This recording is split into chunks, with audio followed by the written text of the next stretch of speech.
Ah, ubalekile.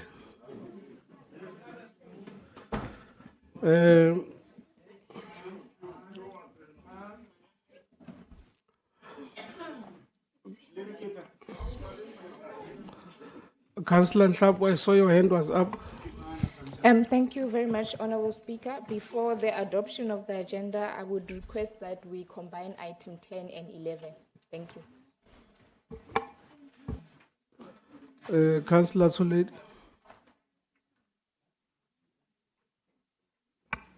Thank you very much, Honorable Speaker. Speaker, on the item that has just been raised by Councillor Moraine there, on the issue of the St. Lake, there's an omission that I would want to correct in terms of what has come from our office. When you look at the in-committee matters that needs to be dealt with, there's an item number 2 that talks about the appointment of a single point of management accountability heads for the metro. That point number 2 and point number 3 is the same thing. There was an omission instead of number 2 being a report on the appointment of the St. Lake CEO that comes from the board, that executive mayor will be dealing with it. It should have been reflected there. That's where there is an error, Speaker, that would want to correct. Number 3 and number 2 in committee. Number 2 and number 3 are one thing. It's one item. So number 2 is the item that is missing there. It's an item on the report that the executive mayor is bringing here in terms of the appointment of the St. Lake CEO. I don't know whether, Speaker, you follow me. No, I will revert back to you. Let me acknowledge the executive mayor. No, thank you very much, Speaker, and let me greet fellow councillors and say, Speaker, I would like to table before the council an agent item on the 50 rand cost of service surcharges that the council once dealt with before the council for presentation. Thank you.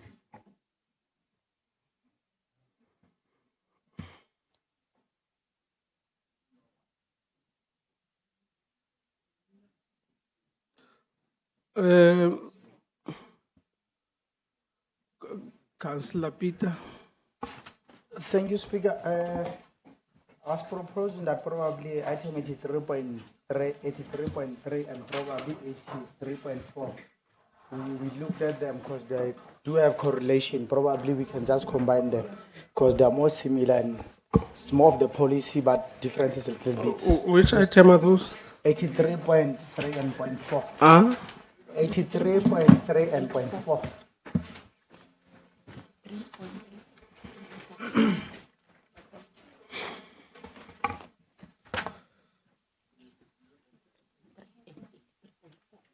Okay.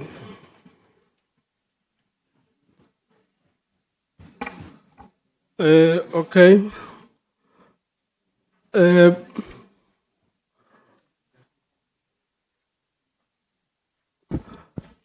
Councillor Moraine, I will revert back to the council whip to reply to your earlier question regarding the multi-party. Let me just note the proposals which were made earlier so that at the time when we conclude our discussions on this matter, at least there is some guidance. Councillor Nhlapo, you said you propose item number 83.10 and 83.11 be combined. Thank you, Speaker.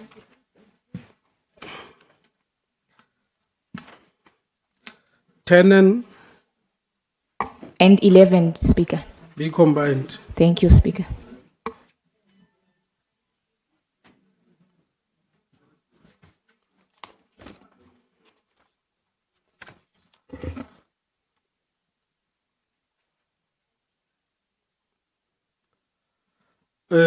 Councillor Tsoaledi, there are only 3 items. Which one did you say must be combined?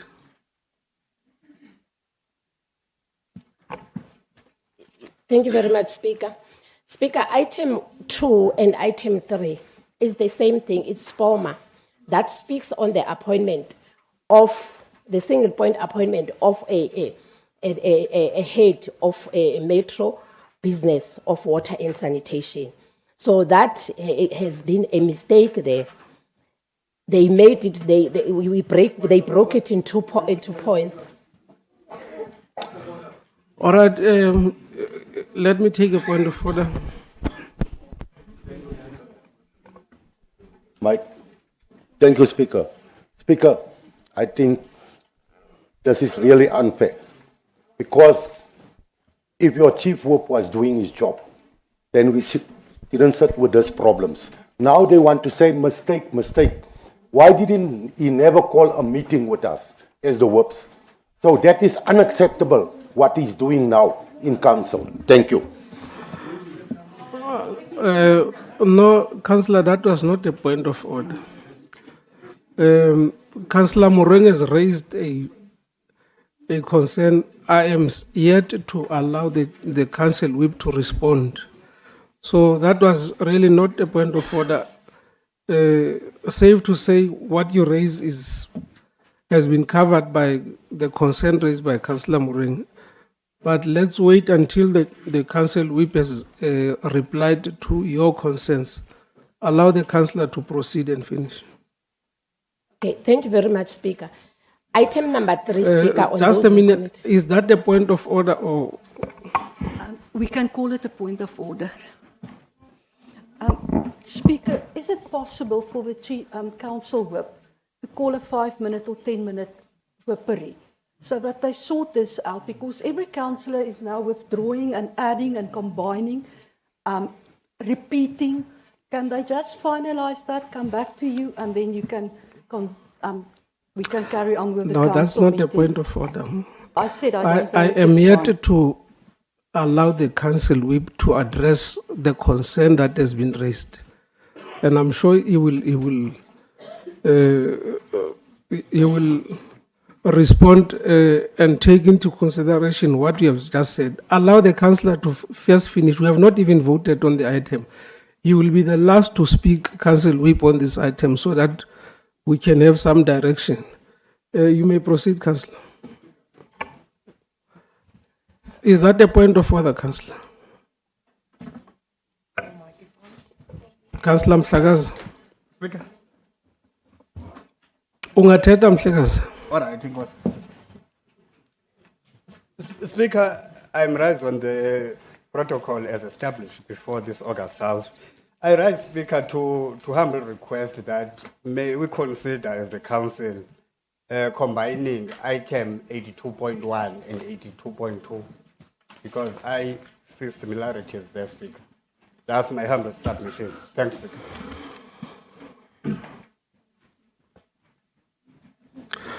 All right, I've noted your proposal. Let me allow the councillor to finish speaking, councillors. Yes, Speaker. The one that says number 2, appointment of a single point of management accountability heads for the Metro Water and Sanitation Business Unit. It should read as thus. It's omitted there. Number 3 should be the report on the executive appointment for Sentlek.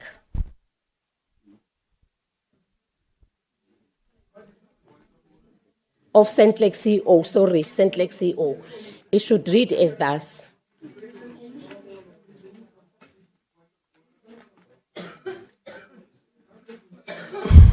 I am not misleading the House Speaker.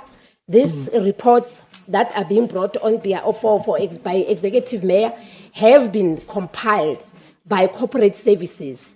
So immediately when I saw that there were those mistakes, this is the opportunity for me to come to the council before the agenda can be corrected, to correct those mistakes that have been typed here. Because 1 and 2 is the same, 2 and 3 is the same thing. It's the same report. It's just that there, instead of saying Sentlek, it was said water and sanitation. This is what I'm trying to correct. Councillor Mogoeng, aratlela wena mona, please. Yeah, okay, go to Councillor wa qete. Are you done, Councillor? Speaker, I'm done if you have been able to catch it. Speaker. Okay. Yes. Thank you. I'm now going to allow the council whip to reply, unless there is a point of order. But councillors, I've just heard you, Councillor Murray. You raised the point, and this thing of you, you are busy interrupting the speaker on the platform. It's against the rules. Please. No, let me allow the council whip to speak. You have raised your points. Immediately after that, I will grant you the opportunity to raise a follow-up if there is a follow-up.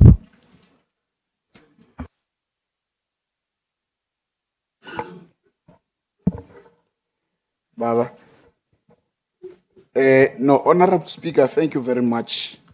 And let me also acknowledge the presence of the honorable members in this August House, and also acknowledge what has already been raised as a concern by Whip Mureng.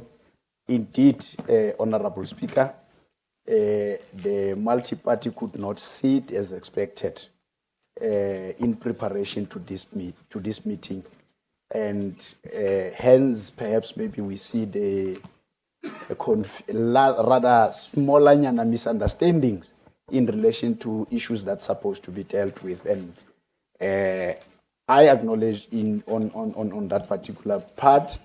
I communicated even earlier. We communicated with the multi-party and indicated to them to say the multi-party could not sit.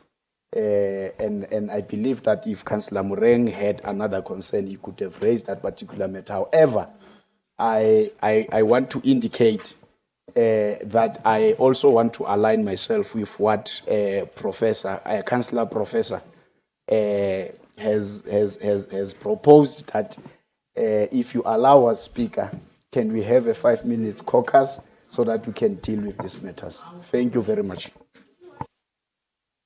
Thank you. Do you still want to make a follow-up?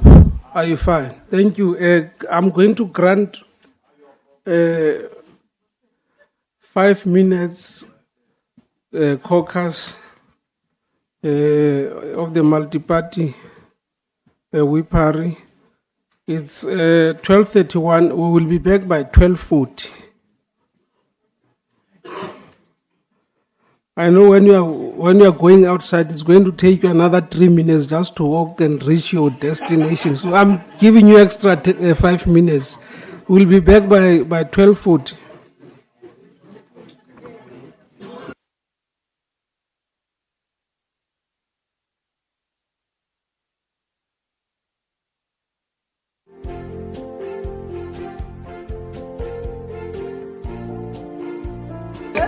Osomoneile me ya osomoneile.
Makhanslara ke serious ha ke re skala ke na le rotse di ka diba ka ntlong eno. As a belief.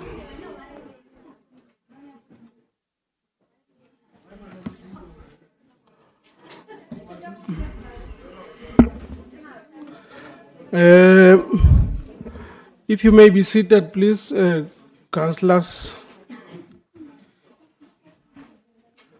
We will now resume our discussion.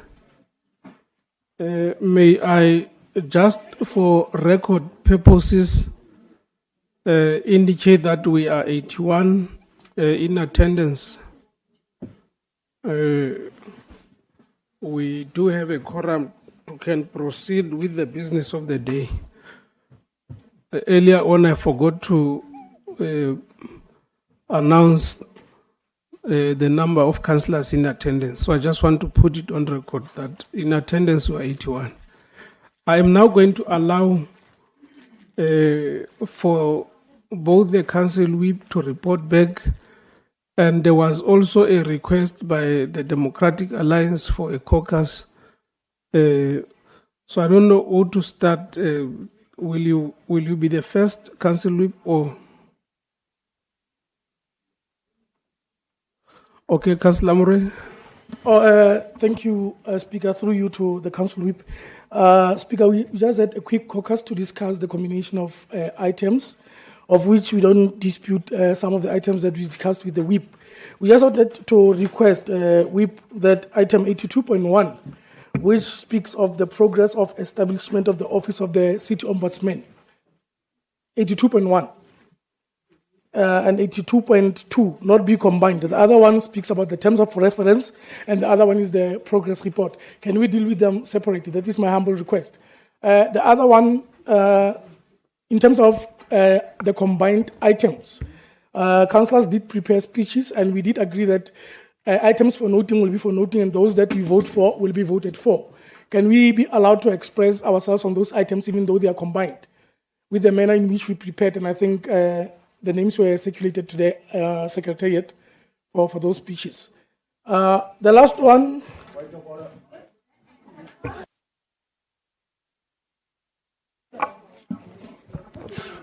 Speaker, I think that is what the DA every time do.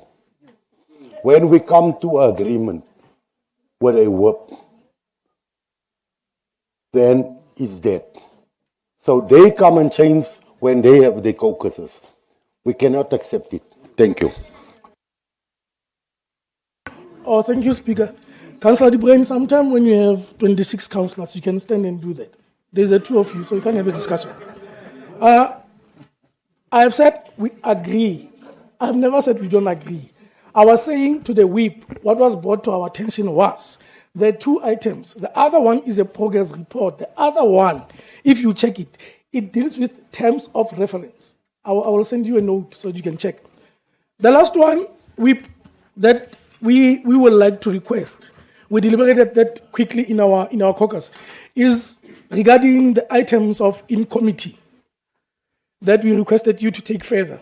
Can, for the sake of not being against the law or doing things that will be wrongful, can we then suggest that Whip through you, Speaker, can we suggest that we deal with the matter in about a day or two? We refer the matter back, you go to National Treasury, we make sure that the decision that we take will be lawful.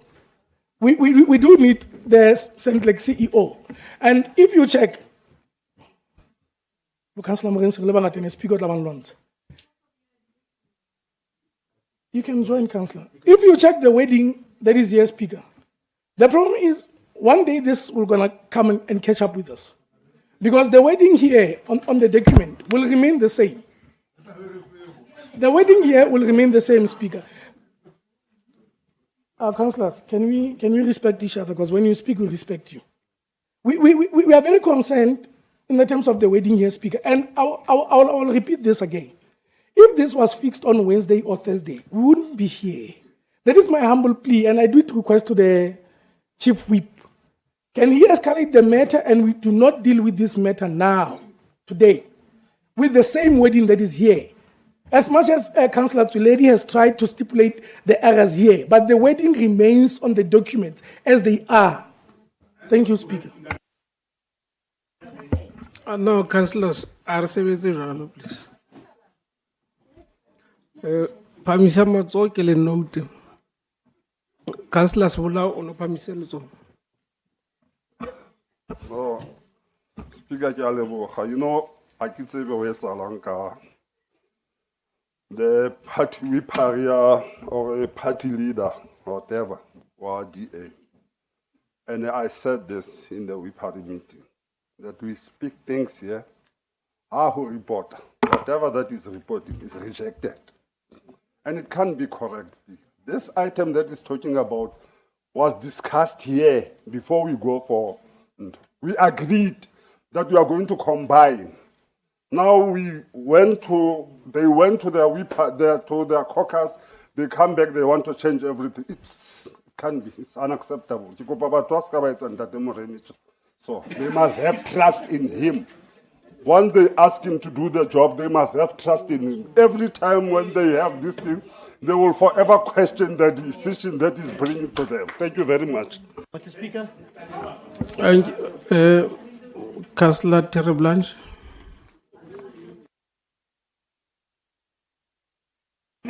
Meneer man, councillor man, ons het nie agree.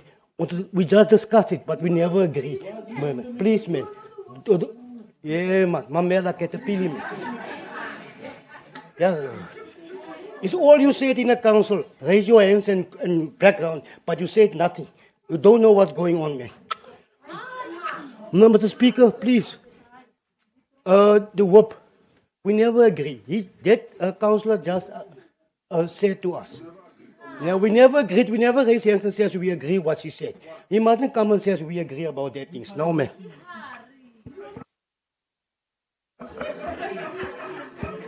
All right, Councillor Mungal, you will be the last. Yeah, no. Thank you, Dr. Matai. I think we have a problem, but it's not a big problem. It's item 1 and 2, whereby I think the main worry from the Democratic Alliance might be the speakers that have already prepared the speeches.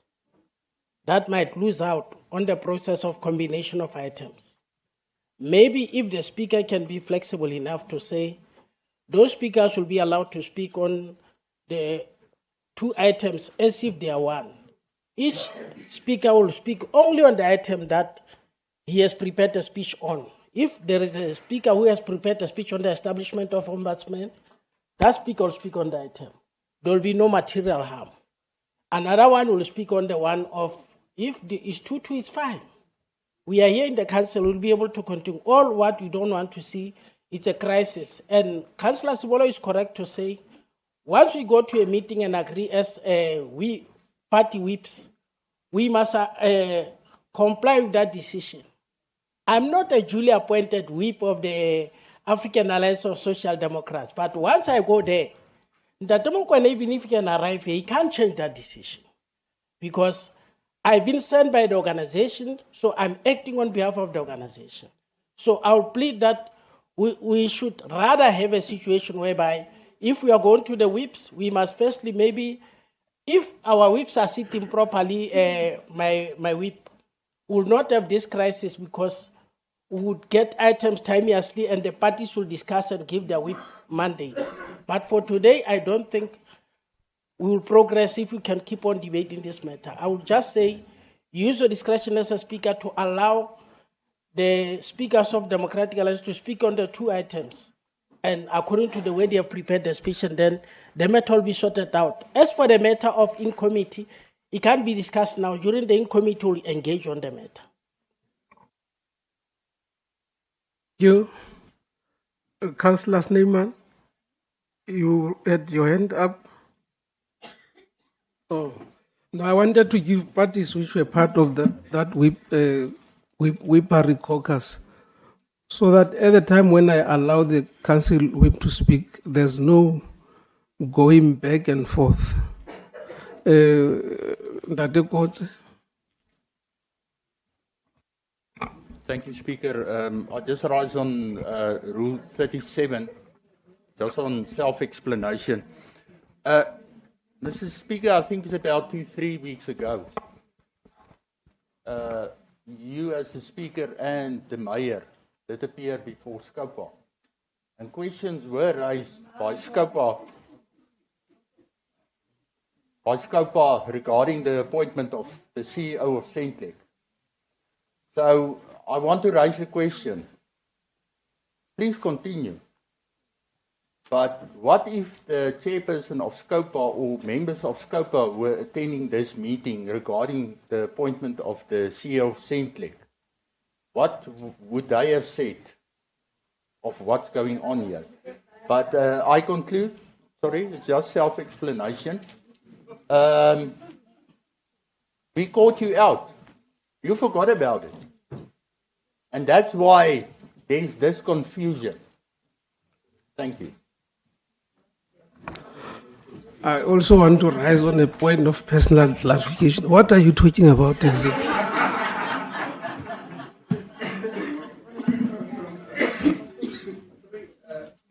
Mr. Speaker, just remember this is a recording. And we as a DA can make the decision to write to the chairperson of SCOPA regarding the appointment of the CEO of Centlec. And just remember, everybody that is going to debate on that item, because it will be minuted. No, Councillor, please. No. Just please sit down. Suggestion. Think about it.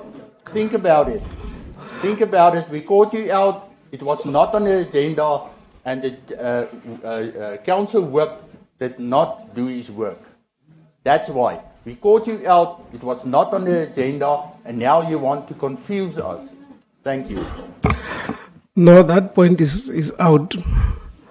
I was giving parties which were part of a caucus to reflect and bring to the attention of the House their understanding on the decisions reached at that caucus. Now you are bringing in something completely different. You have a right to raise it when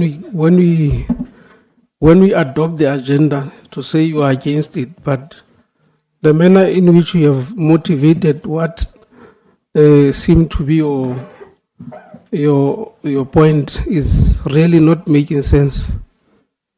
There was no need to threaten us about scope. We have not even adopted the agenda yet.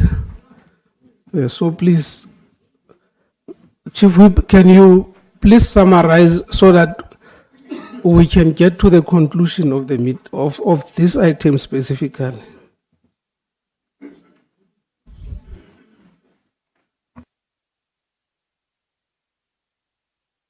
Okay.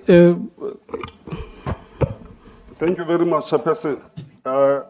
As the caucus of the EFF would want to put it on record that we would request Councillor Zweledi to repeat what she said, just to correct what she was saying, because we understand or we understood what she was saying. Maybe the misunderstanding is the way the wedding was done. So she can just put it correct so that as council we adopt the proposal. Thank you very much.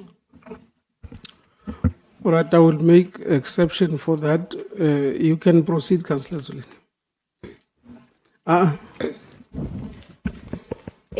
Thank you very much, Speaker. Before I can proceed, we would like to commit to this council that we are going to print a corrected version, Speaker, of all the items that have been amended here, because I think the issue is around that. We will then serve this council before it adjourned with a corrected version of all the items as appeared after the adoption. On point 2, it should read like this: alignment of existing single point of management accountability posts and incumbents to Metro Trading Services reforms requirement. 3, the report on appointment of Centlec CEO. Thank you. Waiteri Dadisula. Thank you. All right. Council Whip. No, thank you very much, Honorable Speaker.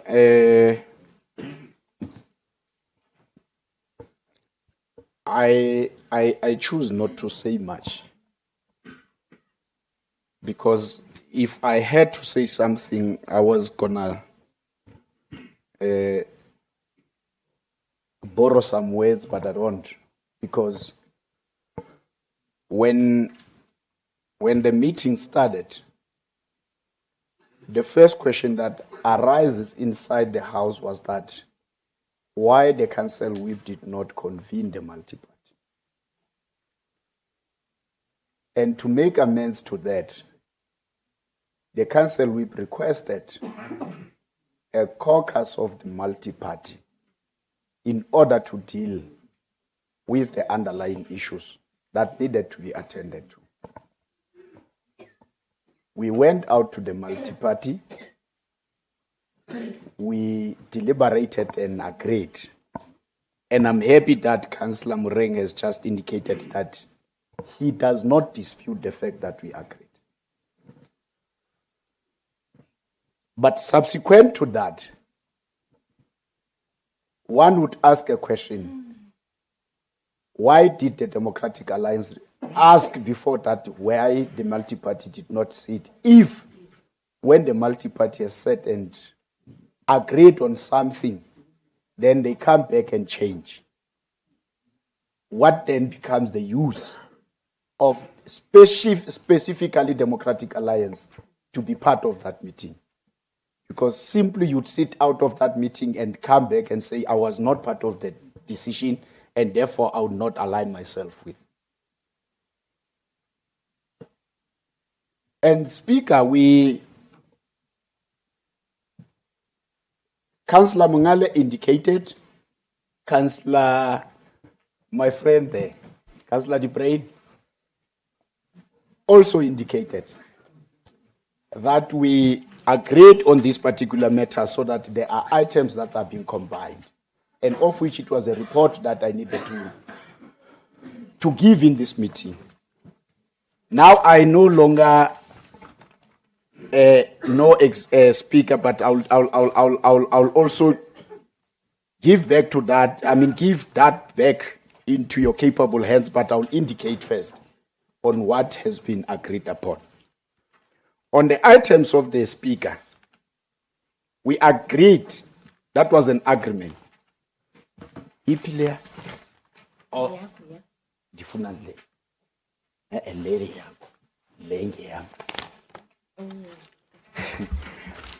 Speaker, what then we agreed it was that on item 1 and 2 will be combined. And we took note, like what Councillor Mungale has indicated, to say we are well aware that the two items, the other, it is giving us the progress, and the other one is talking about the terms of reference. But we said we are combining them. 2, we also went on item 5 and 6 on the report of the Speaker. And we also said on these 2 items, because the other one talks about reconfiguration and the other one talks about the establishment. Yes, there are similarities, though they are distinct. But we agreed that these matters need to be considered. And when we vote on this particular matter, the one that needs to be noted will be noted, the one that needs to be approved will be approved by the council as such. And on the items of this executive mayor, Honorable Speaker, item 1 and 5,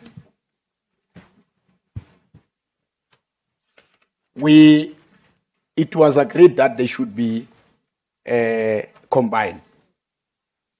item 3 and 4 will also be combined.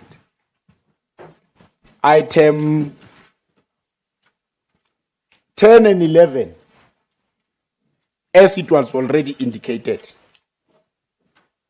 And further to that, item 16, let me just make sure, item 16 and 17 will also be combined, noting what both item needs, including item 14 and item 14 and item 21, which are going to be withdrawn. And therefore, lastly, Speaker, on items of the in-committees item, we also said when these, we did not get into details about it. We also noted what Councillor Moreng has already indicated in relation to that. And we agreed as the multi-party that when we get to the in-committees, would also request the House to give us time as the multi-party to deliberate on those particular items, where after getting more clarity and information in relation to certain issues that were raised by that. But those items of the in-committees are not matters that we need to discuss now. We'll discuss at that particular time. So I would humbly then request, Honorable Speaker, that when it comes to the items that we have indicated that we have agreed upon them, and noting that those that will be noted, there would only be questions for clarities and so on, and there cannot be debate on them. Then the Speaker will then haiba ka nnete ha bafana e hlotswe mme re lla re le ma Afrika Borwa re santsane re utlwile bohloko o bo re etsetsa molemo le wena hore mohlomong o re dumelle hore re tle re bue. That then the ball is in your court. But we are saying, the Speaker, the discretion is yours, but this is what we agreed as the multi-party, and would request that everybody request that particular decision that we were forced to go and have, and now that we have those decisions, let them be respected as such. Thank you very much, Honorable Speaker, and the August House. No. Chief Whip, I think you have clearly given us a guide on how to approach our discussions, and I'm going to follow exactly that guide on either combined items or items that are for noting and for approval. So I take it that we allow me first. Speaker, I just want to get one clarity here with the work. 14 was not being discussed to withdraw.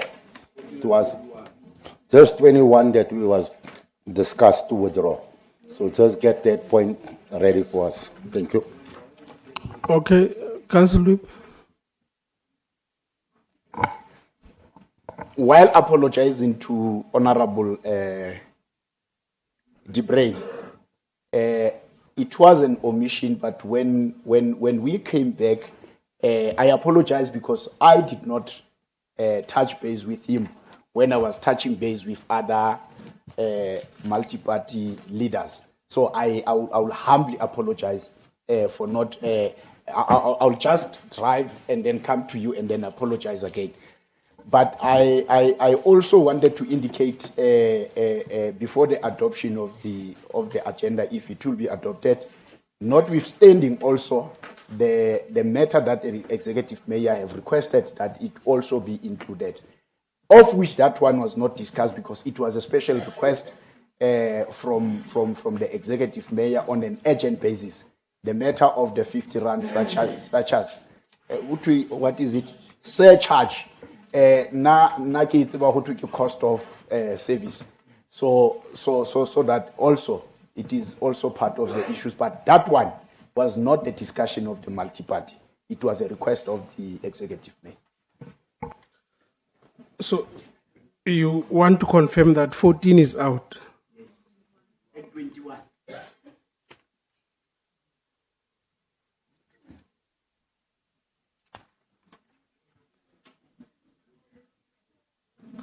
Thank you. Councillors, may I now allow the executive mayor to officially present those items? No. Before I do that, can we now, by show of hands, colleagues, see those who are in favor of the amended agenda? By amended agenda, I mean we have combined certain items and we have taken out certain items. I really don't want to go back and repeat. We have wasted more than 2 hours on the agenda. Before you can vote, Councillor Kotze. Speaker, just on a point of clarity, can we get reasons why the items are withdrawn? Thank you.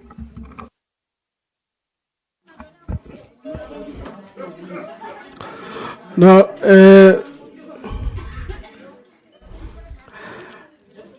and that Demore clearly did not give you a complete feedback on why those items.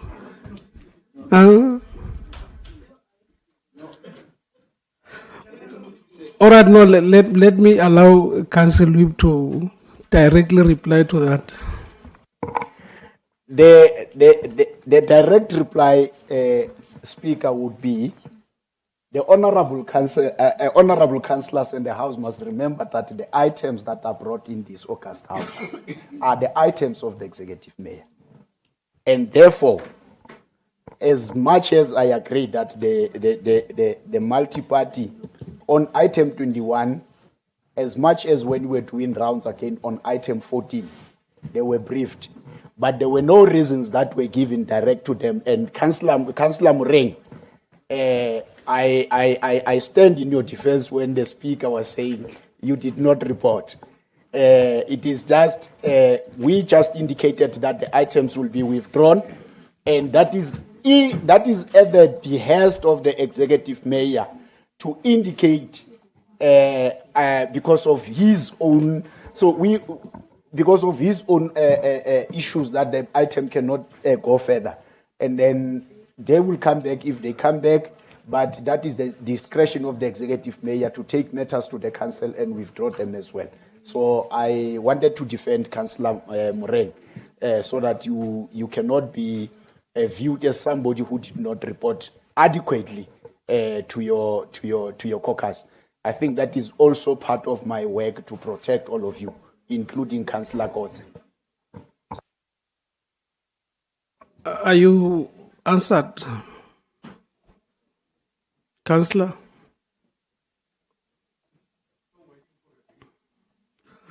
Okay, no.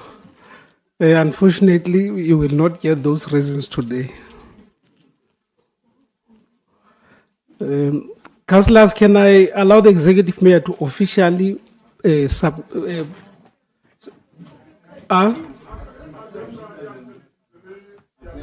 Okay.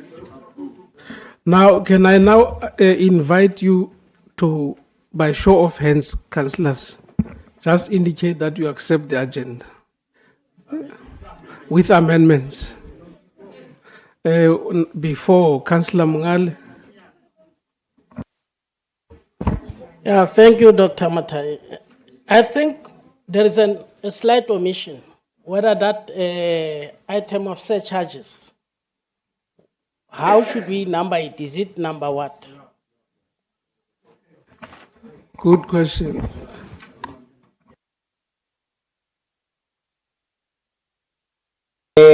No, the item of surcharges, it will not be number one, Honorable Mungale. and then it will be the item that we conclude with it, because remember, the document still needs to come to you on that particular item. So we'll deal with other matters, and then at the last, then it will be dealt with. Remember, we removed 14 and 21, so we're left with about 19 items. Then it will be number 20.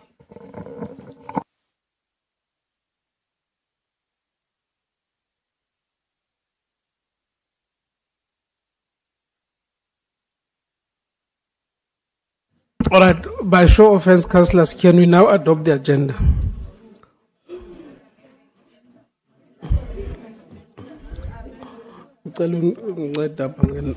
Count.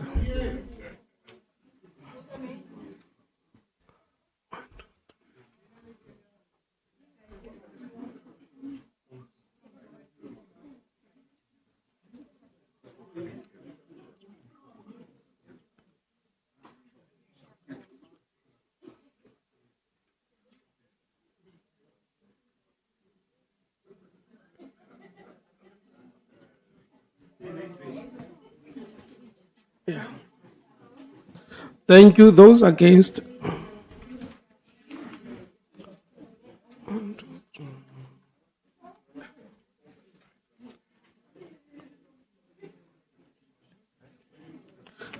Thank you. Abstentions?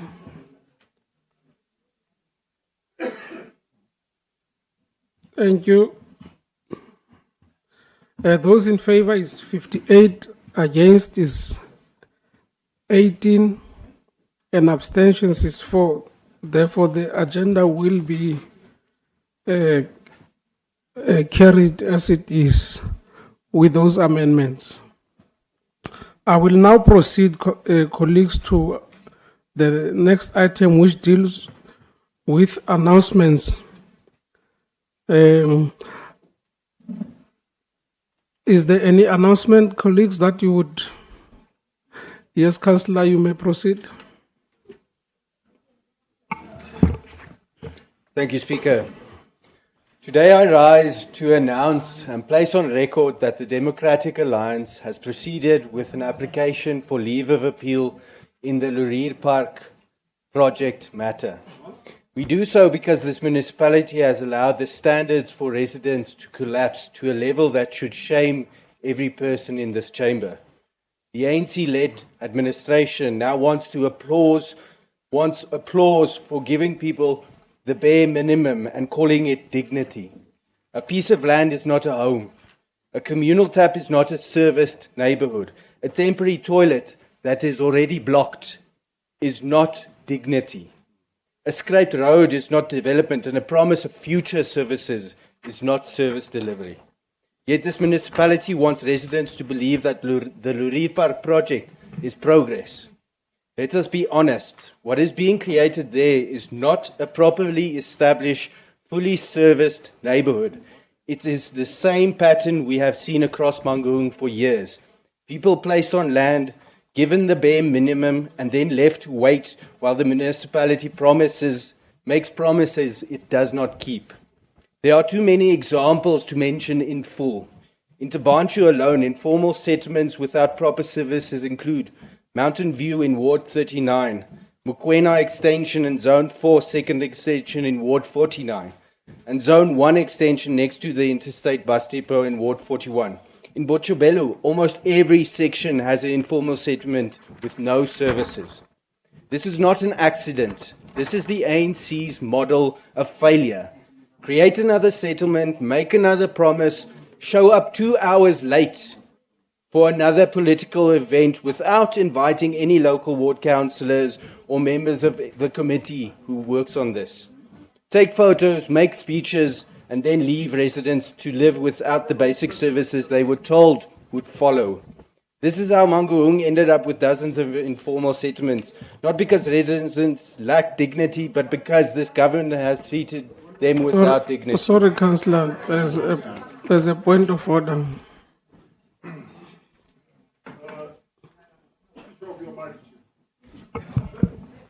Speaker, no, I just want to check from the Democratic Alliance. What is this? Is this an announcement or is it a complaint? Because by the look of things and hearing what the councillor is saying, he's complaining. And when you request that announcement? About 4 pages of announcement, Speaker. No, it's not. What kind of announcement is this? Councillor, can we strictly stick to the subject? The subject is announcement. If we are done, I will proceed to the next announcement. But if you still need to make other announcements, you have less than 2 minutes. Thank you, Speaker. So I want to announce that the DA is not against housing. We are against calling nothing a home. We are against lowering the standard so far that residents are expected to be grateful for what should only be the starting point of emergency. The DA will continue the fight because residents deserve more than land allocation ceremonies and press statements. They deserve actual homes and actual services and actual dignity. And just last, I want to announce that I heard this resident tell me, if you lie, then you are a liar. Thank you. Thank you, Councillor. Any other announcement, Councillor Suledi? Ha ke lebohe motsamaisi wa dipuisano ke ema boemong ba thomo hore ke etse kitsiso ena ke bahahi ba Mountain View e baleha ka tsela ena ba re Mountain View residents thank Mangaung Metropolitan Municipality for housing delivery and call for peaceful process. On behalf of the residents of Mountain View, we extend our sincere gratitude to Mangaung Metropolitan Municipality under the leadership of Executive Mayor Grigory Nthatisi and the MMC responsible for human settlement, Councillor Ntombi Nhlapo, for the provision of residential housing in our area. This development has brought much needed relief, dignity and stability to families who have waited patiently for secure accommodation. We acknowledge and appreciate the municipality's commitment to service delivery and to address the housing needs of our community. Furthermore, the residents of Mountain View would like to urge the people of Bloemfontein to refrain from participating in disruptive activities.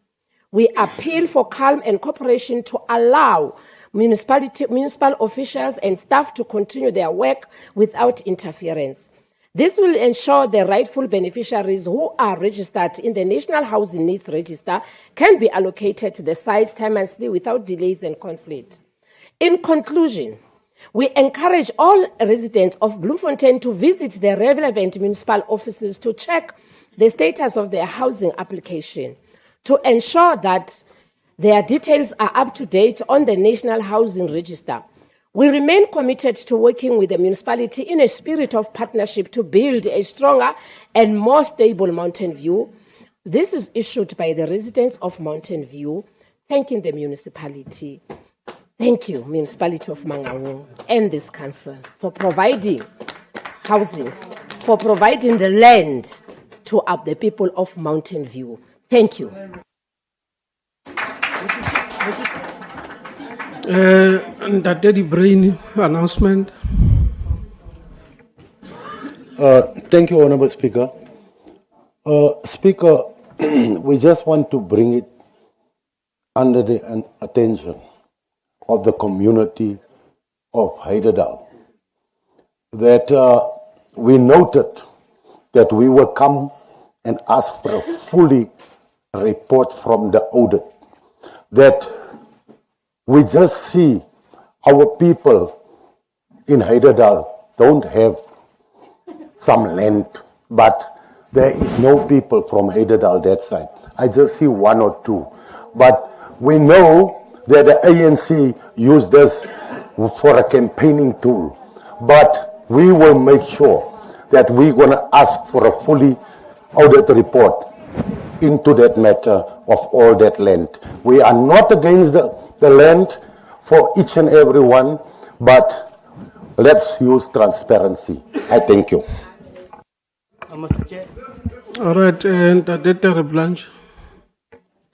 Mr. Chair, net antwoord op die MMC daar. Jy praat van 'n nommer by munisipaliteit. Hoeveel mense sit by die nommer? Dat Terre Blanche. Just a clarity Ek soek nie die antwoord nie. Say it again. Ek soek nie die antwoord nie. No, man. You take us for rights, man. You forget about Edendal, man. It's just... No, that Terre Blanche. I want announcements. So when you are far from an announcement. In the absence of announcements, colleagues, I want to proceed. May I just bring to the attention of this August House that I have received a voluntary resignation by the chairperson of MPEG, that Itumele Makulwane. I have accepted the resignation of Councillor Makulwane as the chairperson of MPEG. However, I will make an exception for him today to present the reports of MPEG. And then I will later consult with the... Speaker, sorry. Icona. Icona. We cannot concentrate, please. I don't know as to whether someone can go and assist. All right.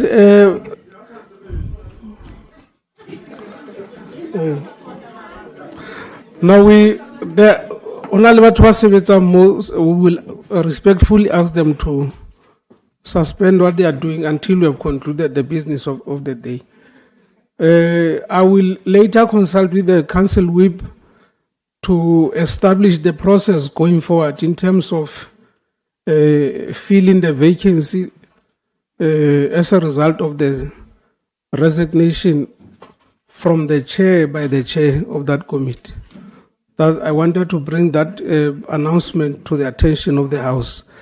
May I now step off this item, Honorable Councillors, and proceed to item 8.1, which deals with disclosure of interest. That item has been dealt with administratively. On item 8.2, reports of the Speaker, I just want to make a request to you, Councillors, and allow first the chairperson of Performance and Audit Committee to present, because as you would see, according to our agenda, she was supposed to be presenting towards the tail end of our agenda. So I wouldn't want to keep her here for long. I would want to make that exception, allow her 30 minutes to present the report. We engage with the report and excuse her from the proceedings of this meeting. Councillor Mngale. Thank you, Honorable Speaker, Dr. Matai. I think you are ambushing us with the announcement of resignation of chairperson of Section 79 MPEG. He was appointed by the council, but we have not been given a reason why he resigned. I'm not saying you must go to finer details. If it's a family matter or family commitment, full stop.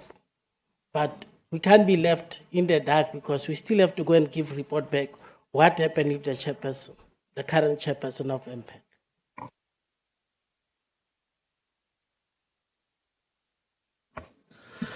No, I wouldn't want us to discuss this item, colleagues. I can simply read to you the letter received from the chairperson, and I wouldn't want us to go into the details discussing his resignation. Anyone has got the right to relinquish whatever responsibility given to him by this council. Voluntary resignation as chairperson of the Municipal Public Accounts Committee.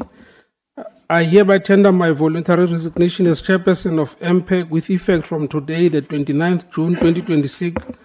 This decision has not been taken lightly. It follows careful reflection on my current responsibilities and the need to allow for renewed leadership within the committee to continue strengthening oversight, accountability, and good governance within the municipality.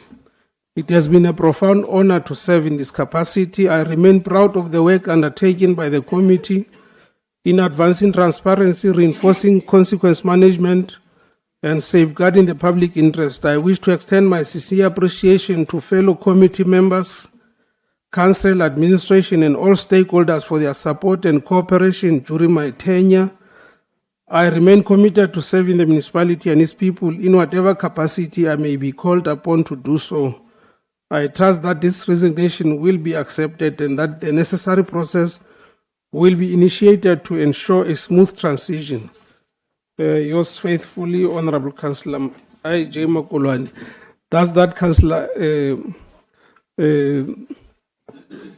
I want to step off that matter and proceed then to the request I had made earlier that the chairperson of the audit committee be allowed to present the report, and then I will invite councillors to engage with her report. You are now officially recognized, Ms. MP. You may take to the floor and present the report of the committee. Thank you.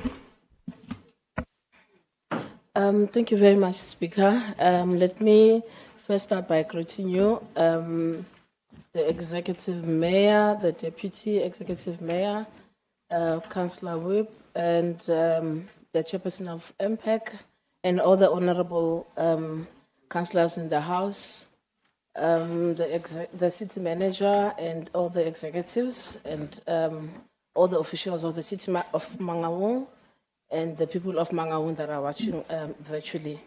My name is Dibusen Sempe, and I am the Chairperson of the Audit Committee. So today I'll be presenting our report, which covers quarter 2, 3, and 4 of the 2025-2026 financial year for council consideration and approval. Speaker, if you allow me, I will go page by page. Unfortunately, our report is a bit lengthy today, but I'm going to try and summarize it to the extent possible. If we can just jump to the next page, which is on page 3. Page 3 deals with the table of content. In the main, I'm going to be dealing with the executive summary, section number 3, which is the record of the work that we performed as a committee over the 3 quarters, and then the Audit and Performance Committee recommendations to Council, and the last part will be now our conclusion. On page 4, it is just a list of the meetings that we've held in the 3 quarters that I mentioned. In the main, we've had ordinary meetings and 2 special meetings. And then as part of the ordinary meetings, we normally have what we call an in-com meetings, where we discuss other items that are a bit more sensitive that we cannot discuss in the open forum. And then on page 5, I'll jump into the executive summary of our report. The first part dealing with the meetings that I've just alluded to, where we discussed in the main the financial reports, performance reports, which deals with both financial and non-financial performance of the city, AGSA findings, the financial recovery plan, risk management reports, supply chain management reports, ICT status reports, material irregularities, unauthorized, irregular, fruitless, and wasteful expenditures, and then in the main, and then the audit action plan, both from the external audit and internal auditors. The second part deals with the audit action plan. As part of number 3, I will then deal with each item in detail.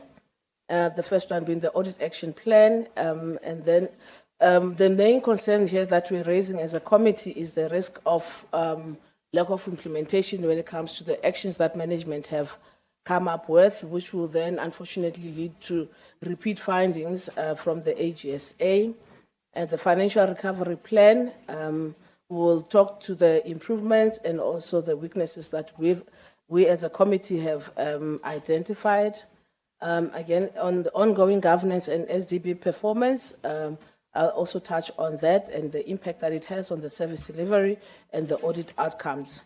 Financial management pressures, which include the revenue shortfalls and underutilization of grants, and the risk that it possesses when it comes to the financial sustainability of the city. Limited progress in terms of addressing the material irregularities and also the unwanted expenditure, which remains a concern to the committee. And then lastly, the municipality remains in a qualified audit opinion position with regards to audit findings from the Auditor General. Again, we're also indicating the control weaknesses that have been identified. And lastly, one of the things that we have also identified and that we're emphasizing on is the issue of the lack of capacity when it in the internal audit unit. I'm now going to deal with section number 3, which then deals with the detail in terms of our findings. The audit action plan. Management, you will remember that the Auditor General did an audit for 2024-2025 financial year. They came up with findings, and management had to then come up with audit action plans in terms of how they're going to address the audit findings from the Auditor General.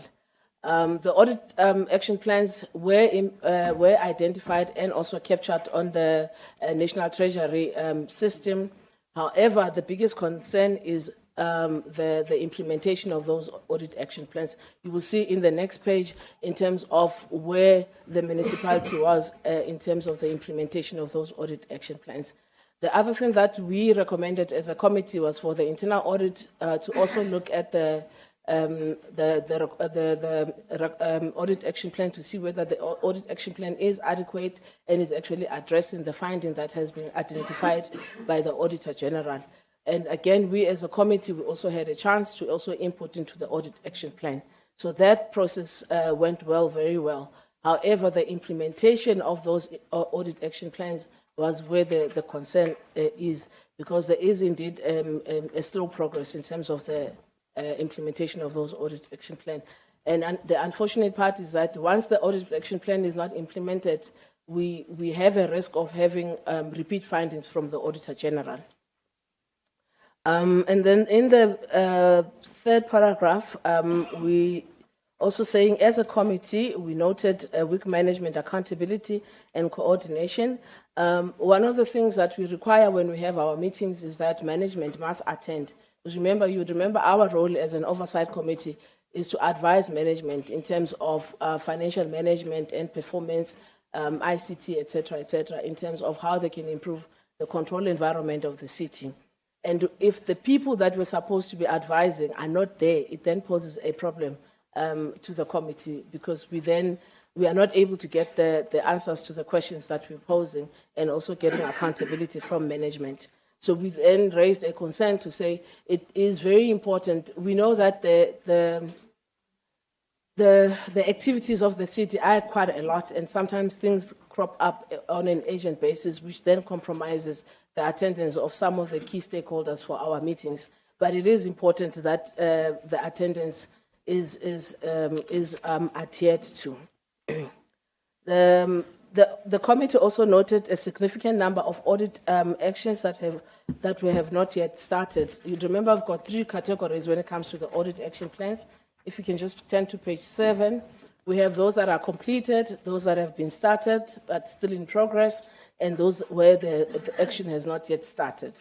In terms of the completed actions, we only have about 2.6%, which is very, very little and very, very concerning. And what has been started but not yet completed is about 62%, and what has not yet started is about 35%. It obviously does not paint a good picture, because at the moment we're already sitting at the fourth quarter of 25-26 financial year, and we are still talking about previous year's audit findings which have not yet been addressed, which will definitely have an impact on the audit that is about to start now for the year 25-26. So what we say excuse me, SMP, may I take leave for 5 minutes that Demo Khotwane will hold the fort for me? You may proceed. Thank you, Speaker. So as I was saying, in terms of the audit findings, the progress is it's actually very, very slow. And we're saying to management they can do better than that. And if the audit findings are not being addressed, unfortunately, they will lead to repeat audit findings in the also again in the year that is now ending tomorrow, the financial year that is ending tomorrow. In terms of the financial recovery plan, there is a slight improvement in certain areas, but there is a room for improvement in other areas as well. So here we are saying the committee deliberated on the quarterly financial recovery plan and noted that the plan compromises of key interventions across governance, institutional capacity, financial management, and service delivery. And the committee acknowledged management's effort in implementing various initiatives aimed at improving revenue management and strengthening debt collection, addressing creditor obligations, and enhancing service delivery. Progress was also noted in other areas such as infrastructure planning, organizational restructuring, and compliance-related activities. However, we're saying, as a committee, we further noted that there is a risk relating to weak revenue collection, increase in debt of key creditors, and potential loss of grant funding. So if we are not improving on the collection of our revenue and also the payment of our creditors, it will unfortunately lead to us not collecting and not being able to provide the services that our people of Mangaung require. And again, in the financial recovery plan, we also noted that there were certain activities that management is planning to do, but they are not necessarily time-bound. So, for example, we would have things like stated as an ongoing, etc., etc. So we're saying to management, you need to have time-bound timelines so that you can then be able to measure yourself in terms of the progress. In terms of ICT reports, the committee deliberated the ICT quarterly reports and noted progress of modernizing the municipality's ICT environment. Ideally, what we want to see is the city automating, the system so that we avoid manual intervention. In that way, you want to minimize the errors, etc., etc. And again, what we want to see is some of the systems or key systems within the municipality being integrated to avoid that manual intervention, because it does lead to errors, unfortunately. And the committee further noted challenges relating to implementation, coordination, and capacity constraints within the unit. We've always indicated in the previous reports, there are capacity challenges within the ICT unit, which the municipality needs to address. The unfortunate part of it, it will hinder or impact negatively on the implementation of some of the key projects that they would like to implement, including the financial resources that are required within that unit. In terms of risk management, again, there are certain challenges that we've also picked up from the risk management processes. We say the committee deliberated on risk management reports and noted progress in the establishment of risk management structures, processes, and governance arrangements. However, the committee raised concerns regarding limited effectiveness of risk mitigation strategies. Ideally, what we'd like to see is risks being identified, assessed, and then control measures must then be identified and implemented in order to minimize the impact of that particular risk, so that the city is then able to achieve its own objectives. So if that process has weaknesses or weakness in controls, it then hampers the achievement of the objectives of the city. And then again, in terms of risk management, we also realize that the maturity level of the risk management within the city, it has actually dropped instead of it increasing, which then tells us that the mitigating strategies are not, either the strategies that are identified are not necessarily addressing the risk, or they are not being implemented as recommended. So then we then need to therefore go back to and assess as to what the root cause is, because if we don't address the risk, it is likely to occur, and if it does occur, it will then impede the city from achieving its own objectives. So what we then emphasized to management that it therefore becomes important that the implementation of those mitigating strategies that they are prioritized. The committee also noted that the municipality risk management maturity level has significantly declined from 2.9 to 2.7, which is of great concern. And the committee observed that this regression may be attributable to corrective actions identified in prior year, but not effectively being implemented. I'll then step off the risk management and move over to the section 52 and 72 financial reports. The committee deliberated on the two reports and apologies, and we then noted that there were budget deficits, revenue underperformance that were identified, expenditure pressures that were also noted, and then key concerns included significant shortfall in major revenue resources such as electricity and water, driven by the billing inefficiencies. So in the main, we're saying that it is important for the city to look at the cracks and see why are we losing water, why are we losing electricity, and why are we not fully billing so that we then realize the full potential in terms of revenue of the city. That way we then able to increase our revenue for the city. So in that report, we then identified that there were those gaps, and what we wanted to find out to management as to how are they going to make sure that those gaps are closed. And the committee further highlighted ongoing overspending in critical expenditure areas, such as the employee-related costs, particularly excessive overtime. I think the AG has also deliberated a lot on overtime, even with us on our previous reports. We have spoken a lot about overtime, and we then suggested to management that it is important that we have the basics correct to make sure that the overtime that is claimed, it is overtime that is indeed that has been worked for, and that the city has indeed received value for money for the overtime that it's going to be paid. And secondly, is how do we then deal with the root cause that is leading to the city having so much overtime, and so that we can then start to implement recommendations in order to reduce the impact of the overtime. So these trends were viewed as unsustainable and indicative of weak expenditure control and operational discipline. In addition, slow capital expenditure and underutilization of grants were also raised as a concern. Again, if we're not spending the grants that we're receiving, we are again losing on the opportunity of really improving the economic development of the region. And then I'll step off on those two reports and then deal with 3.6 on supply chain management. We did not have any significant issues that came up in terms of the reports that were presented to us. And then on the SDBIP and the midterm progress review, the committee deliberated and noted the SDBIP quarterly reports and noted improvements in the credibility and submission of the performance information. You would remember that for every performance that is reported by the HODs, they also need to submit portfolio of evidence, which must then be assessed by M&E to make sure that what they are reporting is indeed substantiated by a portfolio of evidence. And we're saying in that area, in terms of the assessment of the portfolio of evidence, there is significant improvement.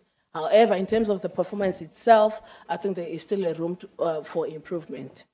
The committee raised concerns regarding the current reporting processes, particularly in instances where reports are submitted to council prior to the review by the audit committee. This is one of the issues that we also raised as a committee to say, before reports are presented to council, they need to serve in the audit and performance committee first, so that we can also input on those before they are then presented to council. And unfortunately, in this instance, some of the reports went straight to council without them being tabled to the APC first. We therefore advise management to say they then need to look at the structure in the calendar in terms of the calendar of the city in terms of when plan better in a nutshell, to say before the reports are presented to council, they need to first serve at the oversight structure, so that we can then advise and give input on the reports before they come to council. So the committee further noted overall performance remains below expectations. And again, we're saying to management, go back and assess the real situation as to why are we not reaching at least 100% in terms of all the targets that that have been identified. Again, what we've also picked up as a committee is that there's also a disjuncture between the budget and performance. So often than not, there are certain things that are included in the planning, but don't necessarily have a budget that is linked to it. And again, it will eventually lead to the city not achieving some of its own targets. So in addition, the committee highlighted governance and planning concerns, including misalignment between performance targets and budget allocations, and then limited project level risk management. Again, we're saying, especially on the major projects or high impact projects, you also need to have a project risk register so that you are then able to identify problems before they actually become real problems from a risk perspective.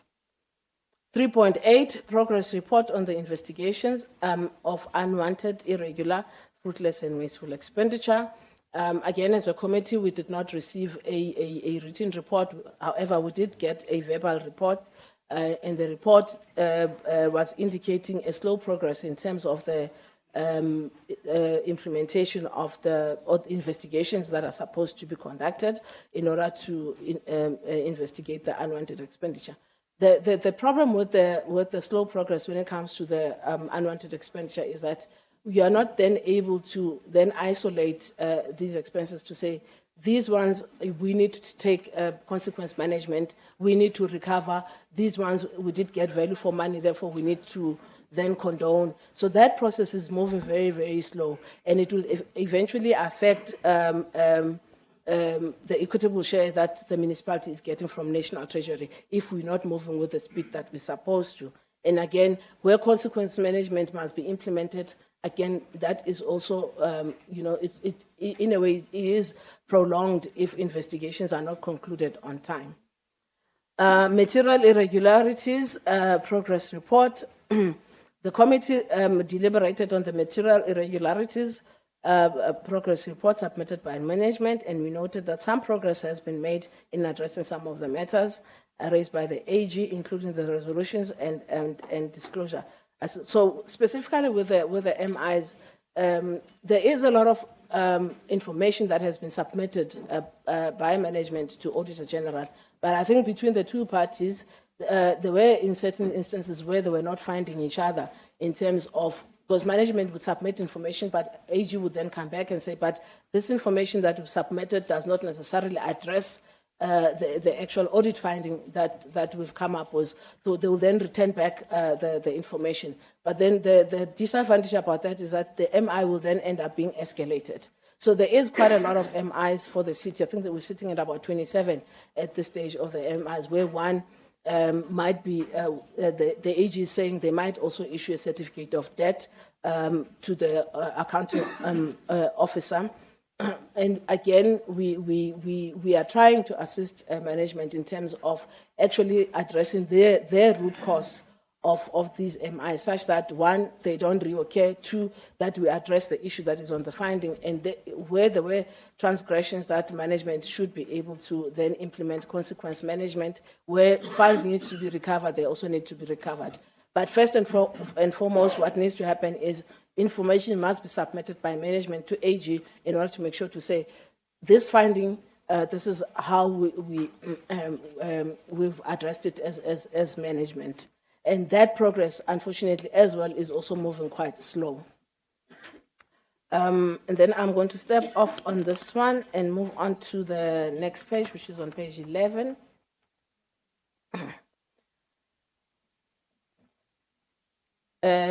Section 392 on page 11, which is AG's report on MIs. Again, we also had a session as a committee with the Auditor General, where we were also discussing the MIs again. And again, the one thing that was coming out again was the timeliness in terms of the responses that they were getting from management, that the responses are coming too slow, and they're not necessarily addressing the finding or the root cause of the finding itself. And therefore, the committee emphasized that the need for strengthening, monitoring, and coordinated engagement between management and the Auditor General. And then on 3.10, you'd remember that every year the Audit Committee approves a plan for the internal audit unit that they then implement. The plan is also it's a risk-based plan, and we're saying again, internal audit, unfortunately, they are struggling to complete some of the audits that they've planned for the financial year, purely because either the responses don't come, or people are just simply not committing to the process in terms of appointments and etc. But the city manager has assisted in some areas in terms of where there are bottlenecks in terms of accessibility of some of the managers. So the committee raised concerns that the effectiveness of internal audit is being undermined by systematic issues within the control environment, including recurring audit findings in key areas such as debt management, indigent administration, and facilities management. So these are the audits that were conducted during the financial year, and there were significant control weaknesses that were identified by internal audit, and we're saying to management, you need to go back and look at the control environment and see how you can improve it such that, because you'd remember the internal audit deals specifically with the controls, and then AG then deals with the financial statements right at the end of the financial year end. So what if the control environment is not sound, unfortunately, it will also lead to qualified audit opinions at the end of the financial year. And then the key challenges highlighted throughout the reporting period was the persistent lack of responsiveness and cooperation from management, delays in submitting management responses, and information significantly impacted timely on the financial finalization of the audits. Lastly, on the internal audit, the other issue that we also want to bring to the attention of Council is the capacity constraints. I think that the capacity vacancy is about 50% at the moment, the vacancy rate of the internal audit unit. And if you're looking at the size and the complexity of the city, it is important that we make sure that internal audit is properly capacitated, have enough humans to do the audits and the right skills also to do the audits. I know in one of the areas that is lacking within the internal audit unit is IT skills and also infrastructure or project management skills. Because if you want to, the city is moving from paper to automation, we do need to have IT auditors within the system, and that is still lacking at the moment. In terms of 3.11, it deals with audit report that was presented by the AG for 24-25. Unfortunately, the city got a qualified audit opinion. There were several control deficiencies that were identified by the AG, and also they also raised a few material irregularities in the process. Like I indicated, the financial year is ending now. The new audit process is going to commence. In terms of the consolidated report, you remember the AG also presents the audit report for the city of Mangaung, including Sentlek, and the findings were similar. In terms of the annual report, which is 3.13, the committee also deliberated on the report and noted that the report was finalized and submitted within the prescribed legislative timeframe, and with all key components, including the financial statements.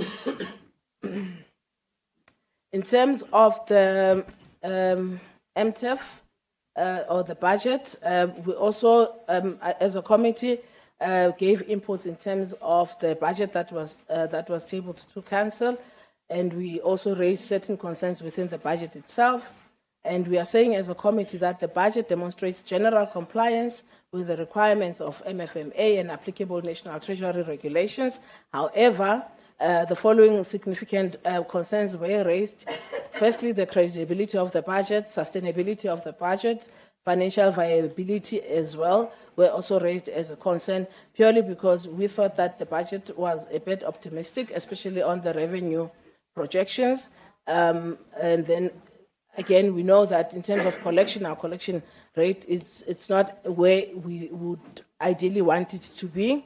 And then again, there's huge dependence on the grant funding on the side of the city. So the committee further noted weaknesses in the quality and consistency of the budget. And again, we also emphasize in the issue of performance being aligned to the budget. Otherwise, you don't want to have targets that are not budgeted for, which will eventually, unfortunately, impact on the service delivery and audit outcomes. The committee emphasized the need for strengthened revenue management, improved budget credibility, and realistic planning assumptions. That was the conclusion on the issue of the budget. In terms of administrative issues, key issues included were persistent non-attendance of senior officials during critical meetings, like I indicated earlier on. Unfortunately, our meetings do clash with urgent meetings that are called every now and again, and then senior management are now have to be called out of the meeting, which then, I think this is one of the issues that the AG also raises when they assess the Audit and Performance Committee to say, if the people that you're supposed to be advising there, so who are you advising?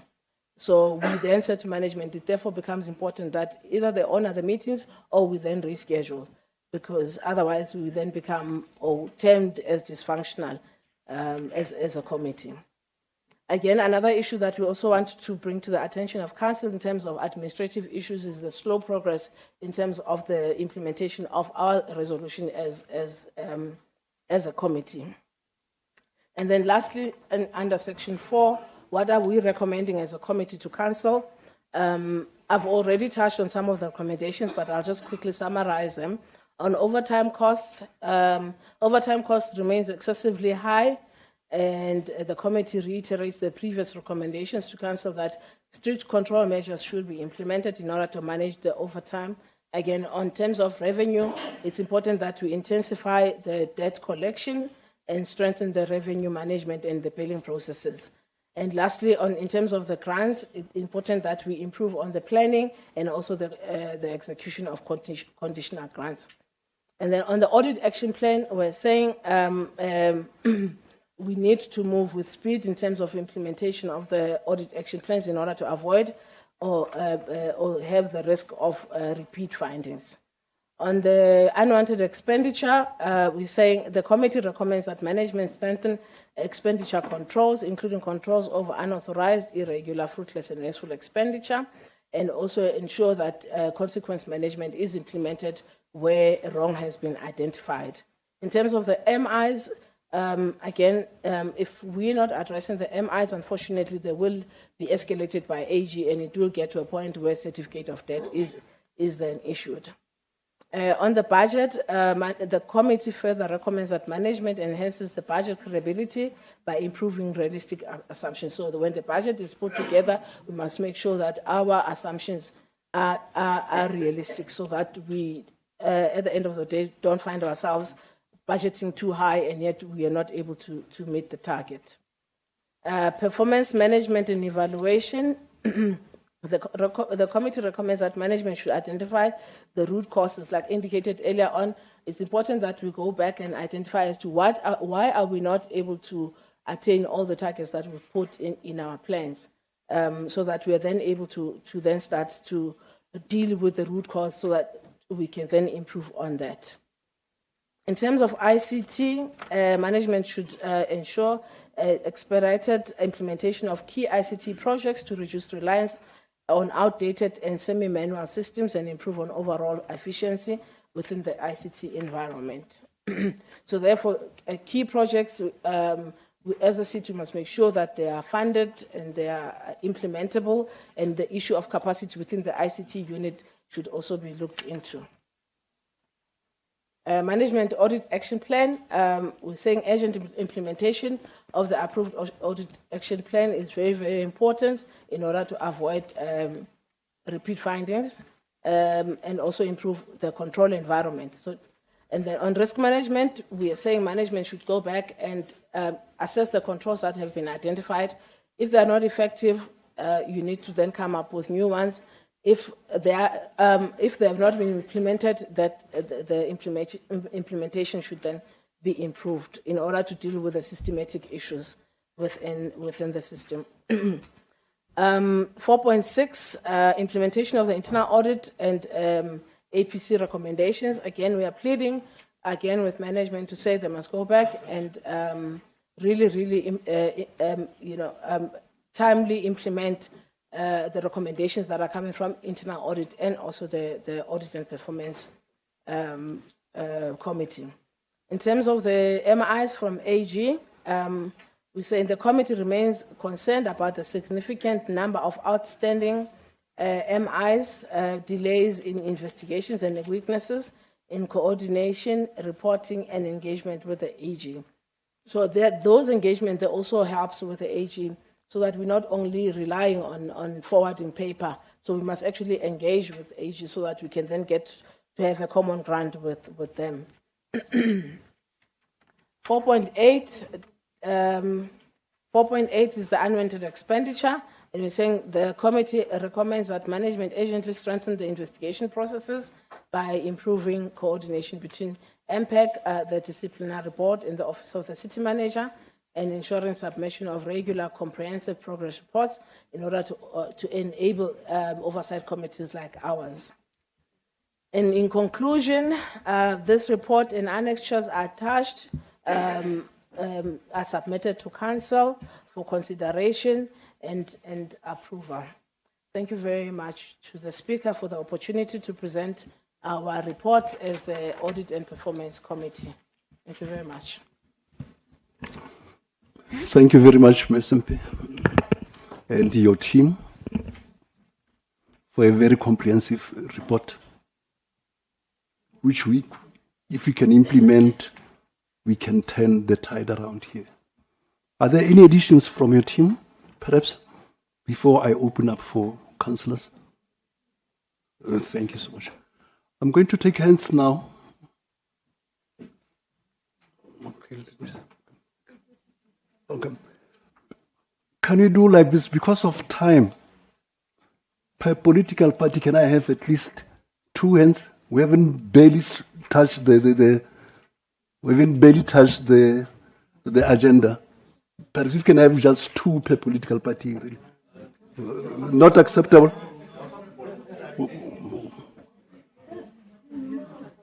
Yes, Nat. Okay. Speaker. Thank you, Acting Chair. There were speeches prepared for this item. Now, are we going to be allowed to ask questions to be answered, and then afterwards we deliver our speeches? We just want clarity from you. Thank you.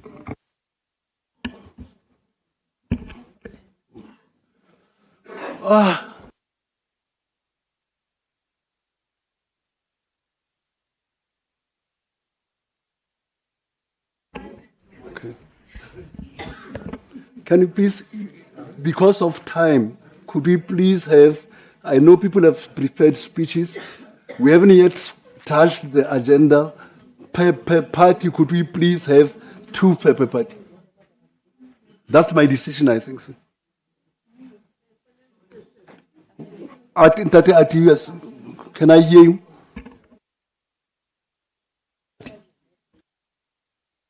Yeah, I just a clarity question. That's all I want to ask.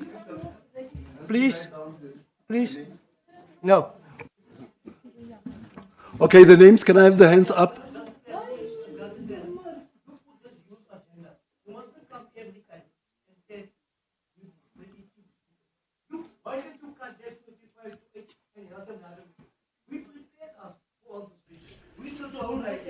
Now you don't want to. Can I have hands, please? Can I have hands? Point of order, Professor. Thank you. My question, I just have a question. Is this now the speeches as per the agenda item, or is it questions to the chair? Thank you. Questions, not speeches, questions, clarity-seeking questions to the committee. Point of order. Point of order. Acting Chair, this item is on the agenda and we have to vote for it as council. So it's a normal item. I don't understand. You are confusing the House now. Maybe it's better if the Speaker takes over the item, please. Thank you. Thank you. May I have the hands, please, of those people who want to speak on this item?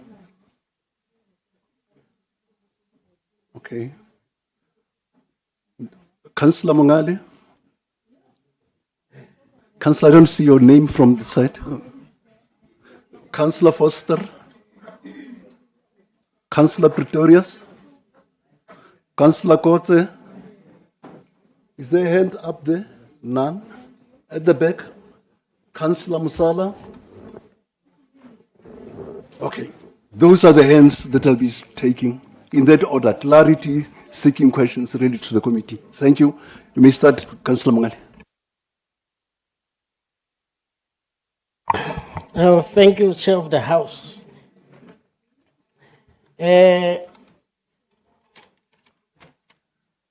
When the committee was reporting now, I was feeling sorry for them because I understood what they are going through. Once they start saying that there is lack of capacity in the internal audit, that is a problem. It's deliberate, it has happened to impact. If Auditor General cannot put his foot down to say he pressurized you to pressurize the institution to cooperate, which is Mangaung in this particular case. On the Municipal Financial Recovery Plan, I hear you say there is a slight improvement according to the report of Auditor General, but 58% cannot be slight improvement. Maybe you have other issues that you can flag that will show that there is a slight improvement. I'm happy about action plan that should be time bound, because that has been my worry that we have open-ended action plans. Now, on the issue of not spending our grants, we have been speaking our lungs out here in this council, complaining about it. Maybe you have another modality that can help us, for us to be able to make sure that the grants are being spent accordingly. On the UIF, I don't know whether did I hear you properly when you were saying that you were given a verbal report. If you are given a verbal report, that tells you how disrespected you are as a committee. Because you should have been given a documentary report so that you can be able to verify the facts. Verbal report is not authentic and is not legitimate and is likely to mislead you to believe that you got the right report. And you are only going to bend your fingers by bending to that level of accepting verbal reports. On material irregularities, there must be a recourse on such issues. I know Auditor General has flagged 17 of them, and there seems to have been one that has been attempted to be addressed, but what about the other 16? Then, the issue that the internal audit is also struggling to get report from the senior official of the municipality, I think Auditor General have been clear to say he wants to issue a certificate of debt to the city manager. But it seems like Auditor General is scared of city manager. He has been saying that many times. I hope this time they will act and charge city manager, because they seems to be afraid of him. I don't know who is afraid of him, but somebody owes city manager and somebody is unable to act against him because of that debt that remains permanent. On the persistent lack of response from management, that one is a disease. If senior managers appointed by this institution are unable to come to the internal audit committee, to your performance audit committee, and also unable to cooperate with Auditor General, that tells you the incapacity that this council has put you in, that we have created a catastrophe for you, that we appointed people that qualify in terms of kakistocracy, the least competent, but you're expecting them to perform miracles. It is on us as council. We are guilty as charged on that one. I'm only worried about you. You also raised the issue of the budget that Auditor General has flagged that our budget is always adventurous, especially with regard to revenue collection. There seems to be a ballooning of cost in trying to say we will be able to raise this amount of money, and we need to be assisted with regard to that. But I'm also worried whether are you not receiving death threats? Are you not receiving death threats from these officials? Because one official has paid with his life for standing for the truth. So I'm asking you, because the killers of that official are still at large with this big institution, but such a big man have just disappeared without a trace, and he's not alone. The issue of capacity of ICT, is it also not deliberate? Because I've been to ICT of the municipality, I've seen those guys are very much capable, except if the institution has been run deliberately weak by making sure that they don't have full staff complement, so that they are unable to perform their task as per the requirement. And what is the recommendation of Auditor General to that particular effect? And what has been your committee's contribution to that effect? And I agree with Auditor General when he told you that you were advising. Who are you advising if the people that you are supposed to advise are forever absent? Thank you for the opportunity, Chair. I know. Morning when we started, I'm sorry. Ratsleer Forster, we 5 minuten begin nu. Thank you, Chair. All protocols observed. The Friedrich van Plas firstly wants to thank the committee for the work it did during this financial year, and thank you for this report.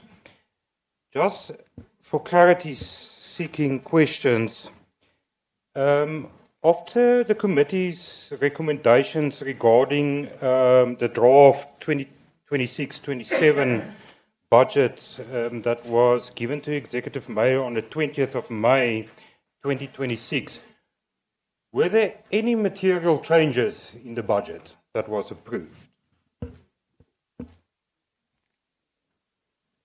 So in essence, did they listen to the recommendations made by the committee? Secondly, Madam Chair, comparing the revenue and expenditure assumptions in the budget that was now approved, in your view, is it a funded budget or not? Plain and simple.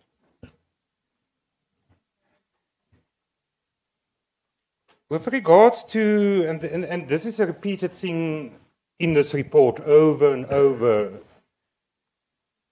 that information submitted by the administration is not correct. There's delays in responses from the administration. So my clarity-seeking question here is, Madam Chair,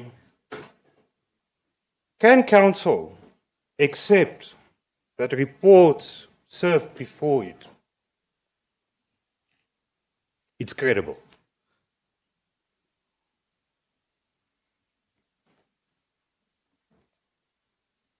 And then lastly, because I don't want to repeat the other questions already asked, it's also a reputation, slow implementation, no implementation, no consequence management.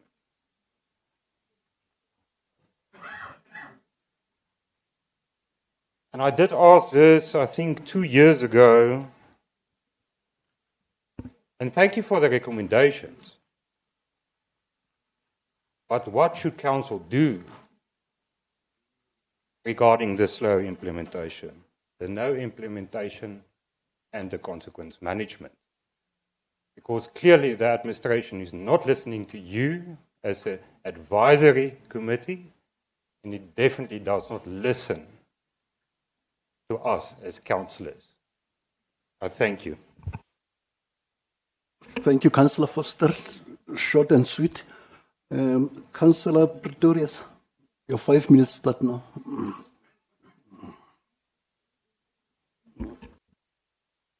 Thank you, Acting Chair. Yeah, today we are once again presented with this Audit Performance Committee report And once again, we are confronted by the same serious concerns. Only this time, the list has grown even longer. As I worked through this report, one question repeatedly came to mind. What is happening in the financial department of this metro? Do the officials responsible understand their duties? Do they have the necessary skills and capacity to perform them? Or are they simply failing to do the work expected of them? Chair, these are not questions raised by the Democratic Alliance alone. They are raised directly from the findings of this Audit Performance Committee report. On page 6, the committee states, and I quote, "The committee noted with concern weak management accountability and coordination largely attributed to the absence of key financial officials during its last ordinary meeting." Chair, that is an extraordinary finding. The very officials entrusted with safeguarding the financial health of this metro were not even present to account for their responsibilities. The report further notes that a significant number of audit actions items have not even commenced, despite us already being at the end of the financial year. This is simply unacceptable. The Speaker, if one turns to page 5, the report reads like a catalogue of governance failures. Delayed implementation of audit action plan, delays in implementation of the financial recovery plan, weak revenue performance, ongoing governance and service delivery improvement plan weaknesses, financial management pressures, including revenue shortfalls and the underutilizing of grant funding, limited progress in addressing material irregularities and unauthorized, irregular, fruitless and wasteful expenditure, weak accountability across the administration, and perhaps most concerning, that the municipality remains in a qualified audit opinion position while the Audit and Performance Committee continues to call for urgent, coordinated management action. Chair, through you, I wish to ask the City Manager and the Chief Financial Officer, do you have control over the finances of this metro? Do you honestly believe that this report reflects an administration that is managing public financial responsibility? Because to the residents of Mangaung, and certainly to this side of the House, the answer appears to be no. Leadership requires accountability. Chair, the ICT environment is another serious concern. It is frankly unacceptable that the Metropolitan Municipality continues to operate with outdated and semi-manual financial systems. How can effective financial control exist under these circumstances? The financial failures reflected in this report are not merely administrative shortcomings. They have real consequences for our residents. Across our communities, we hear the same story from officials working on the ground. They tell us they have no vehicles, no diesel, no replacement parts, no tools. How can we expect service delivery under these conditions? How can residents receive the services they pay for when the administration cannot provide its own employees with basic resources needed to do their job? Chair, this report paints a deeply concerning picture of an administration that continues to fail the taxpayers of this metro. Therefore, the Democratic Alliance proposes an additional recommendation. We call on this Council to appoint an independent and suitable qualified company to conduct a comprehensive skills audit of the entire financial department, including all senior financial officials and the Chief Financial Officer. Only through an objective assessment can we determine whether the municipality has the capacity, competence and leadership necessary to restore sound financial governance. The residents of Mangaung deserve accountability, they deserve competent financial management, and above all, they deserve a municipality that delivers services instead of excuses. You can see today there's only 3 HODs here today. The Chief CFO is not even present today, while the committee is presenting their report. Councillors, it's time that we take control back of this municipality. When you look at this report, you can see we lost control of this metro. Thank you. Thank you, Councillor. Councillor Kotso, you're next. Your 5 minutes start now. Thank you, Acting Chair. I will start by seconding the recommendation by Councillor Pretorius. Through you, Chair, to the Chair of the Audit Committee, you say that there was no issues or problems with supply chain management in your report. But I don't know if you are familiar with the cost containment policy of the Mangaung Metro. You keep on raising excessive overtime, irregular expenditure, fruitless and wasteful expenditure, and weak consequence management. But if you go and read that containment policy, there are rules for overtime. There are rules if you are catering for an event. I just want to raise an example. I did raise it here in council. Our council whip spent 106,000 rand just on catering for an event.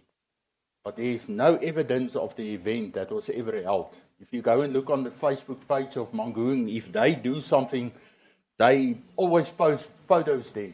But for this event of the council whip, there's no pictures, no proof that there was an event for 106,000 rand for catering. Last year I raised the concern, this municipality spent 6 million rand on catering. It just keeps on going. You will even go and look at the reports, the supply chain management reports. A lot of concerns they raised for catering. All these councillors are receiving not a bad salary, but we keep on buying food for them when they have meetings and for the officials, and even the HODs when they are not present here. Then the ICT system. In 2023, this IT system was hacked. We are still awaiting for a report or a report for consequence management that was implemented. But I just want to raise a concern. You know that a lot of residents in this Mangaung Metro receive scam WhatsApps and SMSs. And those WhatsApps and SMSs has the addresses, the contact numbers, and the outstanding amounts on their billing systems. Now we must ask the question, with that information that was that the scammers got when the IT system was hacked, and you even said that our IT staff are not really trained, so I'm just asking the question, is there a scammer within this municipality that's giving information through to the scammers out there? And that's why I agree with the recommendation by Councillor Pretorius. Then the other concern for me, the ICT system. When you started your term, you said the ICT system is in ICU. Why do we still have a HOD for corporate services in his position and the IT system is still in ICU? Why do we have appointed a CTO and we are still busy with outdated hardware? How can we keep on going on like this? If you go and look, everybody is talking about the fourth industrial revolution. Everybody's talking about it. But this municipality cannot even run a call center. A lot of the other metros, you just go on an app, you take a photo. Let's take Centlex app that they have created now for a lot of money. You get a message there. If you want to see what's going on, you're just being transferred to a WhatsApp. Everything is being done on WhatsApp. Everybody is going forward, but Mangaung, 1 step forward, 10 steps back. That's how the IT system in this municipality works. This is a real concern. And I really hope, and I also want to thank you for the work that you have done. But unfortunately, this municipality management, you cannot trust. Thank you.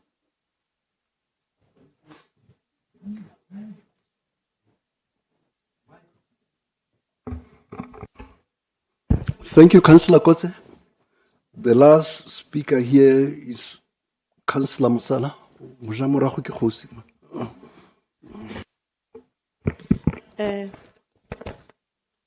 Good day, Honorable Speaker, Executive Mayor, Deputy Executive Mayor, Mayoral Committee members, chairpersons and chairpersons of Section 79, chairperson and member of the Audit and Performance Committee, councillors, city manager and your executive management team, and the community of Mangaung.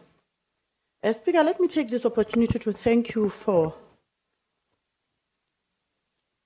giving me an opportunity to speak as I rise to support the presentation of the Audit and Performance Committee report of the 2025-26 financial year, and to express appreciation to the chairperson, Mayor Simpi, and all members of the Audit Committee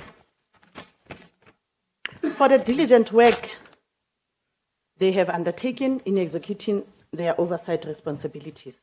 The report before Council is a comprehensive assessment of municipalities' governance, financial management, performance management, risk management, audit outcomes, information technology environment, and accountability processes. It reflects the committee's commitment to strengthening transparency, accountability, and good governance within the Mangaung Metropolitan Municipality. The Audit and Performance Committee has discharged its responsibilities in accordance with Section 166 of the MFMA and applicable performance management regulations. Through its meetings and oversight activities, the committee has provided Council with an independent and objective assessment of the state of governance and administration within the municipality. Honorable Speaker, the value of this report lies not only in identifying challenges, but more importantly in providing practical recommendations that, if implemented, will contribute significantly towards improving governance, financial sustainability, service delivery, and future audit outcomes. The committee has highlighted several critical areas requiring urgent attention. Firstly, on the municipality's financial position, the committee correctly points out that the municipality continues to face significant financial pressures arising from revenue underperformance, high overtime expenditure, increasing creditor obligations, underspending of grants, and risk of recurring audit findings. I therefore support the committee's recommendations that 1. Revenue collection and debt recovery efforts be intensified. Strict expenditure controls be implemented and enforced. Overtime costs be closely monitored and reduced. Conditional grants and capital projects be better planned and implemented. The municipality strengthens controls over unauthorized, irregular, fruitless, and wasteful expenditure, and the audit action plan be implemented without delay. These recommendations are critical if the municipality is to improve its financial sustainability and move towards a better audit outcome. Secondly, regarding performance management and service delivery, the committee has correctly identified that performance remains below expectations in certain areas, that there is a need to strengthen alignment between planning, budgeting, and implementation. I fully support the recommendation that management must identify the root causes of underperformance and implement targeted corrective actions. Equally important is the strengthening of quality assurance processes to improve the credibility of performance information and ensure that Council receives reliable reports upon which to make decisions. Thirdly, on information and communication technology, the committee has raised concerns regarding delays in the implementation of key ICT initiatives, Councillor Kotze, we are well aware, and continued reliance on outdated systems. As councillors, we should support the recommendations that ICT modernization projects be accelerated. Strong ICT systems are no longer optional. They are essential for sound financial management, improved controls, accurate reporting, enhanced revenue management, and efficient service delivery. Fourthly, regarding the audit action plan, one of the strongest messages contained in this report is the concern regarding the slow implementation of corrective actions arising from audit findings. The committee has rightly warned that delays in implementing the audit action plan increase the risk of recurring findings and continued qualification of the municipality's audit opinion. Council should therefore support the recommendations that all departments be held accountable for implementing agreed corrective actions, providing credible evidence of progress, and ensuring that audit findings are resolved within prescribed timelines.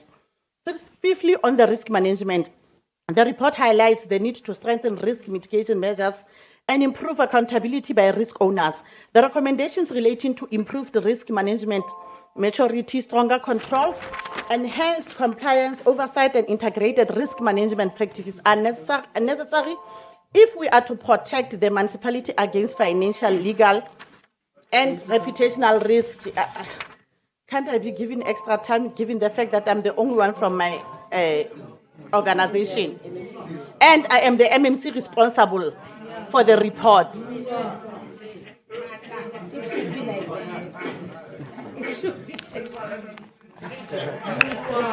Sixthly, regarding internal audit and implementation and committee recommendations. Mara di ke tla ka tsone smart wa utlwa for ha le hantle ke arabella ditsetsi tse ntse le lla ka tsone. Councillor, I'm coming back to you, Ms. Simpi and your team, for the responses. Sorry?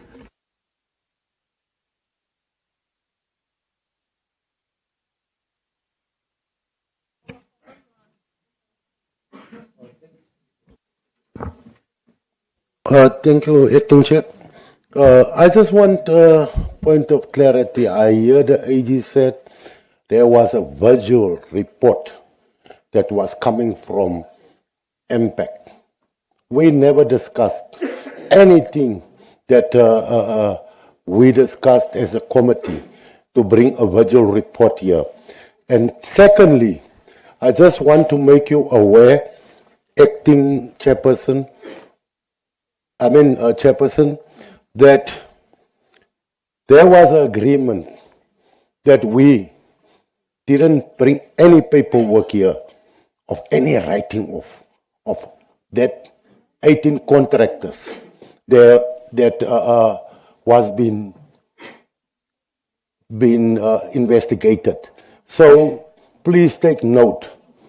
That committee didn't sit together and discuss to bring that item here. Thank you. Ms. MP, may I afford you this opportunity to respond? Thank you. Thank you very much, Speaker, and thank you to all the councillors for the questions. If you allow me, I am going to combine some of the similar questions as I respond. Perhaps let me start first with the internal audit capacity. Like I indicated, Honorable Mongale, we've had resignations within the unit, and at this stage, some of those posts have not been filled yet, which then unfortunately adds on to the pressures that the unit has. Like I indicated earlier on as well, that because the fourth industrial revolution is a buzzword now, we want things to move towards IT. Within the unit, we also need IT auditors and project management auditors, people that will go out and actually assess the projects as to whether, are they progressing as intended, the money that the city is spending on these projects, that we are indeed getting value for money, et cetera, et cetera. And with the limited capacity in that regard, it unfortunately does impact on the work that the unit does. However, in our discussions with the city manager, he has given his commitment that as the filling of the vacancies are prioritized, internal audit will also form part of that prioritization. So we will then continue to monitor that as we continue. In terms of the FRP, like indicated, there were slight improvements on the FRP. However, like I indicated, there's still a very big room for improvement. I think, like you're saying, that we're sitting at about 58% in terms of the implementation of the actions there. So there is still a room for improvement in that regard. And then the timing as well, in terms of the time bound, was also linked to the FRP, because if those timelines are not given and are not adhered to, unfortunately, it becomes a moving target. In terms of the spending of the grants, I think this is the one area that we continue to emphasize in our in-committee meetings with the city manager, to say it is important that the city spends on this money so that we can not only improve on the infrastructure, create jobs, etc. Contribute towards the development of the region, and I think it's something that we'll continue to monitor as we're moving along. In terms of the unwanted expenditure and the verbal report, maybe I should also clarify in terms of the report that we received. It was not about the actual work that has been done in terms of the itemized, but it was more of the progress in terms of how the city is dealing with the unwanted expenditure. So at this stage, we cannot then tell you that of the unwanted expenditure, so much has been addressed, so much has not been addressed. So we're not there yet. It was more of a progress report on. There's a technical committee who's in the technical committee. The work has started, but eventually a report will then be presented. So we are yet to see a report for unwanted expenditure in terms of where we are of the actual work itself. Again, we made our views very, very strong in that meeting to say we will not allow verbal reports. And this report was coming from the Office of the City Manager, that we need something in writing. Much as we're discussing it, it's on record, we're taking resolutions, but it is what is important that we get to actually interrogate the information that is presented to us.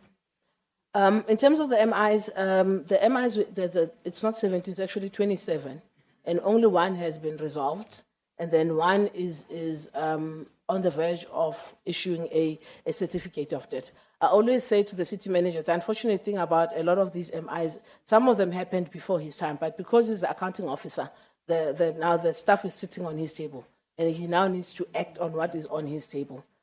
He might not be there in terms of when they actually happened, but he has now the responsibility to make sure that they, one, address the actual finding itself, come up with mitigating controls that will prevent these things from reoccurring. For example, there's one issue about the overpayment of service providers. The question is, how do we make sure that we prevent this thing from happening again? Two, how do we recover from those people that were overpaid, because if that doesn't happen, unfortunately, the certificate of debt is going to be issued against him, even if these things happened when he was not there, by virtue of him being the accounting officer.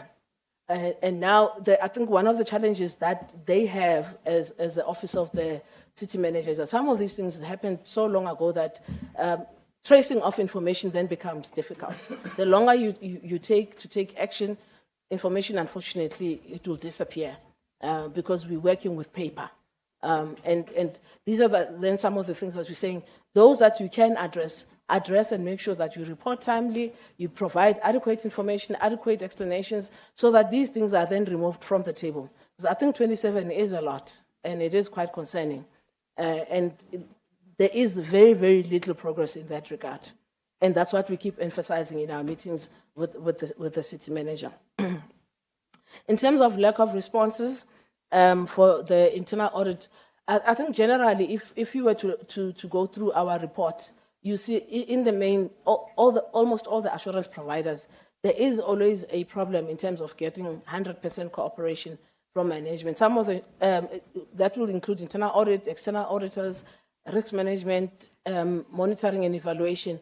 To a very large extent, there will be those, I don't want to call them culprits, but there will be those that where the assurance providers do struggle to get information from management. And we always say, once you hit that snag, the accounting officer is there to ensure that he unblocks those problems so that there's then progress. But unfortunately, it does happen, and we have to report on it as it happens. Death threats. Luckily, so far, nothing has been received. So I'm not going to comment much on that. And then the ICT capacity, I think I'm going to combine the issue of the ICT question with I think it's Councillor Pretorius and Councillor Kwasi. Yes, when the CTO started working here, I think it was a couple of years ago, she did an assessment when she started to say, within the unit, I have so many people in terms of human bodies, but in terms of the skill and the capacity, and it does not necessarily match what the requirements of the city are, and as a result, I think she indicated only about 10% of the people that were there that she can actually use in order to implement automations, etc., etc. So the other 90% will have to be reskilled, retrained, if possible, maybe be absorbed in other units, etc. So that exercise, I think, in her defense, I do need to say that I think there is quite a lot to be done on the table, and I don't think with the current capacity she's able to get to everything that she intends to. It therefore then becomes important as a city to then take a decision as to, one, how do we make sure that everybody that is within the IT unit has the correct skills requisite? If not, how do we then redeploy in other units? Or how do we then reskill such that at the end of the day, we begin to make an impact in terms of ICT in its entirety? Budget recommendations that we made as a committee. I think it's Councillor Foster's question. Again, I think it was more of a timing issue. For as far as I know, our recommendations were not necessarily factored into the final budget that went out. Probably because when we said, and the inputs that we gave vis-a-vis the time that the budget had to be tabled to council, I think there was very little time to maneuver. And that is why I don't think all the recommendations were implemented in that particular budget. Okay, slow implementation and consequence management. Again, I think as a committee, as an oversight committee, unfortunately, we don't have those powers to implement consequence management, but we can only recommend to management and council to say, in certain areas, you need to apply consequence management where wrong has been identified, because once you begin to do that, you begin to discourage wrongdoing. But until such time that happens, unfortunately, some of these things will continue to reoccur. And human beings in their nature, they'll always take advantage when they see that there are no consequences for bad behavior. So until such time that we make sure that we follow processes in terms of identifying wrongdoing and implementing that consequence management to a very large extent, we will unfortunately continue to have some of these problems that we are experiencing. In terms of finance, okay, I must also indicate that normally the CFO does attend our meetings, but in the last couple of meetings, there's been very challenges, not just with her, but because normally she would then delegate the responsibility of presenting the reports to her GMs and unfortunately, in that particular meeting, we then struggled in that process. But she always tries to come up with Plan B, and then unfortunately, Plan B on that particular day did not work. So in terms of the finance capacity and whether they are doing what they're supposed to be doing, etc. You must remember we are an oversight committee. So we rely a lot on the reports that are presented to us by management. And in certain areas where we find that there are red flags, we are then able to then say to internal audits, go back and investigate this, go back and investigate that, and come up with findings, let's see what's happening, so that we can then be able to advise management and council accordingly. And that's the problem that we're sitting with at the moment. If the information does not come forth, then chances of us, we must remember, we only meet maximum 6 times a year as a committee. So we would not necessarily have the full detail of the information unless it comes to us presented by either management or Auditor General or risk management, etc., etc.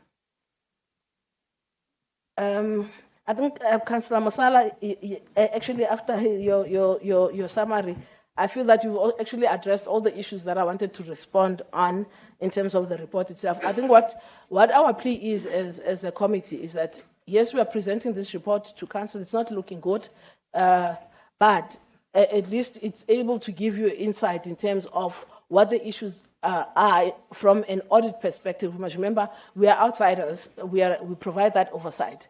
So based on the information that is presented to us, we are then able to then conclude and advise both management and council in terms of what needs to happen. Us as a committee, we are not able to say we'll then implement consequence management. It is up to council and management to make sure that consequence management is implemented. So we give you the recommendation, and then then you must then take the decision in terms of how do you then take those recommendations moving forward. So us, we are not like the AG. The AG, they have additional truth which we don't have. So we are here for the city. We are here to advise the city. We are here to advise, and this is what we're trying to this message that we are conveying through our reports. In terms of the ICT, I think there's one thing that I left in terms of ICT, in terms of the report for the hacking of the system. We haven't received anything formal at this stage to say what happened, what led to the hacking, what controls have been put in place to make sure that this does not reoccur. And again, we're dealing with sensitive information of our customers, etc., etc. And the question is, how have we then addressed the issue of the POPIA in terms of protection of personal information? And those are the things that we need to then deal with as we're looking at. First and foremost, we need to first identify what happened. What was the reasons for what happened? And could it be prevented, yes or no? If not, who is in the wrong? So that we are then able to then take action against the person if there was a wrongdoer. Unfortunately, as we're moving into ICT environment, hacking, it's part and parcel of it. So we then need to strengthen our controls as we're moving forward. And unfortunately, government in its entirety has become a target of hacking. Not just the city, but even national departments have been hacked. But the question is, once this happens, how do you then make sure that, one, it does not occur? Two, what is it that you could have done better to improve the system? I think I've addressed most of the issues. Speaker, thank you very much. Thank you, thank you very much, Ms. Simpe. Report item 85.1 has 8 recommendations, but there was an additional recommendation from Councillor Pretorius. It was seconded by Councillor Kotze. Councillor Pretorius, could you please repeat that recommendation that you made, additional recommendation? Slowly, please.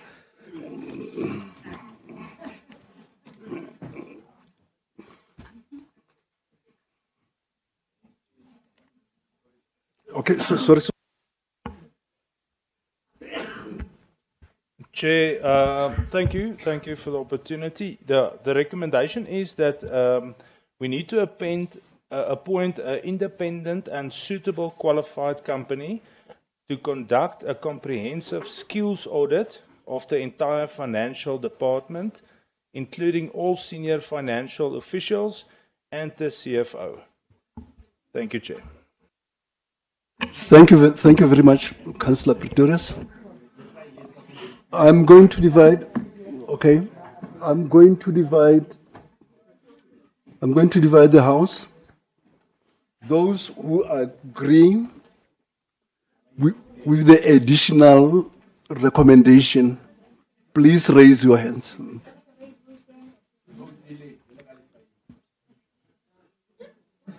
Additional recommendation. Please help me count, make it 24. Thank you. Thank you very much. Those who are not in agreement, please raise your hands.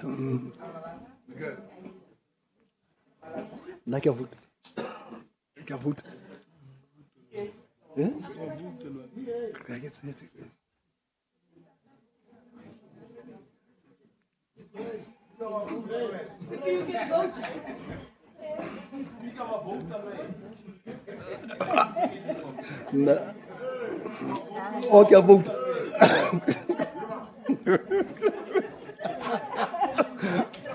Oh, Baba. Baba, how Shambaz.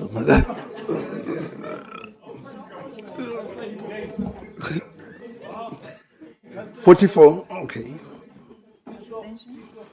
Abstentions?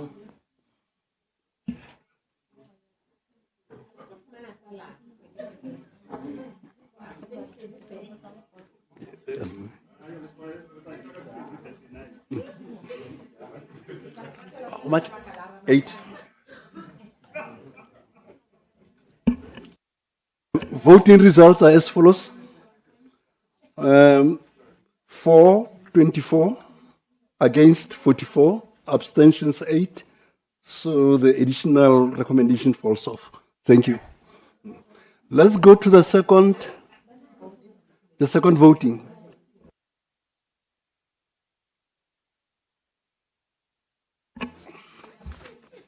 The report has 8 recommendations. They are too long, I'm not going to read them all. But the first recommendation is on the financial position, the second on performance and management evaluation, the third one on ICT, the fourth one on management audit action plan, the fifth one on risk management, number 6, implementation of the internal audit and audit performance committee recommendations, the 7th, Auditor General's material irregularities, and the last one, unauthorized, irregular, fruitless, and wasteful expenditure. May I have the hands of those who are for the recommendations as contained in the report?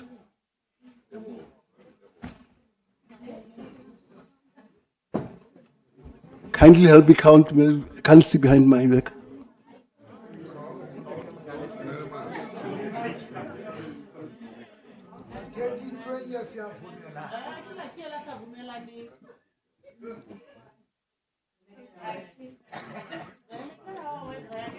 Okay.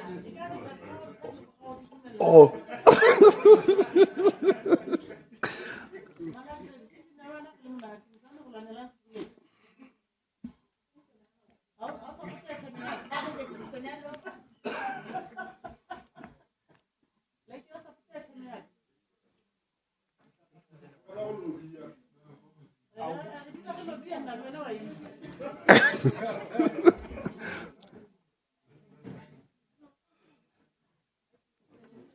$77. Against?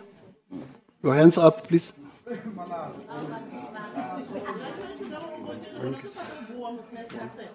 Is that only one? Okay, can I see? Abstentions?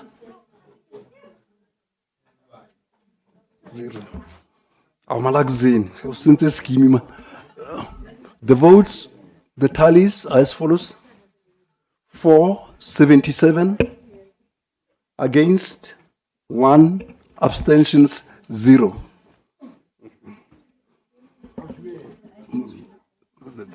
The indlulile ifitile igqithile. Okay. Thank you very much, Ms. Mpe and your team. You may be excused.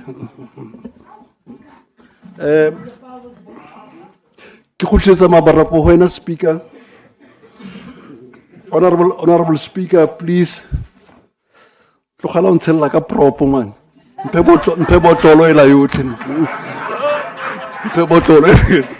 Thank you so much.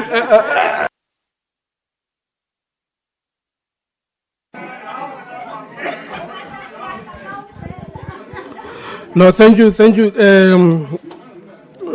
Chairperson Thabo Mokhothwane. Fellow councillors, let's now proceed to the rest of the agenda items. 82, item 1 and 2 is combined. Councillor Muraje.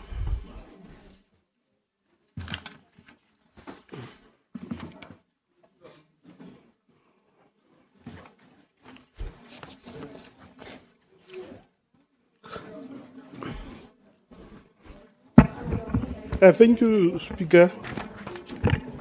I am appealing, Councillor Sibula.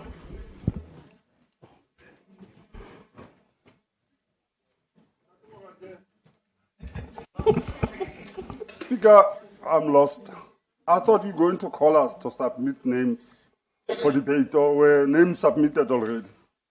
No, not yet. He's presenting the item. Then immediately after him, I will ask for you to submit hands on the items.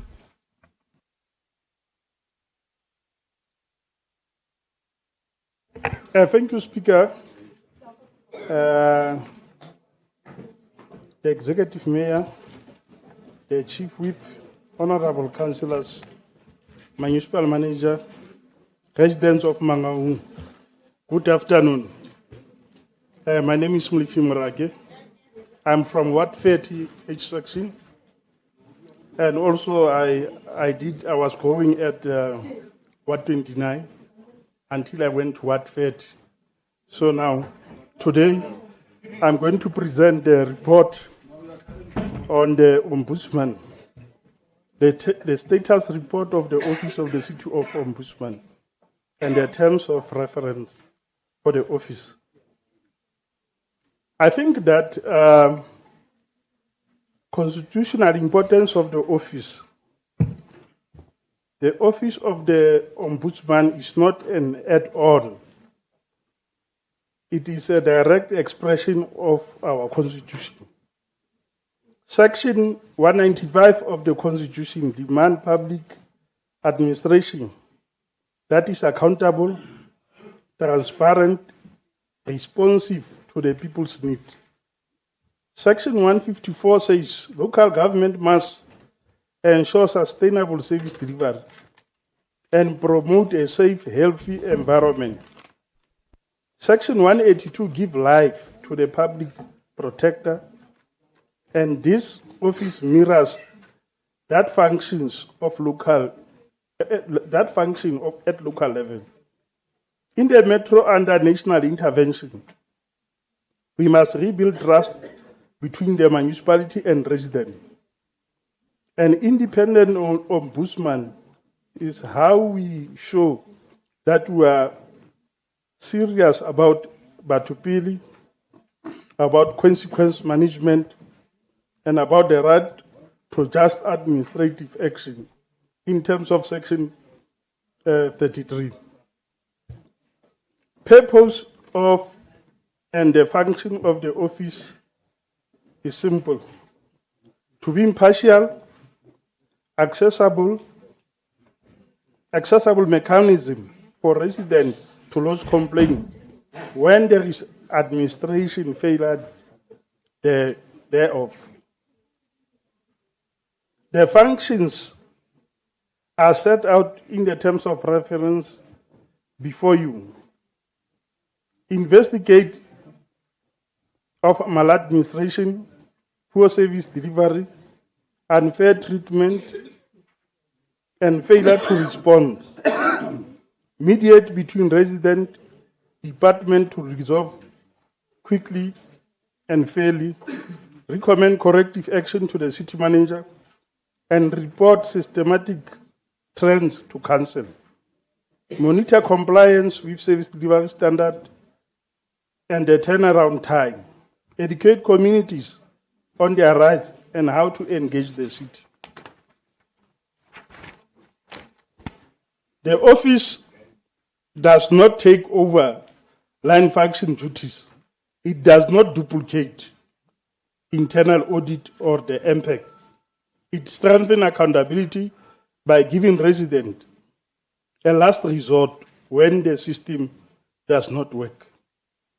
Linked to service delivery and local government election, honorable councillors, we cannot separate governance from election work. We know that we'll be going to election very soon, on the 4th of November. It's for us to hold this council accountable all the time to make sure that communities express confidence by going out in numbers to go and vote for their different political parties. But unfortunately, this council is led by the ANC for now. But the coming election will determine which party they will be voting for. So the Ombudsman closed the gap when residents see complaint and resolve in 14 days instead of 14 months. Faith in the institution return. Data from the status report shows 68% of complaints to date relate to water, electricity, billing, billing. Fixing those system issues is a service delivery. Our local government election, voter apathy is high when people feel unheard. A credible independent ombudsman tells residents, this metro has mechanism that works for you, not against you. That is how we improve participation. That is how we show that local government is not distant. King's report calls this stakeholder inclusivity. The Constitution calls it a responsive government. Function of ombudsman is therefore not political. It promotes constitutionality, it protects the integrity of this council and promotes voter confidence. Status report highlight. The status report before you covers the work of the office since launch on the 14 May 2025. 14 November, 2025. Top trends is billing dispute in Bloemfontein. Estimate billing, executive mayor, it's a nightmare in the city. We need to have actual, to respect the rights of the consumers. So they must be actually billed, not with estimates. Water outages and water quality, which is, they call it, there are reports that are issued by the Department of Water and Sanitation on the yearly basis that show the status of the water quality. The Hede Dalguar, which is parliamentary matter, and roads and stormwater issues. Remember that the quarry was mined by Korabrik, and I think this city must help Korabrik responsible through minerals and energy, because when somebody mines, he or she is given mineral rights by departments of minerals and energy. Your 5 minutes. So those are some of the matters that were, yeah. As an average resolution time reduced from 92 to 22 days. Challenges: the office needs formal terms of reference and council approval,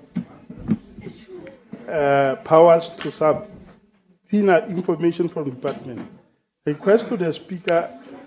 We therefore request that your time is up.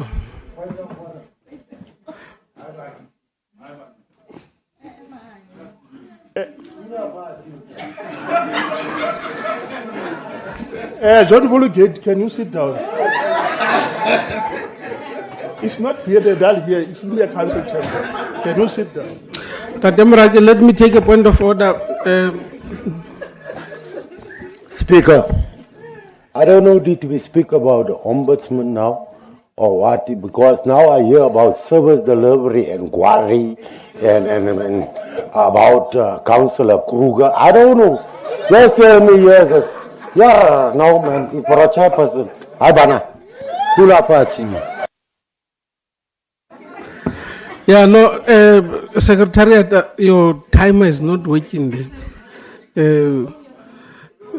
Tatemrake had already exceeded 5 minutes. I'm not going to allow him any more time to present.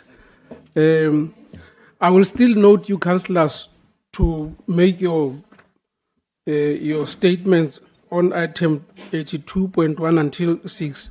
I just want to conclude with a list of presenters who are presenting this item.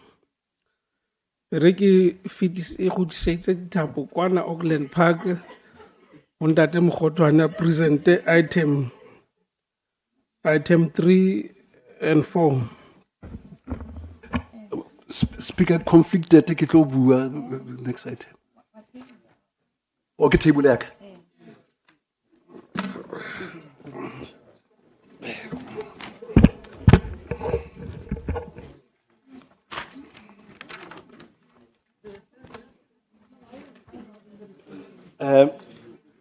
Dikgomo tseo le manamane a tsona, Honorable Speaker,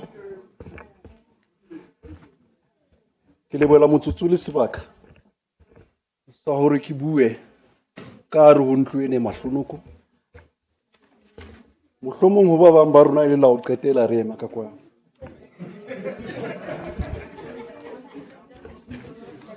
Ke nako ya dikgetho, Speaker. I rise in this August House to present on behalf of the Speaker's Office item 8.4,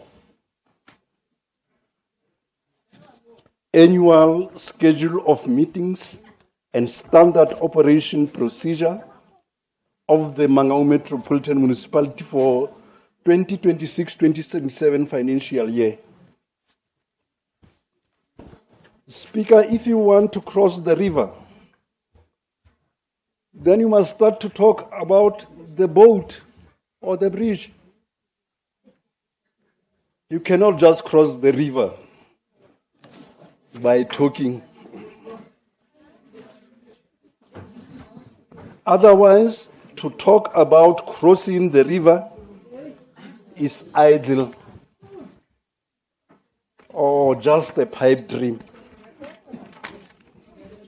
Accordingly, the annual schedule of meetings and the standard operation procedure will serve as a bridge or boat that will usher and guide us through the turbulent and murky waters to the promised land, the 2026-2027 financial year.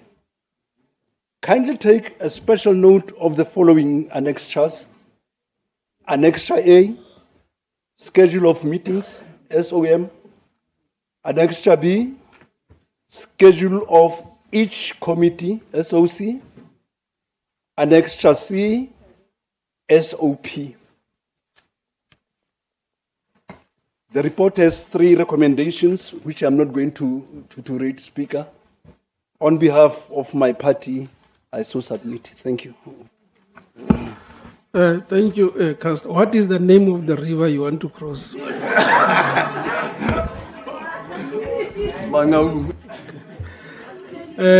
Thank you, Councillor Tladi.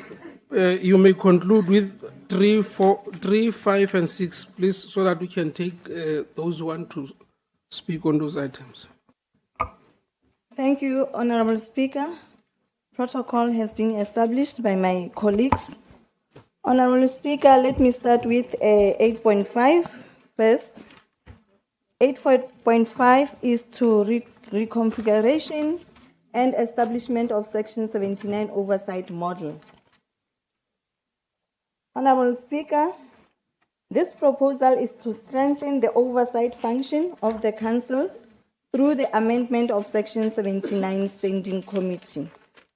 The purpose of this report is to strengthen the oversight responsibilities of Council by amending the function of existing Section 79 Standing Committee. This will improve accountability, enhance governance, and ensure effective oversight over the executive and municipal administration. As the legislative arm of the municipality, Council has a constitutional obligation to exercise oversight over the executive mayor, mayoral committee, and the administration. Strengthening Section 79 committees will enable Council to monitor departmental performance, improve compliance, and ensure responsible stewardship of public resources. Proposed oversight structure. Public Place and Street Naming Committee. In addition of its current responsibilities, this committee should exercise oversight over Rural Development Department, Planning and Human Settlement Department, Fleet Management, Remuneration and Benefits Committee. In addition to its current mandate, this committee should exercise oversight over finance, economic development, integrated development planning, corporate service. Rules Committee. The Rules Committee should exercise oversight over committee services, public safety, municipal bylaws, and regulatory compliances. Petitions and Community Committee. This committee should exercise oversight over technical services, trading services, including water and wastewater, office of the city manager. Expected outcome out of this: the strengthening of oversight framework will improve accountability of the executive and administration, as I said, ensure regular monitoring of departmental performance, strengthen compliance with legislation, municipal policies, and council resolution, enhance transparency in the use of public funds, improve service delivery through proactive oversight, ensure that council fulfills its constitutional oversight responsibilities effectively.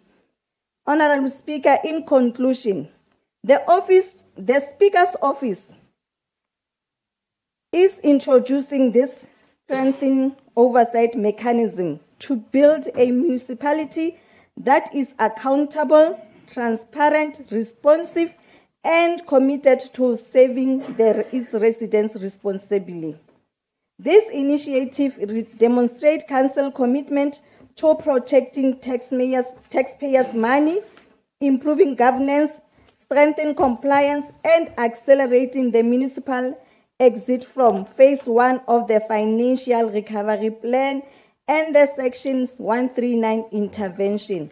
By empowering Section 79 committees with clearly defined oversight responsibilities, Council will reinforce its role as the custodian of good governance and ensure that executive and administration remain accountable to the people of Mangaung. Can I go to 8.5 or my time is almost up? Okay, Honorable Speaker. 8.6, introducing the Chair of Chairs Committee. To further strengthen Council oversight coordination function, it is proposed that Council establish a Chair of Chairs Committee. The purpose of this committee is to coordinate work of all committee, Section 79 committee and chairpersons, to promote consistency in oversight, monitor the implementation of Council resolution, and strengthen collaboration between the Oversight Committee and the Office of the Speaker. This model was benchmarked by the Office of the Speaker at the City of Johannesburg Metropolitan Municipality, where it has contributed to... Thank you, Honorable Speaker. We have 4 recommendations in 8.5, and then in 8.6, we want to take out recommendation B. Thank you, Honorable Speaker. Thank you, Councillor. Just on 8.3, you did not deal with that. May I acknowledge Councillor Andries Stefanos Fourier, who has joined us on behalf of the Democratic Alliance, replacing Councillor Maraika Davis. You are officially recognized, Councillor. Is Councillor Fourier? Yes, Councillor Fourier, you may stand up so that councillors may see you. Let's give Councillor Fourier a warm round of welcome, please. We are equally joined by Councillor Gregory Allen Werner on behalf of the Patriotic Alliance. Councillor Werner is replacing Councillor Swartz. You may stand up, Councillor Greg. Thank you.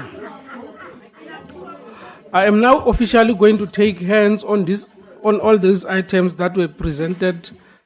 And at the conclusion of these items, I would want us to break for lunch and then come back again. I have the following speakers on my list, but let me take hands from the EFF. Yes, that is Wula.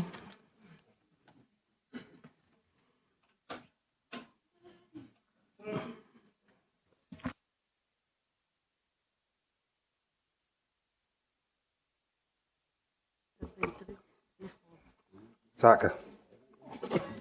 Chairperson, you know, you caught me off guard. I thought we drawing items once and for all. Are we doing that? On item 82. 82. Under item 82, there are 6 items.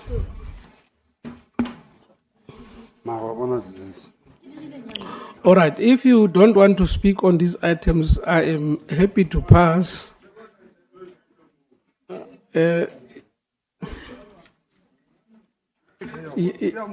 Yes, Councillor.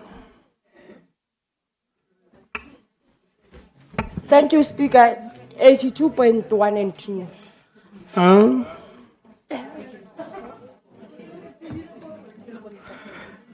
Kingarliza tuma mina muche mara.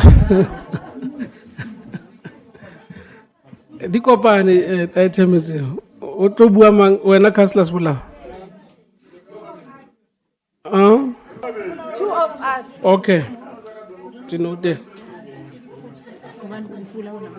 Nalom.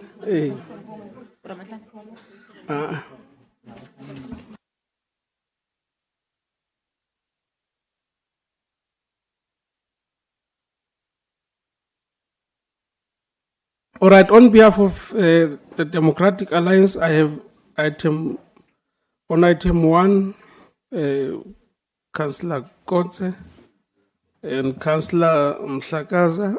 Item 2, those items are combined. So we'll have those 2 speakers there. On item 82.3 is Councillor Moureng. On item 82.4, it's Councillor Snyman, Andre Snyman and Councillor Bauer. And on item 5 is Councillor Godze. Yes, Councillor. Thank you, Speaker. On item 1 and 2 that's combined, we have Councillor De Kock, please. Okay. And on item 5 and 6, which is combined, Councillor Snyman van Deventer, please. Okay. Thank you.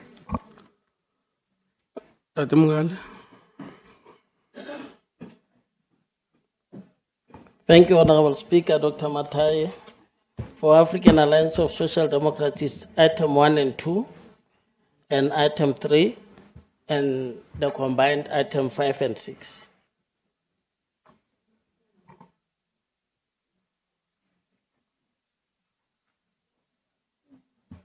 Thank you.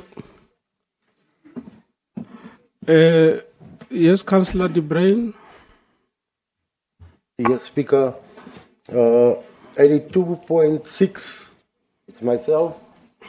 And then 83.8 is Councillor Werner.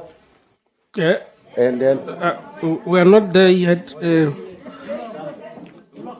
We are now on 82.1 until 82.6. Oh, so we didn't submit the names yet. No. I will still acknowledge you once we have dealt with those items. Okay. Yes, Councillor. 82.4.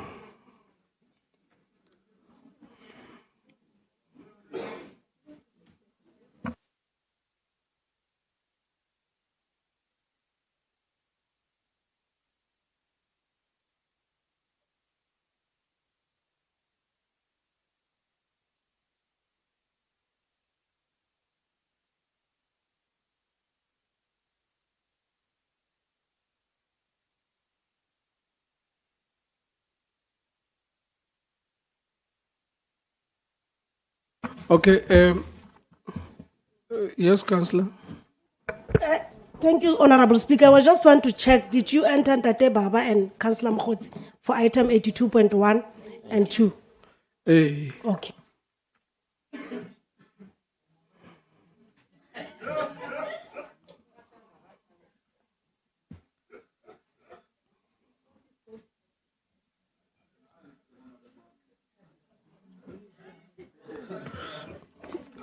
All right.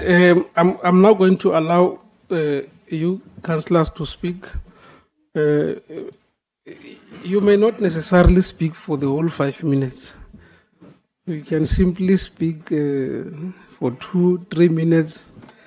We are behind time. There's just so many items, and I'm looking at the agenda. If we are going with this pace, we should be out by 11. So yeah, let me now acknowledge you, Councillor Kotze. You are the first. Thank you, Speaker.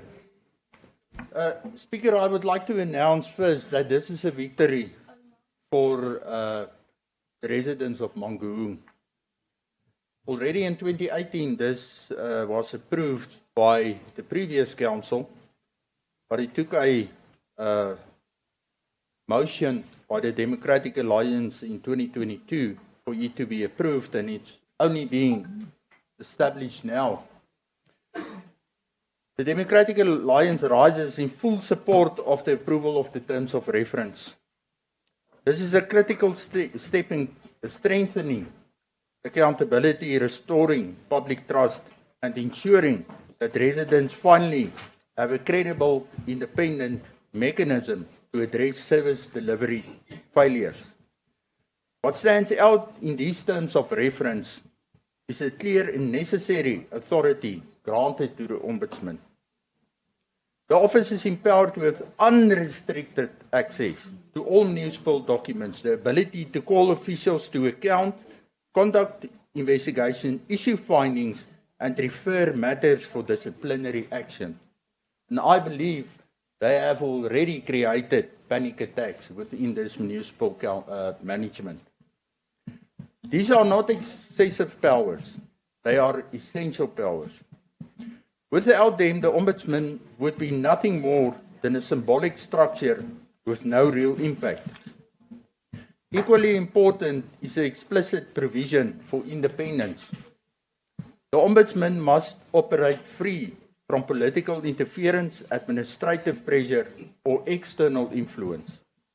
Let us be clear, if the independence is compromised, the entire purpose of this office collapses. I must thank the interim Ombudsman for answering my Rule 38 questions regarding the establishment of the Ombudsman.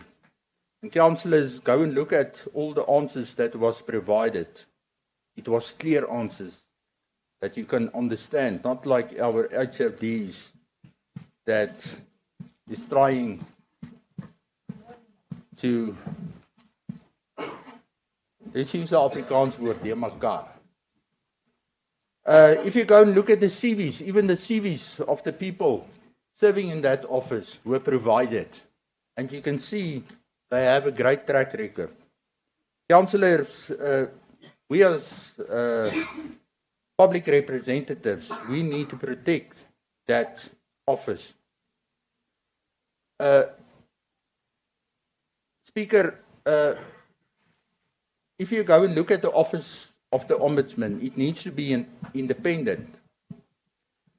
Last year, November, the interim Ombudsman was already appointed, but they still don't have an office.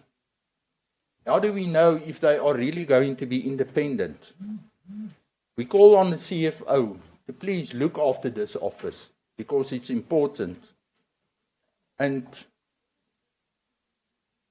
all members of the official opposition, we don't know what's going to happen on the 4th of November, but I'm really positive.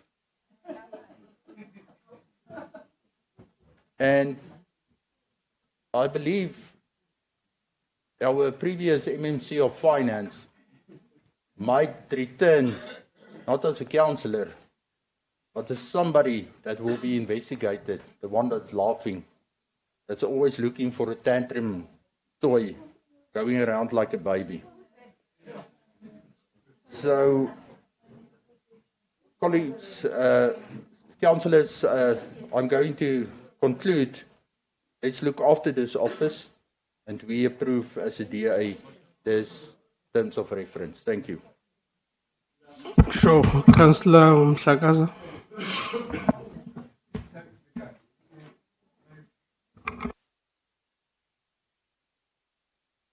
My input in the form, Speaker, of clarity-seeking questions in relation to the office. Then the first question, I would focus on accessibility. To say that in the form of accessing the office, Speaker, I have a problem when it speaks about saying that every reporting to the office must be in writing. Because people from the disability sector, Speaker, there are people who can't write. If I would make an example, people who do not have fingers. So what is it that office is gonna do to accommodate also such people? Then let's move also to the issue of building, because there are colleagues that are wheelchair bound. What is the office in terms of accommodating such people disability accessible?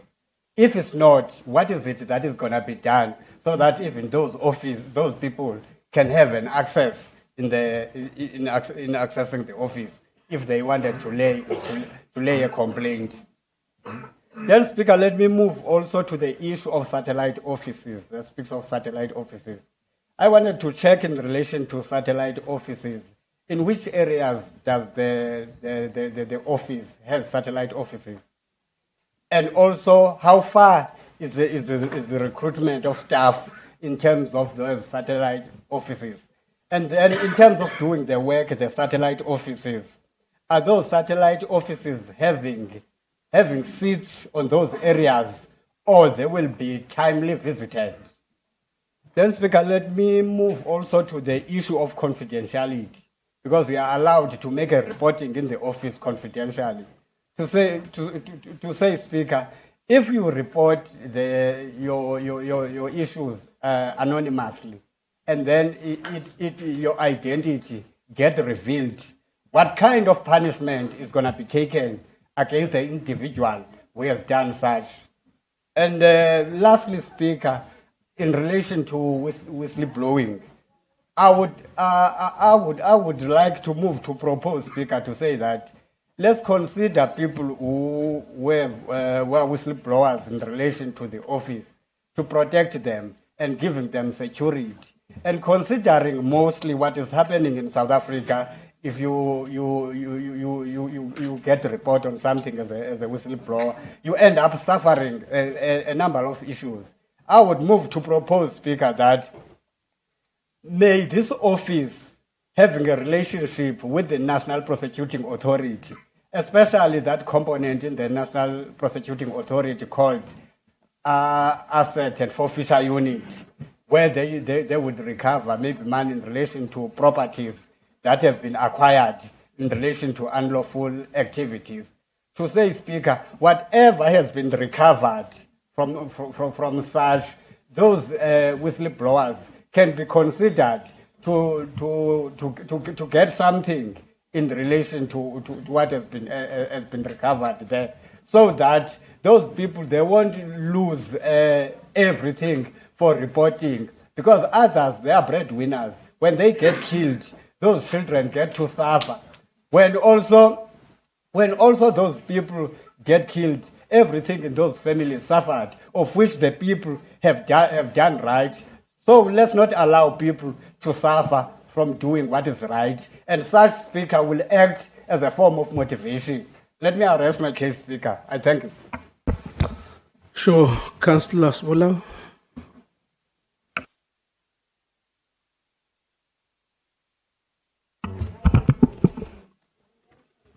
Thank you. Thank you, Honorable Speaker. Let me just first, before I start with my speech, Speaker, submit a disclaimer here on this Ombudsman report. We are worried as the EFF that the person who's going to take care of the office is tainted somehow. The advocate at a certain time was suspended here, and we did not even get the report why she was suspended. And when she came back, she's being compensated with this serious office which is going to compromise other people's lives. So we have a problem with that. Anyway, this council must decide what to do, but we can't have such a person. The Economic Freedom Fighters welcome the institute that strengthens accountability and gives ordinary residents another avenue to challenge maladministration. An independent ombudsman is consistent with the constitutional obligation of local government to provide accountable governance. However, we cannot celebrate a report that exposes failure of the very administration that is presenting it. The first question is simple. Why did it take almost 8 years? Council resolved in May 2018 that Office of the Ombudsman be established and that the CFO secure necessary budget. Yet today, in 2026, the report tells us that the office still has no dedicated budget, that its accommodation remain unresolved. This is not progress, it's evidence of administration failure. The ANC administration ignored its own council resolution. See Annexure A and paragraph 6.2 and 7.4. Secondly, the report itself admits that Ombuds is operating without financial independence and depends on the very administrative must investigation. Paragraph 7.4 correctly states that compromises the independence of the office. An ombuds that depends on the administration for resources cannot inspire public confidence. Thirdly, the report confirms that EFF has been saying in this council for years, residents are suffering from service delivery collapse, complaints relate to poor service delivery, administration delays, road public safety and communication failures. The office was not created because the municipality is functioning well. It was created because the municipality is failing the people. The report further acknowledged serious human rights concerns, including South African Human Rights Commission finding regards to sewer spillage and environmental violation affecting the people of Mangaung. This is not merely poor administration. It's a violation of dignity and health for our people. The EFF therefore supports strengthening the institution, but we reject creating ombudsmen that exist only on paper while lacking the resources to protect the residents. The EFF demands immediate allocation of a dedicated operational budget as envisaged by the 2018 Council resolution, immediate recruitment of permanent staff instead of relying on acting arrangements, independent office accommodation outside the direct control of the administration, quarterly report to Council detailing complaints received, investigation completed, recommendation made, implementation by departments, consequence management against departments that fail to cooperate with Ombuds investigation. Honorable Speaker, the EFF believes that public institutions must serve the people and not politicians. The Ombuds must become a weapon against maladministration, corruption, and abuse of power, not another underfunded office created to give illusion of accountability. The people of Mangaung deserve more than promise. They deserve justice, accountability, and a municipality that works. We thank you. Sure.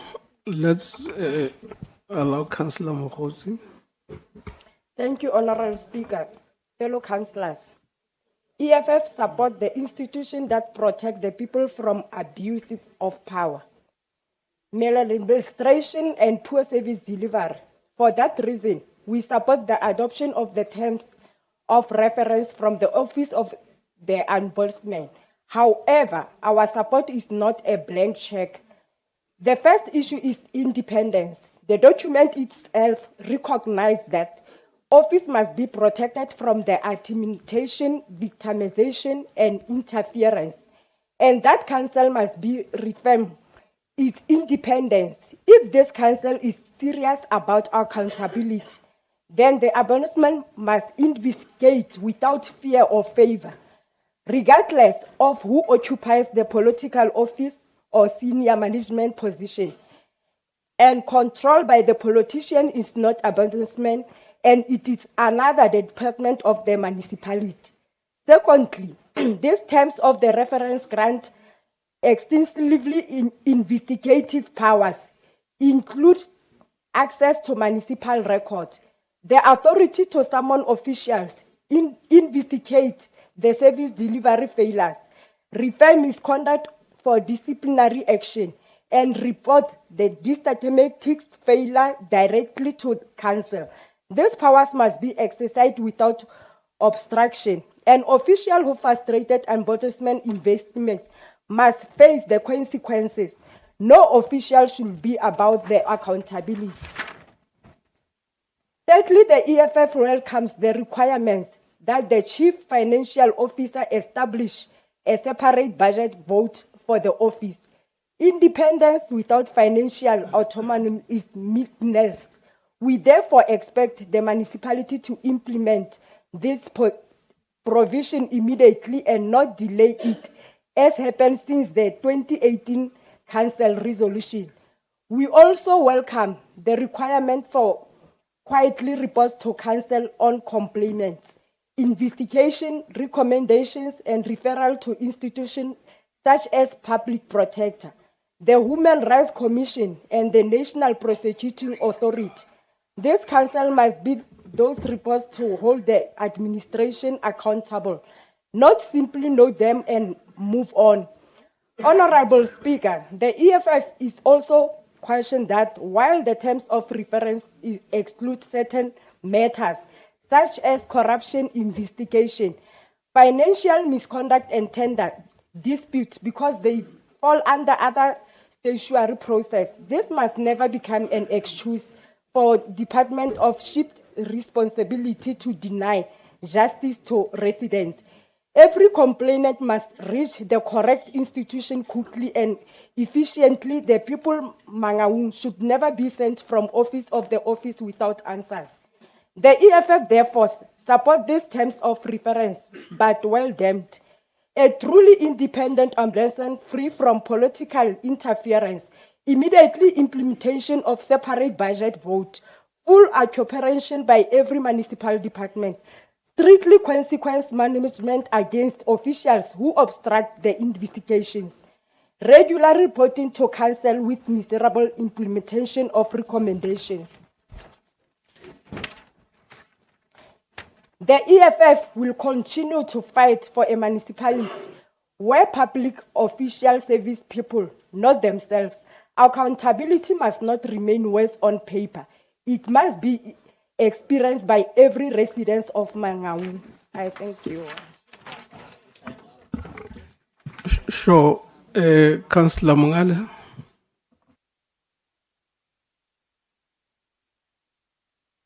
Thank you, Honorable Speaker, Dr. Matai. I'm going to be very short like myself on this one. And I'm not going to fall into temptation of talking too much. I'll only start by saying there are some disturbing things that I've seen in the document when I was reading it. There is somewhere where it shows the picture of Ombudsman being appointed on the 13th of November 2025.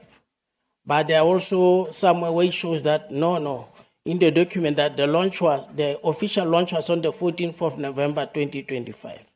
So maybe it's a problem of British English, trying to understand the difference between the two. Now, on a lighter note, I've seen that the municipality have called that office ombudsman, the ombudsman office, but they have appointed a woman. Now I was worried, ombudswoman, ombudsman. Now, I know it was not intentional to be sexist, but it smells sexism when you say ombudsman. It's like a man is going to be appointed there.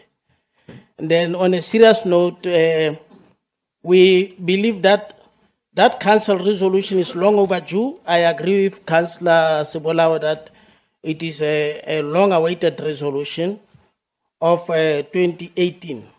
it is of the 24th of May 2018, which was ultimately implemented, and we thank you for implementing that resolution, and we believe that there is something good that you have done. We will not criticize you only, but we will also recommend you or clap hands for you where you have done excellent. On the issue of the role of ombudsman, where it says the ombudsman must be independent and impartial, we are worried whether the ombudsman will be able to be impartial in the building of Mangaung, because there are many people who are apparently blazer in that corridor who are very dangerous and who interfere with every person's job. And when you cross them, you are in trouble. I'm saying this because I have evidence as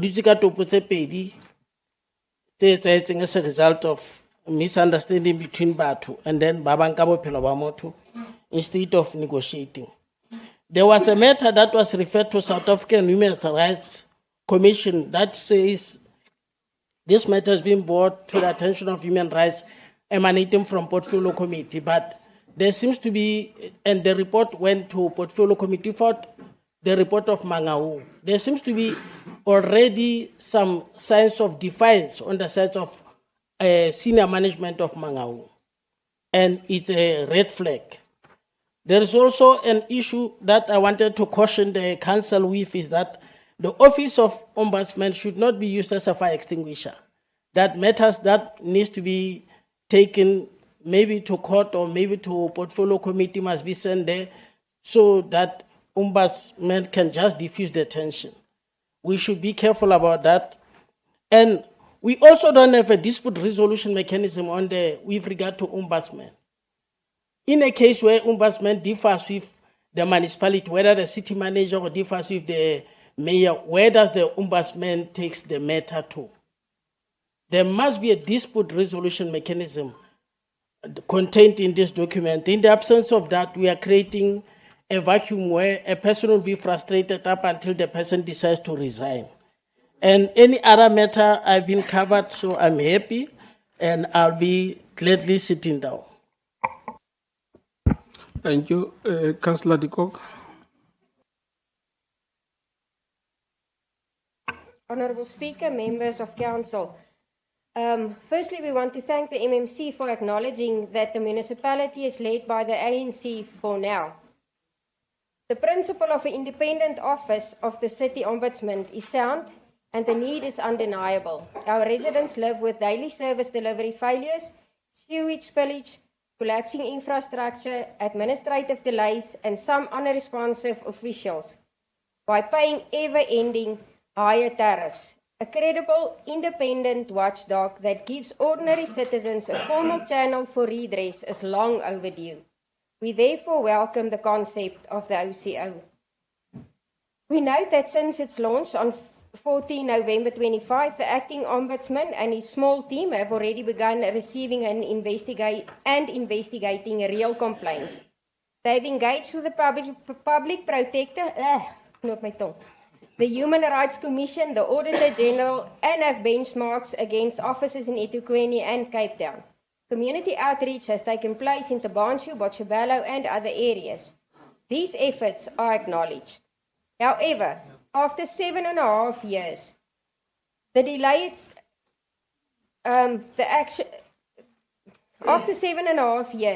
the actual launch of the OCO was late in 2025. This delay itself is unacceptable. Residents who suffered during those years had no independent recourse. We must ask, who was held accountable for this negligence? And will Council allow the same foot dragging in future? The reality on the ground raises serious concerns about the office's independence and capacity. We therefore welcome the office lease as proposed, if we can be assured that this is the most economic option available and that all options were investigated. Even more worrying is the absence of a dedicated budget. The report itself warns that this lack compromises its independence because the office remains at the mercy of the very directorates it must oversee. The approved structure of 6 posts is only half filled with acting staff. Yet complaints continue to flood in.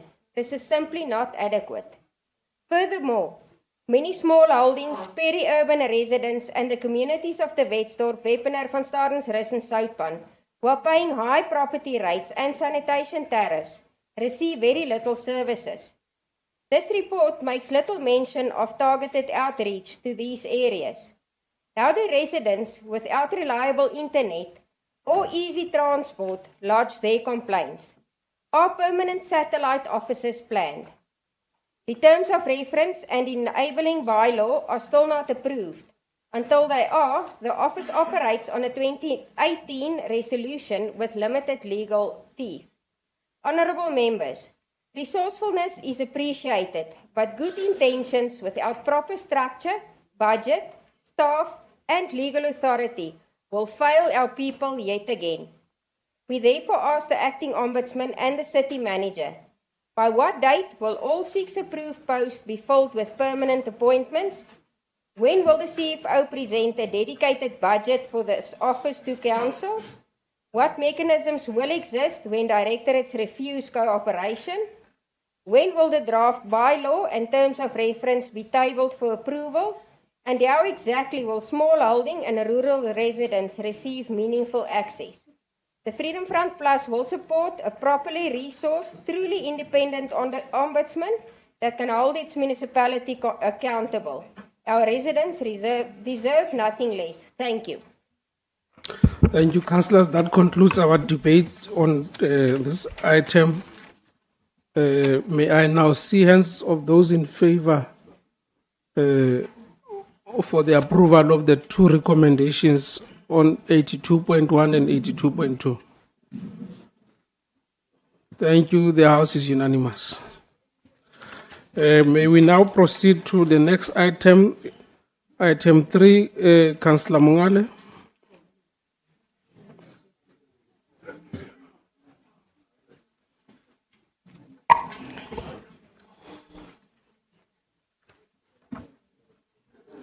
Oh, item 3, my document.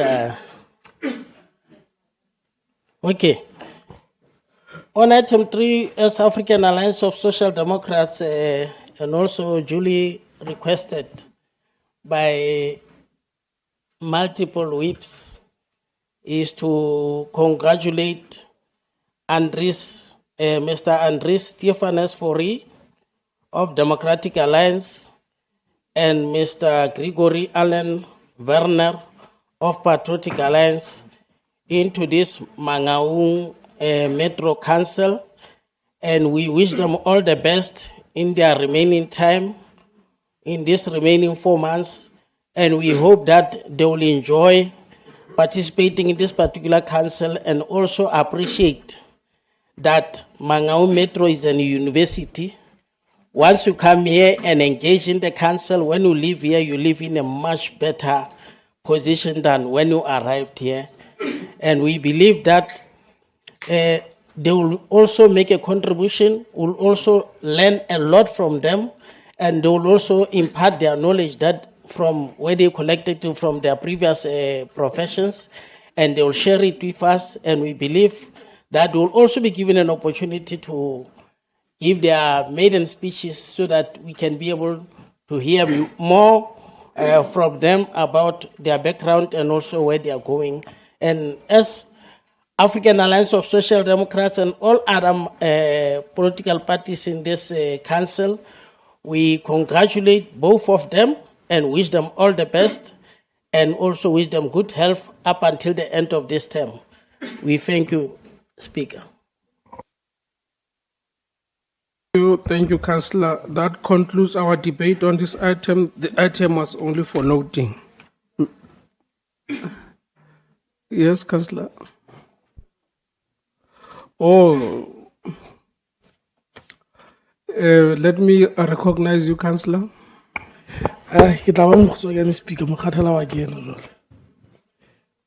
Speaker, it is my honor today to extend a warm welcome to our newest member of the Democratic Alliance Caucus, Councillor Fourie. Your presence here strengthens our collective commitment to accountability, service delivery, and the values of transparency and good governance. Joining this council is not merely about occupying a seat. It is about carrying the hopes and the voices of the community you represent.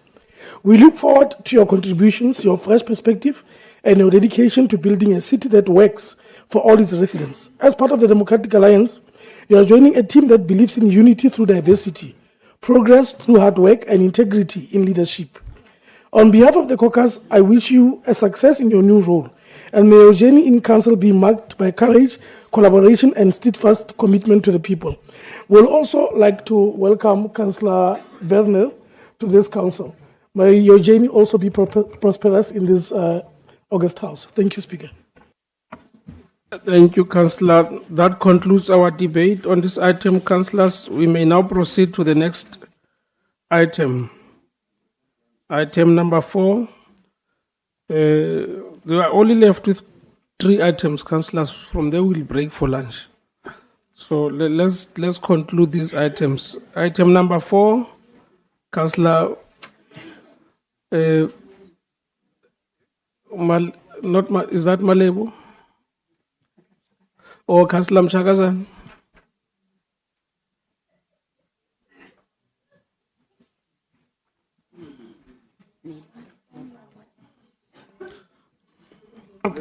Yona somlomo ohlompekileyo sodolophi kunye namakhansela.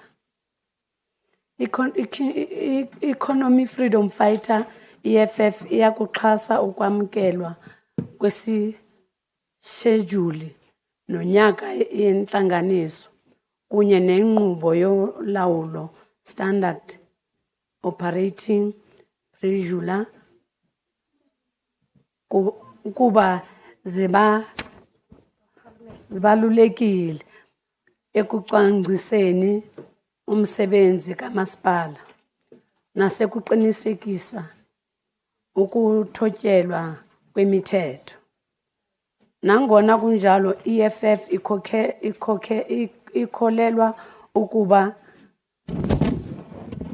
ukubamba intlanganiso eziningi kuphela akusoloko kuthetha ulawulo olusebenzayo. Eyona nto ebalulekileyo ukuba izigqibo ezithethwayo libhunga ziphunyezwa kwaye zibe nefutho kubomi babahlali. Zikhathazekile kuba izigqibo eziningi zibhunga zihlala zingaphunyezwa ixesha elide. Ngenxa yoko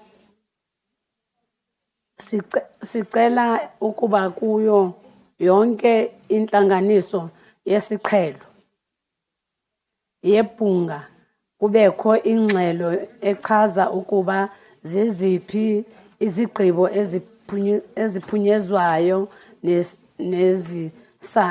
nezisasaleyo yemuntu bengolamu. Ziyayigqasa inkqubo ecwangcisa ingxelo uhlalo lwabiwo imali i-IDP kunye nezinye ingxelo ezisemthethweni. Kodwa ezo ngxelo mazikhokelele ekuthethweni kwamanyathelo xa amasebe engafezekisi injongo zawo okanye xa ingxaki zophicotho ziqwadi ziphinda. All right. Zikwaqinisisa ukuba amakhansela kufuneka afumane ingxelo ezipheleleyo nezichanelekileyo kwangethuba ukuze ukwazi ukwenza umsebenzi wawo wokungamela ngokufanelekileyo. Nengxelo ezifeke emva kwexesha okanye ezingaphelelanga zenza ubuthathaka ulawulo oluhle. EFF ikwakholelwa ukuba xa intlanganiso zitshintshwa zisuke ebusweni ziye kwintlanganiso ezikwi-intatheni. Oko makwenziwe kuphela xa kukho ezizathu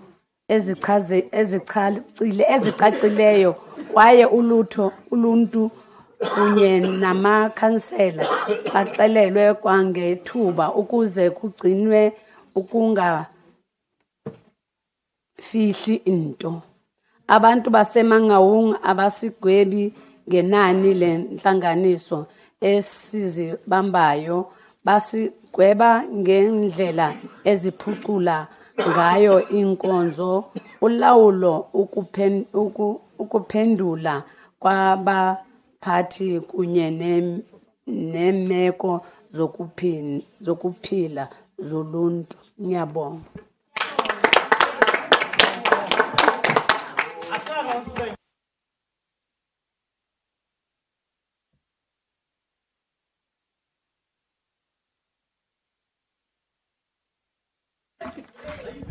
Yeah, no. Thank you, Councillor Chagazana. That concludes our debate on this item. Okay.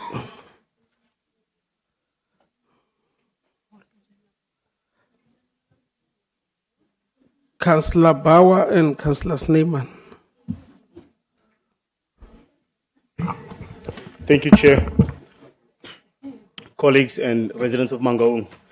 Chairperson, Speaker, Honorable Speaker, and as well to the Chief Whip.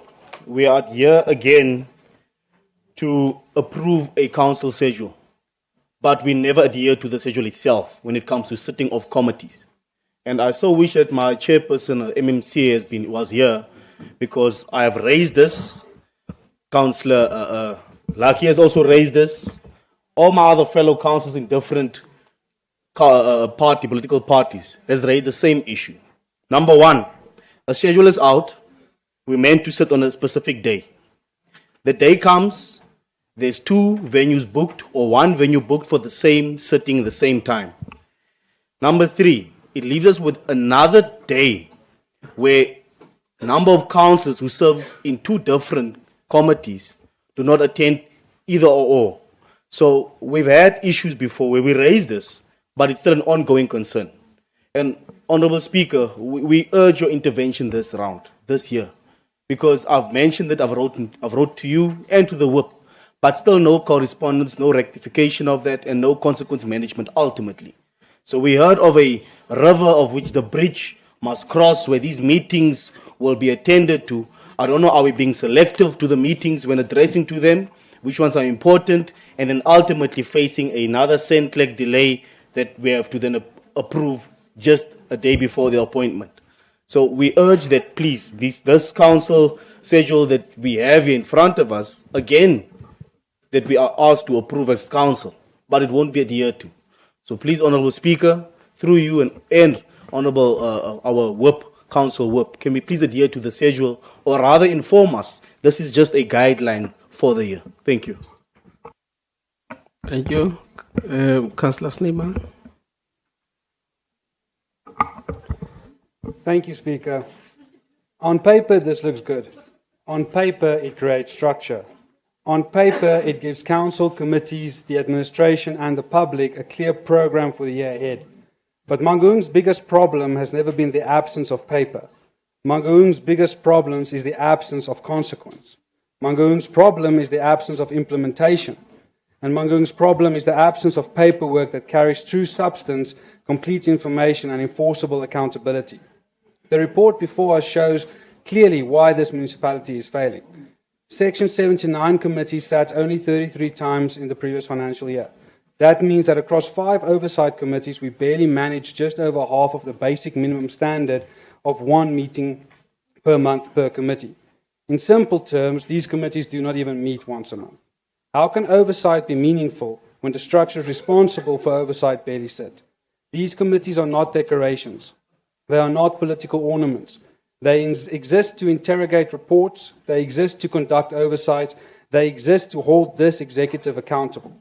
They exist to make sure that decisions taken in this council are properly monitored and implemented for the benefit of the residents of Mangaung. But when they do not sit, process collapse, diligence collapse, procedure collapse, and accountability collapse.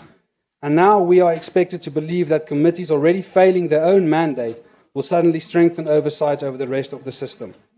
Then we look at MAKER, the mayoral committee, the body responsible for the day-to-day political leadership of this municipality, sat only 13 times in a full financial year. Doesn't the mayor say on a regular basis that they meet every Monday morning? It is good to know that performance is being lied about. No wonder Mangaung is in the state it is in. The people responsible for running the city barely meet often enough to know each other's names. How are they supposed to know what is collapsing next? The Budget Steering Committee sat only 5 times. In a municipality under severe financial strain, failing to adhere to its financial recovery plan, still under Section 139 administration, with failing infrastructure, service delivery breakdowns, and communities losing hope. The committee that should guide budget discipline sat only 5 times. That is not leadership, that is negligence. That is lack of commitment, and that is failure.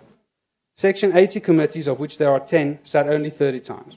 That is an average of only 3 meetings per committee for the year. And we know very well that some committees sit more regularly, which means others barely sit or do not sit at all. I know this because my own committee hasn't sat since last year, November. The system itself may be sound, but the ANC's leadership has turned into a bad circus. This is administrative chaos. Speaker, colleagues have been raising serious concerns in this regard for years.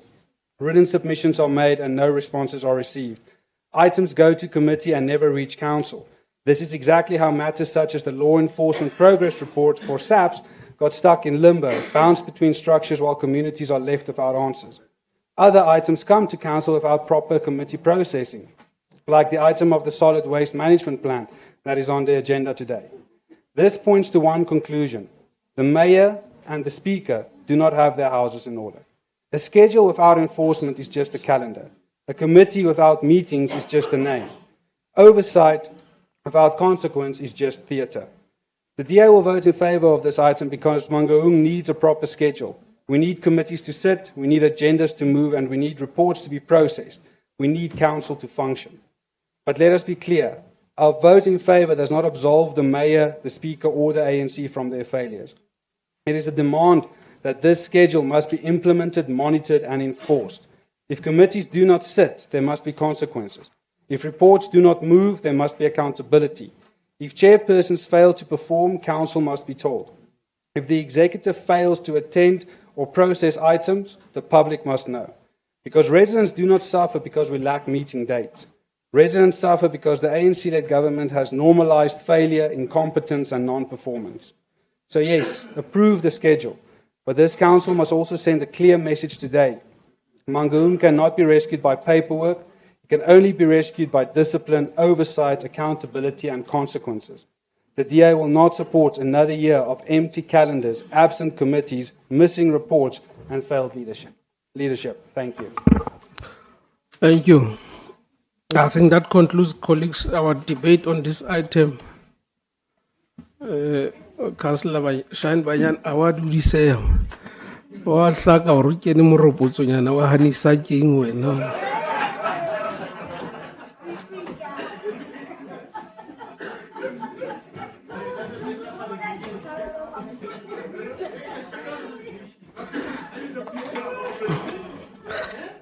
That concludes our debate, councillors. May I now see hands of those in favour of the approval of the council schedule, our corporate calendar. Thank you. The House is unanimous. May we now proceed to the last item so that we can break for lunch.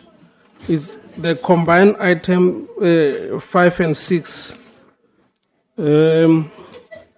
Councillor Mungale.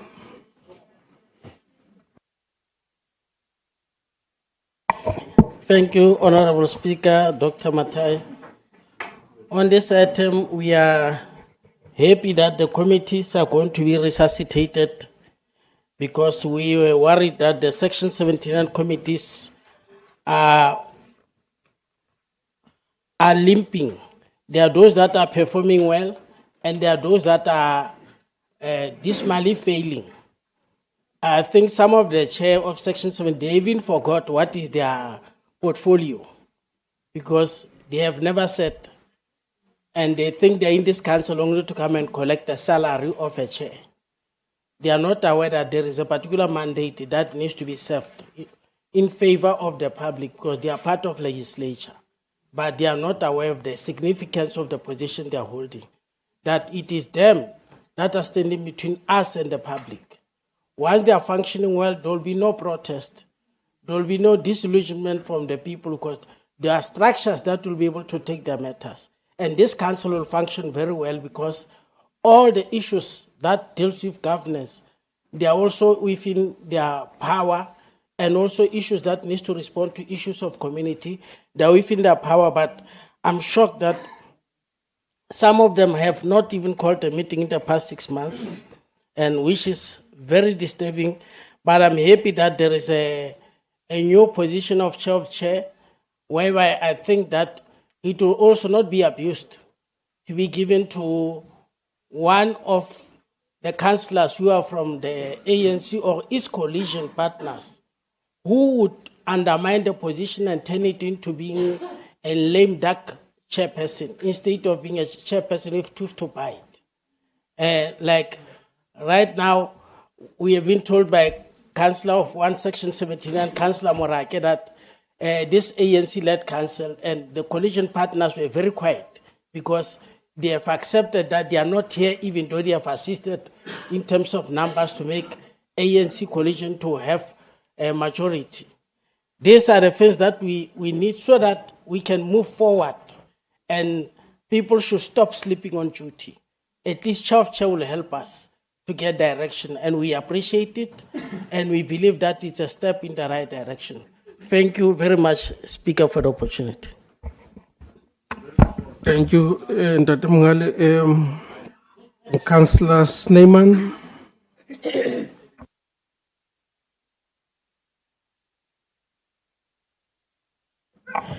Thank you, Honourable Speaker. I'll try to fit 2 speeches into 5 minutes. The Freedom Front Plus supports effective oversight, accountability and transparency in local government.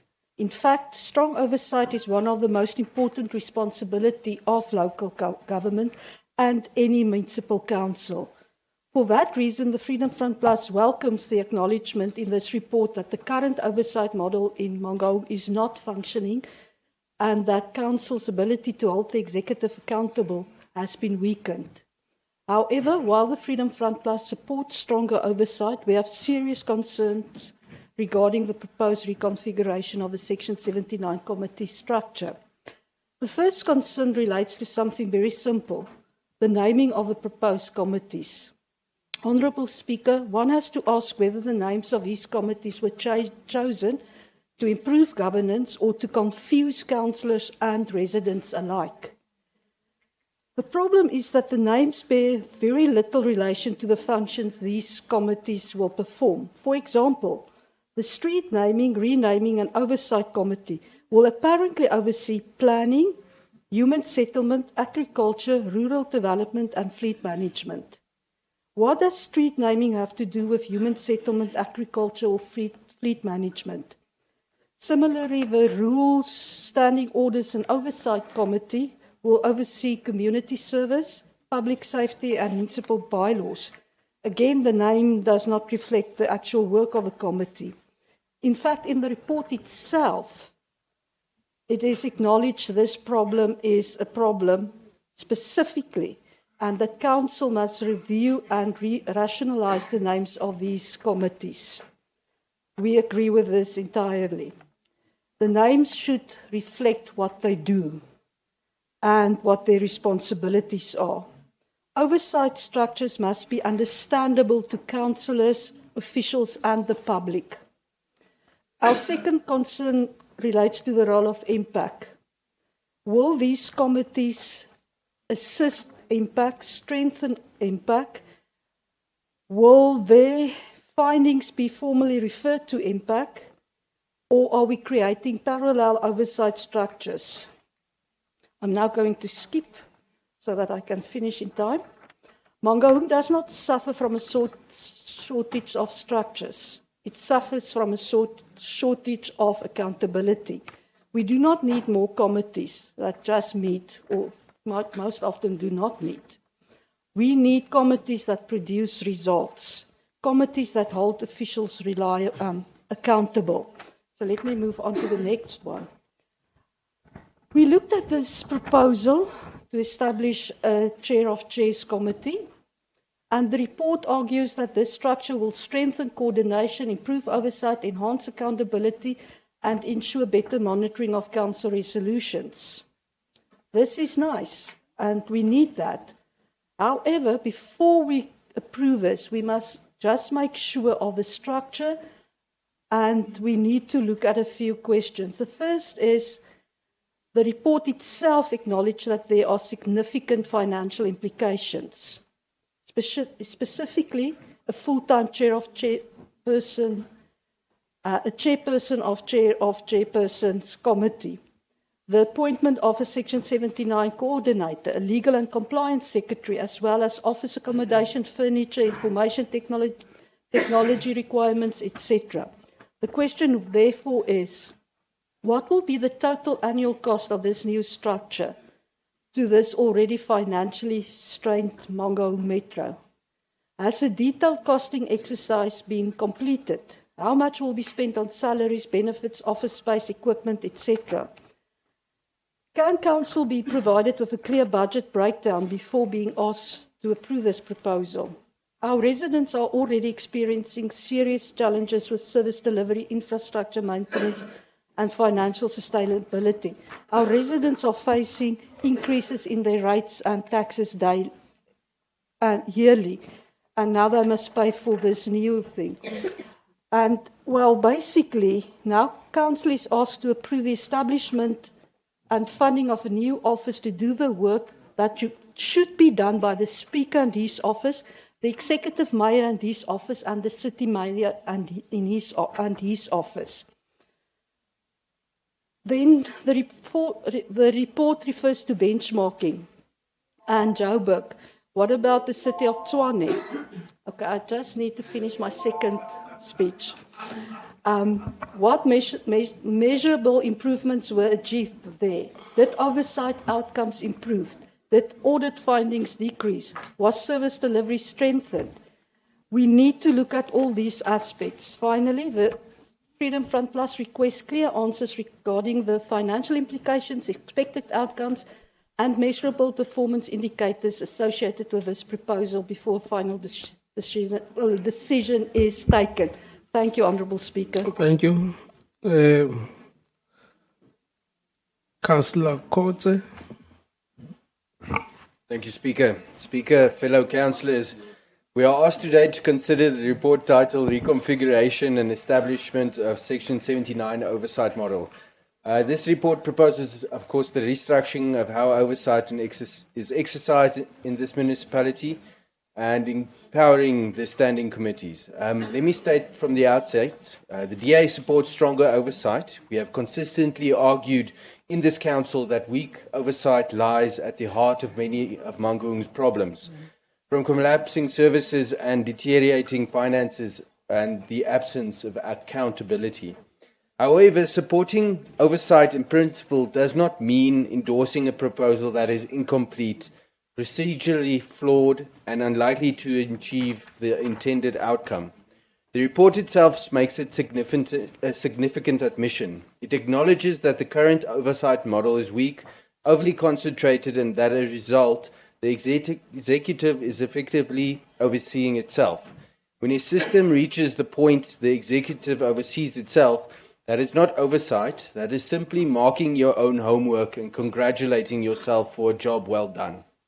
The report further identifies insufficient oversight capacity, weak separation of powers, and inadequate monitoring of the SDBIP, IDP, and budget implementation. These are not abstract governance concerns. They are the very reason why council resolutions are not implemented, why infrastructure projects stall, and why departments continue to operate without consequence. So the diagnosis is correct. The problem is understood, but the solution presented to council is incomplete. The report provides no implementation plan. There is no commencement date, no transitional arrangements, no reporting framework, and no mechanism to measure whether the new model will improve oversight. Without these elements, there is a real risk that this reform remains on paper while oversight in practice continues to fail. There is no disclosure of financial implications. The creation and expansion of oversight structures will require administrative support, coordination, and resources. Yet the report is silent on costs, silent on budget provision, and silent on how these structures will be supported. That raises the risk of creating an unfunded system that cannot function effectively. There is also a deeper governance concern that must be addressed. The report proposes various committees and followed by the chair of chairs to coordinate oversight across council structures. But coordination of committees, ensuring that they sit, function, and report, that is not a new concept. That is fundamentally the role of the office of the Speaker. If committees are not sitting, if oversight is not happening, and if coordination is lacking, then creating another committee does not solve the problem. It simply adds another layer. We must be careful not to redesign the structure when what is required to enforce the responsibilities that already exist. Oversight failure in this municipality is not only structural, it is operational. Existing mechanisms have not consistently functioned as intended. Committees have not always met, oversight visits have not taken place as required, and reporting has not translated into accountability. Changing the structure without enforcing performance will not resolve this. And when oversight fails, residents pay the price. We support the strengthening of oversight. We support empowering Section 79 committees, but we cannot support a proposal that asks Council to approve a governance model without the costs and without a credible plan for implementation. We call for a detailed implementation plan, including timelines, reporting frameworks, and the designation of responsible officials to ensure that committees function as intended. In addition to the full financial implications must be disclosed, including the cost of administrative support and how these will be accommodated within the approved budget. Finally, Council must be provided with a clear baseline of current performance, including committee sittings, oversight visits, and resolution tracking, so that the effectiveness of any new reform can be properly measured. If this Council is serious about restoring governance, then oversight must not only be redesigned, it must be implemented, enforced, and measured. Thanks. Just a little tired. Sure. Councillor Mhlagas, you are the last. I think as a break, I need to Red Bull is ninja. I'll put my pango 12 episodes.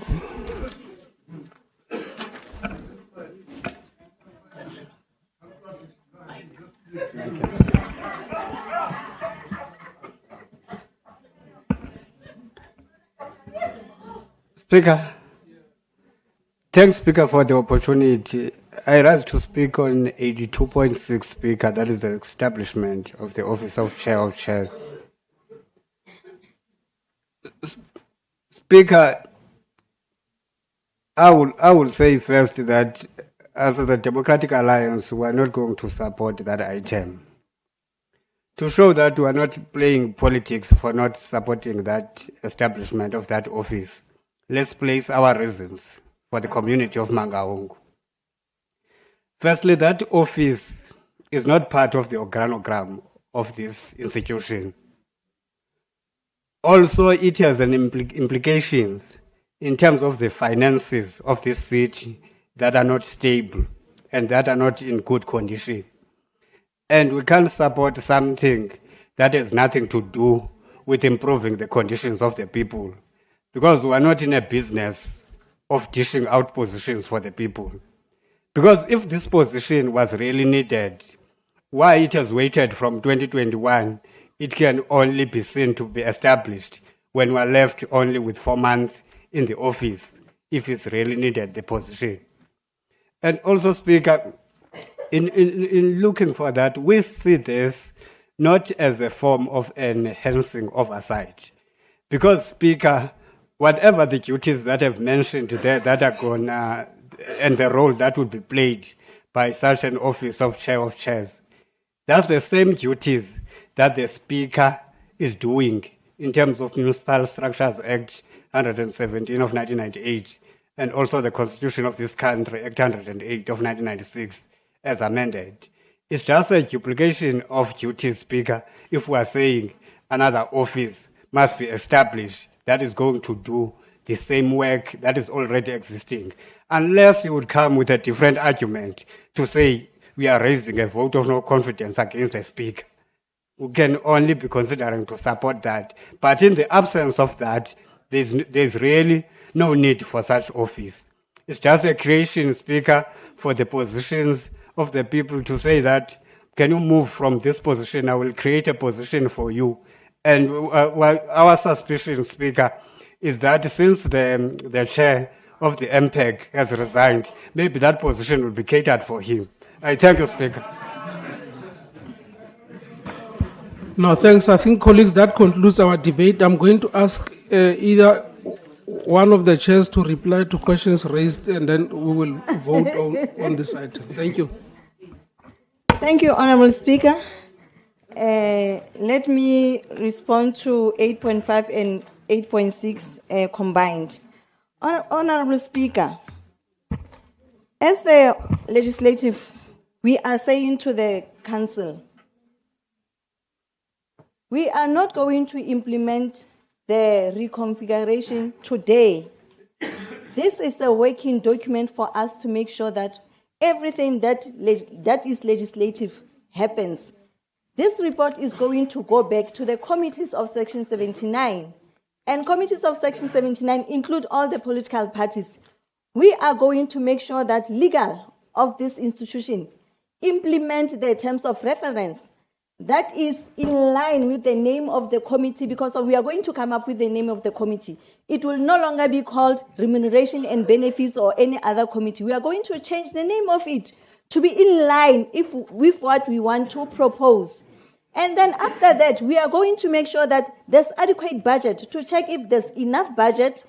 And after that, after all has been done, the report are going to come back to council again, including this one of the chair of chairs. When I was presenting, I wanted to say that we are going to take out a recommendation D to appoint. We are not going to appoint the chair of chairs today, but it is high time, Speaker, here in Mangaung. SCOPA has definitely made us to make sure that we do compliance. So we are trying to come up with the mechanisms to make sure that there is compliance in this city. All of us as the ANC, we want compliance to happen. We want the executive mayor to account. We want administration to account. We want MECO to account. They can't be the players and the referees at the same time. But all of this, it is going to go back to the committees and come back to council so that we implement all the decision that comes from the Section 79. That's what I can say. Thank you, Speaker. Thank you. I think that concludes our. No, you already spoke on these items. There's no such a thing. There's what we call a point of personal clarity. Okay. Thank you, Speaker. I understand what you're saying, but there is one point B, on point 5. Approves the report requesting the reconfiguration to empower all 4 committees with oversight powers over the executive.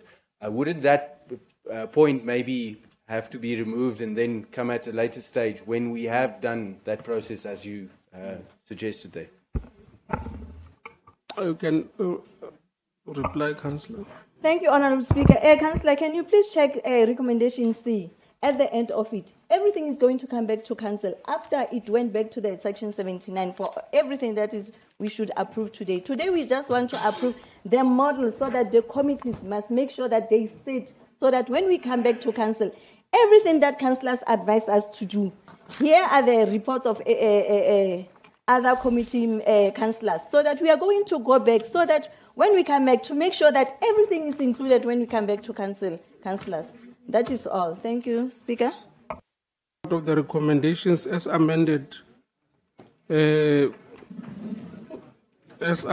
think the combined recommendations with the exclusion of D on item 6.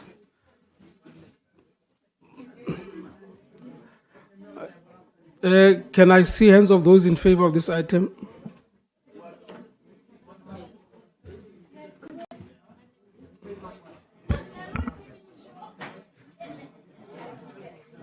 Carried as it is. I now want us to take a carried as it is. I now want us to take a lunch break, colleagues. It's 17. With amendments. It's 17:08. Please, let's be back by 17:45. Thank you. The meeting is adjourned. We will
We are 60 in attendance, so we are good to go. I will now proceed to the executive mayor's items.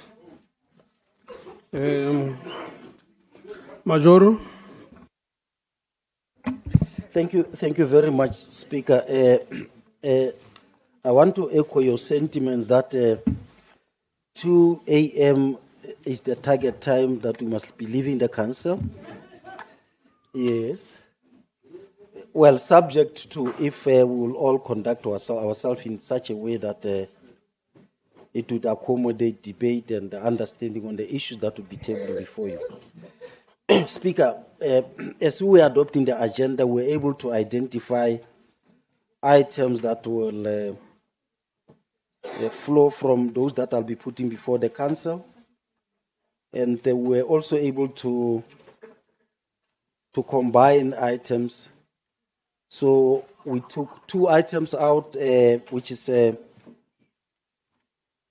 item number 14 and item number, I think at the time it was 21. And we are now able to can deal with items that are 20 before us. I'm going to save time, Speaker. Different political parties have already drafted their argument on maybe let me put it, presentations on different items that I'm putting before the council. And various MMCs will weigh on most of the items that would require some clarification, of course, supported by me. I want to save time and say, I'm therefore, Speaker, from the item that I'm presenting, I'll be putting before you from item 83, 1, 2, 3, and 4 combined, 5, 6, 7, 8, 9, 10, 11 combined, 12, 13, 15 will become 14, 16 will become 15, 15 will become 16, and 18 will become 16, and 19 will become the number subsequently up to number 20 of the new items that we tabled before the council that deals with agent items on the 50 rand cost of service surcharges. Can I therefore then, Speaker, ask that the items follow each other as numbered to save the council from 2 a.m. and to try and work towards at least 0130. Thank you. Thank you, Executive Mayor.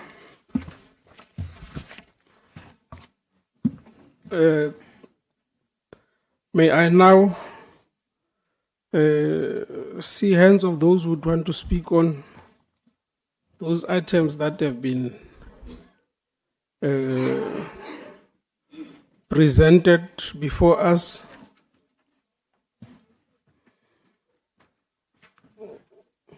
Did you number them? Whose number is she? We don't change. It's so nice, Speaker. It looks like no one. Okay, Councillor Denner. Thank you, Speaker. Can I give you all the speakers through on this? Or do you need only the first? Okay. On 83.1 and 5, which is combined, it will be Councillor De Kock. 83. And on 3, let's go. Okay, on 3 and 4, it will be Councillor Foster. You are too fast. On 83. On 83, 1 and 5, they are combined. It's Councillor De Kock. Okay. And then 83.2, it's Councillor Foster.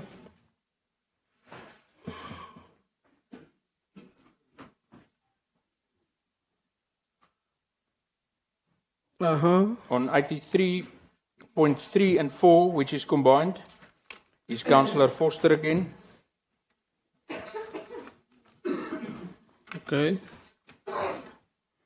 On 83.7, it's myself. Okay.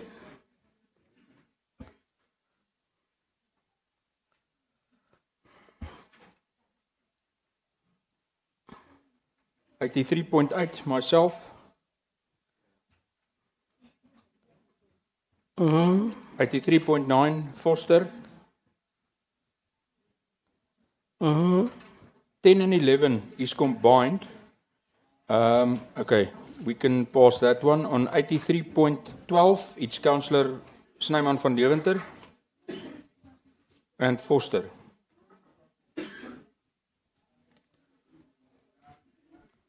On 13, it will be Councillor De Kok. On 16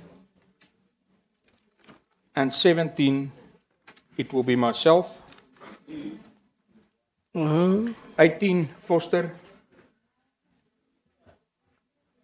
19, Snyman van Deventer. 20, Foster.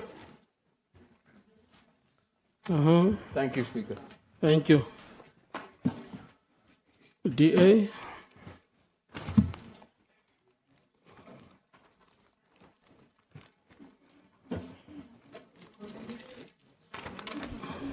Okay. You have Councillor De Brey.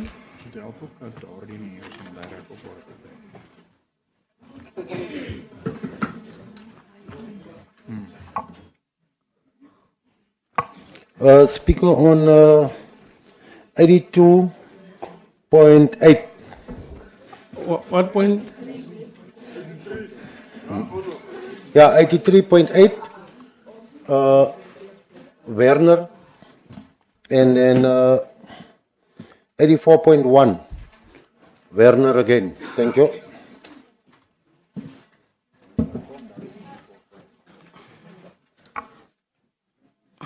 What's the last point?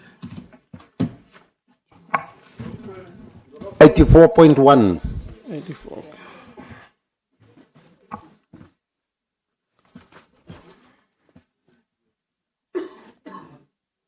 Thank you.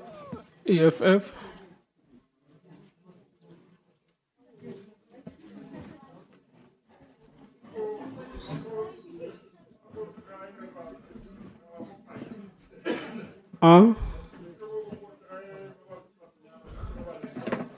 Oh.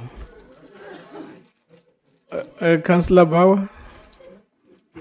Thank you, Speaker. Noting that you have our list there, can you please just add me to 9, because 9 I'm not on there. It's only Councillor Franz Botma. 83.9. Yes, sir. Thank you. Okay, Mr. Speaker. Councillor Terreblanche. Yeah, Mr. Speaker, can you please add me? I just want to ask clarity questions on 18, please. Speak to the mic. I just want to ask clarity questions on item 18. 18. Yeah, 18.18, please.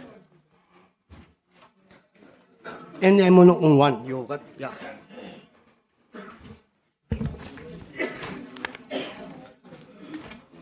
Okay. Dati Mungale.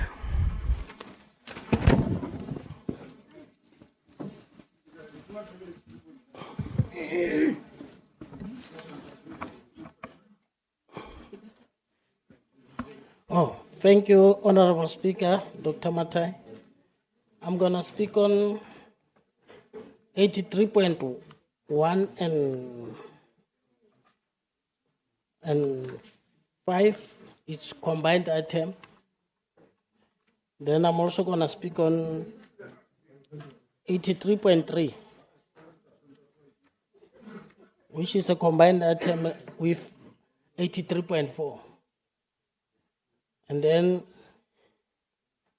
I'll be speaking on 83.6. Not 6, 7, sorry, 7. And then 83.8. And then 83.10 and 11. It's a combined one. And then 83.13.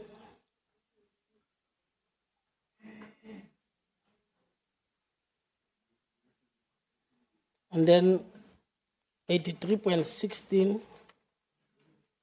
and 17, they are combined. And then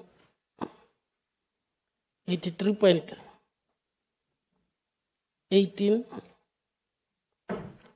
and then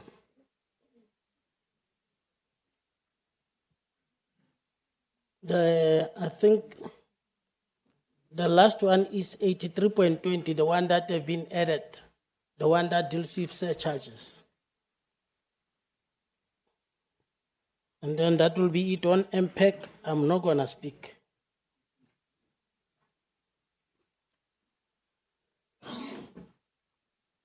Thank you, Speaker.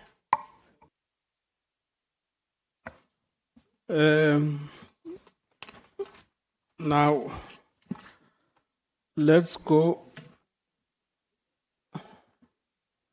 Councillor Mauk.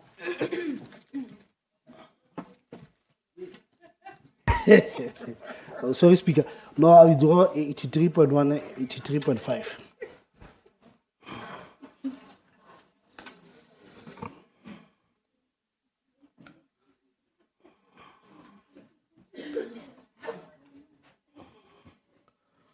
All right. Peter. Thank you, Speaker. Item 82.3 and 4, those are combined. Thank you.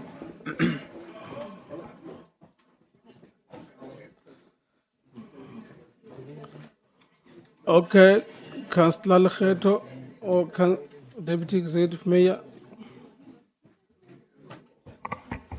83.2, Speaker.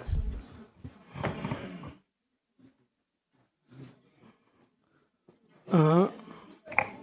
82.6, Speaker.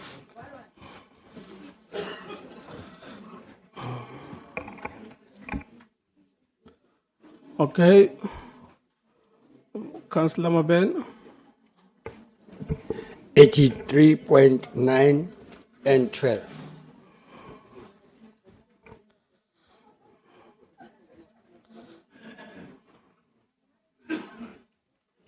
Okay. Councillor Sfaki. No, thank you, Speaker.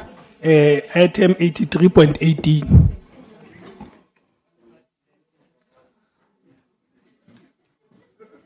Thank you. Councillor Lechuk. 83.10 and 11.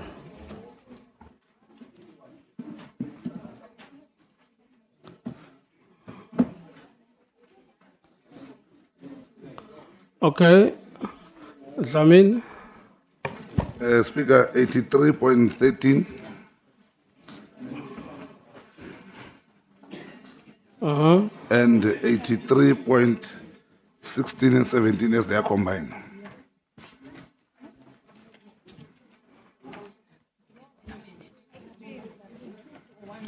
Okay. Councillor Jonas. Thank you, Speaker. Thank you, Speaker. 83.20.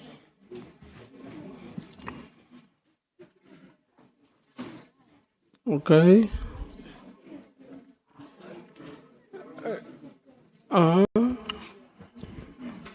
Mpitseka Lina speak. Yes, so you can.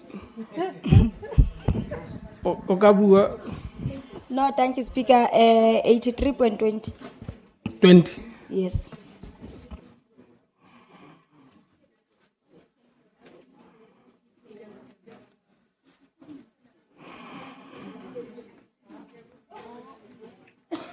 Okay.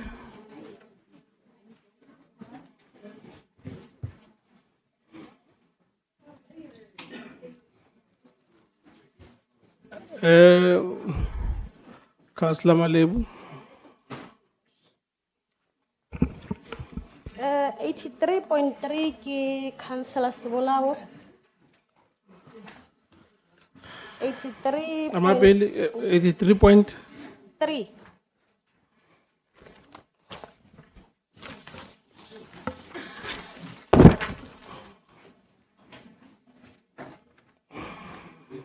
Okay. 83.4, it's Councillor Malebu. Uh-huh. 83.6, it's Councillor De Hayes. Uh-huh. 83.7, it's Councillor Malebu again, Speaker. Uh-huh. 83.12, it's Councillor Macau. Uh-huh. 18 is Councillor Ramatlama.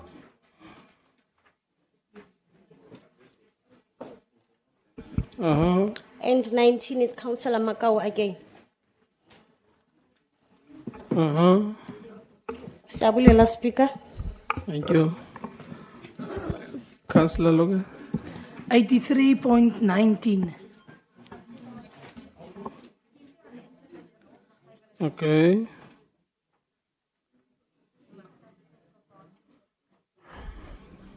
Yeah, we're done.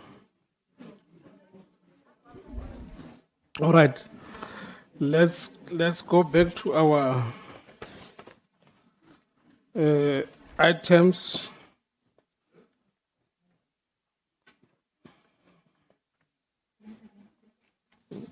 All right. Speaker. Kima. Councillor Malebo speak. Oh. Well, there's a document e qetang ho fihla mona na. Ke item number mang speaker. Ke kopa fela.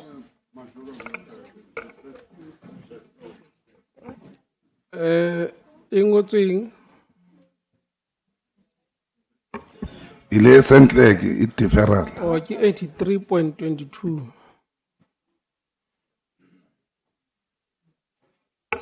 All right, Speaker, can you please include Councillor Thomas Hoyona?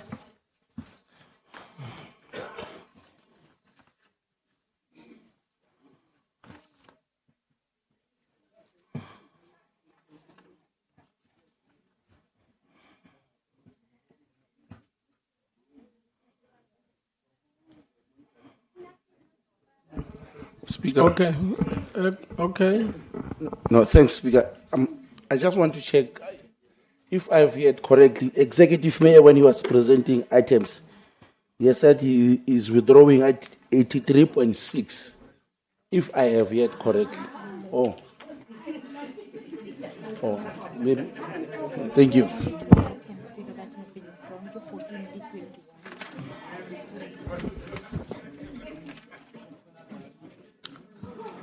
All right. Let's go back to 83.1.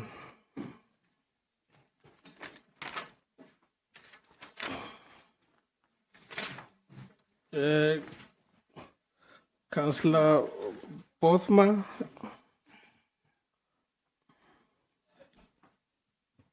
Thank you, Speaker. Speaker, through you to the Executive Mayor. The timer, sis. The timer, can you...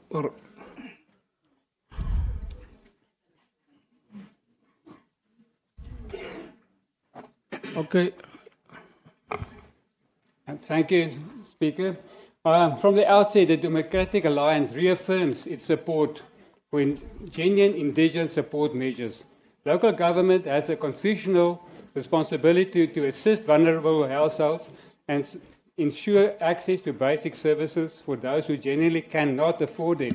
No qualifying household should be denied access to essential services because of financial hardship. This ERP management system has the potential to improve the administration of indigenous support, strengthen verification processes, reduce fraud and duplication, and improve the accuracy of the municipality's indigenous register. We welcome efforts to modernize and digitize these functions. However, digitization does not guarantee improved service delivery. A new system is not simply automated and on existing inefficiencies. Mr. Speaker, several important questions remain unanswered regarding the implementation of the system. Council must be assured that the procurement process complies with all applicable legislation and that sufficient safeguards exist to prevent vendor dependency. We also need clarity regarding the total cost of procurement, licensing, etc. The report indicates that the system is almost ready for rollout, yet information regarding outstanding milestones, implementation timelines, staff readiness, and contingency planning remains unclear. The municipality intends to train only 30 officials to support this program, aiming for about 167 indigenous households. Council must be satisfied that sufficient capacity exists to ensure successful implementation. Equally important are concerns relating to data integrity, verification, and cyber security. The success of this program depends entirely on the accuracy of the indigenous register. Robust controls must be in place to identify duplicate beneficiaries, etc. Legitimate beneficiaries must not be excluded because of system errors or flawed verification processes. Mr. Speaker, the second report before Council requests approves to write off accumulated debt for qualifying indigenous households following Council's amendment on the indigent policy. The policy expanded qualification criteria to 100,000 market value of properties. The scale of this intervention is quite significant. The report indicates that approximately 42,846 properties qualify, while 21,360 properties have already been registered. So there's a 21,486 qualifying properties. And this is about 500 million rand of debt that has to be written off. The Democratic Alliance supports providing relief to qualifying indigent households. However, the size of proposed write-offs needs rigorous scrutiny. During our Section 80 Committee Finance meeting, members identified several unusual high debt balances that require further verification. The municipality must ensure that all accounts are properly validated before any write-off is processed. Strong oversight mechanisms are essential to ensure transparency, affordability, and accountability. Mr. Speaker, ultimately, both reports raise the same fundamental question. Does the administration have the system, capacity, controls necessary to correct identifying the beneficiaries, process registrations, manage the debt write-offs, and maintain an accurate indigent register?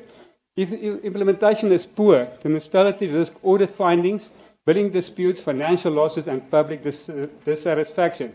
If implemented correctly, however, these initiatives can provide a real meaningful relief to vulnerable residents while improving the integrity of the municipality records and strengthening revenue management. The Democratic Alliance therefore supports this objective and recommends that contained in this report. However, we call for regular and detailed progress reports to Council, including information on registrations, approvals, write-offs, system performance, verification outcomes, and any implementation challenges that occur. Effective oversight, transparency, and accountability will ultimately determine whether these initiatives achieve their intended outcomes. I thank you. Thank you, Councillor Botma. Councillor Terreblanche. Good evening, councillors, speaker, mayor. Dit klink na 'n goeie system.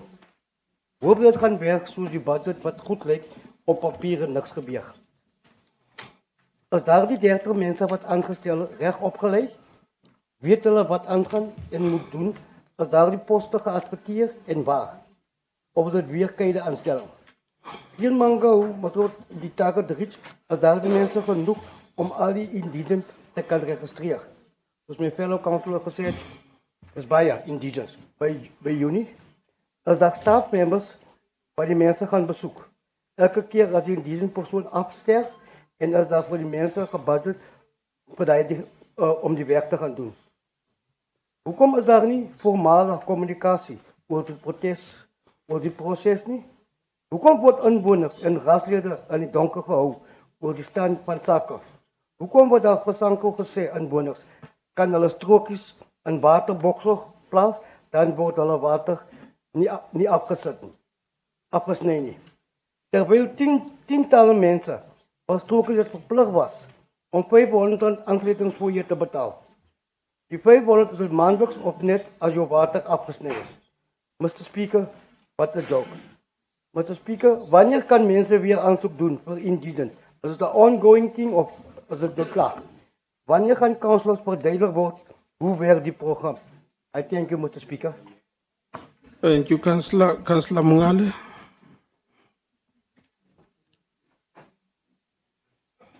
Thank you, Honorable Speaker, Dr. Matai. Our issue as African Alliance of Social Democrats is we need to appreciate the effort to try and clean the system of the indigent register. We acknowledge that there are 67,000 beneficiaries and over 20,000 that have been flagged to be deceased. But we believe that this should be an ongoing process in trying to clean the data because there is a principle that says garbage in, garbage out. If you don't clean your data will go into the same electronic system as wrong, and it will still give you a wrong indication or wrong results because it has not been properly cleaned. And we are also worried about the people that are going to operate the system, whether do they have the capacity, have they been properly trained? We don't want a system whereby during the time when the system have to implement, the system just crash and then there is a disaster. There is no functioning, and we have to call in the same people who we have given business, but when they come at a cost. Who's going to carry the cost? But if there is an assurance to say any system failure, they will come at their cost to come and fix it because the system is theirs, and they've given us a guarantee that the system is flawless or has got minimal faults, it will be acceptable. We don't want to incur a system of 5.8 million, only to find that you are going to end up spending 40 million in a financial year because of bill after bill, because of the system that is not functioning properly. That is all what we are saying. I'm also asking the council to say we need at least some time to have a moment of soberness, that when we make presentation to this council, someone must at least listen. And with an ear of someone who is saying, I'm willing to listen to what you are saying and I'm willing to engage you on it because either you are wrong or I'm wrong. There needs to be a means test in this metro. Benchmarking is not enough. Benchmarking, you might benchmark with municipalities that are having a better capacity than Mangaung, and your calculations are wrong. Or you might benchmark with municipalities that historically are seen as better than Mangaung, only to find that they are worse off than Mangaung, and then Mangaung is losing out on a revenue. So means test, it will be motokamoto. You are pairing the system to say, what is the capacity of an average person in Mangaung? And what will be the minimum standard that we say, at this amount, this is where you qualify. And who is classified as indigent, who is not classified as indigent. We should not just thumbsuck and assume that our system is correct. And then we also need to link our system. I don't know how we're going to do this, but something needs to be done. How are we going to link our system with other state organs, like Home Affairs? How do we link it with this tier on the CIDB? Some people are classified as unemployed while they are business people. How do we link it? How do we link it with SARS? All these institutions, Department of Labor, because someone who is indigent, once they get employment, they are not going to come back to say, hey, remove me on the indigent register, I'm now working. They'll just keep quiet and enjoy the benefit. So how do we make sure that there is due diligence in terms of the system? Because the system cannot search people wherever they are. But if we have a system that talks to each other, the systems that are synchronized in such a way that when something happens at Department of Labor, it reports to Mangaung. When something happens at Home Affairs, it reports to Mangaung Indigent Register. When someone gets an employment, it also automatically excludes that person from the system. That's fine. But if it's too much to ask, it's something that cannot be done now, someone must think about it and say, but we need to maybe think about it and find a way of making sure that in future there is such a system that can be used in order to make sure that we track everybody. If you remember in the past, we had a system, I don't know whether it's still there, that is called National Learner Record Database, where all the graduates were in the system. So once they get employment, they are removed from the system. When a particular company is looking for someone, Department of Labor will just make reference to National Learner Record Database and say, you want an engineer, here is an engineer, and then they headhunt an engineer, and then the system phones a person, and then the person gets employment. This is all what we are asking. The system is fine, we welcome it, but we say, let's not assume that it is perfect. Let's find a way of supporting it. Thank you, Speaker, for the opportunity. Thank you, African Alliance of Social Democrats. Do you have alliance partners in the SADC region? Councillor Supi.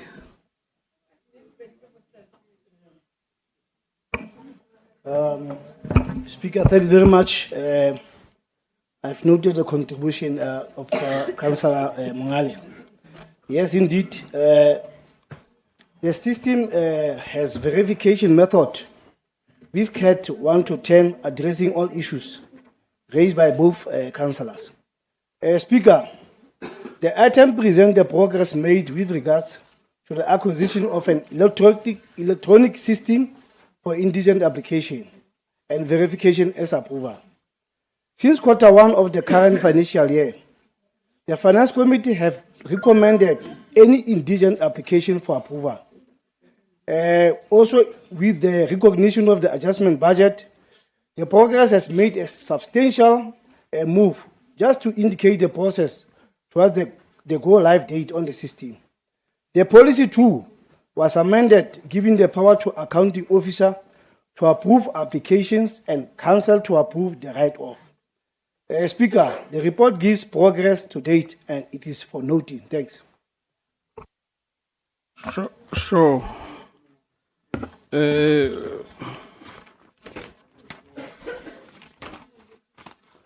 Councillor de Kock.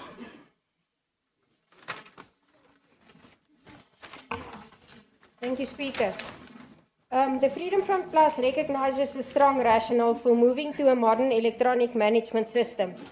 The significant cost saving, improved verification processes, and integration with the solar billing system are positive steps that can protect public funds and improve service delivery if the plan is executed on program and doesn't lapse to stay a look good on paper project. I'm covered with my fellow councillors on this item. On item 83.5, we are asked to approve the write-off of almost or more than R500 million of accumulated municipal debt. While we understand and support the principle of indigent relief for genuinely deserving households, this report raises questions that demand honest answers. In this 361-page list, there are 5 single amounts of more than R1 million, around 64 amounts of more than 500,000. How does a residential property valued at 100,000 rand or less accumulate debt exceeding 500,000 rand? In other cases, more than 1 million. This is not a service delivery story.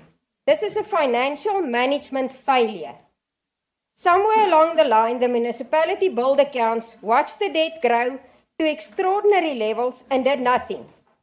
And now council is presented with a bill. We are also deeply troubled that some of these amounts already carry legal costs. This means the municipality went to the expense of initiating legal processes, costs borne by ratepayers. And we are now writing off the very debt. Sorry, Councillor, please indulge me. Where are you now? Item 83.1 and 5, the indigents. Are they combined? Yeah. Oh, okay, perfect. You may continue. Where was I? And we are now writing off the very debt those legal processes were meant to recover. As a side note, are the amounts in credit, some up to minus 3,000 rand, also just written off? Just a question. Speaker, the indigent policy exists for a compassionate reason, and we do not oppose supporting poor households.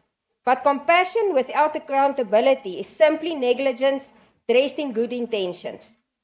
This report is described as the 6th edition that tells us this is not a once-off correction. It is a recurring pattern. Debt accumulates, nothing happens, and council is periodically asked to make it disappear. We need commitment that this truly will be, as hoped, the last time we see write-offs of this magnitude, simply because the item doesn't serve regularly before council. We will support indigent relief. We will not silently accept systematic failure. I thank you. Thank you. Councillor Peter.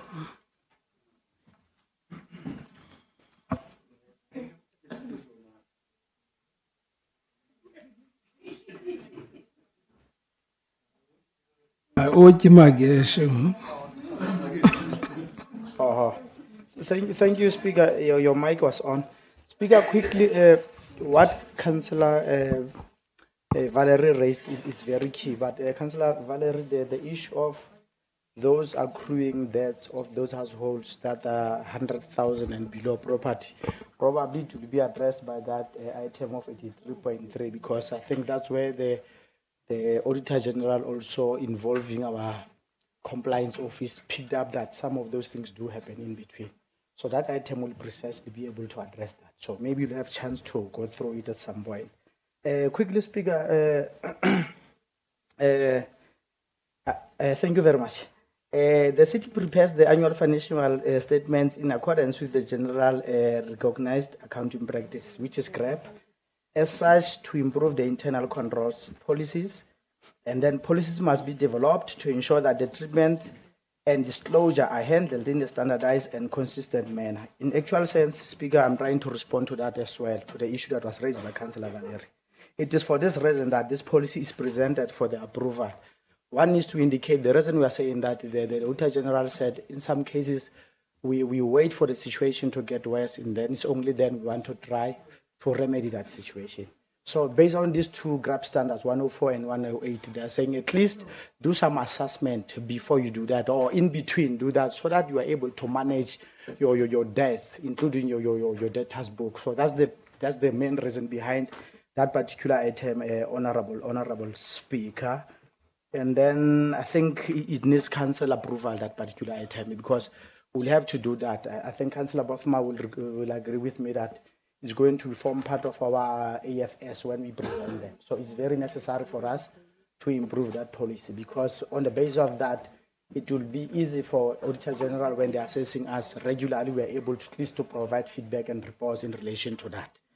So the last one, 83.4, Speaker, it's almost similar to the previous item, which seeks to improve the internal controls within the Finance Directorate to ensure the reliability of the information presented, to provide guidance in the institution, and to ensure that we move towards a better and a sound financial management environment. This policy on subsequent events provides a guidance on things that may happen between the 1st of July to the 31st of August, and things that may happen between the 1st of September to the 30th of November, and from the 30th of November to the 31st of January, on the approval of the annual report by Council. There are events that may occur during this period which may require the financial statements to be adjusted accordingly. However, some events may not require any adjustment but will impact the next set of financial statements. Honorable Speaker, if I may just give an example, you may find that in the contingent assets and liabilities register, that a court case is ruled on in our favor or not in our favor. Because we were aware of the matter, the financial implications are significant, that the financial statement submitted to AGSA may have to be adjusted. This is one classified case of an adjusting event. And on a non-adjusting event will be a catastrophic, for the example, the building bans that is accounted for. But because we did not know about the occurrence of this event, even if it bans between September and January, this will not cause an adjustment of the financial statements. At this point, Honorable Speaker, I would like to refer this August House to the resolutions as outlined in the policy itself or the recommendations. So as a result, Speaker, the two items are intertwined or interrelated. So we therefore ask Council to approve these two items. Thank you very much. Sure, Councillor Lekgetho.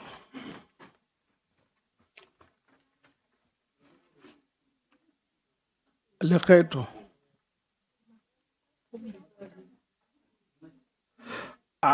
Sizamdlula.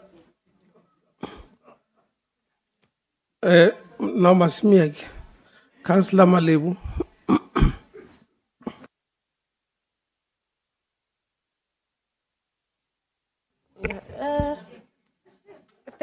Thank you very much, Speaker. Speaker, the EFF acknowledges the importance of adopting the policy on subsequent events.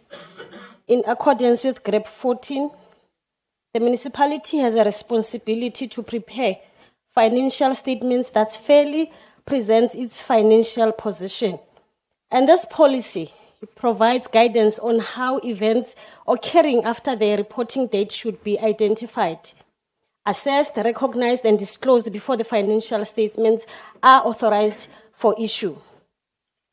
We therefore support the objective of this policy because it strengthens the financial governance, improves the credibility of financial reporting, and ensures compliance with generally recognized accounting practice.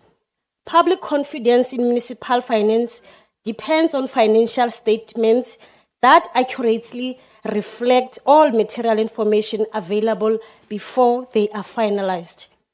However, Speaker, while we support this policy, we believe that real challenge is not accounting treatment of subsequent events, but the municipality's ability to identify these events promptly and report them honestly. Policies only become meaningful when there are effective systems, competent officials, and a culture of accountability to ensure that significant events are not overlooked or deliberately withheld. The policy correctly distinguishes between adjusting events, which provide evidence of condition that existed at the reporting date, and non-adjusting events, which arise after the reporting date and generally require disclosure rather than adjustment. This distinction is critical because it ensures that financial statements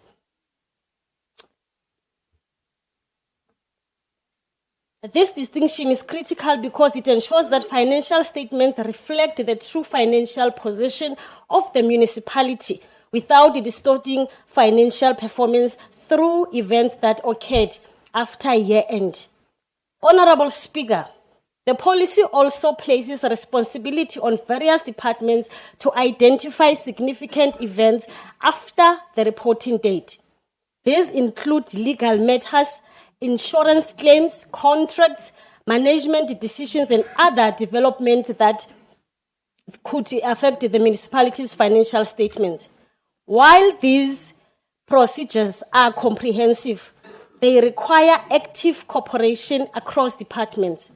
Without proper communication between officials, important information may never reach the chief financial officer in time for proper assessment.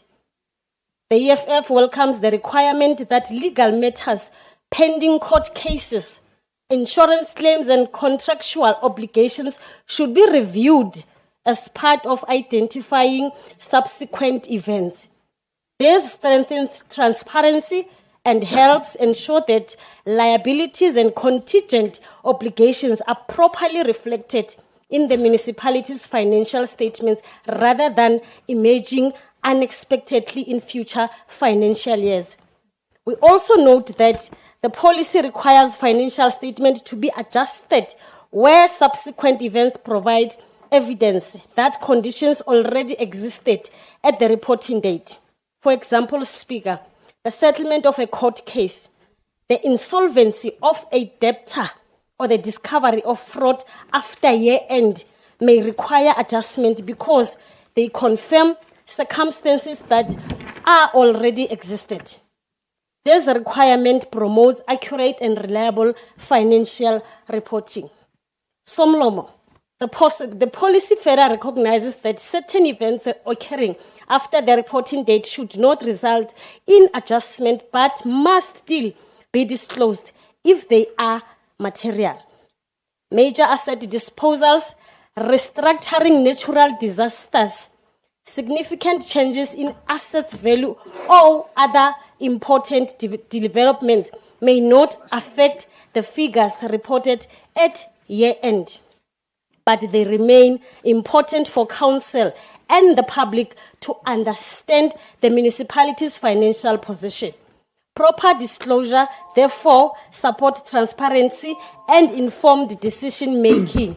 Diabulela, Speaker.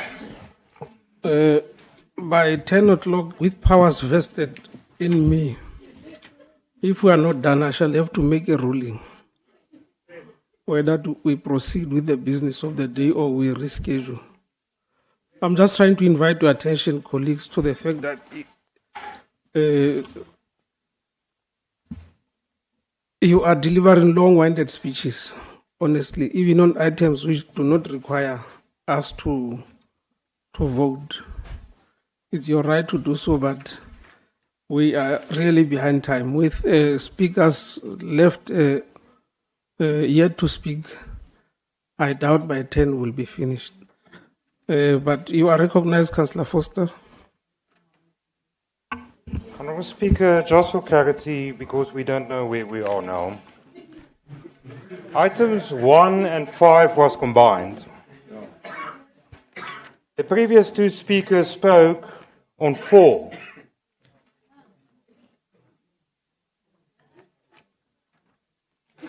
And 3 and 4 are combined. What happened with 1 and 5 that we have to vote on 5? What happened with item 2 and then 3 and 4 combined? So I just want to make sure where we are now.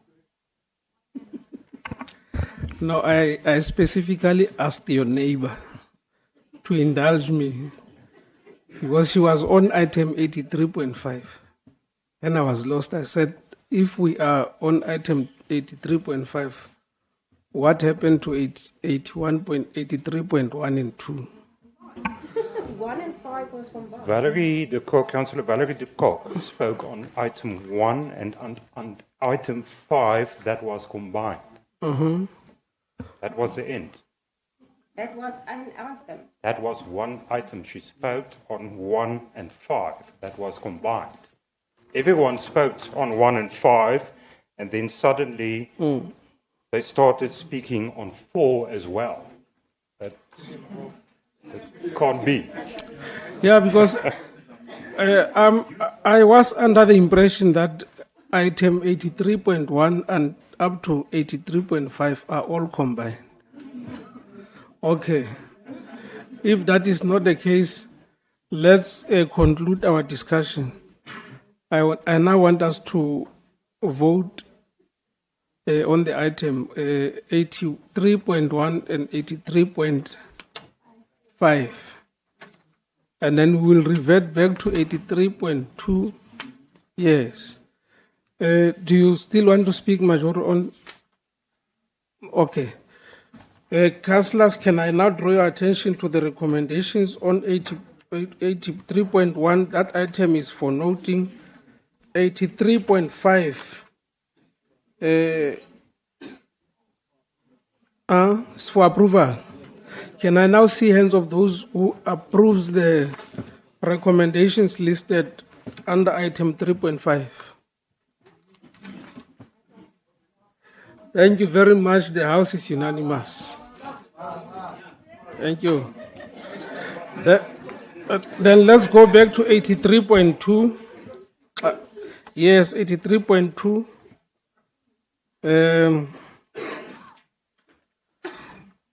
Councillor, okay. Again, now I want the speaker to serve all of us accordingly, but I propose that all the speeches that we are having, well, mine is about 4 pages. How about summarizing them instead of dealing with as it is in details? You know, important items, just submit to the council. Then we will give secretariat the staff, if the house allows me, the EFF to do that. Thank you very much. Otherwise, we will leave here tomorrow and 7 o'clock Brazil is playing. Agreed. Agreed. I had already warned that by 10, if we are not done with powers vested in me, I shall have to reconvene this meeting. So yeah, if that is a good suggestion, you all agree with it, please don't speak. Okay, for those who would not want to do that, you are free to read your speech, but be mindful that by 10, if we are not done, I will have to make a ruling. And my ruling is final. is not subject to discussion. Huh? Point of order.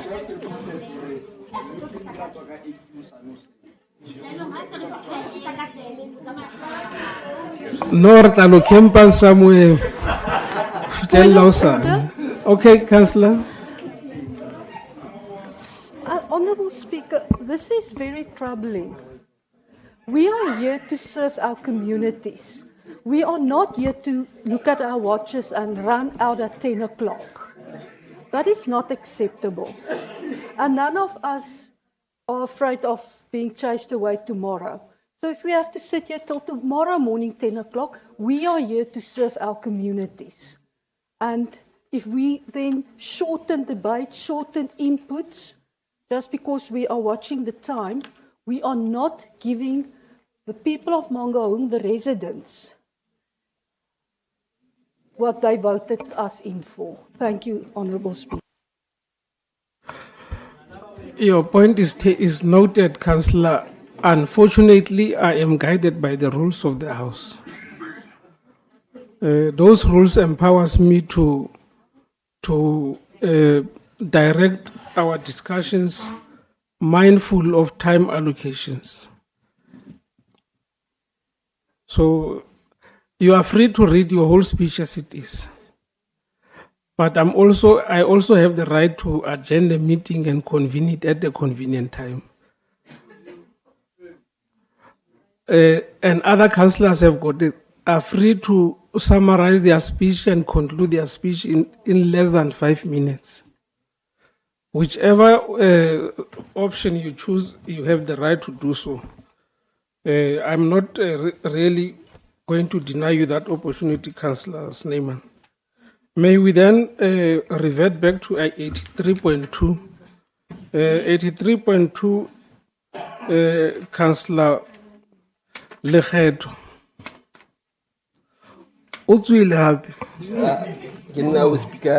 Speaker. Honourable Speaker, the item is a straightforward item that is for noting, and it's item 8.3. The Honourable Speaker, this is a regular item submitted to Council on the recovery of areas from both staff and Council in accordance with the Code of Conduct in the Municipal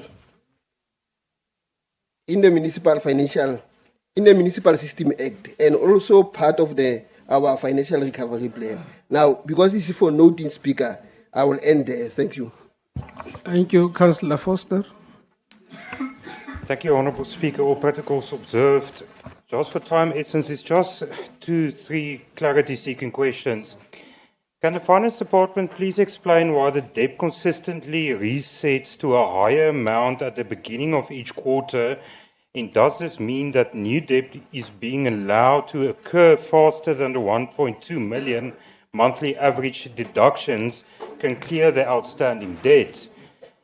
Then further, can the Finance Department just please explain why the opening balance in September 2025 was only 12.5 million, while the closing balance at the end of August of 2025 was over 8 million rand? What happened with that money? And what are we going to do? How many specific individuals are currently using the technicalities to avoid salary deductions? And what is the estimated total value of the debt that is currently uncollectible due to these ownership structures, because owners of trust, family members, and so forth? And the identification of the defaulting employees, given the number of accounts fluctuated from 1,450 in July 2025 to a peak of 1,708 in December 2025, and again decreases to 1,564 in March 2025. Does the Metro have a definite list of all employees who own property in the Metro? And are we only deducting from those who voluntarily entered into these deductions? And just a bylaw problem. Honourable Speaker. The Credit Control and Debit Collection Policy states that the repayment period for both councillors and staff is not to exceed 12 months. Looking at the staff deductions amounts, which stay relatively stagnant of roughly 1.1 million rand per month, against a closing balance of over 11 million at the end of March of this year, it appears mathematically impossible to clear these balances within 12 months, period. Is this 12 months rule being bypassed, and if so, on whose authority is this done? I thank you, Honourable Speaker. Thank you. Councillor Botma. Thank you, Speaker. The report before Council raises a matter that goes to the very heart of governance, accountability and public trust in Mangaung municipality. The municipality expects residents to pay for municipal services. We implement credit control measures against free households and businesses to fail to do so. Yet, the report confirms that a significant number of municipal employees and councillors themselves continue to fall into arrears on the municipal account. This situation presents a serious challenge to the credibility of the institution. The applicable legislation is clear. Councillors and officials may not be in arrears in municipal accounts for longer than the prescribed period. Despite this, the report indicates that salary deductions remain necessary to recover outstanding amounts. The question before Council is not simply whether deductions are taking place. The real question is these arrears continue to exist year after year. If municipal employees and elected representatives are expected to lead by example, then compliance with municipal obligations cannot be optional.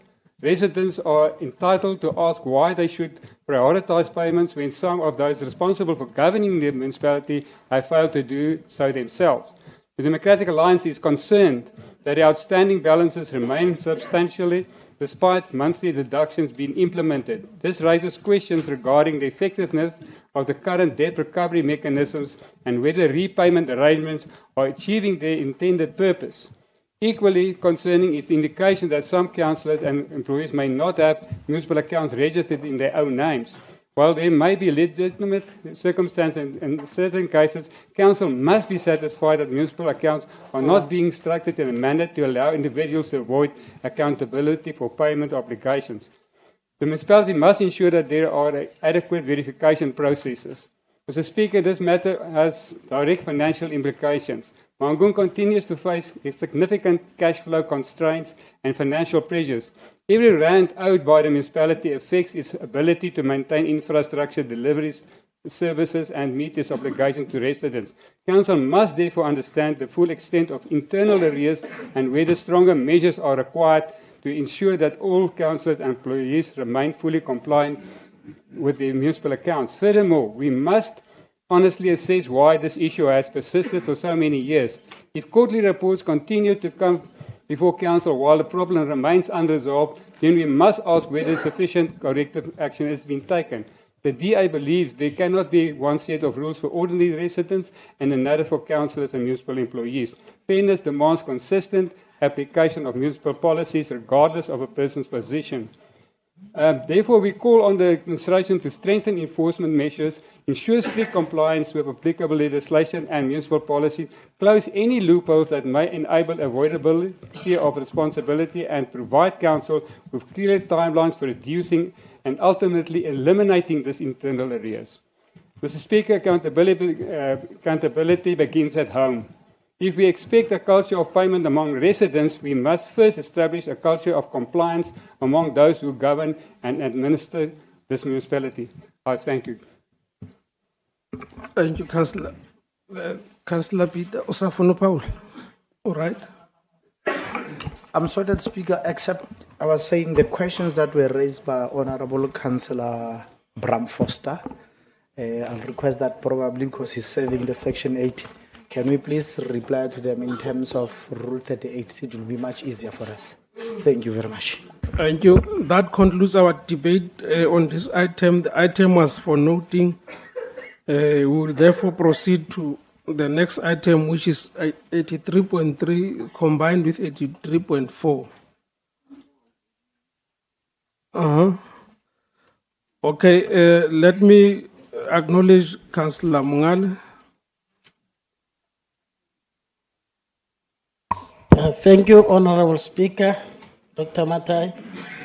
On these two items, which is item 83.3, impairment of financial instruments, and also the one of subsequent events. I would say on the one of 83.3 of impairment of financial instrument on GREP 104, there are elements that Mangaung has been instructed to follow. Amongst them is simplified impairment approach, expected credit loss and calculations, and then provision metrics where the Metro use age analysis plus loss rates per days past due, but they say that system that Mangaung used to use is outdated. What Mangaung must use now, Mangaung must adjust for current and forecast economic condition. And then the shortfalls is that the Auditor General have identified that as a result of our failure to implement GREP 104, we have the shortfall for impairment. And he says that the allowance for impairment was understated by the Metro municipality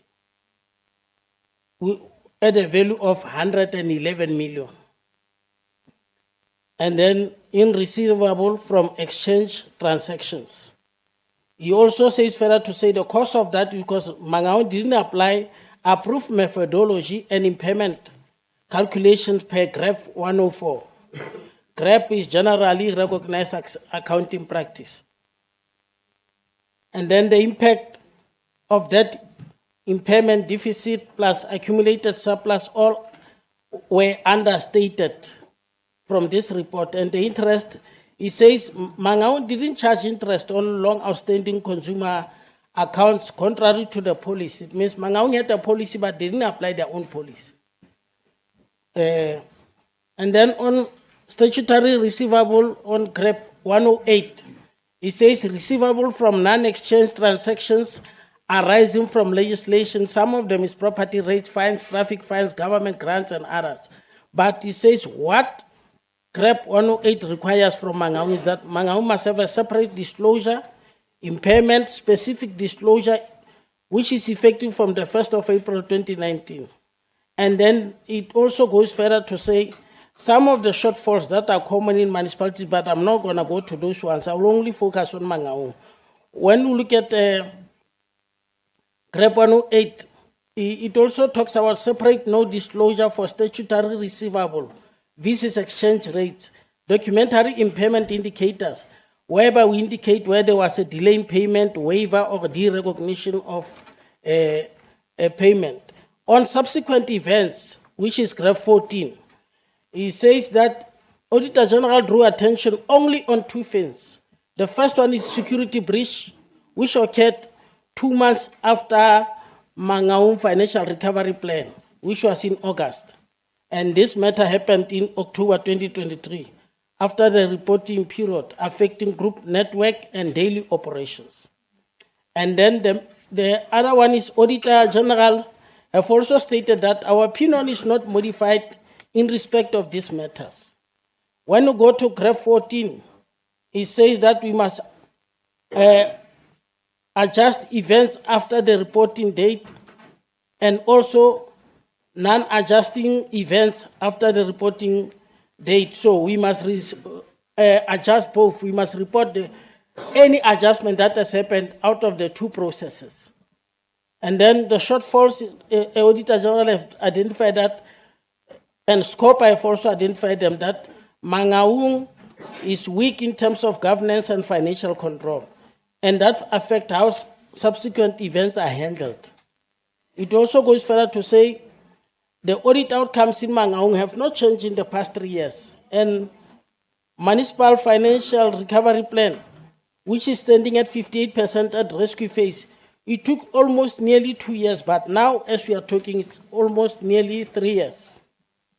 Now, material irregularities have been flagged as 27 by Auditor General. I'm not going to go through each and every one of them in the interest of time, but I will only focus on graph 14 that says what Mangaung must do to comply with graph 14.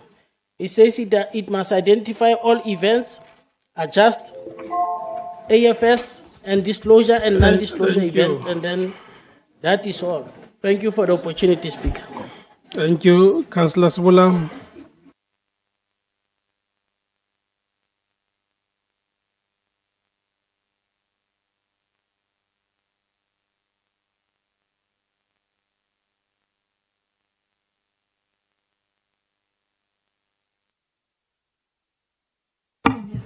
Thank you, Honorable Speaker.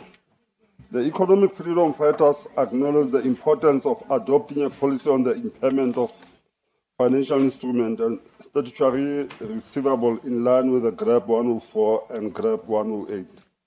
The municipality has a legal obligation to prepare financial statements that fairly present its financial position. And this policy seeks to establish a consistent framework for identifying, measuring, recognizing, and reporting impairment losses on financial instruments and statutory receivables. We therefore support the intention of the policy because it promotes compliance with generally recognized accounting practices. Hey, these people are making noise. Strengthening financial governance and seek to improve reliability of the municipal financial reporting. A municipality cannot sound financial decisions if the value of its receivable is overstated or if expected losses are ignored. Accurate financial reporting is fundamental to restoring confidence in the finance of Mangaung. Honorable Speaker, the policy also differentiates between receivable governed by GRAP 104 and statutory receivable governed by GRAP 108. This distinction is important because different impairment methodology apply depending on whether the receivable arises from contractual arrangement or from the legislation such as property rates, taxes, tariff fine. However, the municipality must ensure that officials receive adequate training to apply these different standards consistently. Failure to do so may expose municipality to audit findings and financial mismanagement. Honorable Speaker, one of the concerns we have is that report indicates that there are no direct financial implications arising from the adoption of the policy, while technically the approval of the policy itself may not create immediate expenditure. Its implementation may result in significant impairment losses being recognized in the financial statement. Council must therefore understand the potential impact that this impairment provision may have on the municipal report financial position and long-term financial sustainability. The EFF also believes that Council should not simply approve this policy and move on.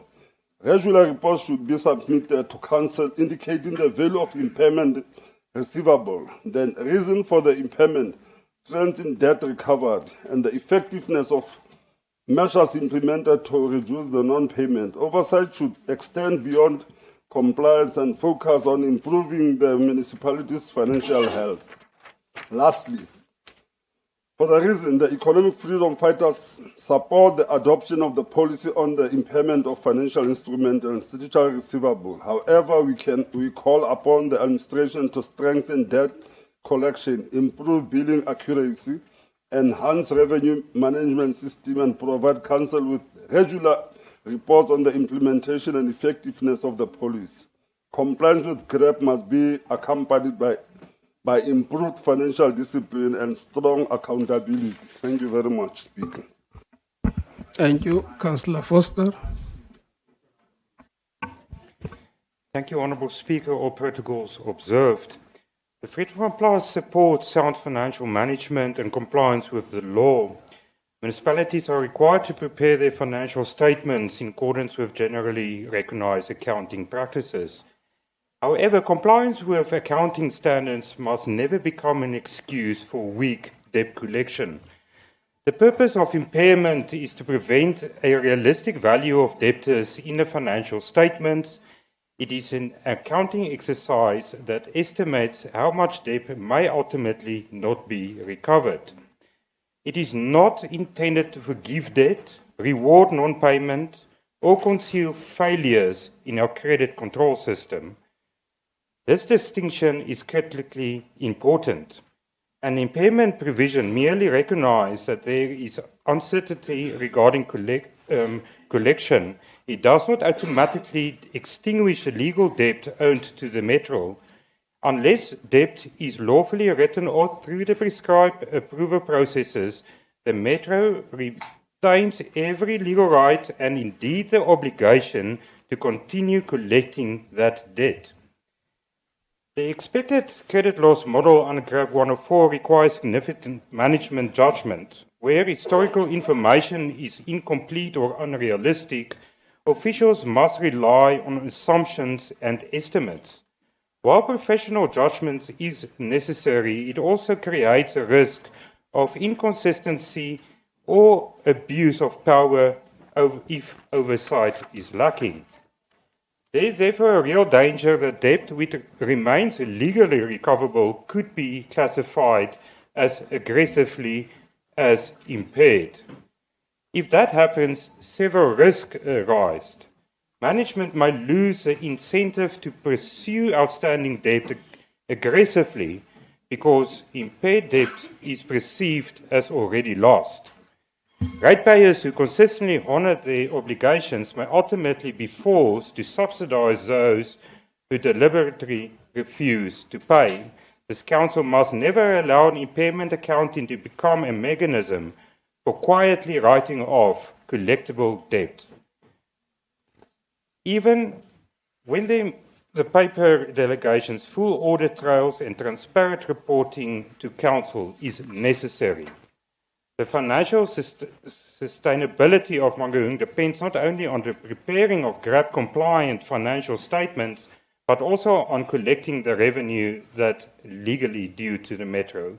We will support accounting that reflects economic reality.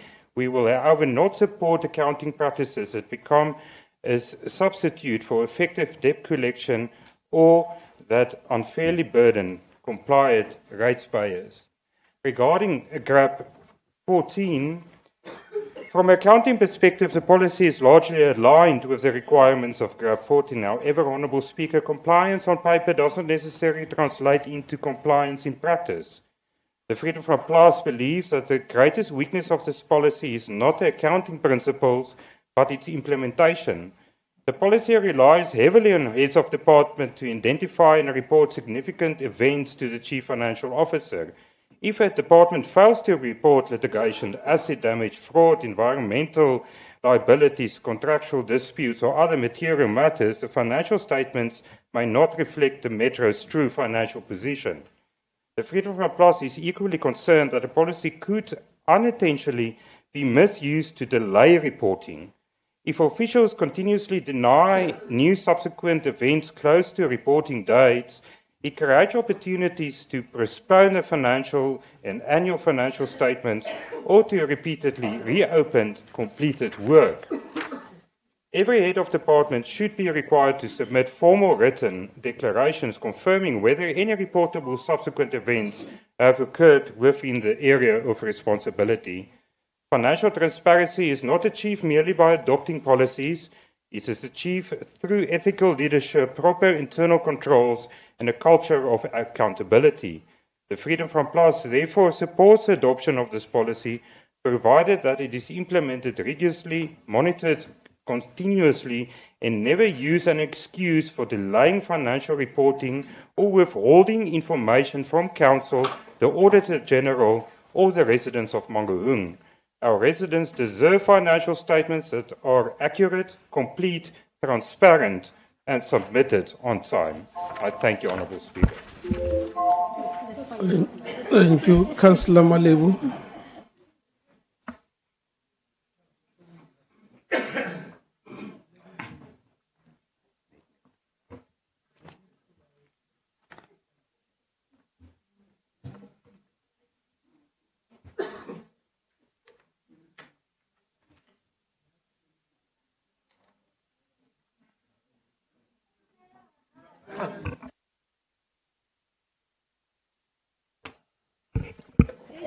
Yeah. Ke a leboha motsamaisi wa dipuisano. Speaker, one aspect that concerns the EFF is that the report indicates there are no financial implications arising from the approval of the policy itself. While this may be technically correct, the implementation of the policy could result in significant adjustments or disclosure that materially affects the municipality's financial statements. Council should therefore receive regular reports on significant subsequent events identified before the financial statements are finalized so that elected representatives are fully informed of matters affecting the municipality's finances. The EFF also believes that this policy should not operate only as an accounting exercise undertaken at year-end. It should become part of the municipality's broader risk management and governance framework. Departments should continuously monitor significant legal, financial, and operational developments throughout the year, rather than waiting until financial statements are being prepared. Somlomo hloniphekileyo. Sound financial reporting is built on transparency, accountability, and timely disclosure. The people of Mangaung deserve financial statements that provide a complete and honest picture of the municipality's affairs. Concealing materials, events, or failing to report them undermines public trust and weakens good governance.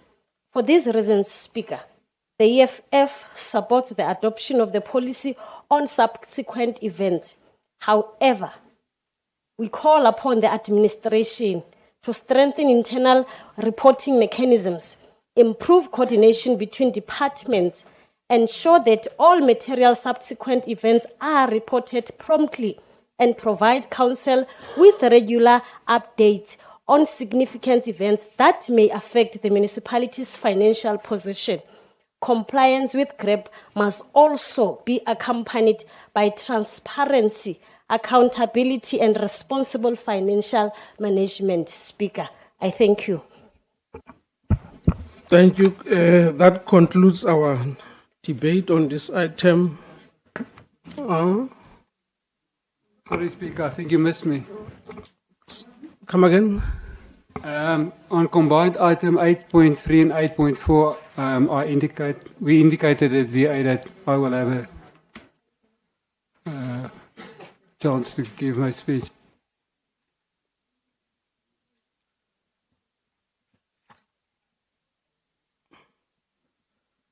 Have you not spoken on this item?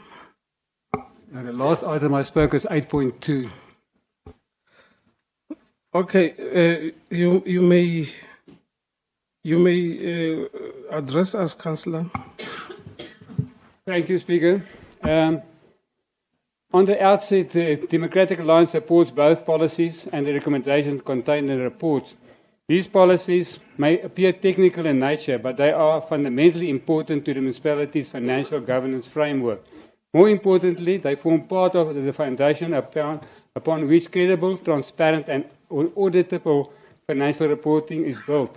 Municipalities are required to prepare annual financial statements that fairly represents their financial position and comply with GRAP. To achieve this, the municipalities need to clear policies that guide officials in applying complex accounting standards consistently and correctly. The policy on the impairment of financial instruments and statutory receivables addresses a critical area that has repeatedly been attracted scrutiny from the Auditor General. One of the recurring challenges facing municipalities across South Africa, including Mangaung, relates to the valuation, recognition, and impairment of debtors and statutory receivables. Without a clear framework, impairment calculations can become inconsistent, unsupported, and vulnerable to audit findings. The policy establishes a structured methodology for assessing collectible, recognizing impairment losses, and ensuring that valuables are reflected as realistic and supportive values. If they implement correctly, it will strengthen the credibility of the municipality's annual financial statements, improve transparency, and assist in addressing our audit concerns raised in previous financial years, as we have received. Similarly, the policy on subsequent events addresses another important aspect of financial reporting. In terms of GRAP 14, municipalities are required to identify, assess, and disclose material events that occur after reporting date, but before the financial statements are authorized for issue. The purpose of the policy is therefore both relevant and necessary. It provides a clear framework for identifying such events and determining whether they require adjustments to the financial statements or disclosures. One of the strengths of the policy is that it clearly distinguishes between adjusting and non-adjusting events and allocates responsibility, and this is important to heads of departments, corporate service, and other relevant officials report significant developments occurring after year-end, especially law-related. It will be unrealistic to expect a finance directorate alone to identify every reportable event across the institution. The policy therefore promotes accountability throughout the administration and ensures that important information reaches the Chief Financial Officer for proper assessment and disclosure. Speaker, the Democratic Alliance wishes to commend the officials reporting responsible for this report and the policies. Both documents are comprehensive, well-structured, and demonstrate a sound understanding of the applicable legislation and accounting frameworks. However, as we often state in Council, the true challenge is not drafting these policies, the true challenge is implementation. A policy adopted by Council has little value if it remains a document on a shelf. For these policies to achieve their intended objectives, management must ensure that all relevant officials are properly trained and inducted on these responsibilities. Furthermore, where officials fail to comply with policy requirements, appropriate consequence management must be followed. Accountability cannot be optional when it comes to integrity of the municipality's financial reporting. The municipality continues to face serious financial challenges, and improving audit outcomes remains a priority. These policies provide practical tools for strengthening governance, improve compliance, enhance transparency, and support more credible annual financial statements. The Democratic Alliance believes that sound financial governance begins with sound policies, but it is sustainable through consistent implementation, oversight, and accountability. For these reasons, the Democratic Alliance supports both items 83.3 and 83.4 and encourages the administration to ensure their full and effective implementation throughout the organization. I thank you. Thank you, Councillor. Maisie. All right. That concludes, colleagues, our debate on this item, combined items. May I now see hands of those in favor of the recommendations as contained in item 3 and 4. Thank you very much. The House is unanimous. We will now proceed to item 83.6,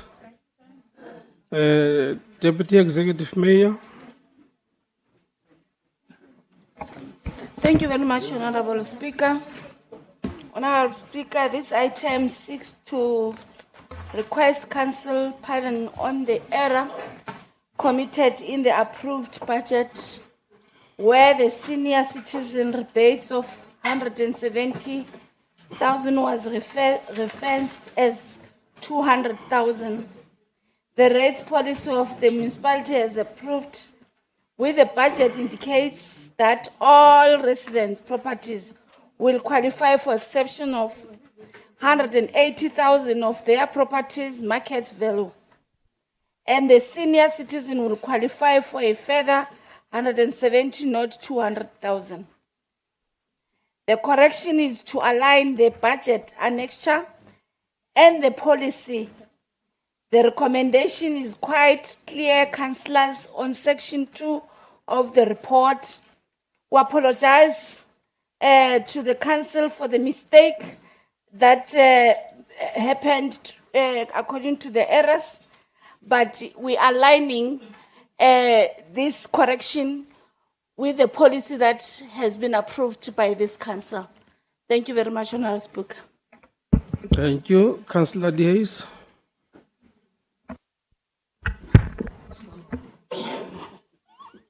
Thank you, Honorable Speaker. The economic freedom fighters support the correction of the administrative error because council documents must always be accurate, consistent, and legally compliant. There should never be a contradiction between a policy approved by council and a budget document that gives effect to policies.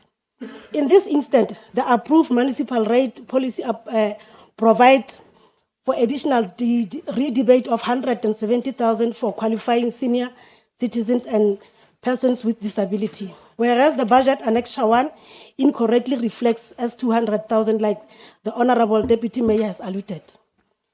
However, Honourable Speaker, while we supported this correction, the EFF is concerned that such error found may one day be a problem when coming to legal implications. In conclusion, Honourable Speaker, the EFF therefore supported the recommendation before Council because it corrects an above administrative error. However, we shall call up the administration to strengthen its internal quality control processes, to improve documents verification before Council sittings, and ensure that all policies, budget, annexures, and supporting documents are properly aligned with the presentation for approval. Administrative accuracy is not a luxury, it is a fundamental requirement for good governance. In conclusion, Honourable Speaker,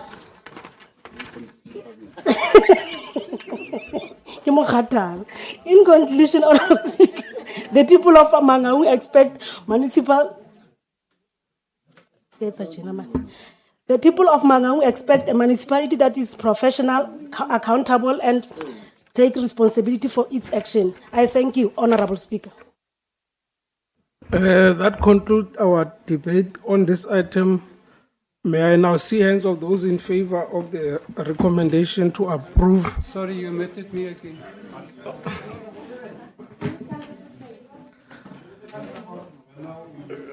Councillor Botma, I'm really sorry.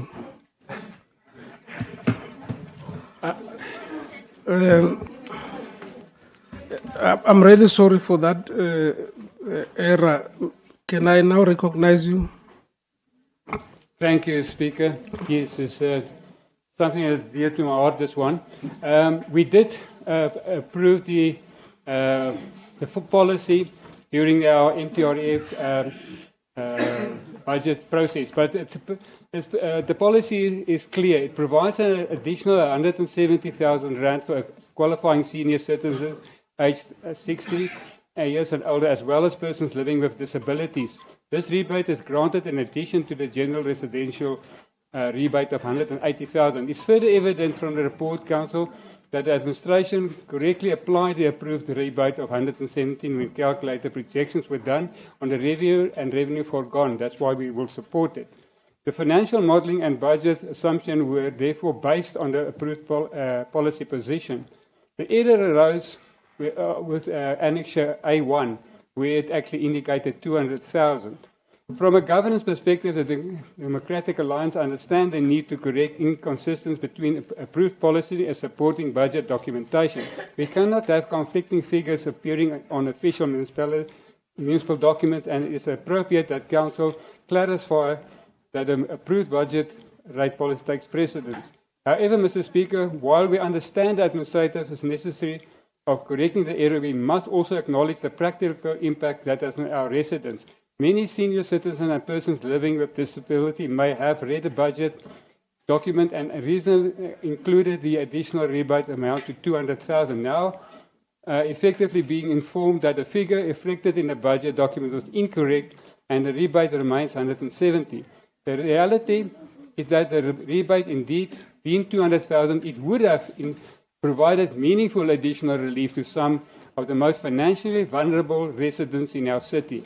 Pensioners and persons living with disability continue to face rising living costs, increasing electricity tariffs, food inflation, healthcare expenses, and growing economic uncertainty. Mr. Speaker, during the MTRF budget debate, the Democratic Alliance raised precisely this concern. We argue that more must be done to protect our elderly residents from escalating municipal costs. At the time, we proposed that the municipality increase the additional rebate thresholds to 300,000, which will bring the total for elderly and households to 500,000, then combined with the residential rebate. Our proposal was motivated by three important objectives: to protect pensioners from escalating municipal costs, to improve affordability for vulnerable households, and to reduce defaults and indebtedness among elderly residents who are increasingly struggling to make ends meet. Unfortunately, that proposal did not find favour with the governing administration. Therefore, the DI will not oppose the correction of the factual error to ensure legal administrative consistency. We believe this item should also serve as a reminder that the current level of relief provided to pensions and people living with disabilities remain inadequate in the prevailing economic climate. We call on the administration during the budget process reviews and the next MTR process to seriously consider expanding property value relief measures to these vulnerable groups. Our senior citizens build the city. Many now live on fixed income and deserve great protection from the growing cost of municipal services. Democratic Alliance remains committed to advocating for meaningful support measures that place residents first, particularly the elderly and pension persons living with disabilities. I thank you, Chair. Thank you, Councillor. That concludes our debate on this item. Councillors, may I now, by a show of hands, see those in favour of this correction? Thank you. The House is unanimous. May we then proceed to item 83.7. Councillor Snyman.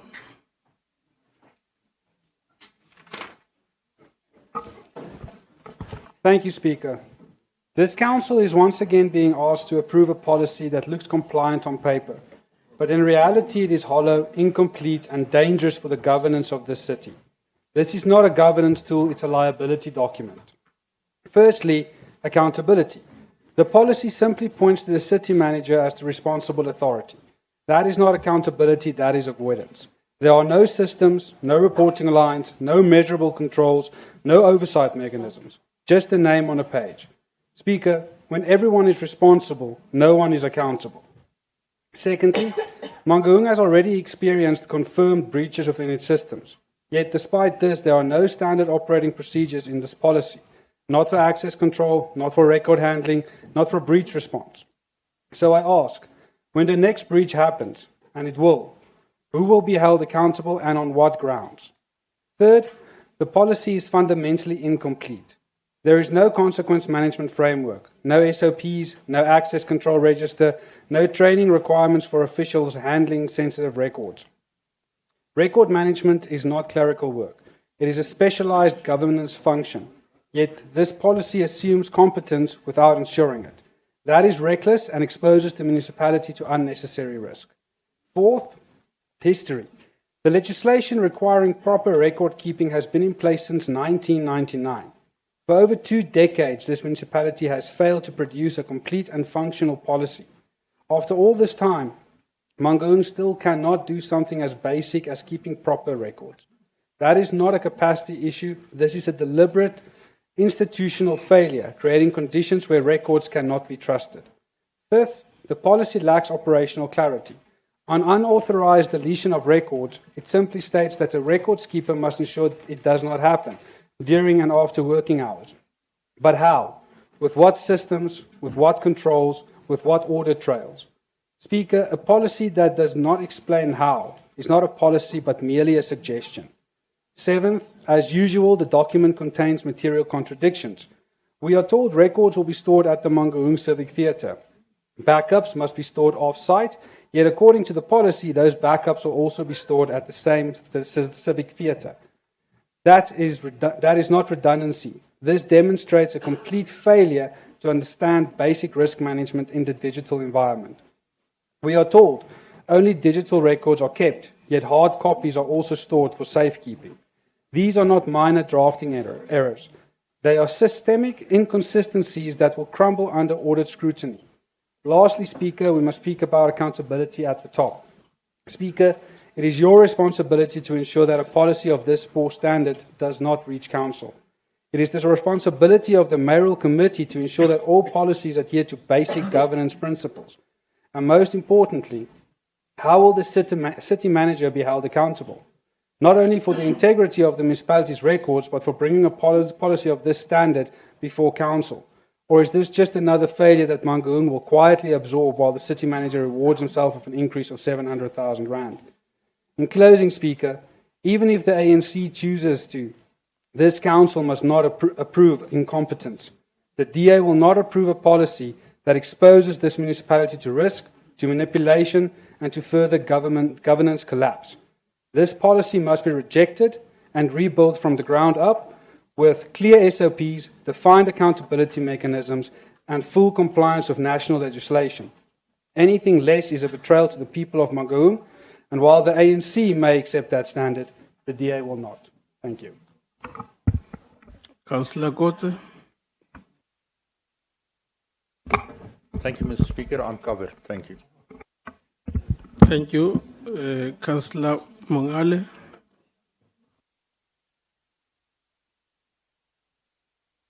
Thank you, Honorable Speaker Dr. Matai. Speaker, we would like to appreciate the effort that has been taken by the Mangaung Metro of bringing this policy forward to this council. We are aware that there has been complaints from the Auditor General about the absence of a policy. Now that Mangaung has responded, we appreciate it. If there are any imperfection, it will be work in progress, but you can't blame a good man for trying.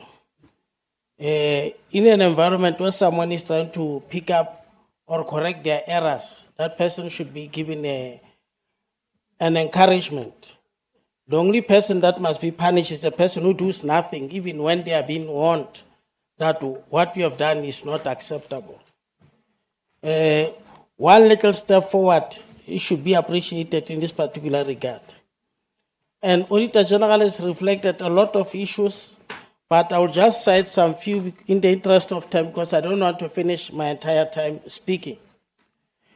I would like only to reflect on the issue of, on the policy that we have a poor data management, and which also causes us not to be able to know how many water meters, actually, how many units were sold of water meters, which is unacceptable. And that brings danger to this institution if there are sales that we cannot even record.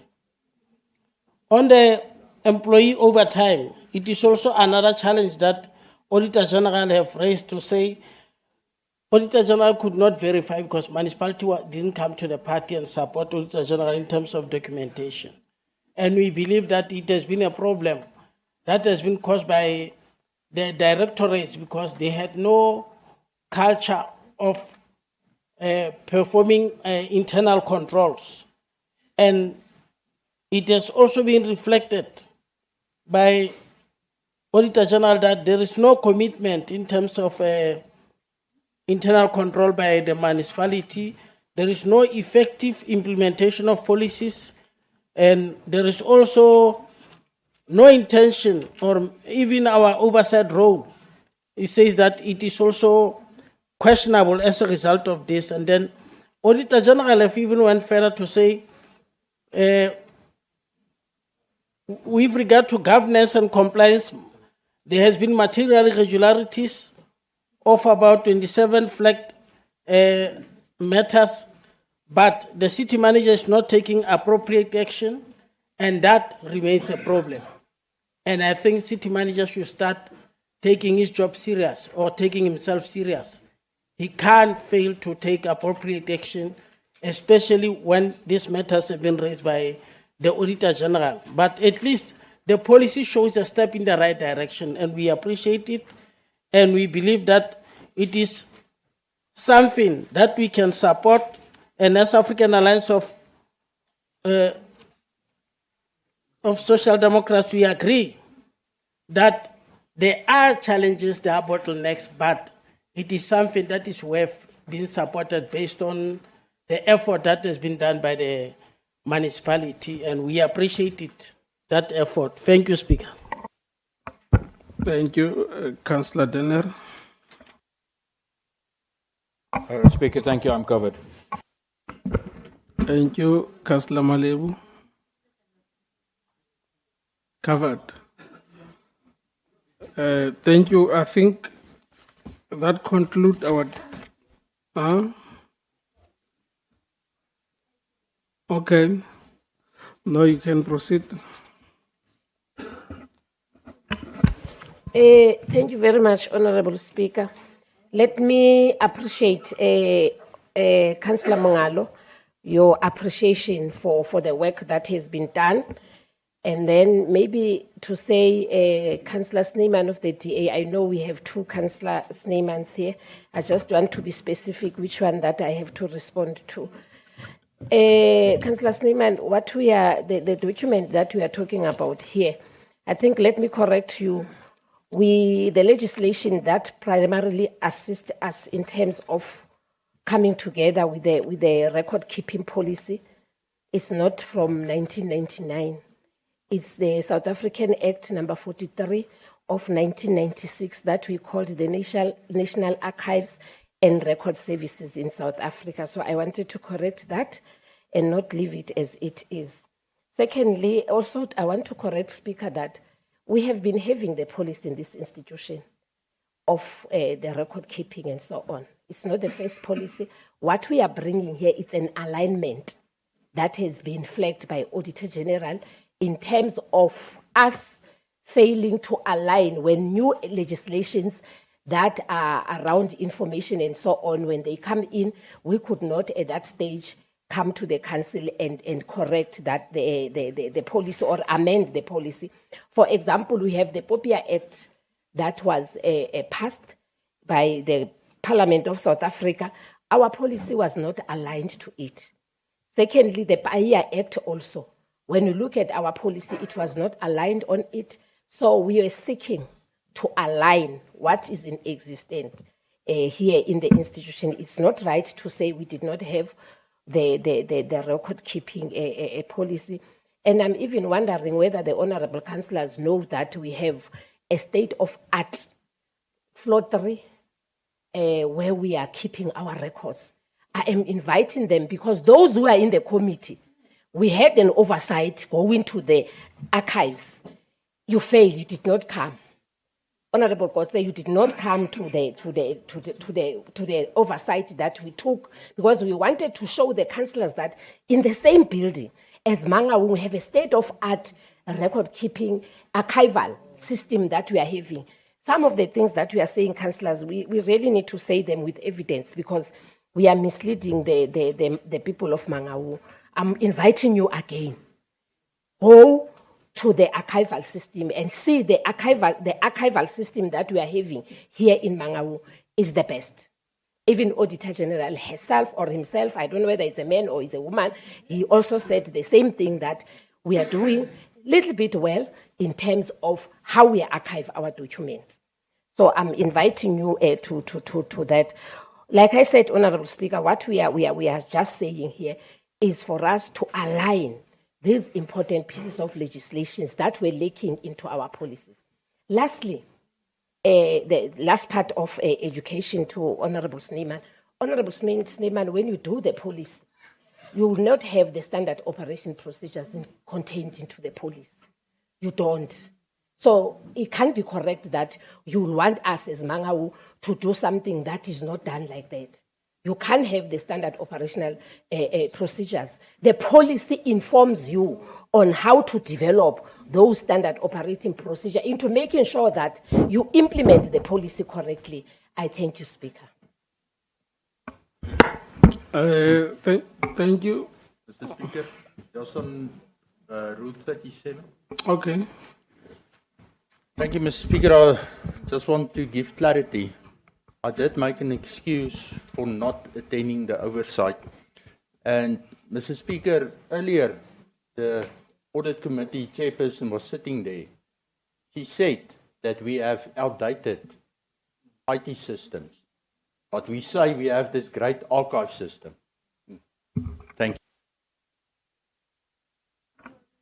All right. You want to reply? Yes, Speaker, I would like to reply because, like I said, the matter has been flagged by Auditor General SA. And we appreciate the Audit Committee, their report, because that report of the Auditor General, the internal audit here in the institution, it helps us. It assists us to making sure that when we report to the Auditor General, we report things that have been flagged correctly. So, as I said, I'm inviting you to go and see. It's work in progress, and we are already, we are this close to automating our documents. Thank you. Thank you. That Or concludes. digitalizing. Sorry, sekgowa se thata ka nako ena. That concludes, colleagues, our debate on this item. May I now see hands of those in favor of the recommendations for approval as contained in the annexures here?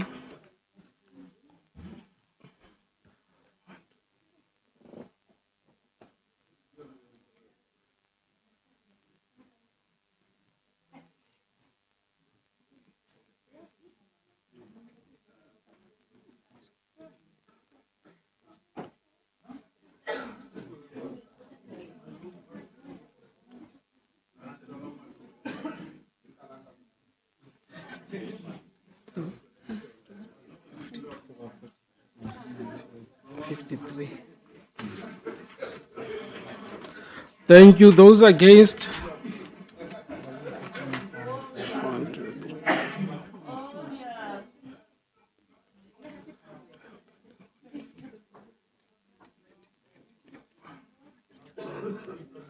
Thank you. Abstentions? Thank you. Those in favor is 53, against 22, abstentions 0. Recommendations will be carried as they are. May we proceed now to item 83.8, Councillor Denner.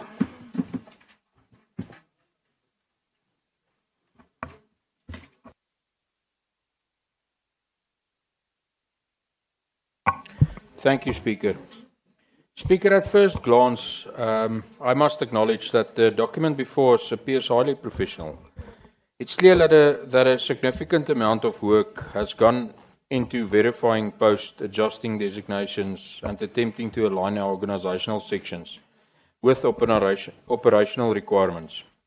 The intent to ensure compliance with municipal staff regulations of 2021 and to create a structure that reflects the strategic priorities, in theory, a step toward better governance.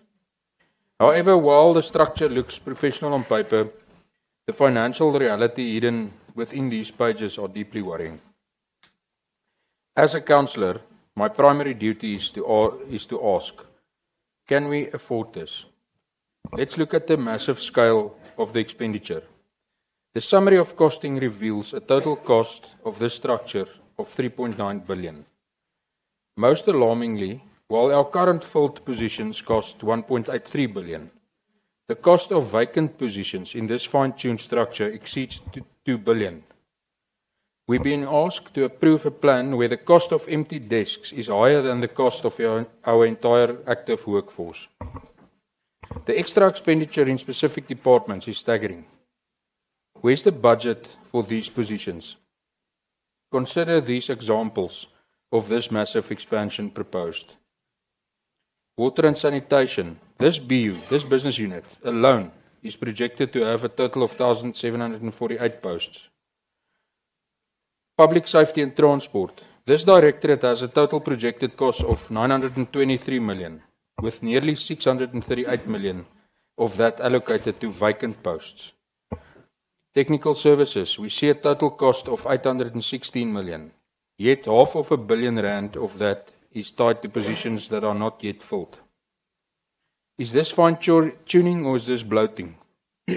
This report claims to incorporate omitted existing positions, yet the annexures are filled with positions marked as new in red text. We see new regional coordinators in library services, new chief librarians, and new positions appearing in everything from regulatory services to water demand management. Speaker, the Freedom Front Plus cannot ignore the fact that the municipality is seeking to condone expenditure incurred from July 2025 based on this structure. We are concerned that we are approving a massive microstructure that exceeds our financial reach. Conclusion. While we appreciate the professional presentation of this report, we cannot support a structure that places such a massive, unproven financial burden on the taxpayers of Mangaung. We need a structure that prioritizes service delivery over bureaucracy and a budget that's based on reality, not a 2 billion rand wish list of vacant positions. Mangaung needs a structure that's not professional in appearance, but sustainable in practice. Thank you, Speaker. Thank you, Councillor. Councillor Lotrid.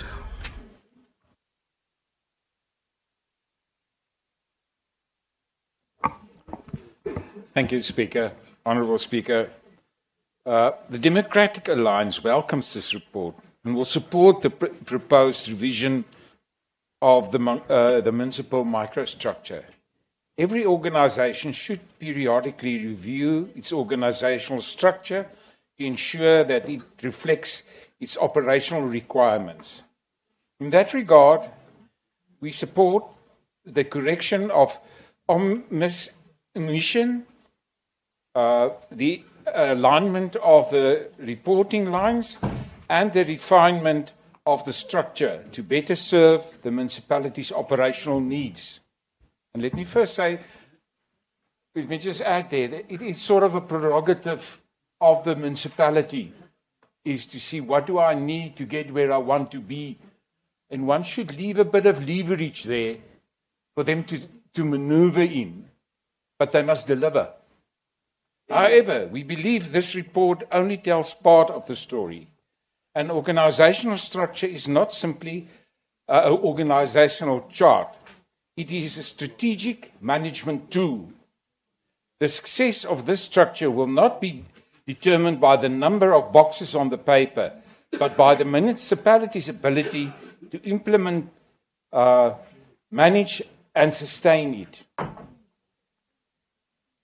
We know that at any given time, more than 40% of approved posts remains vacant. We also know that many municipal functions continue to be outsourced because the municipality lacks sufficient internal operational, supervisory and managerial capacity. And, Honourable Speaker, approximately a year and a half ago, we discussed it, and the Mayor promised us that he will start to create capacity, and what we spoke about was collections. I would like to hear how far we are in creating our own capacity in terms of collections. That means the financial implications extend far beyond salaries. A functional organizational structure requires continuous investment in recruitment, skills development, leadership development, succession planning, and organizational change management. These are long-term investments that require sustainable budgetary support. Equally important is management accountability. Managing the organizational structure is every bit as important as managing the municipality's finances. Every line manager has a responsibility to build capacity, improve productivity, and ensure that the structure delivers measurable improvements in service delivery. Human resources and internal audit also should have a vital oversight role. They should continuously evaluate organizational effectiveness through clear performance criteria, vacancy trends, productivity indicators, and institutional capacity. We see very little emphasis on those government principles in this report. And that's a worry and a concern for me, especially with line managers, that they play the budget, They can play their budget. But when it comes to the structure, they should also be able to play the structure, because they should play the structure in the sense that you play. If you change one element here, it should tell you, it should forecast and tell you what's going on. A line manager is supposed to be able to understand and read the structure. The Democratic Alliance therefore support the proposal because we believe the structure should reflect the municipality's operational needs. At the same time, we caution that approving a structure is only the beginning. Unless this council actively manages, measures and fund the organizational capacity behind the structure, today's organizational chart could simply become tomorrow's vacancy list. I thank you, Speaker. Thank you, Councillor. Councillor Werner.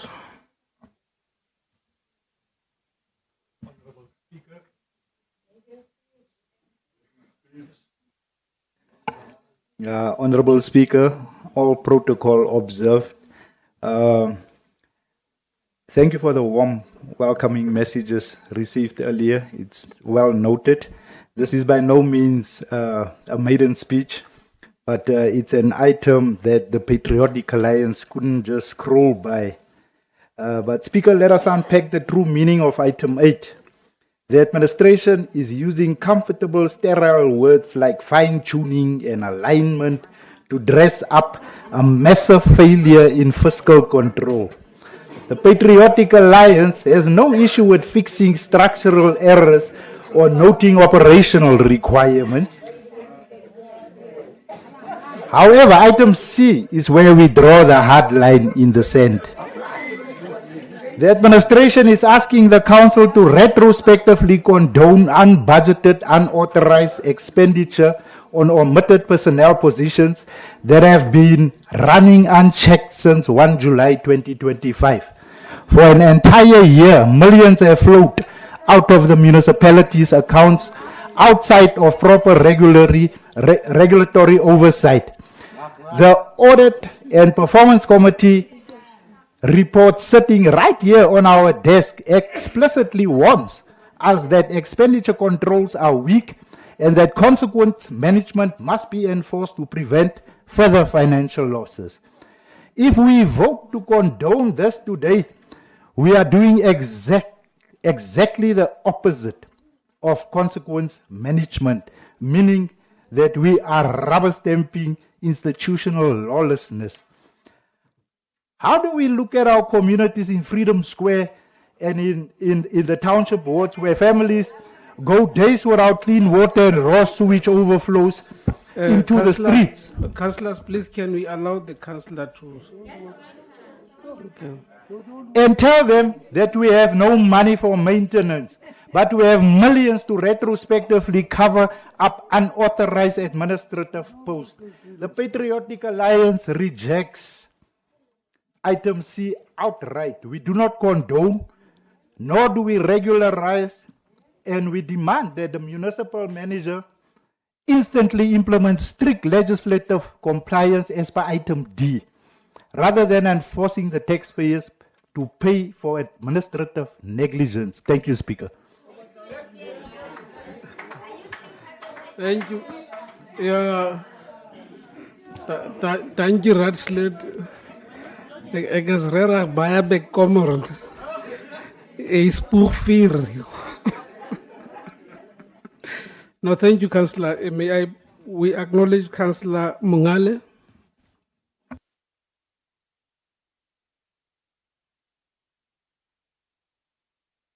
Yeah. No. Thank you, Honorable Speaker. Councillor Matai. I've been checking this document. I don't know why they are making noise. Or they are... Order, councillors. They are saying goodbye to us. Even if you're not returning, don't tell us. We will see that you have not returned. Anarchy cannot be tolerated. The noise, because I have not made noise when you're speaking. Yes.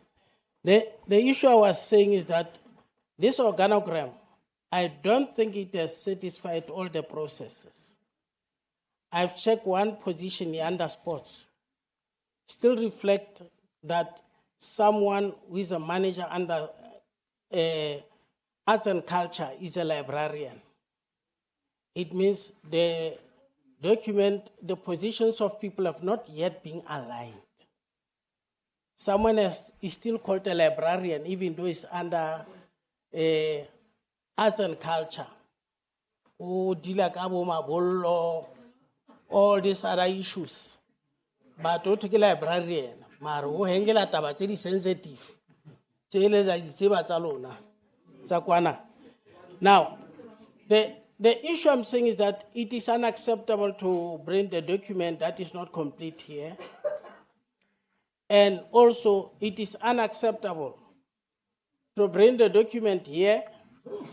Once you have discussed it here, you take it and you implement before taking it through the process of local labor forum. I'm raising that because I've read Section 23 of Labor Relations Act that says collective agreements binds, and it binds all parties. Now, it is not a favor to consult labor unions. It is an obligation. And we can't ignore it and use our power that we are employers or employers' representatives, and they are vulnerable because if they make us angry, they will never get promotions. The reality is that we should do all things the right way because we want to be the state-of-the-art municipality. We don't want to be a municipality that is accused of not respecting the processes. We want to bow out in style. If we are not returning in this election, let's bow out in style to say we have treated them well in the last minute. Not that even in the last minute we are still shrewd. We consult or we are supposed to consult. I'm raising this issue because this matter must still have to go to LLF. I know there is a confusion on councillors whether LLF and council, which one is supreme. No, there's no confusion. If you want to understand it, you must go to NETLEC and check the powers of parliament versus the powers of NETLEC. You'll understand it properly. So, when I think it's about Sukuri Sage, I want to know when I got Hutareloilwe. Because Kirapeloska Hutameshana Kakin, like a colleague, I copa Councillor Letawanaska Huta. Because she's the danger to the decorum of the council. You fail to allow a new councillor to speak well, and then Ori is a welcome to disrupt. It's not even the culture of ANC to disrupt. It's a misrepresentation of the same organization that you are claiming to be loving.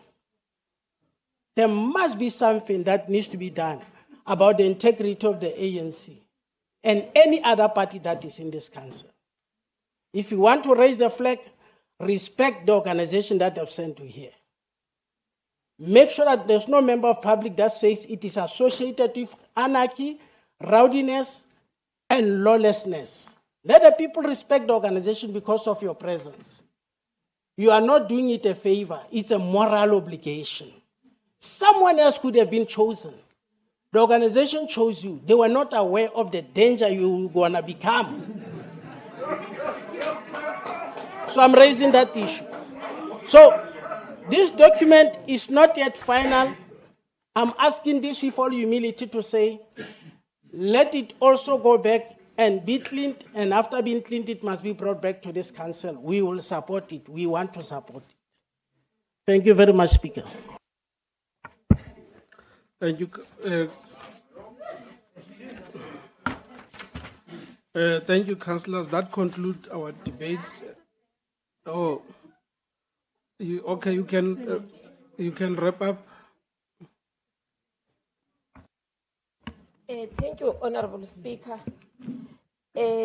Honorable Speaker, let me start with Honorable I will know your name, Honorable Councillor, as we go on. Councillor Grigori, welcome. And I think I'm also going to be welcoming you. Gregory. Linzella Nako, you guys are taking my time. Welcome, Councillor All right. Gregory. Councillor, let me take a point of order. I think I start getting old for that MMC. But the ones that was laughing about Freedom Square, they must watch out. All of you never serve that people. You will come out after 3 months out of this council. We will have new ones here. Thank you. No, that's not a point of order, Councillor. Dismissed. Councillor Gregory, welcome to the Section 80 Committee of Corporate Services. At least for today, I'm not going to say much to you because this is your first time. But when you get there in that Section 80, you will meet people like Councillor Lotrich here, who always give us positive feedback into the Section 80 study group. So thank you, Councillor Lotrich. We always take counsel from your advice when you advise us, especially on the issue of the structure. You have advised us when we were taking the structure on the 28th of May, 2026. I just want to remind the councillors that the structure was approved in the council as part of the sectoral plans under IDP submission, and that approval is implementable in the financial year that will be starting 2 days from now. So what we are doing here, Honorable Speaker, today, as we always from time to time, we have to address the issues that have been flagged by the Auditor General. So we are requesting this council, Speaker, to give us a condonation with effect from 2025 and 2026 financial year. The condonation is informed by the following aspects. One, the 2017 structure has had positions that were abolished in the 2025 council approved structure, 2025 council approved structure, which had incumbents and were being paid with a positions that were abolished due to the FRP. Honorable Gregory, you'll know about that as you go on. Those positions were abolished basically because of the FRP. Let me put on these things. Requirements of lean structure.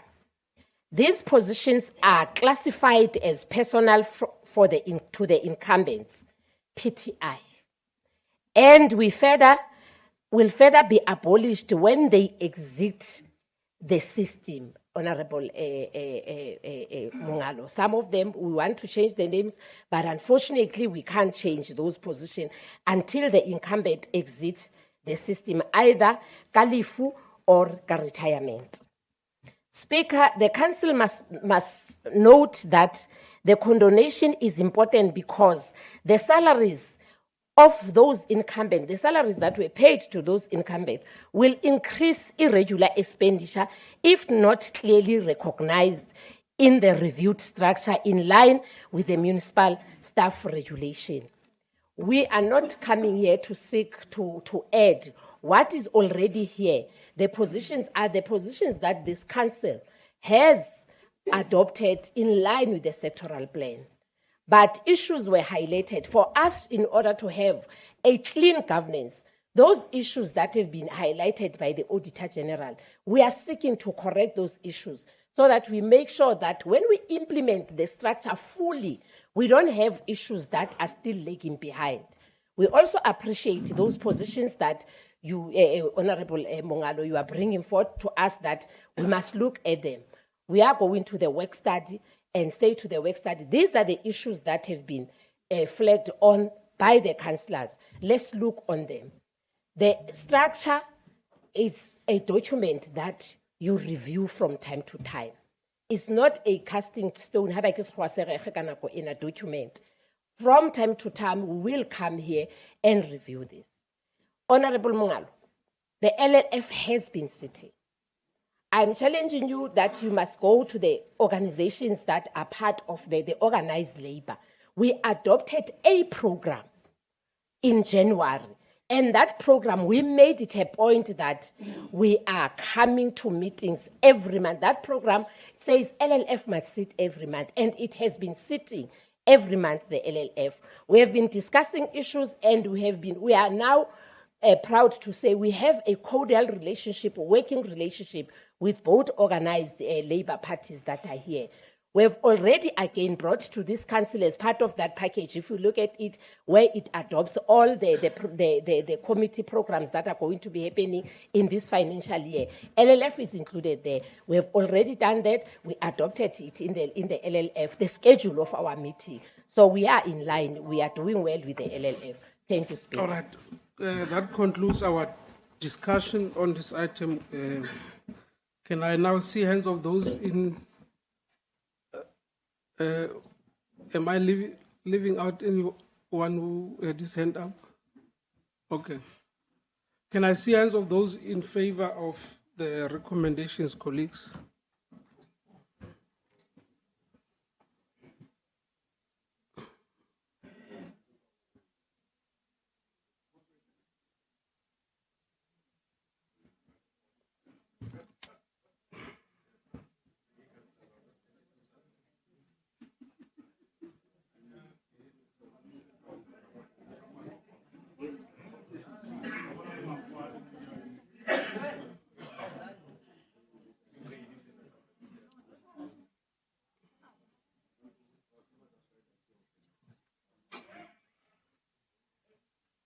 Thank you. Those against?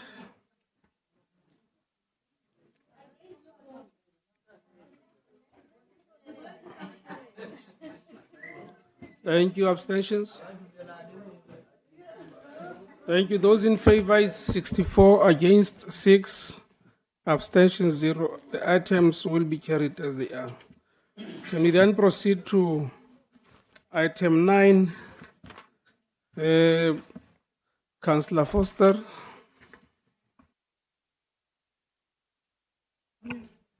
Honourable Speaker, I'm covered. Thank you. Thank you, Councillor. Councillor Bawa. Thank you, Speaker. I just have 2 or 3 questions regarding the item. Honourable Speaker, when we look at the item and the current bylaw as is, it says straight that the graffiti and painting on the bridges and the side walls and the side skirts of the traffic area within the bridge is not permitted. It's against the law. However, we still have political parties who do so, and before and even after elections. So my question is, does the bylaw only take place and are implemented when it comes to companies, private stakeholders outside, and businesses when it comes to outdoor advertising, where they are even furnished with notices to take off the erected signage, of which your clear example is the build it behind Rocklands. Had to do, I think, a number of signage and take them off, literally weld them off, and it cost them around 140,000, where the same businessman is providing a sports field for the community and maintaining it at his own cost. So my question is, are we as council saying that the political parties are above the law when it comes to the outdoor signage, number one? And number two, Honourable Speaker, besides us saying that we above the law, can we please have not a study group, and not only just notice for input, but a sit down with the business sector, the private, and as well as the companies when it comes to the bylaw and amendments thereof, because they too have their reservations and ways that they can assist this bylaw, and it can't be just misused, and there's no consequence management when it comes to the council and political parties, but when it comes to them, they feel like they're only facing the justice hand. Thank you. Thank you. Councillor Botma. Thank you, Speaker. Yeah, the Democratic Alliance notes the report and, of course, the recommendation that the proposed amendment be subjected to public participation. We support the principle of reviewing municipal bylaws where shortcomings have been identified and where amendments can improve the compliance, public safety, and administrative effectiveness. The report correctly points out that the municipality has a responsibility to address illegally erected signs, unsafe advertising structures, and advertisements that may distract motorists, obstruct visibility, or constitute to a dangerous person and property. These concerns are legitimate and must be addressed. A well-drafted outdoor advertising bylaw should strike a balance between economic activity, public safety, environmental considerations, and the right of businesses to advertise their products and services. It should also ensure that the urban environment remains orderly, attractive, and conducive to investment. However, Mr. Speaker, the DA believes that the success of the review process will ultimately depend not on the intention contained in the report, but on the quality of the amendments and the municipality's ability to enforce them fairly and consistently. For many years, Mangaung has struggled with inconsistent enforcement of bylaws. Illegal signs have remained in place for extended periods, while compliant businesses often bear the burden of meeting regulatory requirements. The review process therefore presents an opportunity not only to strengthen the wording of the bylaw, but also to address weaknesses in implementation and oversight. The report further indicates that improvement compliance may contribute to increased municipal revenue. While revenue generation is important, it should never become the primary purpose of this bylaw. The primary objective must remain public safety, proper urban management, and equitable regulation. Revenue collection should be the outcome of effective administration rather than the sole motivation for regulatory reform. The DA therefore calls on the administration to ensure that the public participation process is meaningful and inclusive. Property owners, advertising companies, local businesses, community organizations, resident associations, and other stakeholders must be afforded a genuine opportunity to provide input. Public participation should not be reduced to a procedural exercise merely to satisfy legislative requirements. We also expect that any proposed amendments must be accompanied by a detailed assessment of the shortcomings identified in the current bylaw, financial implications of proposed changes, anticipation impact on businesses and the municipality enforcement. Mr. Speaker, the DA supports the recommendation that the outdoor advertising bylaw be subjected. So we trust that the review process will be transparent, evidence-based, and focus on the best interest of the residents and the businesses of Mangaung. Thank you. Thank you. Councillor Mabena.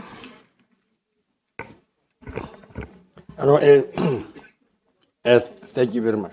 Actually, 2 seconds. It's very much important for the review of this bylaw. And also, we must comply, actually giving a notice to all businesses in the jurisdiction of Mangaung. Dr. Speaker, if you check, you understand and you see that there are a lot of illegal erection of signs that are not actually in line with what is actually need to be done in Mangaung. And they are not safe, and they constitute a very danger to persons or properties, and they disturb traffic, and sometimes they obscure the drivers from seeing the traffic lights, and that causes a nuisance to the traffic, and that has to be addressed by this bylaw. And by addressing this particular bylaw, we'll be promoting a safety and a healthy environment, and also we'll be avoiding the interference with traffic lights by the motorists. And we'll be avoiding nuisance to members of the public, and as also mentioned by the DA, it will be some sort of a revenue income. Sometimes you see people erecting billboards and not in compliance with the bylaws of the municipalities. There are a lot of posters not in compliance with the bylaws, and that has to be addressed to. There are tourists that are coming in here in Mangaung, and the travelers. then therefore those signs need to be regulated by the bylaws. Speaker, as we take note of this a report on the bylaws, cognizance should be taken maybe to allay the fears of the DA that in fact, after having resolved on this matter, we must take it to the public to actually get also air out their views. As recommended in here. I thank you. Thank you, Councillor. That concludes, colleagues, our debate on this item. The item was for noting. I will then proceed to the next item, which is a combined item 83.10 and 83.11. Councillor Lechuk. Thank you, Speaker. The ANC has tasked me to deliver these two items, the organization that we love and respect. I speak to support the two long-standing intergovernmental land release items before this council. Both their interest on the public service delivery in Mangaung. I will address both briefly so that council can move to approve. Item 83.10, the release of a portion of ERF 55581. It's situated in Batu location, Ward 1, Councillor Sefaki. The first term requests the council to approve the release of this portion to the National Department of Public Works and Infrastructure, acting on behalf of Department of Justice and Constitutional Development. This is a state-to-state land release for the National Justice Facility. Speaker, this application is not a new. It has been in process since 2015. All statutory disposal requirements have been compiled. The prolonged delay in the finalizing this release is now holding up national government investment in Ward 1 and in Mangaung. This was also long-standing intergovernmental project to proceed with direct benefit to access the justice services for people of Mangaung. The item 83.11, the closure of alienation of public streets surrounding the CUT Bloemfontein campus. This item, the application for the closure and aligned by the way the sale of portion of the public street surrounding the Central University of Technology Bloemfontein campus. Moma Councillor Akenan Skuluting. Again, it's not a new application. The delay now is actively slowing down the planned development in both University and Mangaung. The street in question bisects the academic core of CUT. They were laid out long before current student numbers and security realities. Today, thousands of students cross these public roads, delaying between lecture halls, residence, and laboratories with no campus control. What is the cost of delay? Because this street portion remains public and uncontrolled, CUT cannot finalize its capacity master plan. That means security upgrades, universal access improvements, student housing infill, and dissatisfaction projects are all on hold. This does not only affect the CUT, it slows the Mangaung own development objective and modern, safe, walkable university precinct. In the direct drive in an inner city, regeneration, youth employment, and raise revenue for this metro. Every semester we wait and another semester where our students are exposed and were shown to really investments cannot proceed. Honorable Speaker and councillors and people of Mangao, this is a public institution seeking to buy a public land for public purpose at a public price with a public benefits for Mangao. On both items, the ANC support all the recommendations. Let us approve this release today. Let the Department of Justice build in Bato and let CUT build a safe campus for all students. We as ANC support all the recommendations for both items. I thank you, Speaker. Thank you, Councillor Martins. Thank you, Honourable Speaker. I rise to speak on item 83.10. Through you, Speaker, to our Honourable Councillor Choko, who just said that this is indeed a very old item. But this mess was not created by this regime. It was created by the previous regimes, even before them. But does that mean we have to rubber stamp it? That's my question tonight. We are dealing on 83.10 with severe valuation discrepancies. I pointed it out during our Section 80 committee. We had discussed this, I've shown it, and the valuators, Black Dot Property Consultants, have chosen deliberately to choose the lowest values possible and from dates dating back to 2020. Now, in the process, Mangaung is actually ignoring their own new evaluation role. So we are shortchanging Mangaung. It's a pity the CFO is not here. I would have liked to tell her that the Human Settlements and Planning Committee wants to shortchange Mangaung with between 500,000 and R1 million. But in the name of progress, we have to rubber stamp this. So unfortunately, I cannot agree with this. The DA cannot agree with this. We also have procedural concerns. Why was this agenda placed on before Council, despite the severe opposition and minuted disagreement? We minuted it. Why were Council's objections pointing out these discrepancies ignored? And then, if we look at how progressive that meeting started, why was this item pushed forward when our own leadership did actually withdraw other items on that Section 80 committee meeting? And here I have it.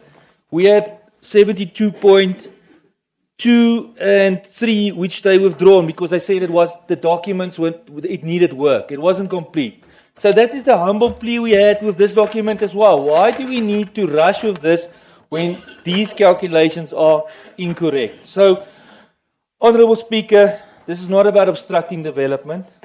It is not we are not against progress. We are just asking, reject the current valuation, send it back, and then when we've done our work on this document, let it serve before Council again. I thank you. Thank you, Councillor. Councillor Bauer. Thank you, Speaker. See, Speaker, I'm going to start on a positive note. Speaking to point 83.11, when it comes to releasing the land to CUT and purchase thereof. My inputs were, and I believe some were really pro-education, also understood it, and I won't say weren't against it, but took note of the input I gave, because the municipality is ultimately a business. Instead of selling the land, as well as the streets in that area, as mentioned in this item, to CUT, why could we not just follow the same principle like other businesses would? Example I made was that of Grey College.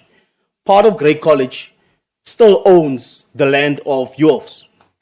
And my same reasoning was, why can't the municipality obtain and still keep the land, still get rental income from the land from CUT, and rates and taxes from CUT, and just scrutinize this easy way out of not having accountable or having to maintain streets in the area. Now we're going to lose out on a lease agreement with CUT, which will then, number one, bring in more students, into Mangaung, where there will be more investment for student accommodation in the area, of which Mangaung will still benefit of, instead of just selling. That was on point number 11. But on both points 10 and 11, we raised the valuation issue. See, the property valuer made errors in his calculations. We raised that. It was referred back. It was said that we'll have a meeting with the valuer, the property valuer.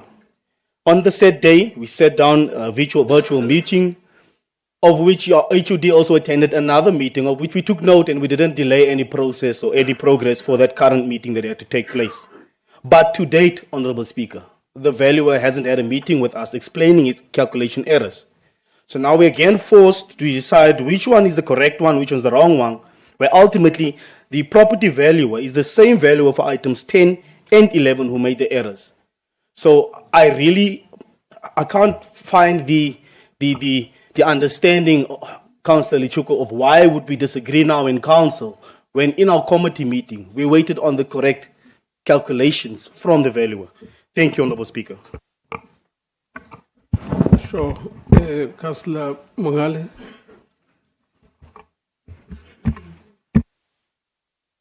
Thank you, Honorable Speaker, Dr. Matai.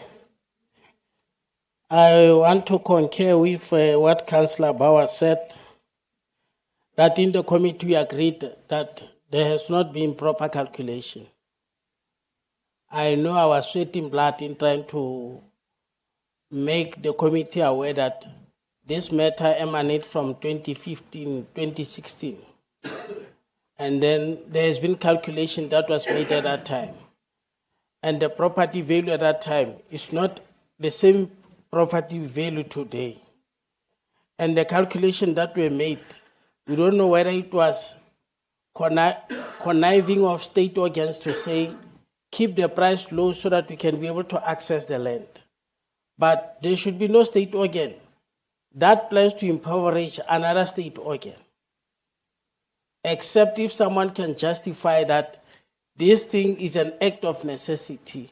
We had no other choice. But I want to disagree with you, Councillor Lechoko. The court is not development in the black community. It has got nothing to do with blackness, except to imprison the same black people. You go to court, you are being subjected to Criminal Procedures Act of number 51 of 1977. Apartheid was declared a crime against humanity. The same legislation is imprisoning our children. Even yourself and myself. That cannot be development. I know you are presiding over a compromise system, but we can't praise a wrong system to say it's a right system.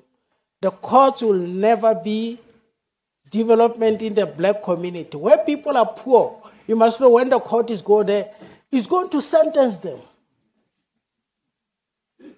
It's going to be a horrible story. I don't rule out my child out of those courts.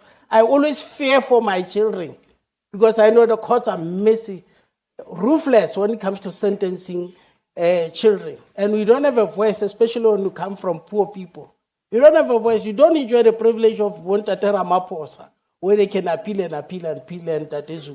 We don't have that privilege. So it's not development. But the issue is not that. The issue is on the valuation of the property. We don't want to be held responsible that we defrauded municipality in trying to help a certain organ of state. Let that organ of state come to the party, agree that the calculations were not correct, and then we have been, if we are wrong, let us be lectured by the expert on valuation. Let the expert come and lecture us to say, no, you are councillors, you speak too much English. You don't know calculations. Let us teach you calculations. And then it takes us step by step so that we can understand. But at the moment, we are unable to support it as it is. And I can assure you, some of you are going to support it. But maybe when you are just resting at your home somewhere along the way, you might see the hawks arriving at the house to say, oh, you have defrauded the system. I'm not trying to scare people, but I'm talking facts. Because you have seen now lately at Matanga that Let's all there are matters that we never thought would be brought to book, but they are back there. Shadrach Sibia, with his cases in Bloemfontein, is coming back again to haunt him. So I'm raising these issues. I know I've digressed, but I apologize for digressing. The issue is that we will not support this item as it is, and we plead that these two items must be taken back, like we have agreed in the Section 80 committee. Sure. Councillor Mabena.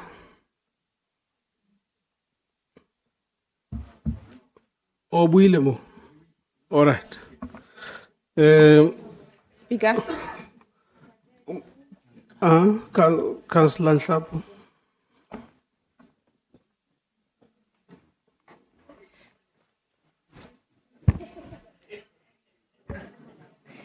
Thank you very much, Honorable Speaker.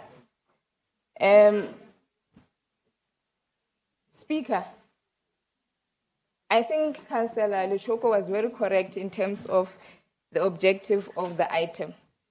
But now, let me also speak to what Councillor Rudi Martins has also indicated, so that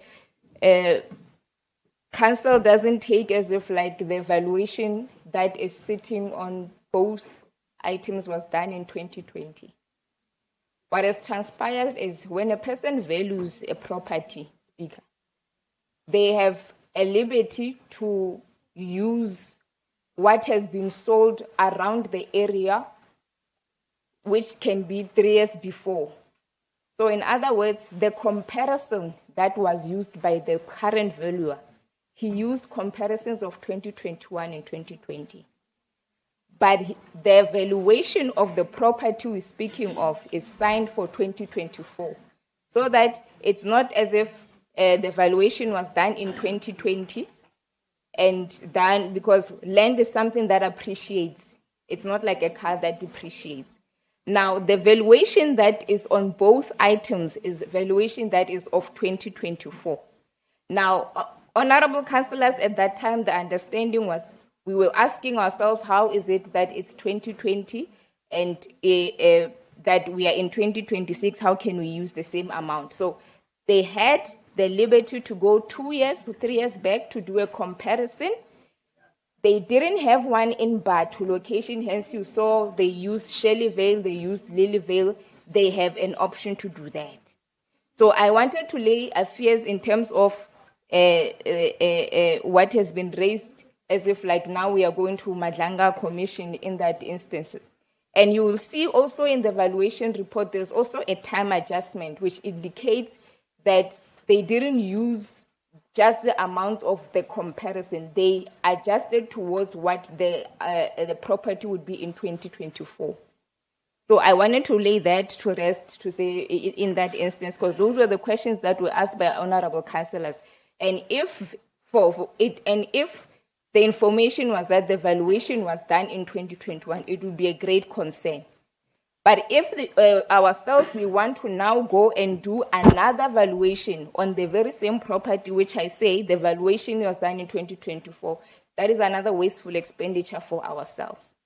So yes, we did see that the application was done way earlier, which we are not satisfied in terms of when an application is made up until it comes to the attention of the council. But on the valuation, it is of 2024, and there's a time adjustment in terms of that. It's just that there are comparables in terms of getting to that, those amounts that the company used. They used 2021 and 2022, and they did then use time adjustment that was relevant for 2024. So with that, I support Councillor Luchoko's submission in that sense that we support this item. Thank you. Yeah, no, Speaker, thank you very much. And, you know, we've been doing so well in a number of items and enormous support by councillors. And for that, I really celebrate what has happened tonight. Perhaps now exhaustion is beginning to hit home, and we're beginning to dig on things that sometimes we need to be supportive to them. I don't want to be the harsh me that would bring comparison things that would have been discussed in this council and demonstrate how sometimes we can conflict one another or ourselves. But you know, when you're a political party and you have taken a stance, stick to your stance. Don't change colors from time to time. When we were dealing with the precinct of Transnet, DA wanted us to give that Transnet property to CUT. When we're demonstrating that Transnet would literally generate an amount for the council, they wanted us to hand it over. Today, they are now saying, no, don't give what is an impediment to the development of CUT. Now, that's, to me, that's not a balanced view when it comes to issues. Now, it is true, Ntate Mongal, and you are harsh on us. But I don't think it is proper to say when a decision has been taken to cancel, the Hawks will come for people. They will come for the council. Because the council would have decided whether you are in minority and you are saying no, and the majority so agree. At the tail end is that the council would have decided. But that's not really what I want to talk about. I don't want to make it an issue again. What I want to make an issue is that there are two things I want to raise. We have gone out as this council to state institutions to demand land from them. And we are demanding it for free. From public works, from parastatals, from rural development, and all other government institutions with a land in hand. We are saying we are the rightful window to provide land to the end user. And we are putting that compelling argument. And we want it for free. They wanted to trade off the land with us with regard to what they owe us, either on services or electricity and this and that. We refused to say we are beneficiaries of that land for and in the interest of the people of this country, but mainly to provide the necessary amenities to communities, such as schools, clinics, and any other services that our people need, including the court that they like. Our people need that court. That court operates under the current South African constitution agreed upon by the majority of this country. It does not operate in accordance with apartheid laws. Of course, you and me grew up in a situation where court were actually like vans of the police and other related security elements. But I think transformation is the order of the day. So let's take it that the courts that we are saying should be developed is for the services of it's part of the amenities that we must take to the people. Gone are the days where people would actually be traveling distances to go and receive a punishment or to be relieved from being punished. But if we bring those services closer to the people, the better. So part of those would be the court. And we are duty bound to assist justice system to do its work in our areas. So I'm actually saying to the Section 80 committee, more than you should be thinking around the value of the property, you should be thinking how best you can assist that government institutions are brought closer to where they were needed. That's my first point. There's a second point that I want to raise. At some point when we're discussing the issue of CUT and Transnet, we defined what is the value of the property. I don't want to go that way. But I can say I want to support you in Ntate Mongal in this way. If you go to the township, you can find houses that are far better than houses that are in Havelsig, by far. I don't even want to talk about houses in Vigas Park and some other areas, but some houses compete or even far better than houses in Havelsig. If you go to the rural areas, you will find houses closer to the Oppenheimer house. But the value of those properties are far less than even the value that we can find in Brandbach. And the reason is that where Africans were living, it's so poor. Where African people were living, to date, their properties are devalued. And where other areas that happen to be suburbians, those properties are upped. There are a number of factors that dictate that. But beyond and above all those factors, those are apartheid spatial development. That if you have a property in Kwakwa, closer to what could be the Muperi property, it's not equal to the property that I may have in Hebelsberg. So these are some of the things that we must understand when we deal with the value of the property.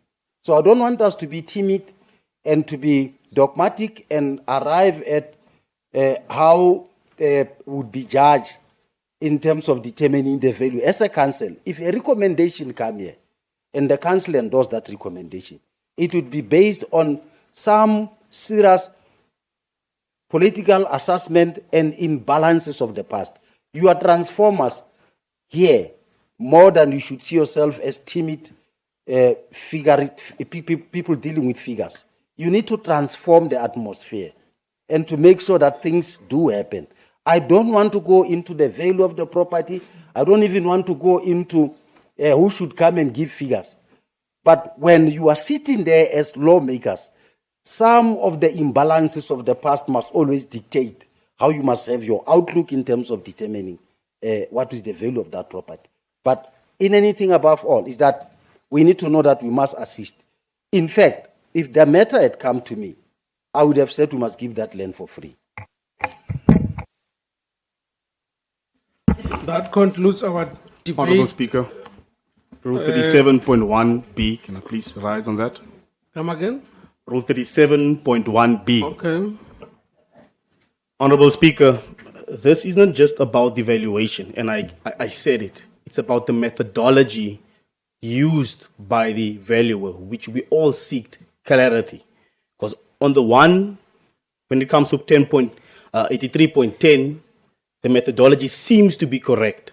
But when it comes to 83.11, the mathematical calculation itself on pages 5 of 6 of his valuation package is incorrect. So it's not just that we as the DA are now double standard and we have transformed, as the mayor has mentioned, but we cannot condone the methodology of which we agreed in the committee is incorrect. But I just leave it at that. Thank you, Honourable Speaker. Thank you. That brings us to, okay, Councillor Nhlapo.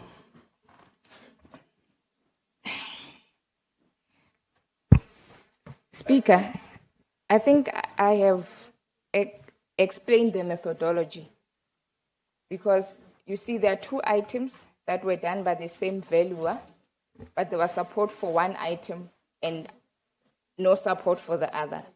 So I think it was also indicated to councillors to say on the other one where there was that mathematical error, even though the valuer indicated that they used the same method, but the amount would not change.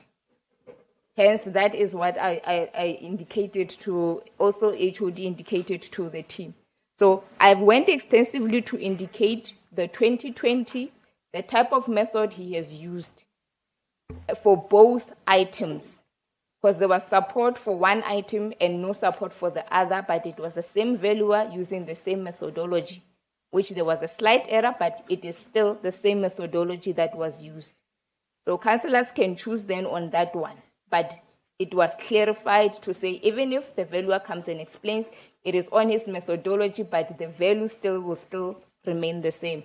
So Speaker, you can divide the House. We support the development. Thank you.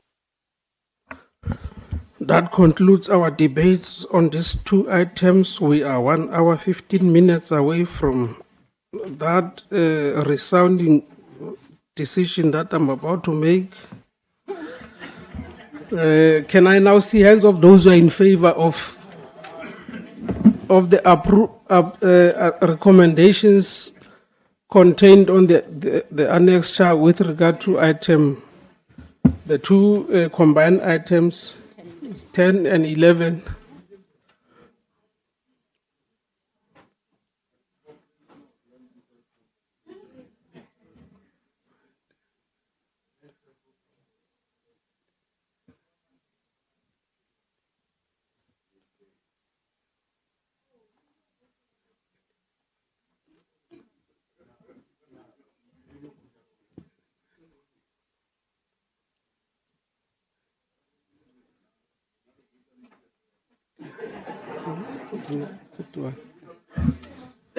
Thank you. Those against?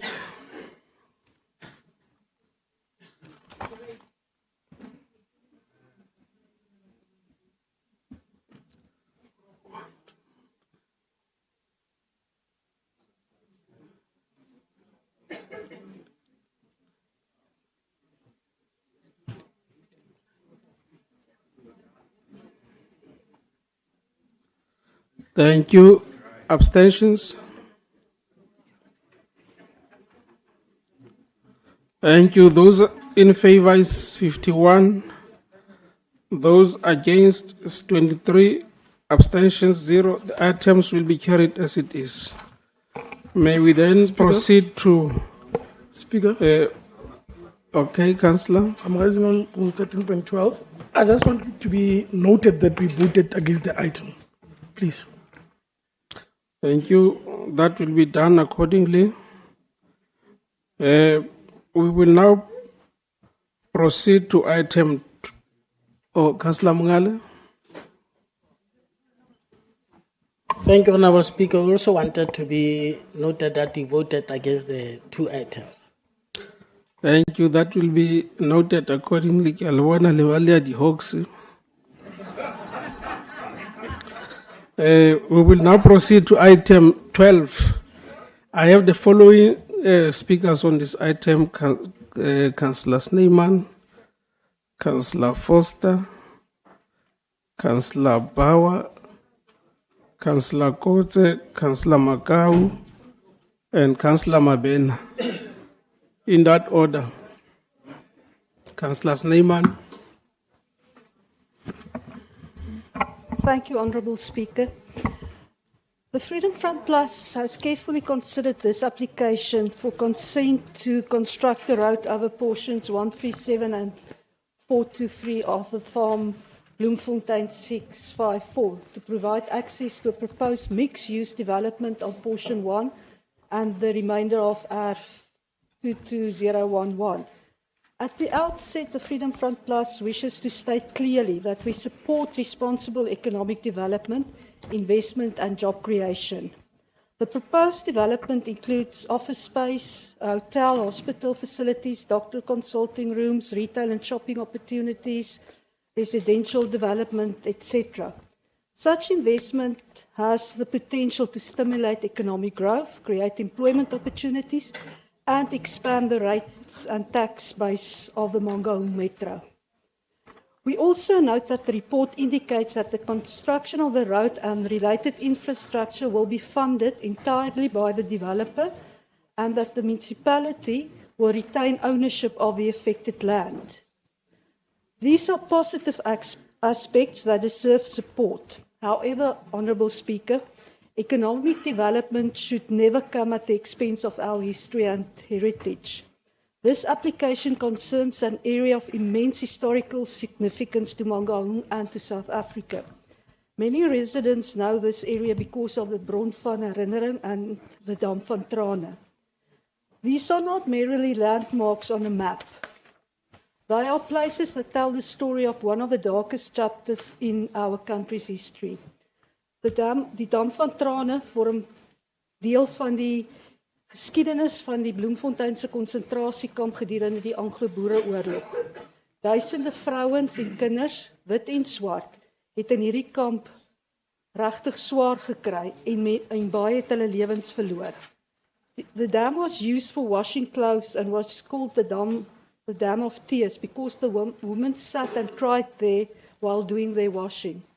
Cried because 100 1,695 people, mostly women and children, died in this camp.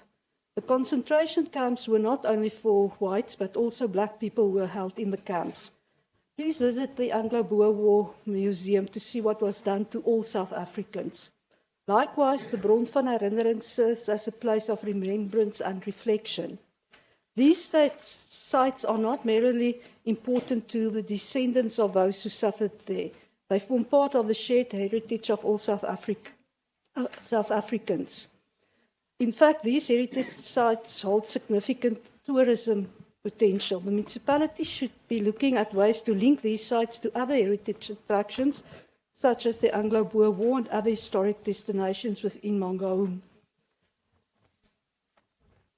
The Freedom Front Plus therefore believes that this council must ensure that the proposed road construction and future development activities are undertaken in a manner that protect these important historic sites. With proper planning, environmental management and heritage assessment, these objectives can be achieved.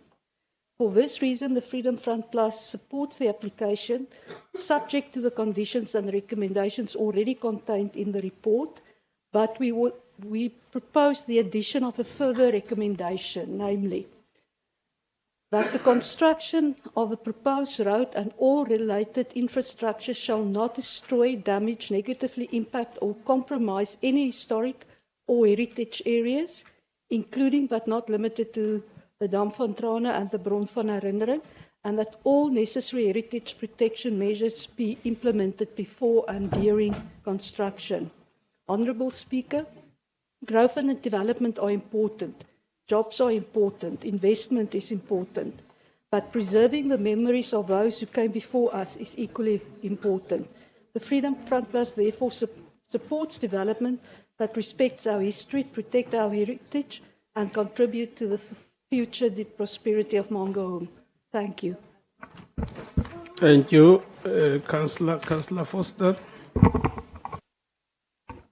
Thank you, Honourable Speaker. I just have to second the proposal of Councillor Snyman van Deventer to add the recommendation as indicated. Thank you. Thank you, Councillor. Councillor Bauer. Thank you, Speaker. Speaker, noting the proposal of the Freedom Front Plus with the Democratic Alliance, but also just like to make note of the following conditions as well in the proposal, that we are number 1.4, before I go on, we are number 1.4, as I mentioned, for the development, but E, a condition that reads as follows, that if the EIA submitted is approved by the STEA and it is clear and the necessary legal requirements to proceed with the development of the construction of that road, and F, that the traffic impact assessment submitted to the Mangaung Metropolitan Planning and as well as the town planning is approved to be in line with legal requirements. Because if you can see on the following pages, we can just take you there. It says in the package, in the annexure A, page 2, where it clearly states that the developer says we are currently in process with the EIA for the process for the proposed road. The EIA has already been submitted, doesn't mention approved, to the STEA together with the necessary documentation. And then if you go further down to one of the 1, 2, 3, 4, the fourth paragraph from the bottom, it speaks about the traffic impact assessment study done that has been submitted to our Metro Planning Division, but it also doesn't speak that it hasn't approved it. It mentions that the impact study was too big to be included in this annexure, of which we can understand, but I mean it can have been sent or emailed to us via soft copy so that we can also take note of it if it were to be approved. It doesn't say that the Metro Planning Division has approved it. Thank you, Speaker. Thank you. Councillor Kotze. Thank you, Speaker. I just want to second Councillor Lyle's proposals. Thank you. Councillor Makau.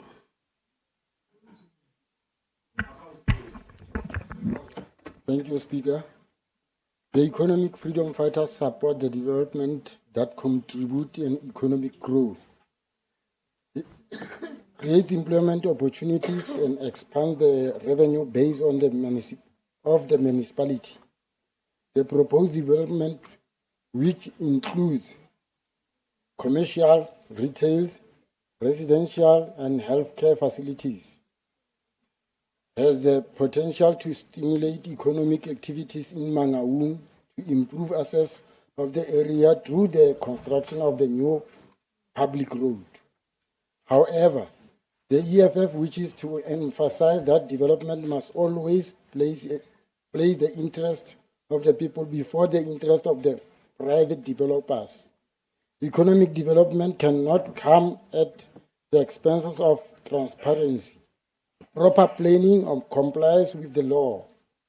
Council must therefore ensure that every legal equipment, including the necessary approval from the Department of Defense and other competent authorities, is fully complied with before construction commences. We welcome the fact that the report clearly states that the developers will be responsible for all costs associated with the construction of the road, related infrastructure, and the statutory approval process. The people of Mangaung must not be burdened with financing infrastructure that is intended to unlock private development. The EFF is also expect that this development must translate into meaningful benefits for local communities. They promise jobs. They promise job opportunities during construction and operation should prioritize the unemployed resident of Mangaung. Local contractors, SMEs, and young professionals must be given a fair opportunity to participate in the project instead of opportunity being reserved for companies from outside metros. Furthermore, the municipality must ensure that the construction of this road improves public access and mobility without creating unnecessary environment, traffic, and infrastructure challenges for surrounding communities. Development must also be occupied by responsible planning and effective municipal oversight.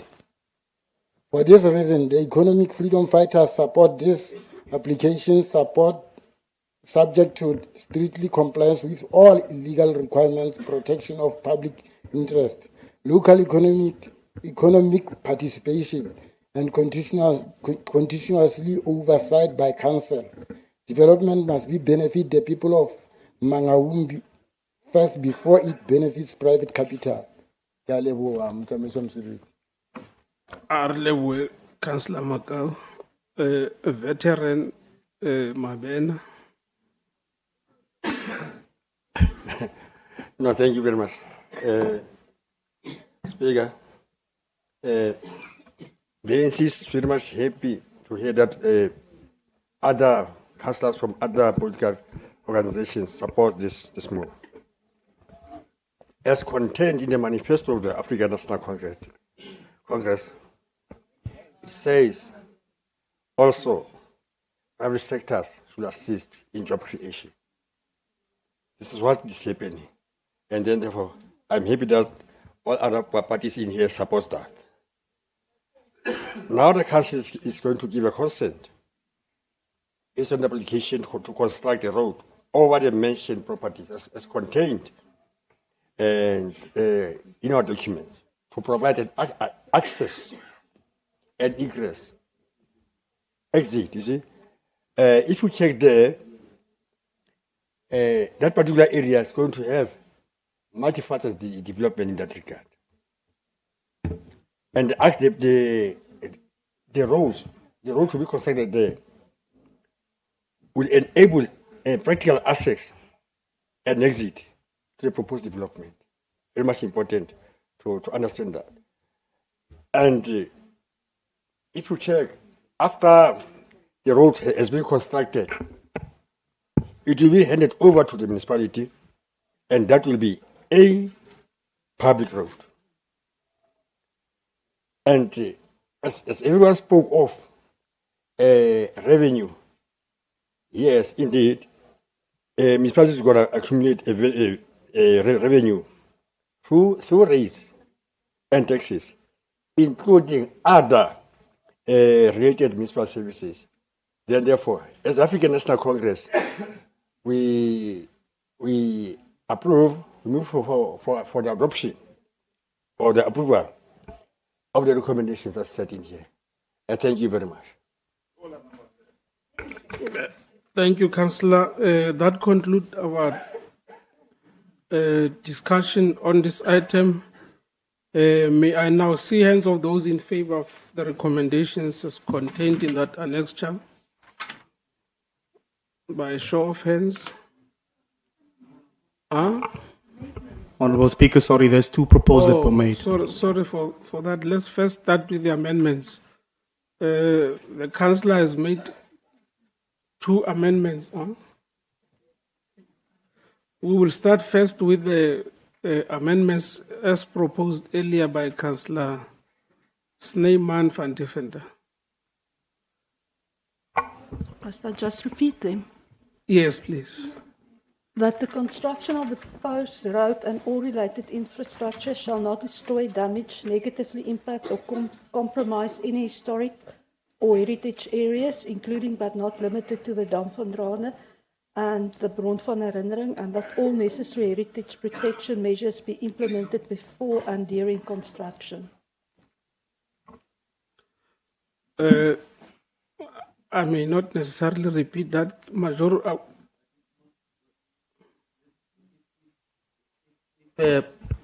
Prof could speak to the mic. Oh, Prof, can you please repeat that? Okay. That the construction of the proposed road and all related infrastructure shall not destroy, damage, negatively impact or compromise any historical or heritage areas, including but not limited to the Dam van Trane and the Bron van Herinnering, and that all necessary heritage protection measures be implemented before and during construction. Yeah, ungayithatha le nto ayinabungozi.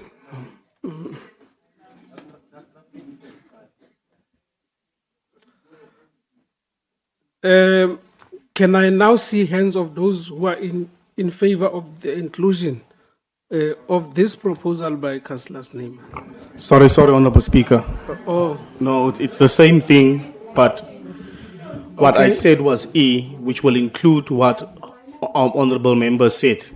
E, which says that if the EIA is submitted, which will include the heritage richness, or which our council is speaking of, is approved by the STIA. That was my point E. And then F was that the traffic impact assessment that is already submitted to the metro planning is also approved. We see that it has been submitted and it's in progress, but it says nothing of approval. That's the same thing, number E and F. Okay. Major. Speaker, in any given development, all aspects that are mentioned constitute the approval to such development. Any other thing is illegal. So the two views that are mentioned are quite accommodated. Hence, there is the EIA study that is needed, traffic impact study, and all other related issues are but a conglomeration of a given development. So, aina bungozi too. Colleagues, can I now see hands of all those who are in favor of the two amendments made by the two councillors? Yes.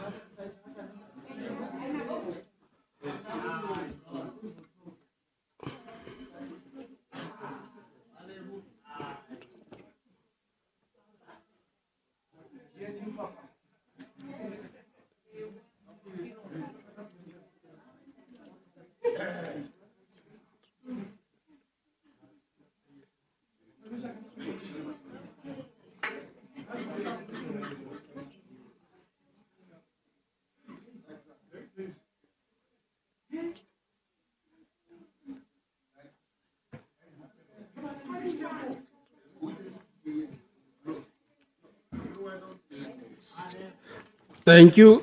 Those against?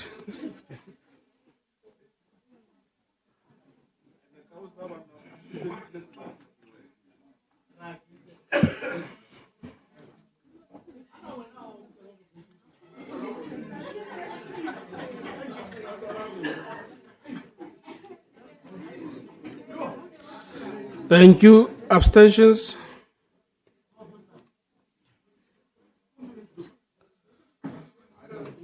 Thank you. Those in favor is 66.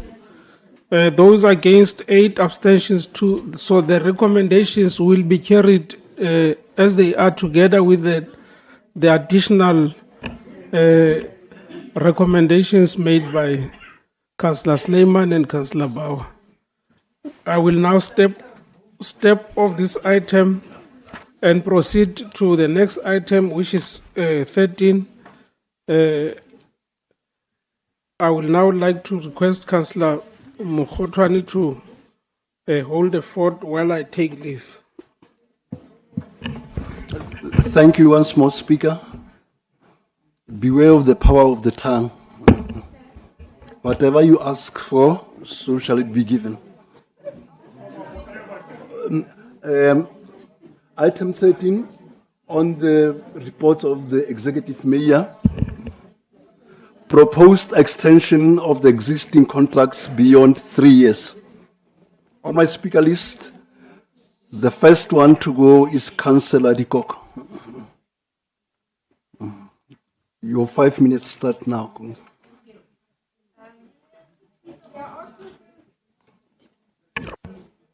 Thank you. We are asked to approve the extension of contracts with Nala Construction Services and Mogale Construction Engineering for the design and construction of a new storeroom. While we cannot ignore the practical need to extend these contracts to 30 September 2027, the Freedom Front Plus cannot allow this item to pass without serious criticism.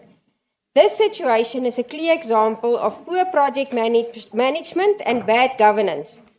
According to the report, the contracts are approaching expiry on 30 June, tomorrow, yet practical completion is still far off. The reasons given: multidisciplinary coordination problems and prolonged compensation negotiations. This points directly to a failure by the administration to properly manage the project from the start. Why were these foreseeable challenges not anticipated and resolved earlier? Where was the rigorous project management that taxpayers expect and deserve? We are particularly concerned about the lack of effective oversight. Millions have already been spent, 1.1 million on professional fees alone, with little to show on the ground. The report itself warns of fruitful and wasteful expenditure if new service providers are appointed, and the risk of losing USDG funding due to the municipality's own delays. This is not merely unfortunate. It reflects systematic weaknesses in how this administration handles infrastructure projects. Honourable members, Mangaung cannot continue like this. Repeated extensions, missed deadlines, and weak contract management erode public trust and waste limited resources that could be used for service delivery to our residents. That said, rejecting the extension outright would only compound the problem and risk even greater financial loss. Therefore, the Freedom Front Plus will not oppose the extension to 30 September 2027, but we do so under protest. We demand that the city manager and the relevant heads of department provide this council with a detailed recovery plan, including strict monthly progress reports, clear milestones, and personal accountability measures. Never again should poor planning and bad governance be rewarded with automatic extensions. We will continue to scrutinize this project closely on behalf of the residents of Mangaung. I thank you. Thank you, Councillor. And next in line to speak is Councillor Kotze. Your 5 minutes start now. Person, I feel like the Freedom Front has stolen my speeches. Okay, so we are asked today to consider this item for the extension of these normal 3-year, or the extension beyond the normal 3-year contracts. At face value, this may be a routine contract extension, but it is not. This is a symptom of deeper problem in Mangaung, poor planning. That process is important, and the DA recognizes that the municipality cannot simply allow these contracts to lapse without consequence, but we must also be honest about how we arrived here. In plain terms, the professional service contracts are expiring almost exactly when the actual construction phase begins. That is not sound project sequencing, that is just poor planning. The report refers to complexity, multidisciplinary work, and negotiations around professional compensation. But multidisciplinary projects are not unusual for the municipal infrastructure. Fee alignment and scope management should have been resolved early enough to prevent the project drifting to this point. The administration now tells Council that the extension has no financial implication because it is an extension of time and not an increase in contract amount. That is only partly true. A delayed project always carries financial risk.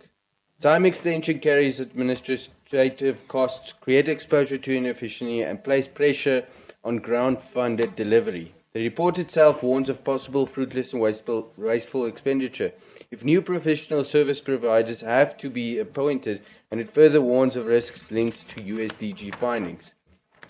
So we cannot pretend that there is no consequences. The municipality is now boxed in by its own delays, and that is why the DA's position must be both responsible and firm. We will support this item, but we do not so with serious reservations. We support it because, frankly, the Council is placed in a position where we are doomed if we do and doomed if we do not. If we reject the extension outright, the project may be delayed further, grant funding may be placed at risk, and money already spent may become fruitless and wasteful expenditure. If we support it without raising concerns, we risk normalizing poor planning and weak contract management. The DA will not do that. The critical question is not only whether the contracts must be extended, the critical question who is allowed the project to reach this point. The appointment letters required monthly monitoring and reporting to contract management. Where are those reports? When were the delays first identified? Who escalated them? What action was taken? Were performance concerns raised? Were officials held accountable? Or are we again being asked to regularize failure without consequence? Mangaung cannot continue operating on this basis that every missed deadline becomes tomorrow's urgent council meeting. We will support this item to prevent further financial and operational harm, but we place on record that the DA rejects the culture of late planning, late procurement, and after-the-fact regularization that has become far too common in this municipality.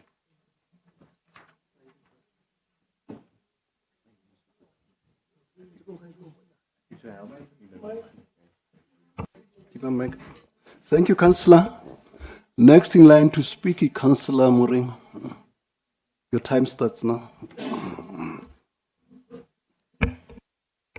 Mozambique wa dipuisano ntle le o senya nako ke nana bo mphato ba buile dintlha tse ne ke di tlhalosa kwana mme ka ba e se le bosiu e re ke go le buise fela ka setulo sa se setšha se ke bona o kena o sona le mosetlana ke a leboga. That was very progressive, Councillor.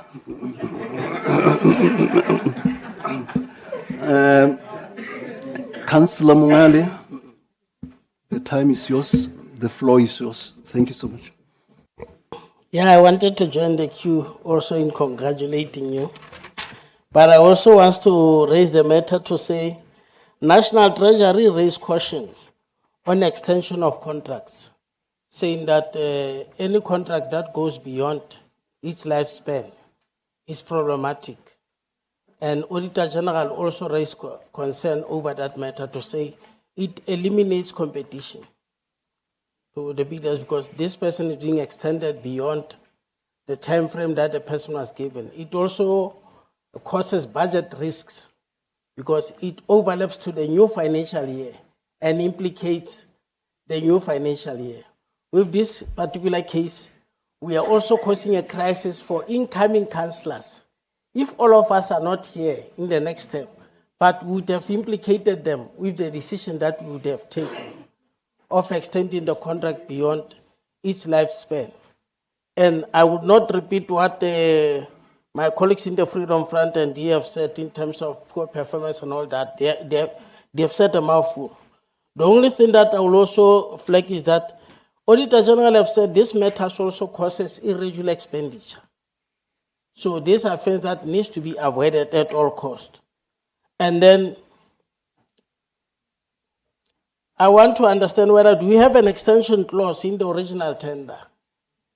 If there's no extension clause, it means you can't extend what has not been considered to be extendable in terms of the agreement. The other issue is Section 116, subsection 3 of MFMA process. The other one is Treasury approval letter. If Treasury have said, we give you condonement, we would accept that, okay, Treasury have assessed the situation, maybe you have made a compelling case and then Treasury agrees with you. But like all other my colleagues have said, that will not stand in the way of development, will support the item, but with reservations that it is not a blank check. It is a warning to say, stop doing these things that are unlawful. Maybe fatigue is reigning in, or maybe our way of exit is also showing us some signs that we are no more committed in terms of doing an excellent job the way we are supposed to do. But this is not how things are done. But we are going to support the item for the sake of progress. But we are not condoning the behavior. Thank you, Chair. Thank you, Councillor Mongali. We are moving now. Rerela Dipalo. Comrade Sogad, Councillor, apologies. Councillor Vus Sogad, Ivale Baba. Thank you very much, Speaker. This item, the reason why it came so late and there was a delay, it has been part of the projects that are in the pipeline in the technical service department. It was long, even before when I arrived here.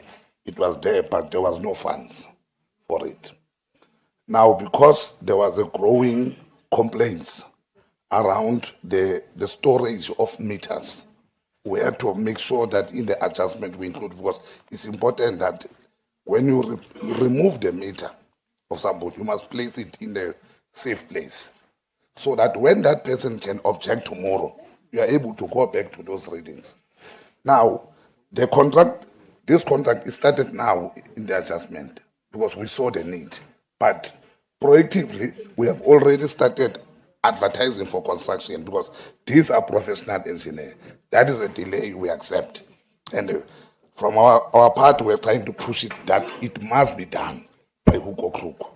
So in that way, we support the recommendation there without waste of any time. Speaker, thank you.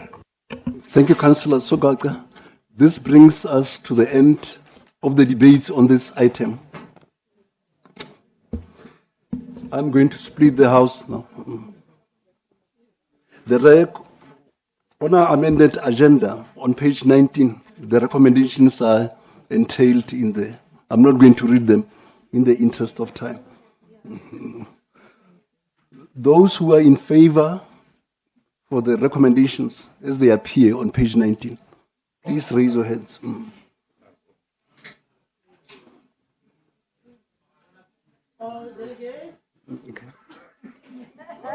Okay. Thank.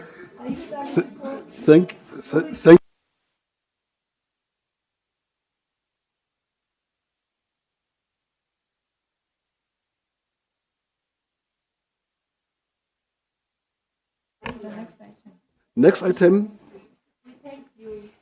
Item 83.4. Relocation of Naledi Commonage and Muteo Commonage. Oh, no. Oh, nobody's here. It's here in my list. Okay, it's out. Okay. Then we proceed to local government, 83.15. I need to correct my speakers here. Let me confirm the names of the speakers. I've got Councillor Van Rensberg, Councillor Moureng, and Councillor Matabule. Is that correct? Who are the speakers in there? Okay. Councillor Van Rensberg and Councillor Moureng. No. Only one? Yes. Councillor Van Rensberg. Okay. You may proceed, Councillor.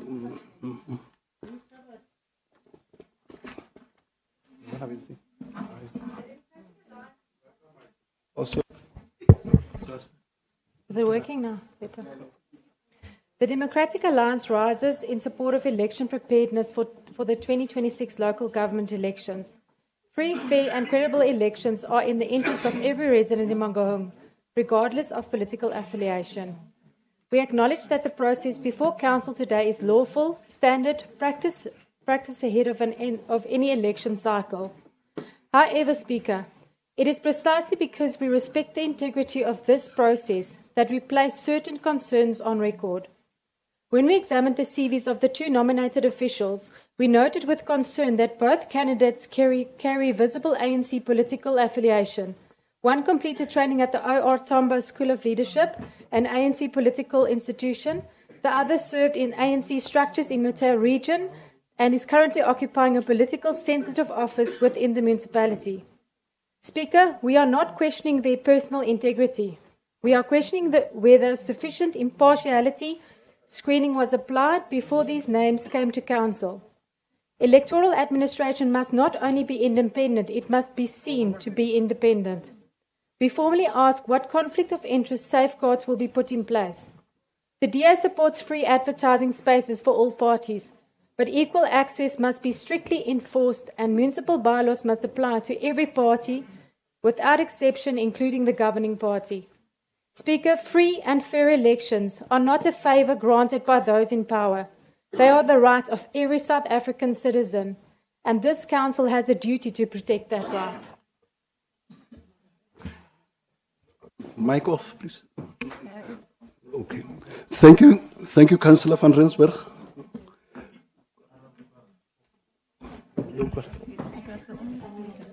She was the only speaker.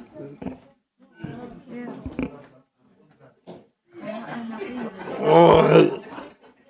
No. Thank you so much. Are we going to vote now for the item? There's a hand behind. I can't see behind me. It's too hot. It's too hot. That's it. Thank you, Acting Speaker. Speaker, ours is to request the Council to approve nomination of Mr. Padi Mukodutlo and Mr. T. Muhapi as the sub-MEO to assist the MEO in Botshabelo Tabanchu and Diversdorp Vipinare Fan Studies Res. As per the correspondence from the IEC that we received, or as per the correspondence received from the IEC that is dated the 26th of February 2026, we also request further for the Council to approve the free placement of outdoor advertisements by IEC and political parties for the purpose of preparing for the next coming local government elections 2026, provided that the parties follow the outdoor advertising processes. That's the list that we are requesting. I'm sure all of us, Speaker, in this one, we agree in principle. Thank you. Thank you very much, Councillor Musala. May we vote now? The recommendations are on page 20. I'm not going to read them in the interest of time. Those who agree with the recommendations, may I see your hands?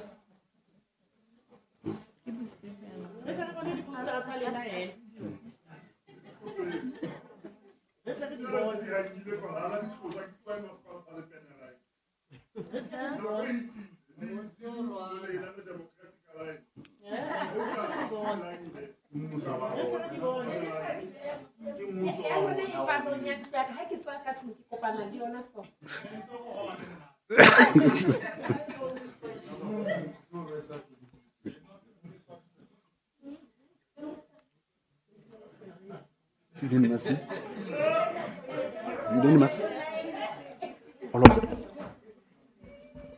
Except abstaining. Okay. Those abstain?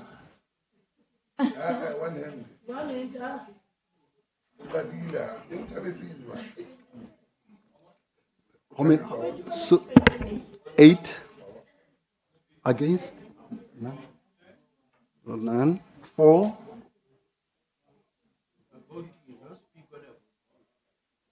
Four. Thank you. Okay, thank you. Thank you, ma'am. The tallies are as follows. 463 against 0, abstentions 8. Thank you, Chair. Can we just note, the House must note that the EFF abstained of putting up posters this election. Thank you, Chair. Thank you, Councillor. Thank you, Councillor. Let's step over the item, okay? Councillor. For the first time in history, I second Councillor Pretorius.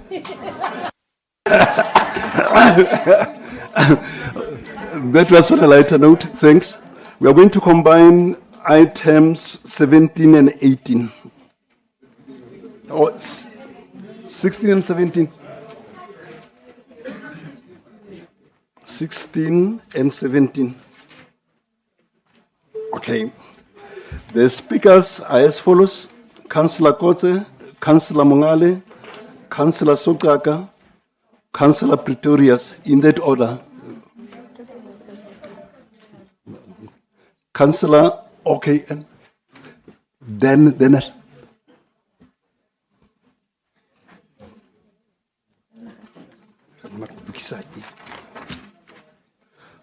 Councillor Sogak Will be the last one. will be the last one. Okay. Councillor Kotze, your 5 minutes start now. Yeah. Fellow councillors. Kotze, yeah. I once both. Okay, fellow councillors and officials present, the DA will support this item. We support it because Mangaung cannot continue treating water and sanitation as just another department trapped inside a failing administrative machine. Water and sanitation are not optional services. They are the foundation of public health, dignity, environmental protection, and economic activity. But our support today must not be mistaken for blind approval or political applause. The real test will not be whether council approves these documents. The real test will be whether the municipality implements them. Mangaung has become very good at approving plans. We approve turnaround plans, recovery plans, strategies, frameworks, roadmaps, and reform programs. But residents do not drink policy documents, businesses cannot operate on promises, and communities cannot flush a strategic plan. The concern of the DA is therefore very clear. The minimum targets in these documents must be achieved. The Service Compact commits to basic water standards, including 6 kilolitres per household per month, a minimum flow rate of 10 litres per minute, availability for at least 358 days per year, and no interruption longer than 48 consecutive hours. These are not aspirational slogans, these are minimum service standards. The documents further commit to replacing broken or stolen meters within 21 days, responding to water interruptions, addressing sewer blockages, improving customer care, and providing interim water and sanitation services to informal settlements within prescribed timeframes. The business and investment plan also sets measurable performance targets. Non-revenue water must be reduced. Metering performance must improve. Cash collection must improve. Customer complaints must be responded to within a promised time frame. Capital project must be executed properly. These targets matter because they go to the heart of financial sustainability. If the municipality continues losing water, failing to meter accurately, billing incorrectly and collecting poorly, then this business unit will not become financially sustainable. It will simply become another ring-fenced failure. This council must therefore insist on strict performance monitoring. The SPOMA must report regularly and honestly. The trading service portfolio must scrutinize performance reports. Impact must monitor financial accountability, and council must receive clear updates on whether minimum targets are being achieved, not vague assurances or progress is being made. Let me cut it a little. Okay, no, that's that. We'll support this one. Thanks. Thank you, Councillor. Councillor Pretorius, you're next. Thank you, Chair. I'm covered. Thank you. So progressive. Thank you so much. Councillor Mongali, you're next. Thank you very much, Chair.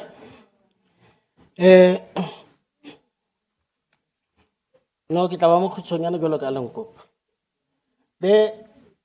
the issue here, Chair, is that we are agreeing with this trading services of water and also the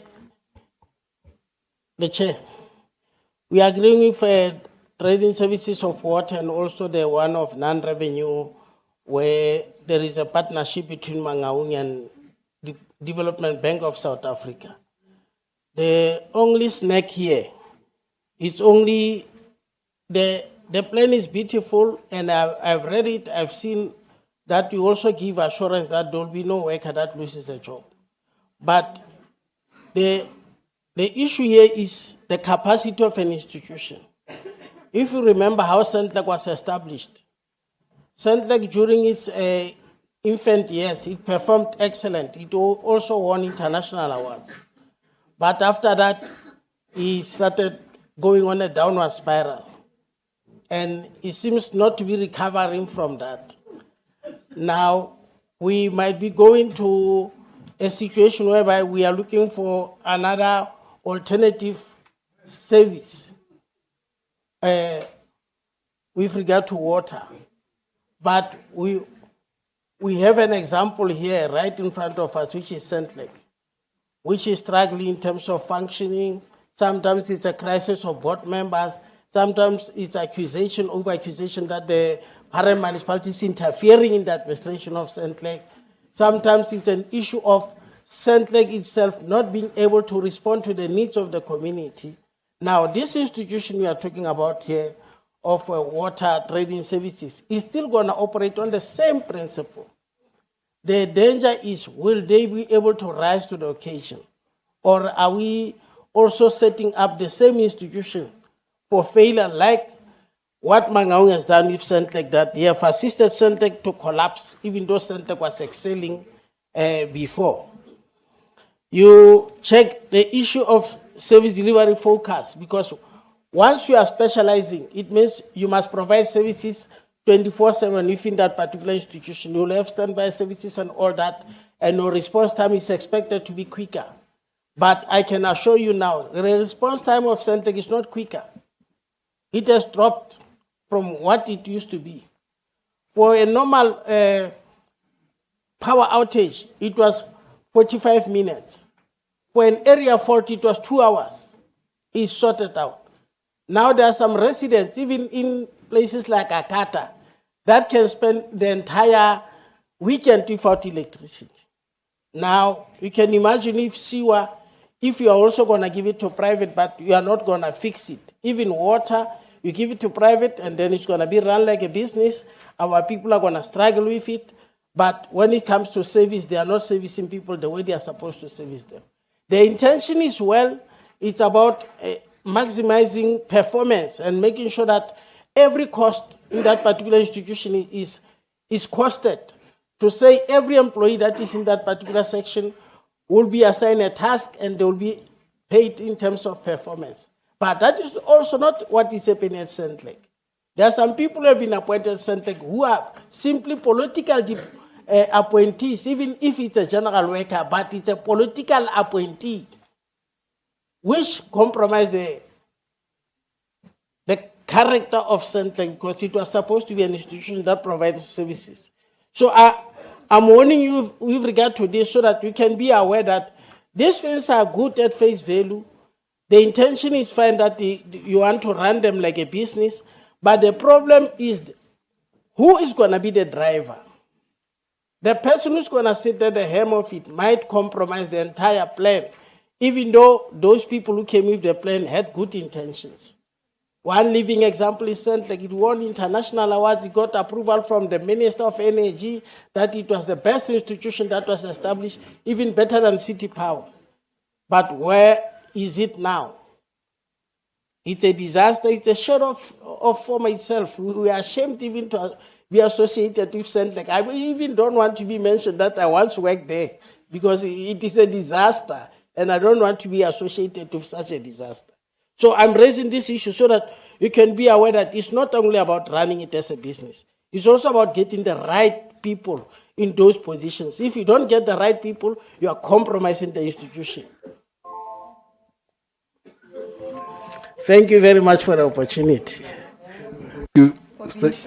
Thank you, Councillor Mangali. Councillor Denner, you are next. Speaker.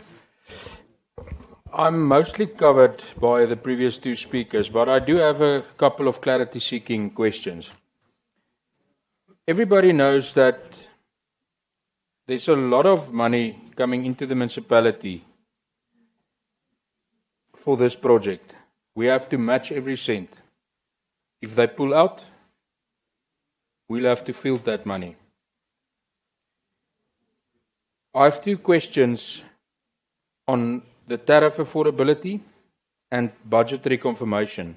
First of all, Speaker, the M5 business plan lists tariff adjustments in line with cost-reflective pricing as a key assumption for financial viability. Can the CFO clarify if the recent tariff increases were specifically calculated to meet the matching requirements of National Treasury? And has a socio-economic impact study been done to see if our residents already struggling with high unemployment and high cost of living can actually afford these new rates? Since the accounting officer must provide confirmation that the approved budget does support the water and sanitation business and investment plan, where exactly in the current budget have we made the trade-offs to afford this? Is this support coming from redirected service delivery funds or solely from the increased tariff revenue? Then, Speaker, the tender for the appointment of a transaction advisor closed on 6 March 2026. The latest progress update from June 2026 states that the submissions are still currently being assessed.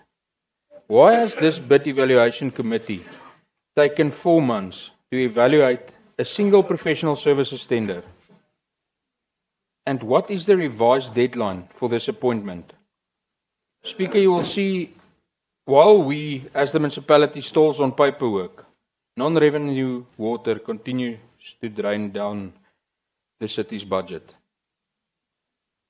The participation agreement defines an insolvency event to include the city being financially distressed or unable to pay its debts as they fall due. Considering Mangaung's history of provincial intervention and financial instability, has the executive mayor assessed the risk of the DBSA declaring an event of default, which would allow them to cancel all funding and demand immediate repayment of all costs? Speaker, in short, the DBSA are in a position of power where they can pull the plug on the project if this municipality's financial mismanagement continues. Thank you. Thank you, Councillor Denner.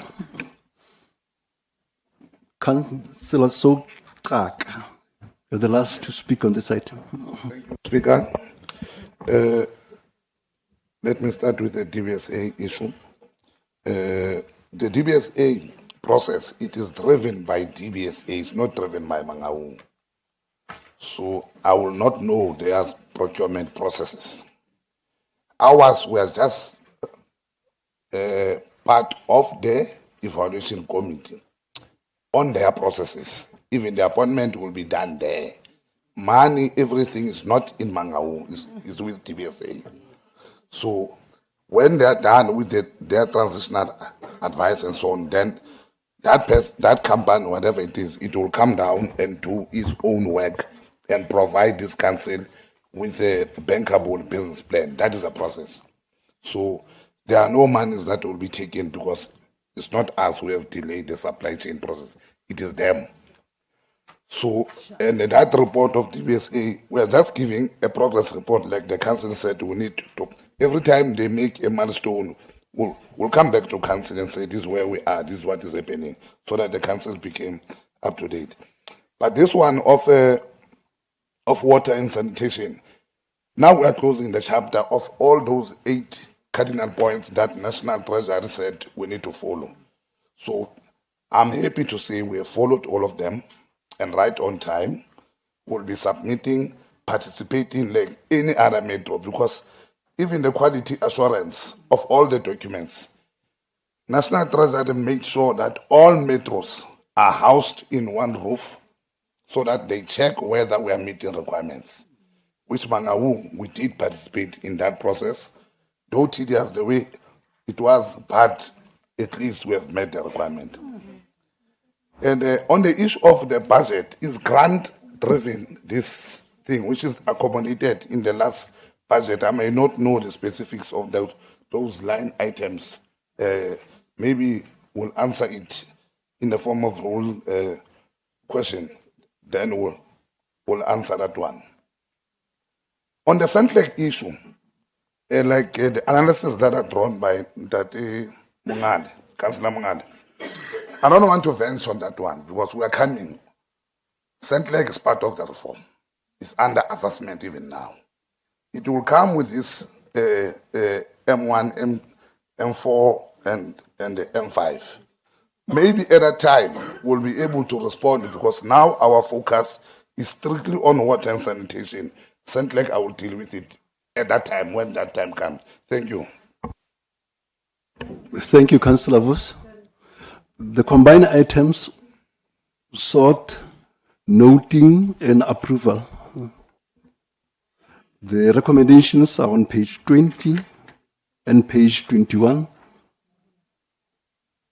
In the interest of time, I'm not going to go through those recommendations. I'm going to divide the House.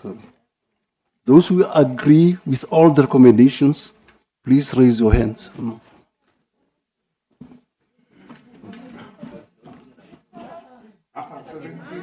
Noting and approval, I said.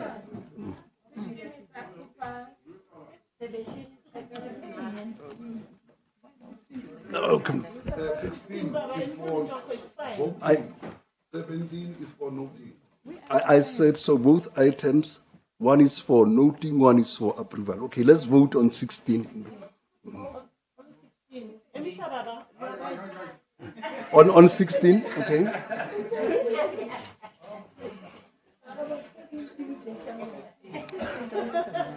Okay,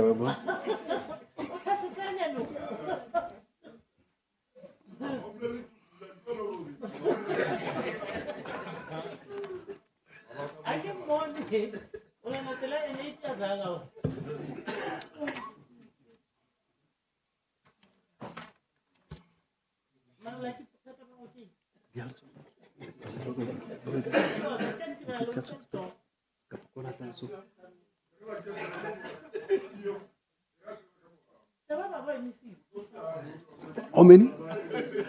40. 64.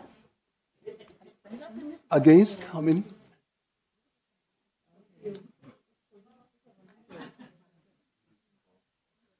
Four. 5. Abstentions? None. For item number 16, the tallies are as follows. 4.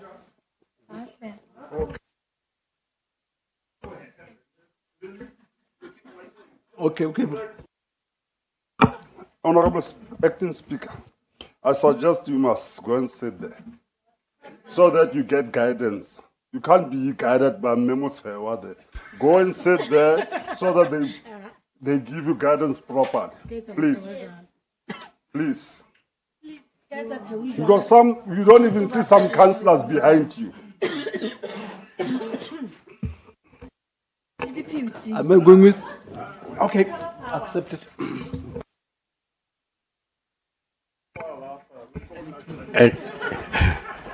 And before we start from the speaker that was a good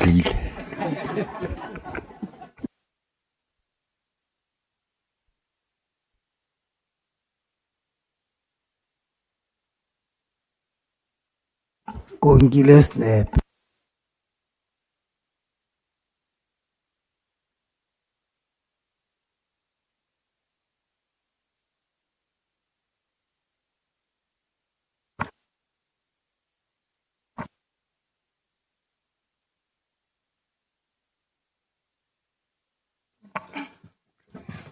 The tallies for item 16 are as follows: 464, against 5, abstentions 0. The next item, item 17, was for noting. May we proceed?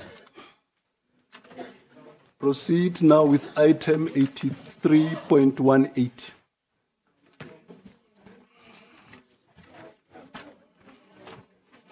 Speaker, 18. The speakers are as follows. The speakers are as follows: Councillor Pretorius, Councillor Martins, Councillor Terrell Blanche, Councillor Ramatlama, Councillor Sefaki, Councillor Mongale, and Councillor Foster. In that order. Councillor Pretorius, your time starts now. Speaker. Yes, I come.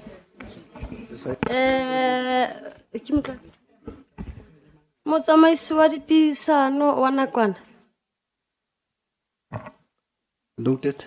Ke ne ke re lokise. Molokgotla Ramatlama o 18 iseng 17. Oh, 18. Yes. 17. 18, madam. 18 no. Yes. It's really 16. Oh, can I need to pay? 18, madam. Oh, they were. Thank you. The two were combined, madam. We are on 18 now. And speaker, please moving forward. You are the acting speaker. You don't need the deputy, the deputy, the deputy. Please, speaker, I be ralo. Kwena utsamaisang ha o hloke mothusi. Ke a leboha. Thank you. Councillor Pretorius, your time starts now. Thank you, Chair. Mr. Speaker, the Democratic Alliance cannot support the strategy in its current form. The proposed strategy before Council is simply too vague and non-specific. It contains broad statements and good intentions, but it lacks the detail that Council requires to exercise proper oversight. There are no clear implementation plans, measurable milestones, realistic timeframes, specific outcomes, or KPIs against which Council can hold Centrec accountable. As councillors, we have the responsibility to ensure that reports presented to this Council are not merely aspirational documents, but practical action plans that enable effective monitoring and accountability. Unfortunately, this report does not meet that standard. What is even more disappointing is that Council has already been presented with practical solutions. The DA previously submitted a motion to secure the electricity grid, containing concrete interventions aimed at protecting critical electricity infrastructure, reducing losses, and strengthening the resilience of Centrec's network. Rather than presenting Council with another vague report, Centrec could have used that motion as the basis for a detailed implementation plan. This lack of detail is most evident in the report's treatment of cable theft and the vandalism of electrical infrastructure. One of the greatest threats facing Centrec and the communities we serve. Cable theft continues to plunge communities into darkness, disrupt businesses, compromise public safety, and place an enormous financial burden on the metro. Yet this report contains no comprehensive strategy to prevent theft, secure critical infrastructure, or dismantle criminal syndicates, or improve response times after incidents occur. Once again, there are no specific interventions, implementation deadlines, measurable outcomes, or performance indicators that would allow Council to monitor progress. Equally concerning is Centlec's current approach to residents affected by cable theft. Instead of responding immediately to restore electricity, residents are often expected to first open a case with SAPS and then queue at Centlec's customer care office before repairs are even considered. Speaker, this is simply unacceptable. When cable theft occurs, residents are the victims. They are not investigators. They are not responsible for building criminal cases, and they should not be expected to carry the administrative burden created by the theft of municipal infrastructure. This responsibility to investigate and prosecute cable theft rests with SAPS. The responsibility to secure, maintain and repair Centlec's electricity infrastructure rests with Centlec. Those responsibilities cannot be shifted onto residents who are already suffering the consequences of prolonged power outages. If information is required for criminal investigations, Centlec and SAPS should coordinate directly. At the same time, Centlec should be investing in preventative measures such as increased patrols, improved surveillance and alarm systems, stronger physical protection of infrastructure, and dedicated rapid repair teams.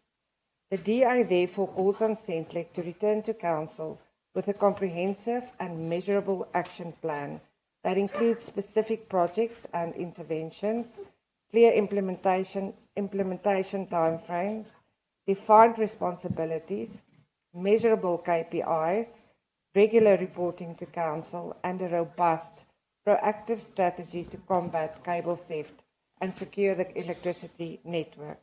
Only then will Council be able to fulfill its oversight responsibility, hold Centlec accountable for delivery, and ensure that meaningful improvements are made for the residents of Mongong. Thank you. Thank you, Councillor. Councillor Martins, you're next. Chairperson, just on Route 37. Chairperson, I know it's late, but please, when councillors of the DA is addressing the council, please ask the other councillors to keep quiet. Thank you. Thank you, Councillor. Councillor Martins, you are next. Thank you, Speaker. I'm largely covered by Councillor Pretorius. I would also second that the proposal given to us by Centlec or the document is very vague. I'd just like to touch on one or two things. And I think tonight, the 29th of June, is quite significant, and the timing of this report is significant because, as you know, tomorrow we have a march against illegal foreigners in the country and in Mangaung, and 2 days after, we're having the Centlec march, where residents are planning mass action against Centlec, and it's about tariff increases. So I think it's very timely that we can debate this and speak about this. And I would just like to remind us about our constitutional duty to also uphold, and we must balance Centlec's books, but we must also look at the socio-economic realities that the people are facing on the ground. So I'm just mentioning that, and I'm just scared with this document where they talk about cost-reflective tariffs and a very vague document, that this opens the door for Centlec to really push anything that they want. And at the end of the day, it might go to unrest or people being people on the ground feel that us politicians, all of us here, we don't listen to them, and that is why they are so frustrated. So on this, I would like to really consider. I would like to propose to Council that at some point we consider a Section 79 committee that we can properly do oversight on Centlec. That would be one of the things I leave you with, and. Then I would like to propose that we send back this document for a more detailed document, and I would like to jump the gun a bit and thank the Executive Mayor. Thank you, Honourable Mayor, for tabling this new item 22 on behalf of all the residents of Ward 47. Thank you very, very much. Thank you very much. Director Blanche. Mr. Speaker, I'm worrying. What's going on there by Senlek? Something is wrong. There's something fishy there at Senlek. Mazoe Williams, the CFO, is suspended. Why? The people who employed her is still there. What was the problem there? And now comes the second one, Mr. Malafani, the previous CEO. Why is he still at the office? Who paid him? Who paid his bodyguards? What's going on there? No, that is unacceptable. So the CEO now at the moment, she just signed the papers, and that guy, he's the main guy. He runs Senlek. What is he doing there? I mean, he's not employed anymore of Senlek. He still occupied his office. And his office is still there. What does Mangaru do about it? And then another problem, Mr. Chair, we just received these things now of the 50 rands. I wonder, can I say something about it now? Because I'm actually worried. The people is very poor. The people, and Woody said, Nessa, you must just remember, in 10 years' time, almal gaan son gebruik. Then Nessa and Senlek is going to close down. Of wel nou klaar, gaan die Senlek nou. Gaan die nou daar by Senlek. Daar's meer elektricians as trokke. Hulle ry 2 elektricians ry met 1 trok uit. Daar's nie tools nie. Hulle het nie tools nie. Point of order. Please sit down. Point of order. Simamo Ati. Chair, I am not sure where are we in terms of items. Huh? But Ntateta Blanche is bringing something which is not there. It's still coming, that thing. Why is he bringing it now? He must not be opportunistic. Wait for the time he will debate his issue. Thank you. Mr. Chairman, I was asking you. Thanks, Baba Dullah. Mr. Chairman, my last one, Mr. Chair. They must worry it. In 10 years' time, we're all going to use the solar. We don't know what, there's not even tools there. Or maybe later, the electricity comes down and we must go back to paraffin and candles. But then the government brings the paraffin more than the petrol. Thank you very much. And our people is very, very poor. Thank you very much, Councillor. Thank you. Councillor Ramatlama.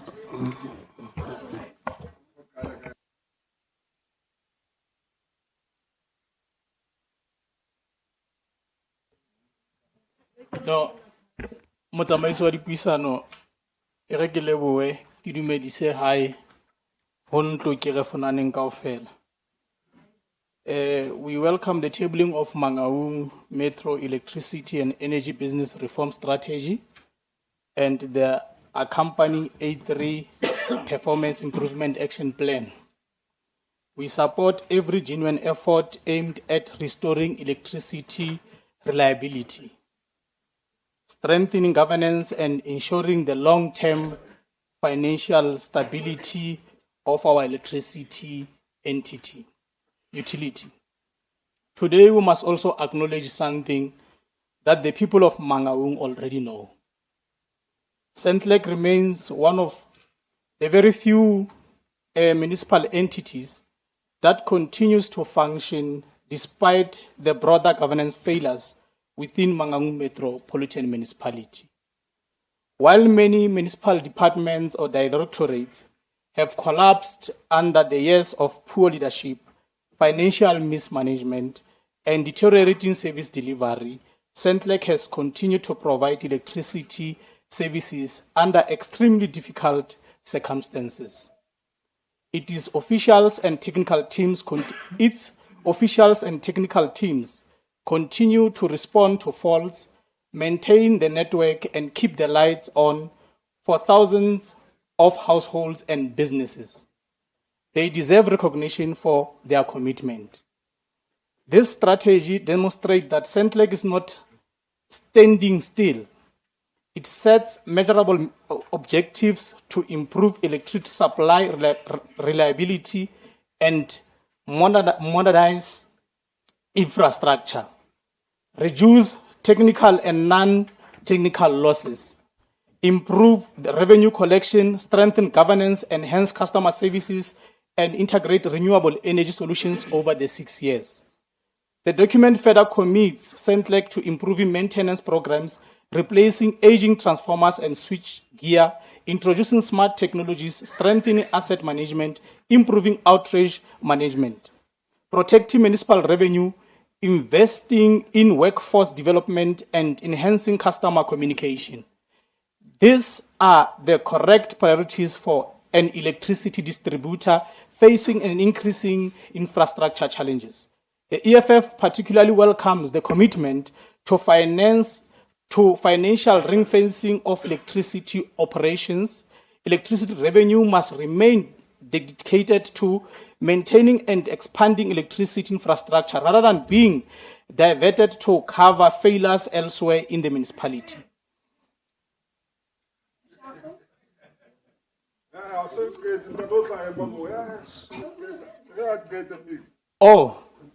Independent audit verification and reinvestment into the electricity network are necessary to protect this critical service.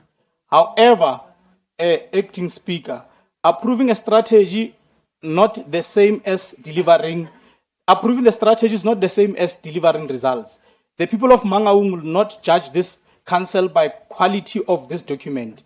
They will judge us by whether power outages become less frequent, whether aging infrastructure is replaced, whether response times improve, whether illegal connections are reduced, and whether businesses and residents receive reliable electricity supply. The municipality must therefore ensure that the planned investment in network refurbishment, smart metering, SCADA system, revenue protection, primitive maintenance and customer services are implemented within the stated timeframes and are properly monitored. The EFF also believes that if Centrelec is expected to succeed, it must be protected from political interference. Professional management, sound governance, and accountability must guide every decision. The technical expertise that exists within Centrelec should be strengthened, not undermined, because reliable electricity is fundamental to economic growth, investment, job creation, and the dignity of our communities. We commend Centrelec for demonstrating a clear vision for reform and for remaining one of the few entities within Mangaung and the entire Free State that continues to show operational commitment and willingness to improve. We now expect the same level of discipline, professionalism, and accountability to be replicated across the entire municipality. Thank you very much, Acting. Thank you very much. Sure. Councillor Sifaki, it's your turn. No, thank you, Mutsamisi wa dipuisano. I ke shaba nako aka Speaker Dr. Mataki 2 minutes past 10. So I get to senya nako ya council. Councillor Ramatlama e ka rona ntsa bona speech saka. But what I want to say to the council, go this item ya Centrelec is the same thing drilling and water and sanitation reform as we are directed by the National Treasury. So, as I conclude, I therefore move for this council to formally approve the Centrelec Performance Improvement Action Plan. Let us empower our entity to stabilize the grid and secure our municipal revenue and to deliver the reliable energy that the people of Mangaung rightfully deserve. Thank you, Speaker. Thank you, Councillor. Short and sweet. Councillor Mangali, it's your turn.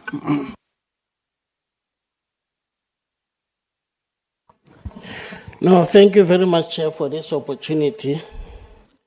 Let me start by justifying my case before I can go deeper.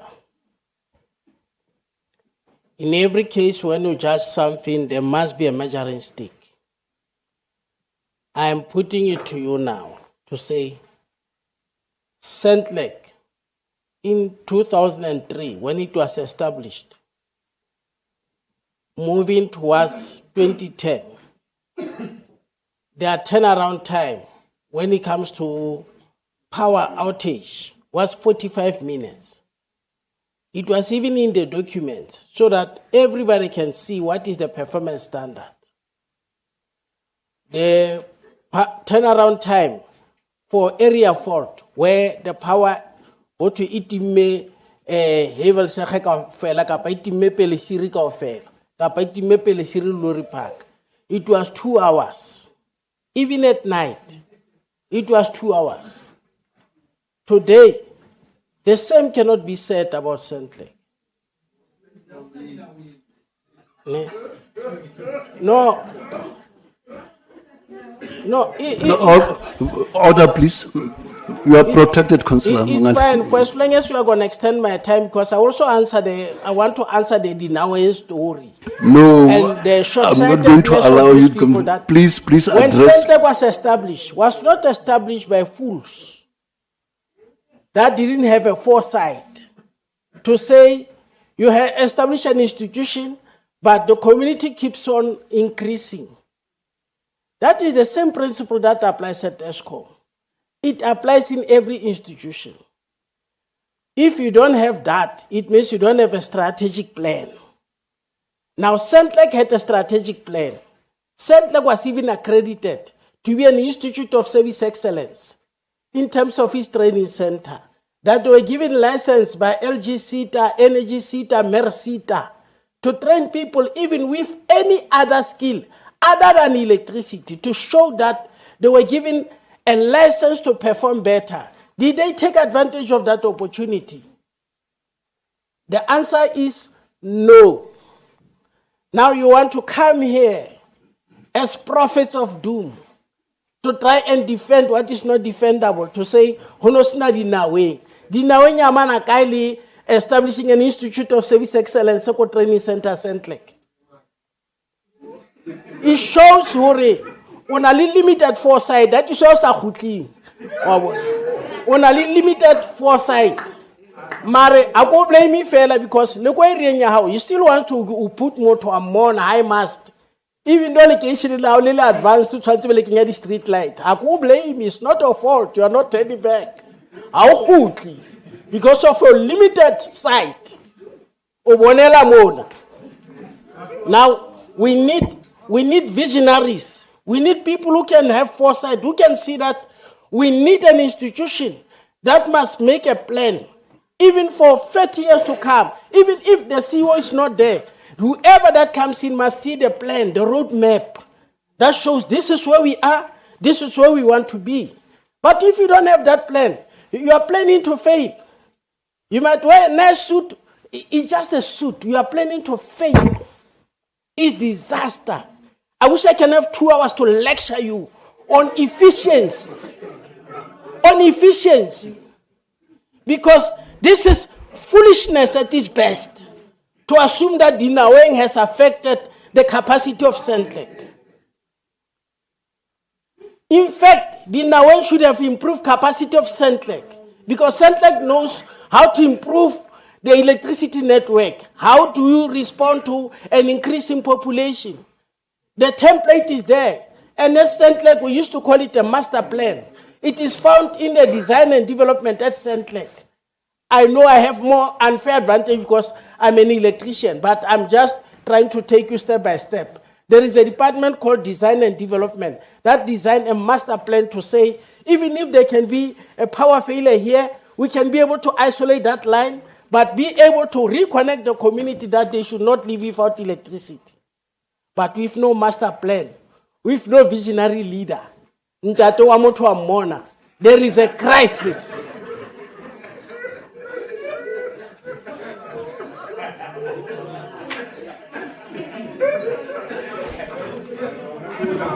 Your time is up. Thank you. Thank you, Councillor Mungali. Thank you, Councillor Mungali. Raslier Forster, is the last syndical. Thank you, Honourable Speaker. All protocols observed. Today we are asked to consider St. Lake's Performance Improvement Action Plan, a comprehensive 6-year plan that promises to transform our electricity utility into a financial, sustainable, operationally efficient and customer-focused business. The question, however, Honourable Speaker, is should Centrec not be a business already that is sustainable, operational, and customer-focused driven? The Freedom from Blood welcomes the vision contained in this document. On paper, it addresses many of the challenges that have plagued Centrec for years. It proposes infrastructure upgrades, stronger revenue collection, financial ring-fencing, improved government, smart metering, renewable energy planning, and greater accountability. However, the critical question before this Council is not whether the plan is well written. The real question is whether this municipality in Centrec has the ability, discipline, and political will to implement it. Centrec's current reality cannot be ignored. We are dealing with aging infrastructure that have suffered for years under underinvestment. We continue to experience equipment failures, prolonged outage, electricity theft, illegal connections, poor revenue collection, and significantly financial pressure. Many consumers have also lost confidence in the municipalities and Centrec's ability to provide the reliable electricity services. Against this background, the targets contained in this plan are ambitious. Achieving a collection rate of more than 98%, inducing electricity losses to industry benchmark, modernizing the entire network, implementing smart metering across the municipality, introducing the renewable energy initiatives will require far more than good intentions. It will require competent leadership, disciplined financial management, strict project management, and consistent political support over the next 6 years. But, Honourable Speaker, these projects require funding. The Freedom from Plus are not convinced that Centrec can afford to continue with this plan after the 6 years has gone. After that, the grant funds are gone. After 6 years, we have to be operational on our own. Who's going to pay that bill, Honourable Speaker? I can tell you now who's going to pay that bill. The taxpayers are going to pay that bill. The other problem with regarding to this, despite being a business on its own for some time, and with grant funds received for many years, Centrec is still where it is today. So the question is, what's going to be different in the next 6 years? I thank you, Honourable Speaker. Thank you, Comrade Councillor. Thank you, Councillor Foster. Okay. There was a proposal earlier on made by Councillor Pretorius, seconded by Councillor Martins, that this item be deferred back as it lacks details and it's vague. Are we going to vote on that one? I'm going to vote the House on that one. Those who are for, that it be deferred back.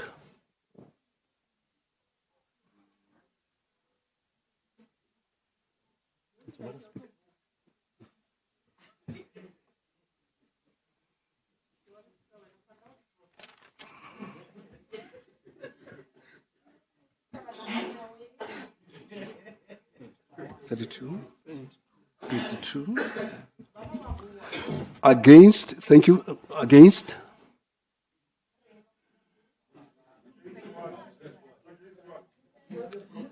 No, Baba. There was an additional proposal made by councillors from DA.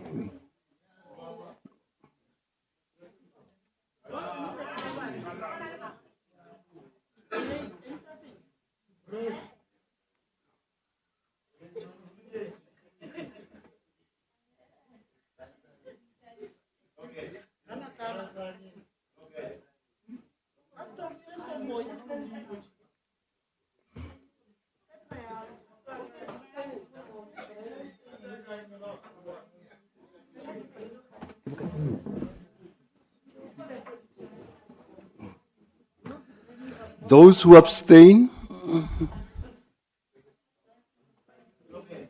Only two. Okay. The results are as follows.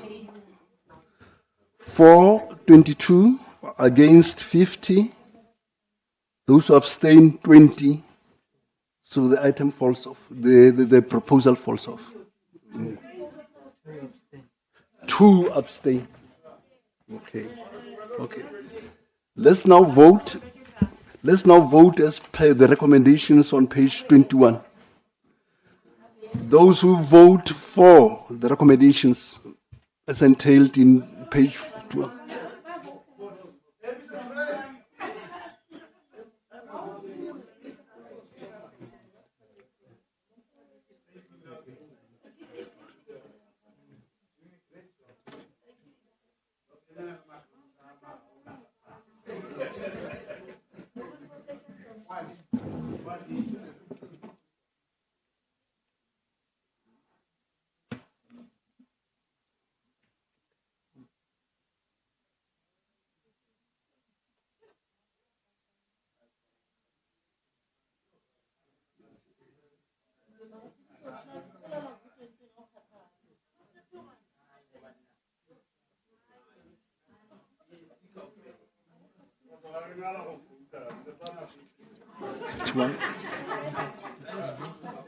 What? 52. Those who vote against, may I have your hands up, please?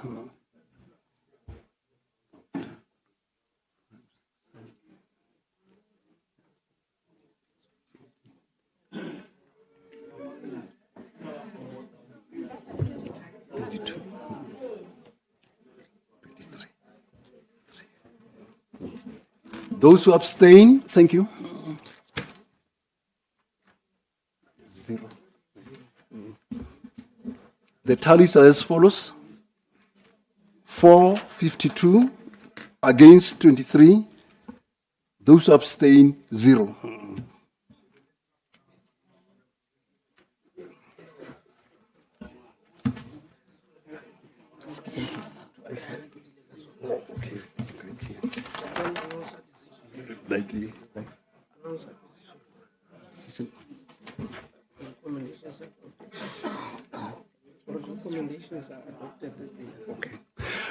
The recommendations are adopted as they are. Thank you very much, Speaker. We continue.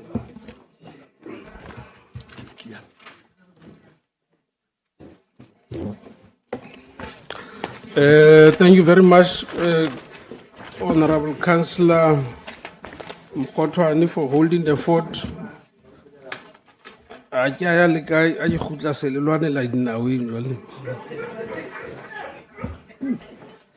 May we proceed then to item 83.19. I have the following speakers on the order paper: Councillor Kruger, Councillor Snyman, Councillor Kotze, Councillor Makau, and Councillor Foster. In that order, please.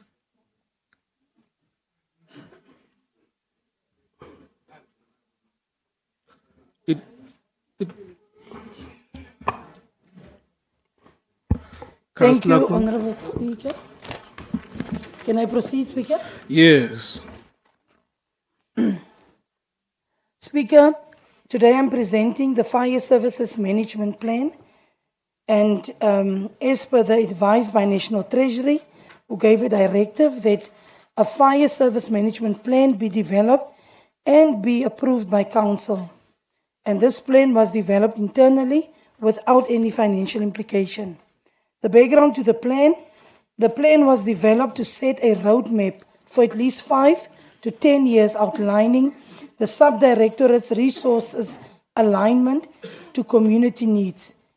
It will ensure proactive management of prevalent risk, appropriate budget provision, and operational readiness. It is designed to guide our decision-making, resource allocation, and organizational focus to achieve our mission of preserving and protecting life, environment, and property. Honorable Speaker, Also taking into cognizance, the objective of the plan is to provide strategic direction for Mangaung Metropolitan and to ensure compliance to relevant legislation, Fire Brigade Act, Veld and Forest Fire Act, and the Constitution.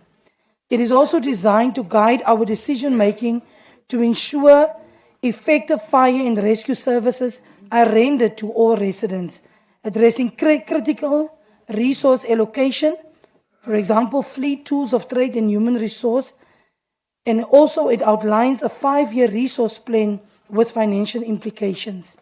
Our mission is to protect life, property, and the environment.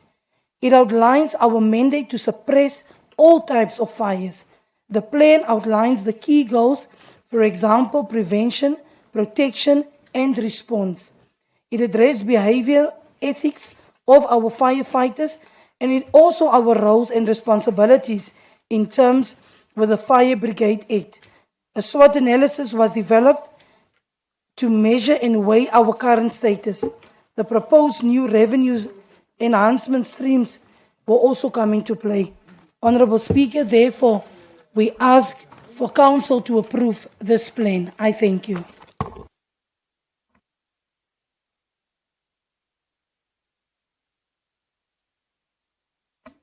Councillor Andres Neyman. Thank you, Speaker. A city can survive potholes and administrative delays. A city can even survive poor political leadership for a time.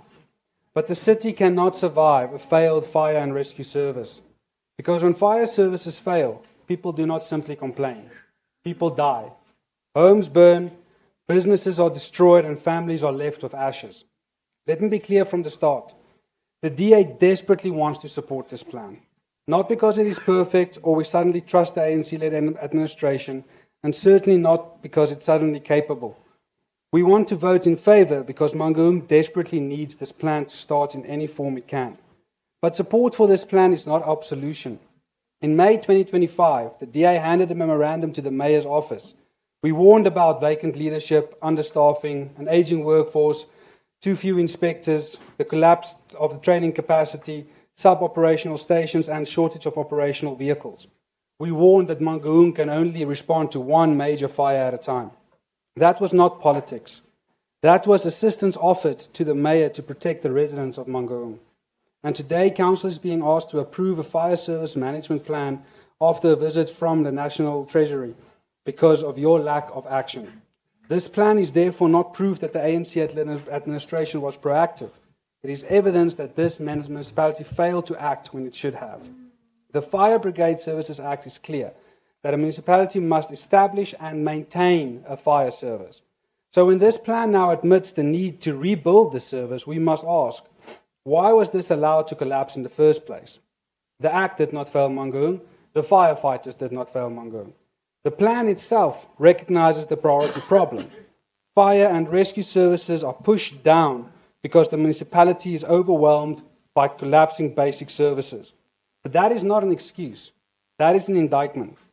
The ANC has broken everything in Mangaung. And now, because everything else is collapsing, a life-saving emergency service is told to wait so the ANC can save themselves. That is the heart of the crisis. A fire does not wait for the Mayor's budget speech. Smoke does not wait for political grandstanding.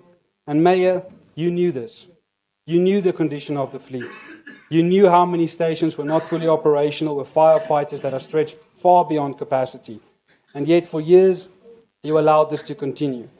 You cannot protect a metro with hope, and yet you send firefighters to danger with promises alone. Firefighters save lives. Budgets, procurement, and maintenance decisions either supports them or betrays them. For years, this administration has betrayed them.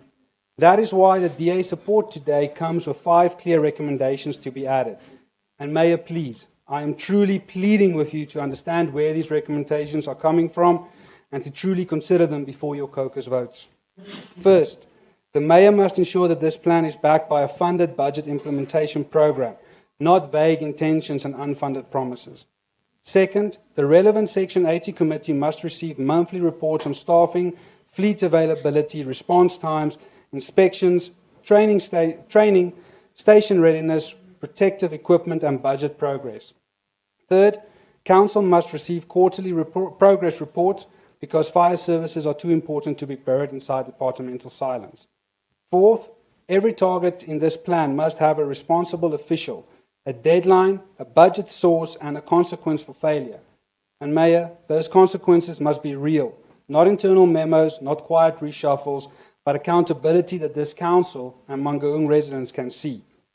Fifth, the Mayor must ensure that the firefighters of Mangaung are protected from political interference, irregular appointments, broken equipment, and unsafe working conditions. In closing, to the firefighters of Mangaung, this debate is not an attack on you. You have served under impossible conditions and carried the consequences of political failure. You protected residents while this administration failed to protect you. We will hold the Mayor, the administration, and the ANC accountable for every promise in this document. To the Mayor, the MMCs, and the ANC, you have been warned repeatedly. From today onwards, you cannot say you did not know, you cannot hide behind processes, and every failure will sit directly at your door. The DA will vote in favour if our recommendations are approved by Council, because we must ensure the best possible outcomes for the firefighters and the residents. Mangaung does not need another plan that burns quietly in a file. Mangaung needs a fire and rescue service that can stop the fire. Thank you. Thank you. Councillor Kotze. Thank you, Speaker. I will start to second the recommendations by Councillor Snyman. Speaker, the report makes it clear that our municipality's fire and disaster response capacity remains under serious pressure. And once again, going back in time, our Deputy Mayor was at a stage, the MMC of Public Safety. And that time, the allocated budget for disaster management was only 70,000 rand. Firstly, we face a major staffing crisis. The required staff complement for fire and rescue is 259 personnel, yet only 139 employees are currently in service. Even more concerning is that the average age of staff is around 50 years old, while the last major recruitment intake happened in 2017. Councillor Logan, would you let a 50-year-old man carry you out of a burning house? Secondly, infrastructure cannot simply be called a strength because buildings exist on paper. Fire stations are only functional if they are fully operational, with trained personnel, working vehicles, equipment, communication, water access, and proper maintenance. Thirdly, fleet management remains a major concern. Council still lacks proper monthly reporting on how many fire engines are operational, how many are standing, what repairs are needed, and how long those vehicles remain out of service. A fire engine standing in a workshop does not save lives. The report also raises concerns about inadequate inspections, weak enforcement of fire compliance, and limited public fire education for high-risk communities such as informal settlements. Speaker, these are not small administrative issues. These are life and death issues. Now compare this to the DA-led city of Cape Town. When severe winter storms were forecast, Cape Town did not wait for disaster to strike. They prepared in advance. Cape Town invested over 42 million rand into a proactive winter readiness program. This included clearing illegal dumping hotspots, cleaning stormwater systems, and deploying specialized rescue teams before the rainy season. Their Water and Sanitation Directorate further allocated over 85 million rand for pre-winter infrastructure maintenance, including canal cleaning, silt removal, and drainage upgrades to maximize water flow and reduce flooding risks. They also trained specialized rescue teams in swift water, rope, and underwater rescue operations, enabling them not only to protect their own residents, but also to assist other municipalities during disasters. Cape Town partnered with the South African Weather Service for early warning systems and activated their disaster operations center to ensure fast response when communities were threatened. That is the difference of good governance. That's the difference good governance makes. DDI believes Mangaung deserves the same level of preparedness. We need proper staffing, we need working equipment, we need functioning fire stations, we need proactive disaster planning backed by real budgets.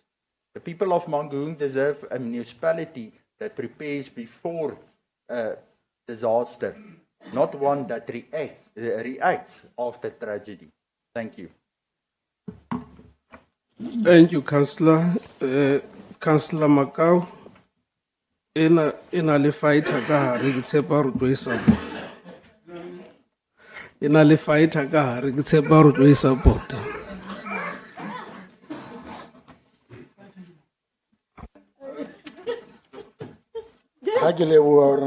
Honorable Speaker.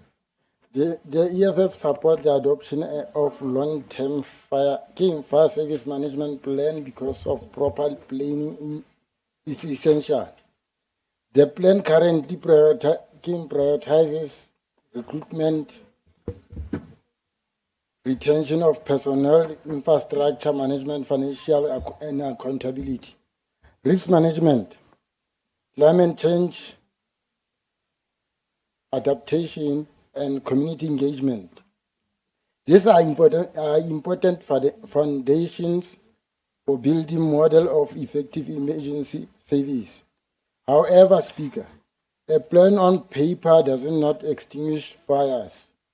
For years, this municipality has adopted a strategy and policy, yet implementation has remained weak. Community continue to exercise delay emergency responses because of, again, vehicle, shortage of staff, and poor maintenance of municipal assets. A resident needs functional fire services, not modern documents that remain unimplemented.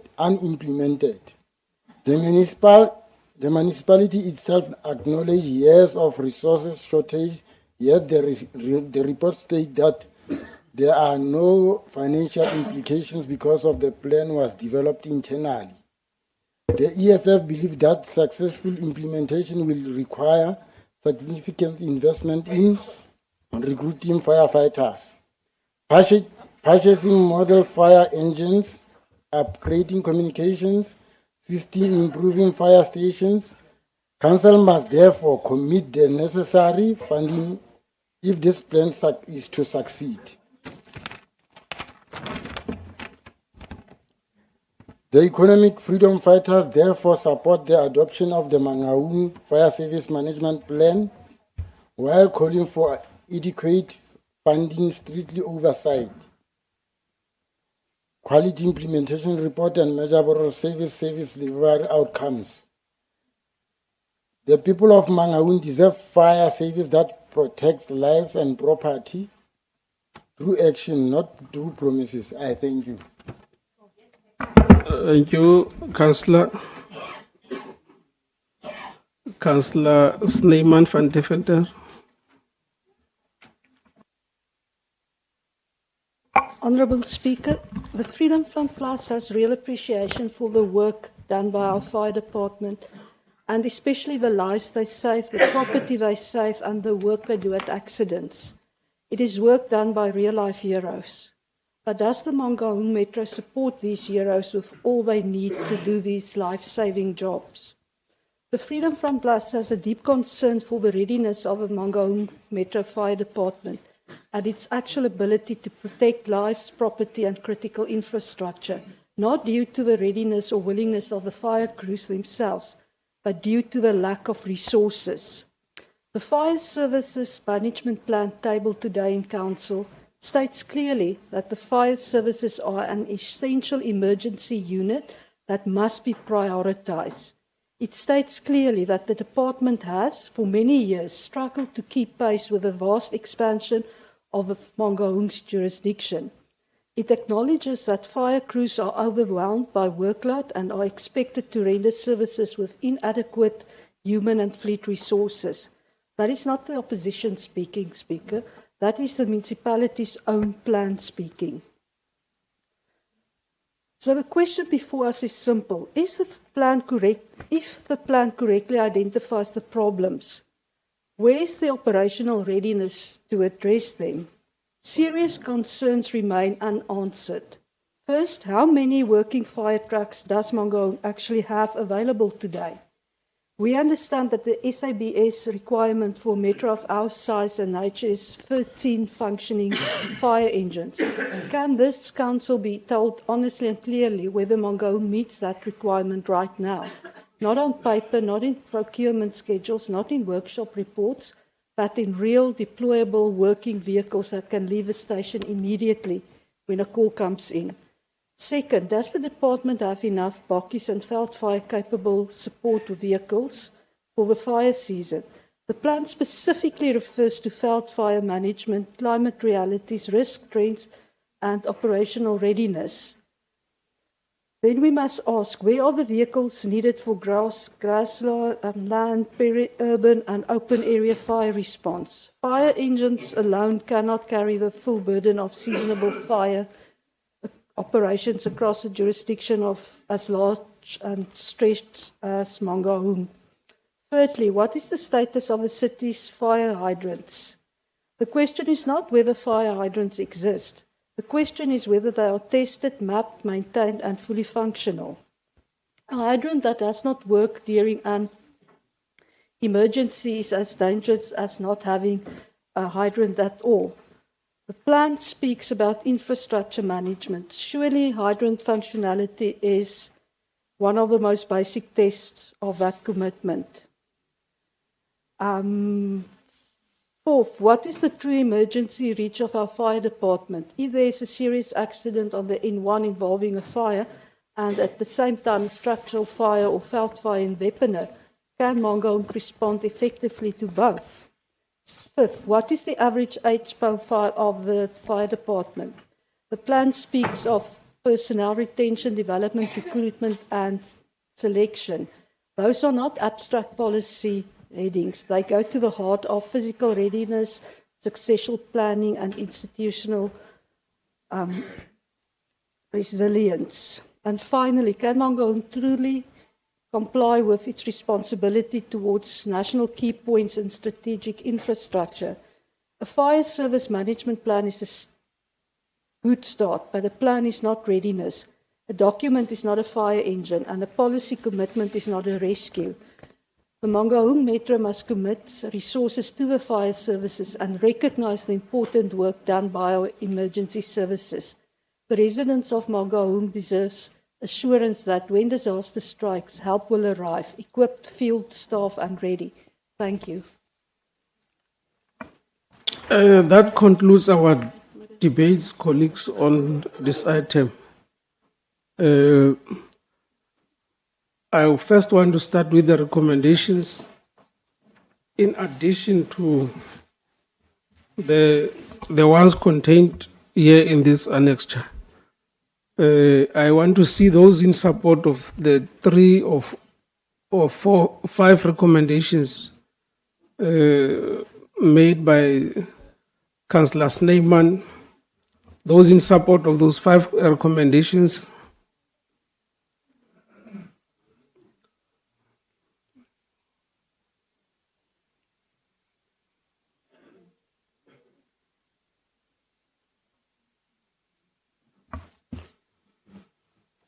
Thank you. Those against?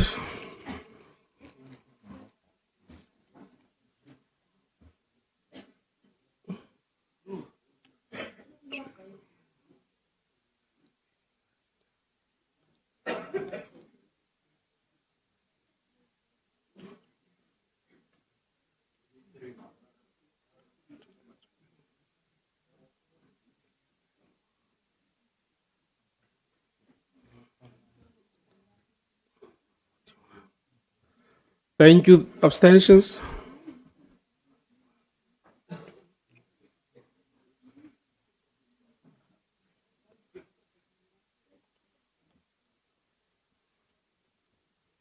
Thank you. Those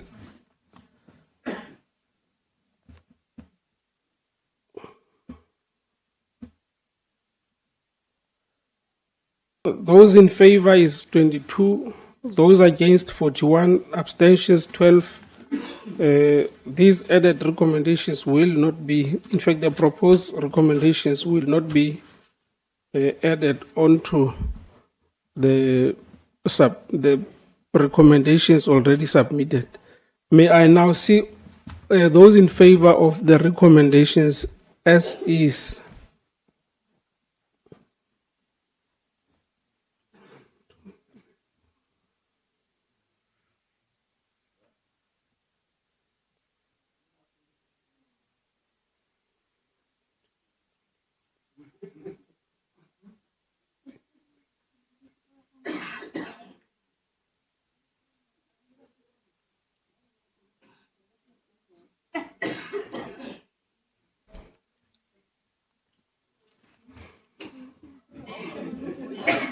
Thank you. Those against? Abstentions?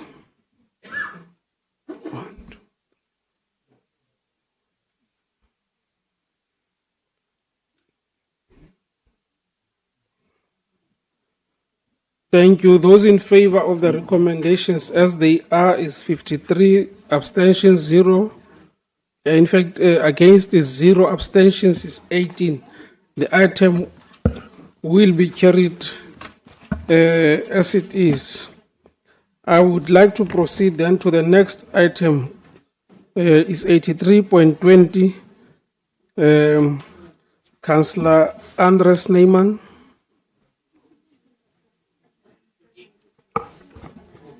Thank you, Speaker.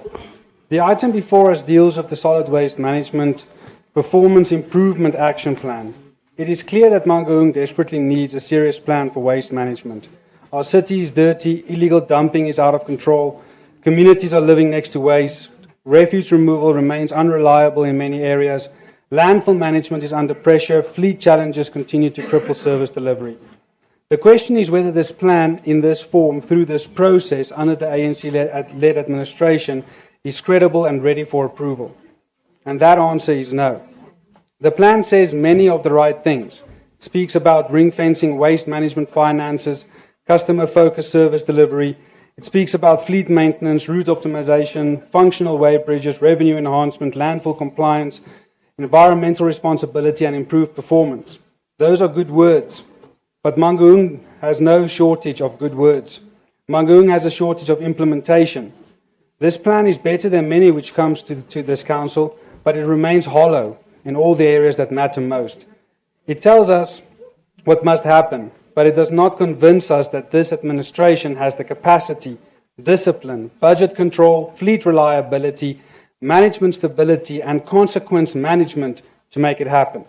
And that matters, because a performance improvement plan that cannot be implemented is not a turnaround plan, it's a wish list. Speaker, this municipality is struggling with the basics. It cannot consistently collect waste, prevent illegal dumping, maintain our fleet, consistently enforce bylaws, or respond to communities. Yet this plan now asks Council to believe that the same administration that cannot get the basics right will suddenly deliver a complex reform program over 6 years. But there's an even bigger problem. This item did not serve before the relevant Section 80 committee. That alone should stop this Council from approving it today. The purpose of committees are not to decorate the agenda, and this plan should have gone to committee. Councillors should have been able to ask, where is the funded implementation plan? Where is the fleet recovery detail? Where are the timeframes per area? Where are the consequence management mechanisms? Where is the realistic costing? Where is the capacity assessment? Where is the evidence that the department can actually implement this? But because the committee meeting did not happen, this process was skipped. That is unacceptable. The ANC cannot keep collapsing committee work and then use council to rubber stamp items that were never properly interrogated. That is why the mayor gets hammered at Scopa. That is how hollow reports become approved plans. That is how accountability disappears. Speaker, let us be clear. The DA supports the need for serious solid waste turnaround The DA supports the need for a serious solid waste turnaround plan, but we cannot support a process that bypasses committee oversight. We cannot support a plan that is not properly tested, and we cannot pretend that this administration is capable of implementing this plan. Therefore, the DA calls for this item to be referred back to the relevant Section 80 committee for proper consideration, interrogation, and strengthening before it returns to Council. Let the committee do its work. Let the department answer the hard questions. Let the plan come back with substance, costing, implementation capacity, timelines, and consequences. Because Mangaung does not need another beautiful document. Mangaung needs waste removed from streets, illegal dumping stopped, landfills managed, fleets working, and officials held accountable. Until that is done, this plan is not ready for consideration. Thank you. Sure. Councillor Jonas.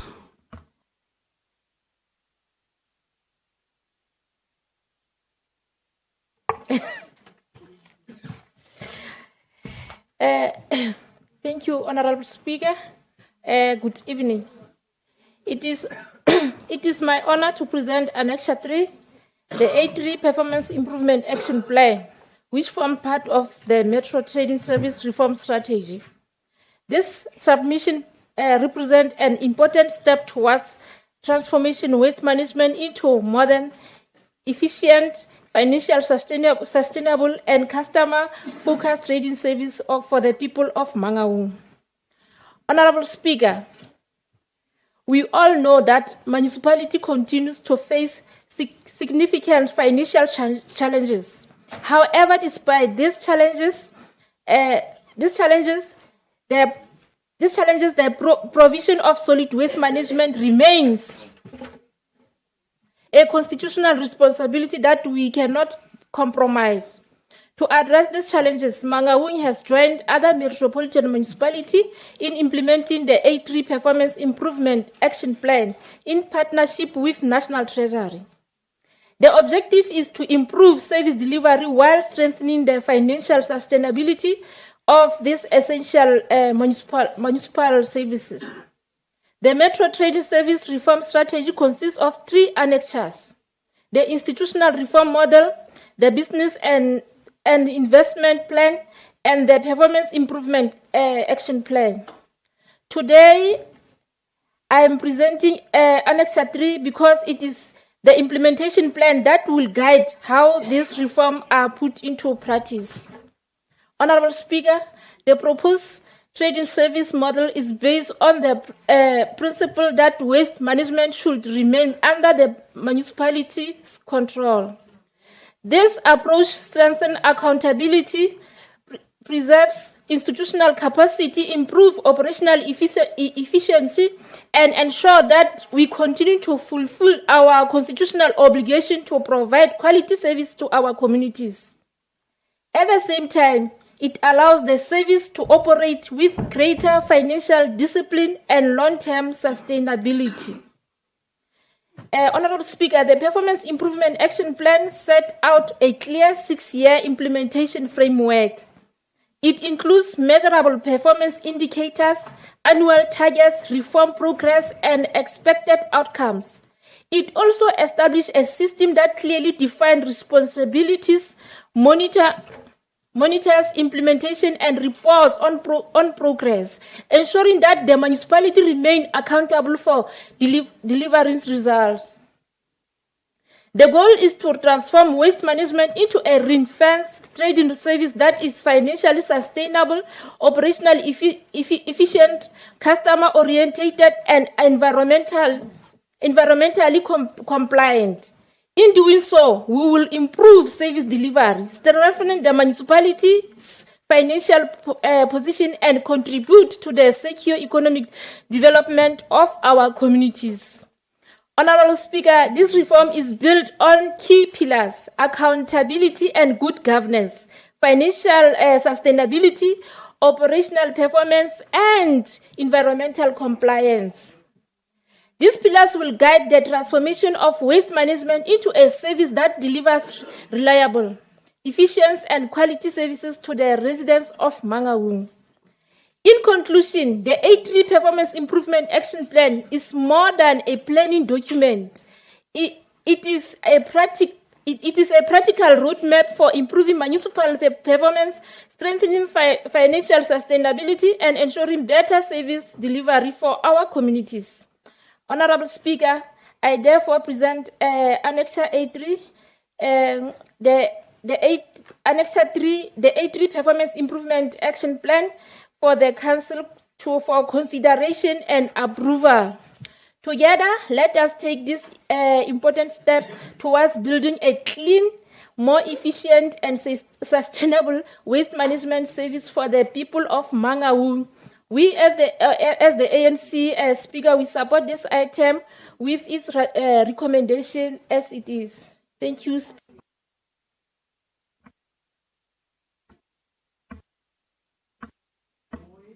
Thank you.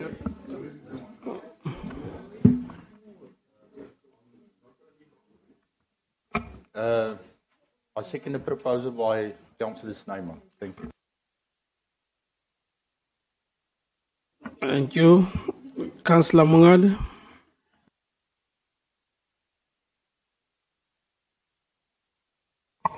Yeah, thank you, Honorable Speaker, Dr. Matai.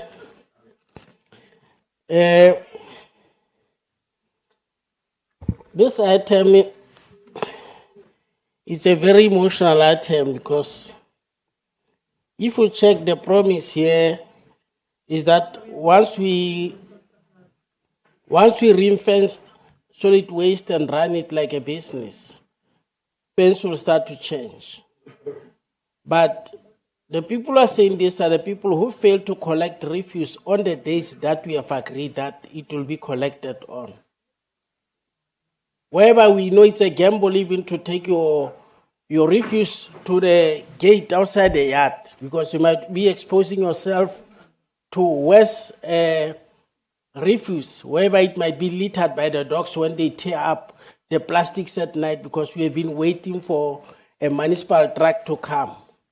It's either a municipal truck has a problem of diesel, or it has been broken, or it lacks fitness. You hear all these kinds of stories. Now the issue is, were these things made to justify a business case of establishing this business so that people must see it as a viable option? Or the same people who have collapsed refuse or solid waste are the ones who are going to be appointed to run it as a business? And we hope that once it's called a business, their mind will also be switched to business mentality. I've seen miracles, but there's no miracle that is going to happen here. If you promote what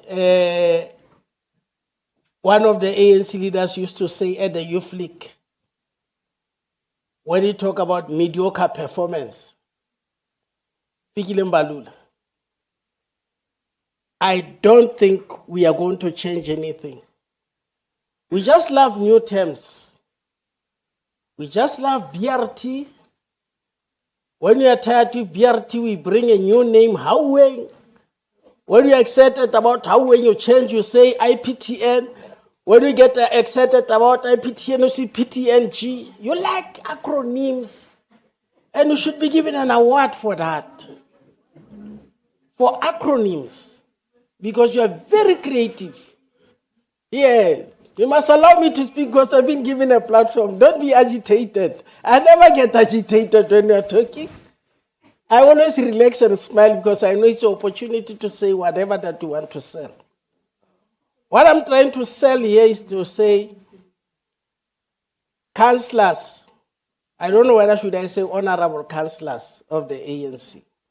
But I should say it, honorable councillors of the ANC, you have not given us a reason to believe that you'll honor your word, that will collect refuse as promised. We still have heaps in the township. of litter where refuse was not collected. We have refuse even near the schools. We have refuse near the crèches. We have refuse near the clinic. If you don't believe me, you must go to Comtech now. Next to MUCPP, you'll meet a refuse there. Today. Now you say the same managers who are failing to collect the refuse at a smaller scale, they'll be able to run it now like a business. Or are you promising that it will be a clean sweep? You are going to bring in new faces altogether? Because you like recycling even these underperforming managers. When the manager failed in this department is taken to another one, it's like you are deploying, go and destroy this one. We forgot about it. We know you are an acid. You are going to destroy it. Go there and destroy the remainder of this because you don't want stability. You are still in the mode of protest. You are unable to comprehend, hey, no, you must run it, you must rebuild. You must collect refuse. You must make us believe in you that when there is refuse, you are going to collect it. Now I'm afraid to take it to the street, but if you are brave, it's only you who is brave to take it out to the street. All of us, we wait for the sound of a truck. Once we hear the sound of a truck, it's then that we run, hey, they are coming today. And it's like a gamble. Thank you. Thank you. I know you're excited. Councillor Polo Holo. The point of order.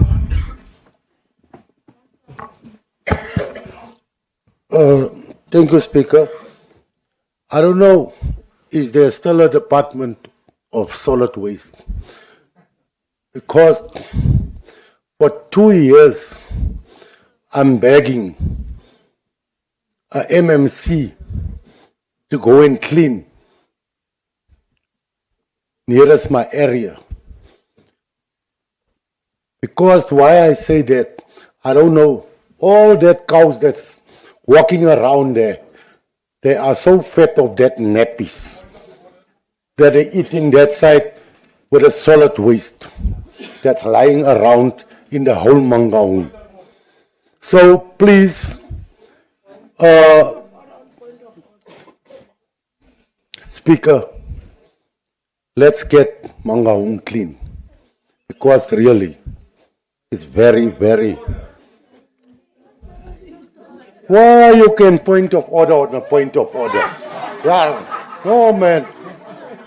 Oh, Ibana. DA. No man, it look like it's already night time. Please, thank you. Thank you. Thank you, Speaker. No, that was not a point of order.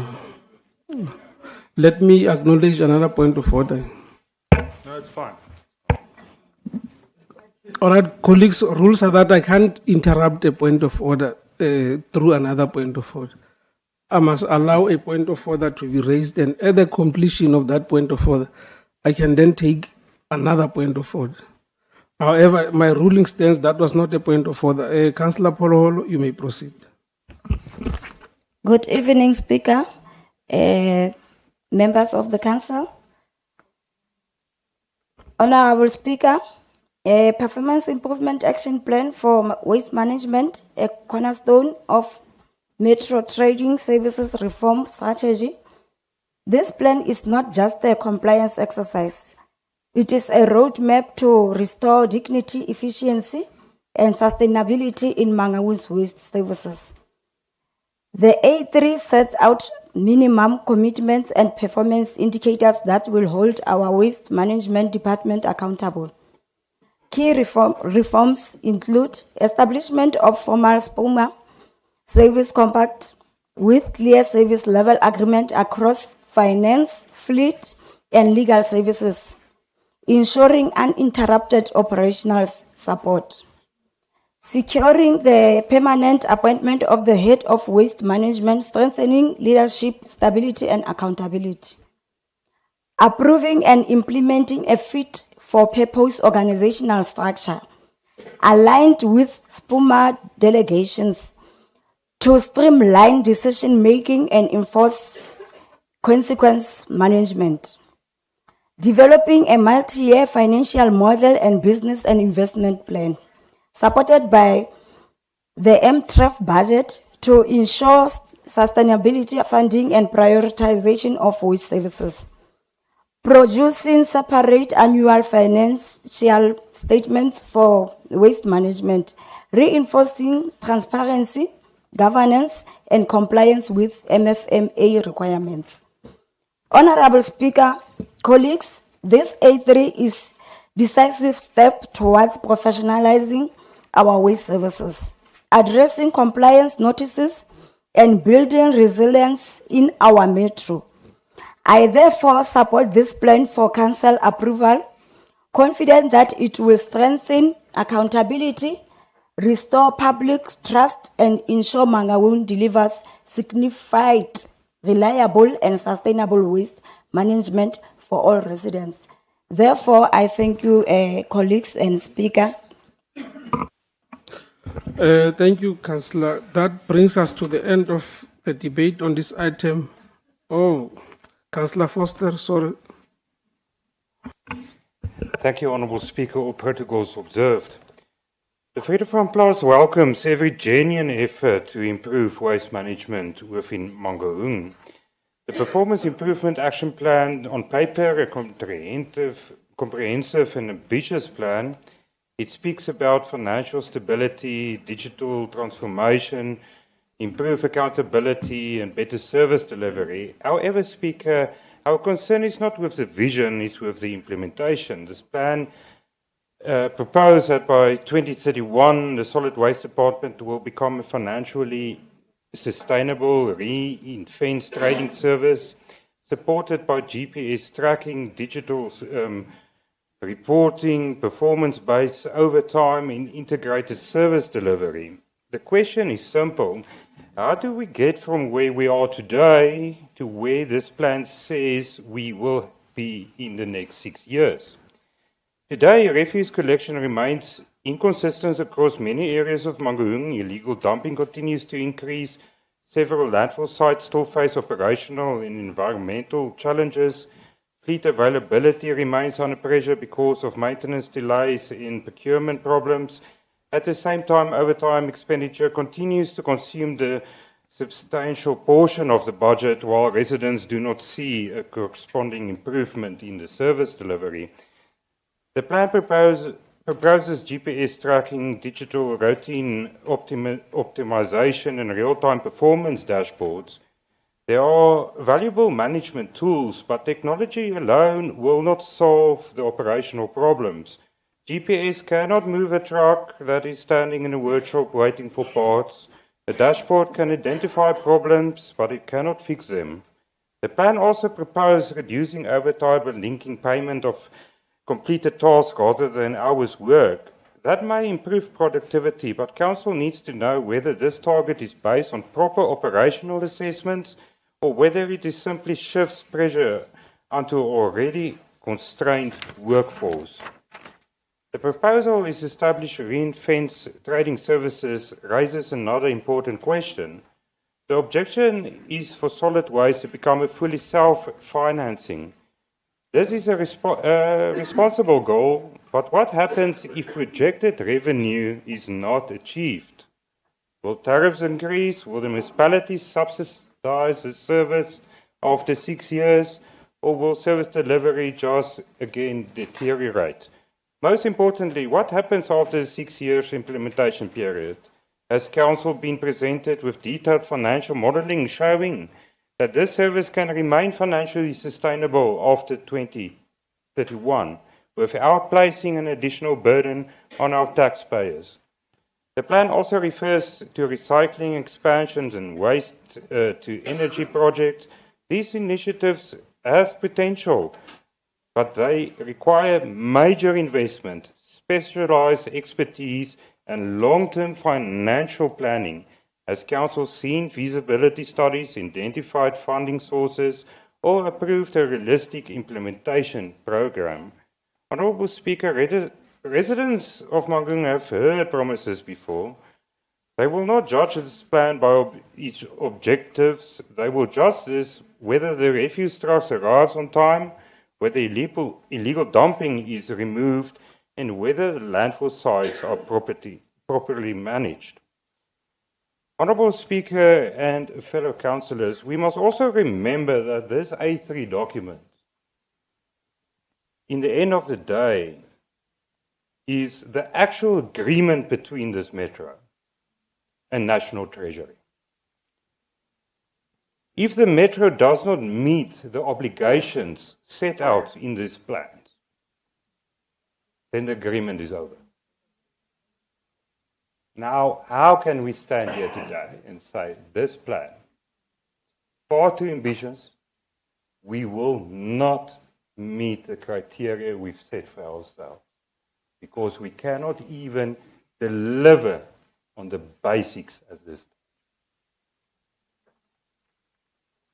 We want to warn this council that we're going to spend money, and in 3 years' time, this agreement comes to an end, National Treasury withdraw the funds, and then we've got problems. Thank you, Honourable. Thank you, colleagues. That brings us to the end of the debate on this item. May I now see those in favour of the recommendations under this item?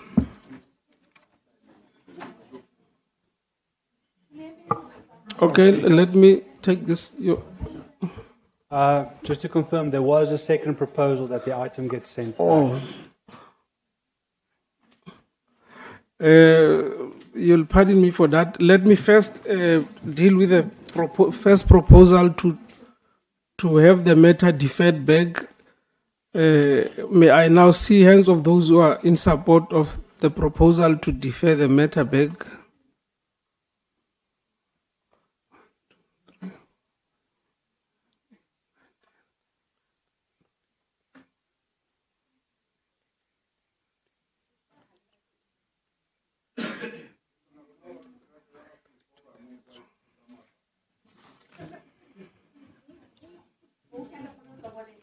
Thank you. Those against?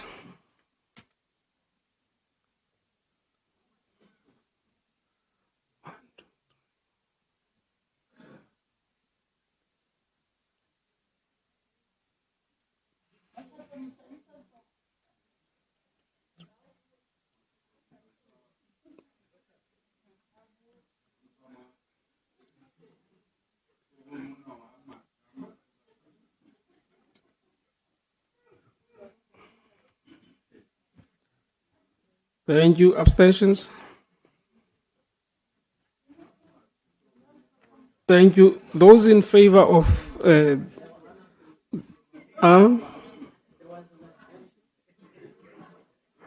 those in favor of the proposal to defer the item back is 34. Those against is 40.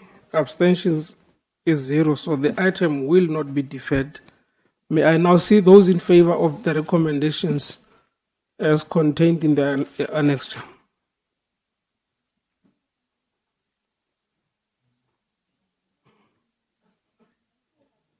Thank you. Those against?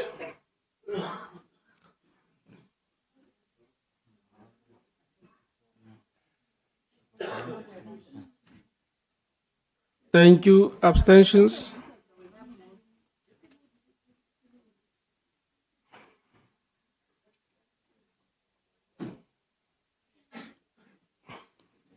Thank you. Those in favor is 40. Those against is 34. Abstentions 2. The recommendations will be carried as they are. May we now proceed, colleagues, to the next item, item 21. Has been withdrawn. 21. Was it? Oh, it was withdrawn. 22. Okay, now we will proceed to the item that deals with the deferral of the implementation of the 50 rands monthly basic charge for residential prepaid electricity customers.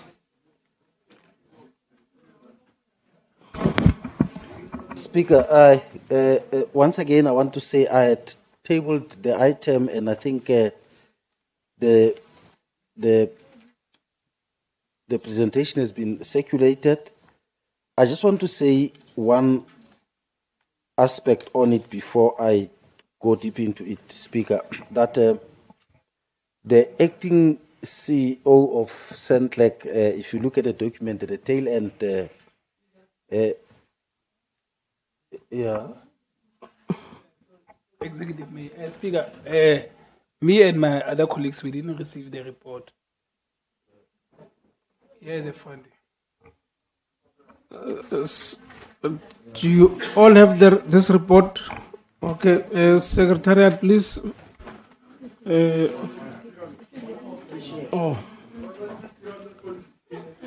Okay, proceed, Executive Mayor. Let me then proceed. I was saying, Speaker, the CEO of Sentlec is hospitalized. Acting CEO, rather.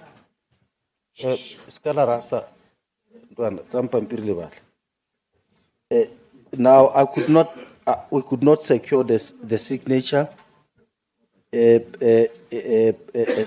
as we speak. I don't know what is the situation now, but earlier on, she has been undergoing thorough test. So I would like to just apologize, but the matter was thoroughly discussed with them. Hence, the deputy chairperson of the board was also here, and he succeeded signing after I had engaged them. Now, I want to reckon that the councillors would have read the document. Safe to say, Speaker, I brought this matter before the council, subject to a need for us to defer the matter for implementation, solely with the reason that I would like to engage all responsible bodies, but not limited to this council, to thoroughly ensure that the matter filtrate well in the hearts and minds of our people, and that fortune seekers and mischief makers do not cause some dissenting voices with regard to how the matter was tabled before the council and communicated. So, yes, indeed, I then brought the matter, and I would like to refer councillors to the recommendation that are before them, and on the strength of that, Speaker, say, I submit. Thank you. May I now see hands of those who want to speak on this item? Councillor Terre Blanche.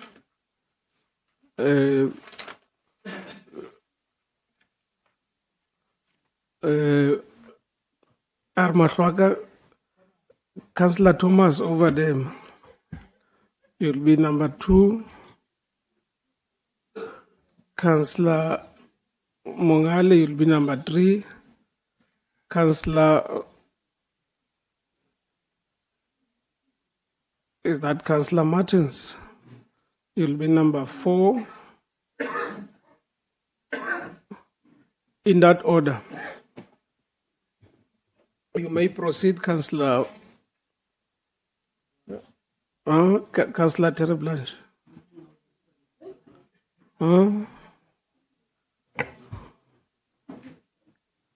Mr. Speaker, we are not going to support this item.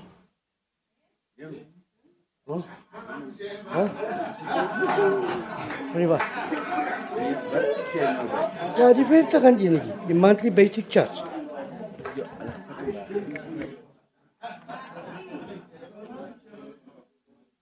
Sorry, Mr. Speaker, my mistake.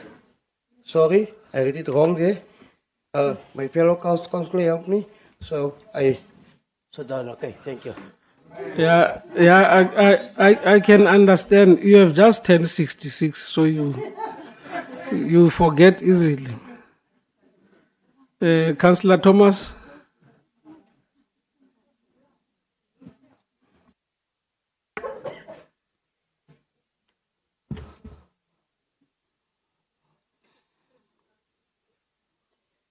Thank you very much, Speaker, fellow councillors, residents of Mangaung.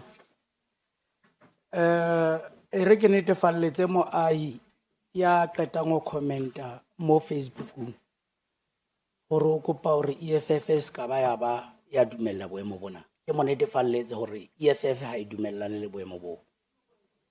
The EFF totally reject this item as it stands. We also reject the request to just defer it because deferral still means it will come back to punish our people later. Our people are not working. The majority in our ward survive only on social grant. 370, child support, and old age grant. That is the only income in many households. And this municipality is failing on its side.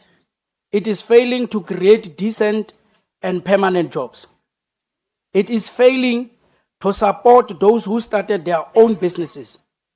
It is even failing to install security guards who are already working inside the municipality.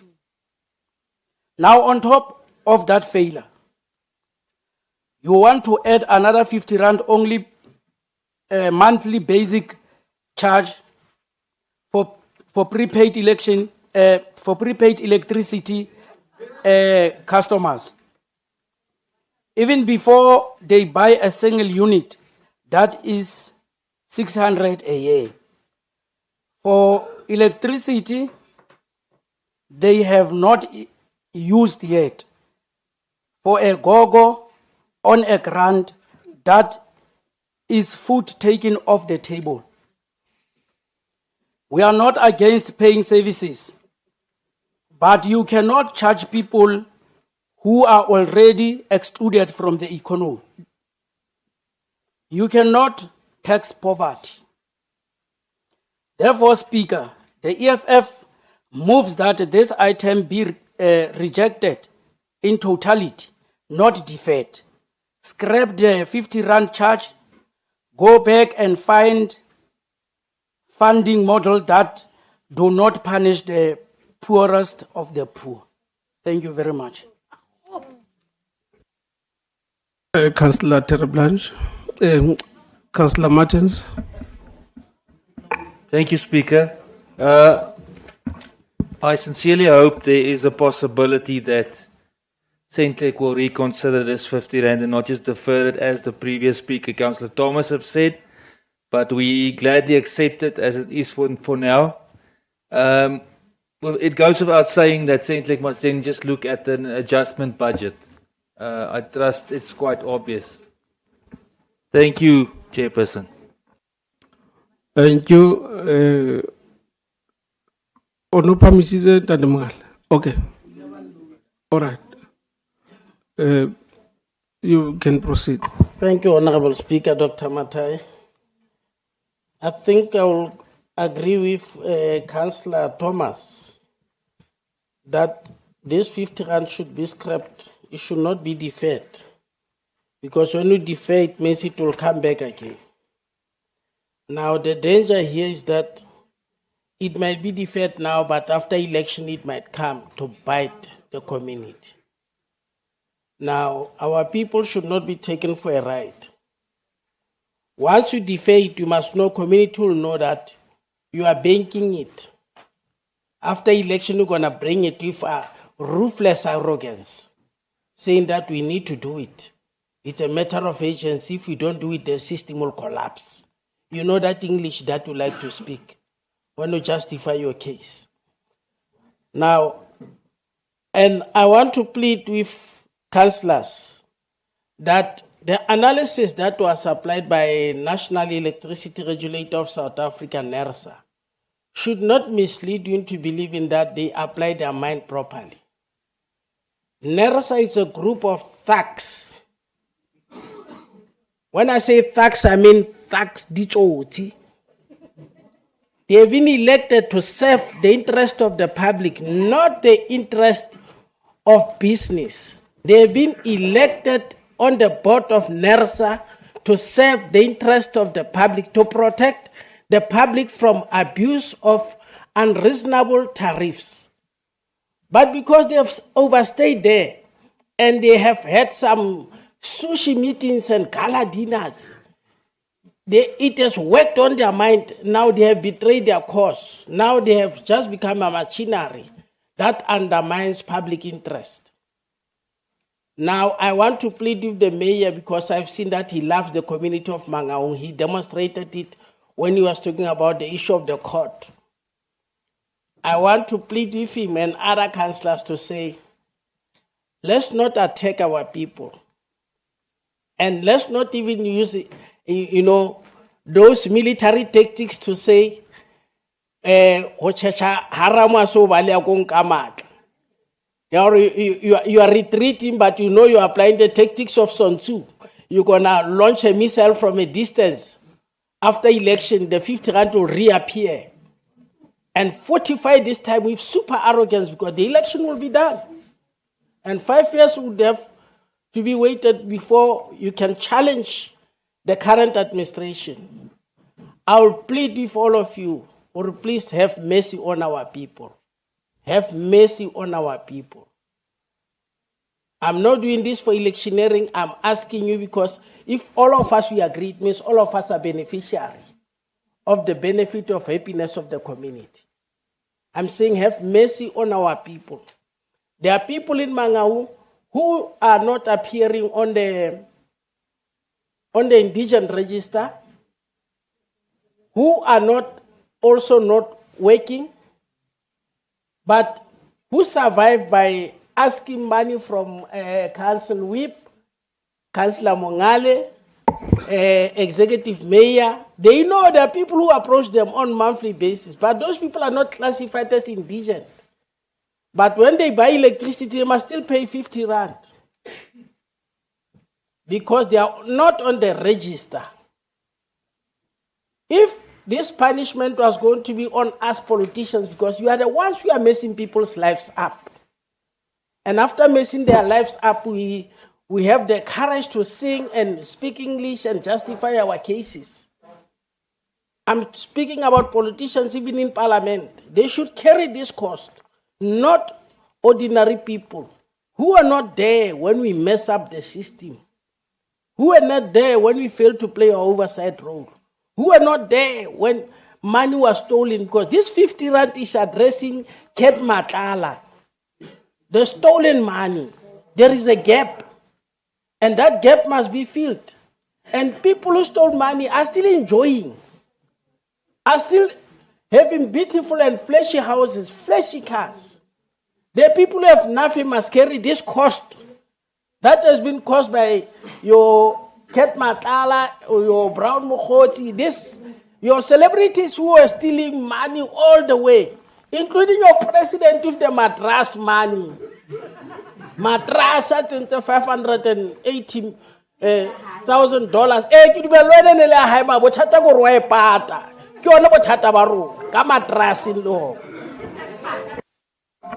Now, thank you, Councillor Mongale, for that eloquent English. Any hand this side? Councillor Musala, you'll be followed by Councillor Nikelo.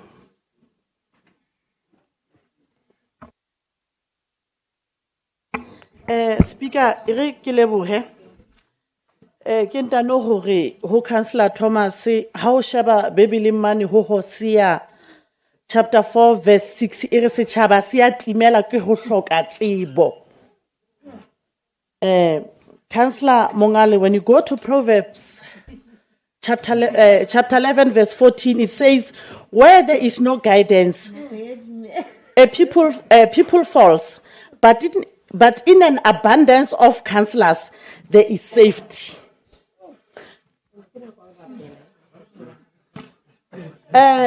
Speaker,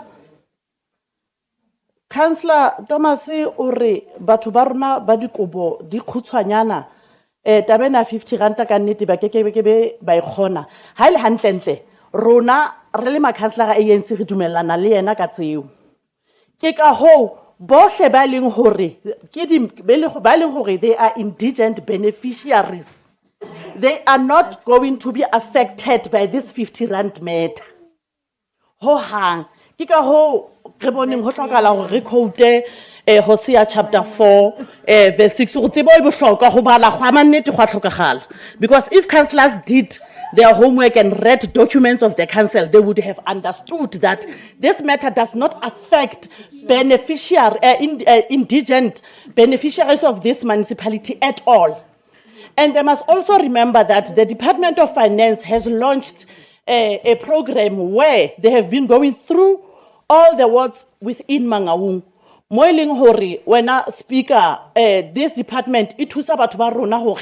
Boneba banna le councillor Thomas re dumellanang le bona hore bana bokgoni hore ba apply le indigent benefit ka hona batho ba rona ka nnete che le tsebe ke a khola ntse le mametse go le bolokehile ha bohloko hampe re ne re nahanela lona before anybody else ke ka ho ibile ne re khutlang hape ka hore taba ye ra e bona ha ile hantlentle go bona la re tlamea ho kenya tsebo le thuto ka hore na council resolution ya 50 rand e bolela eng.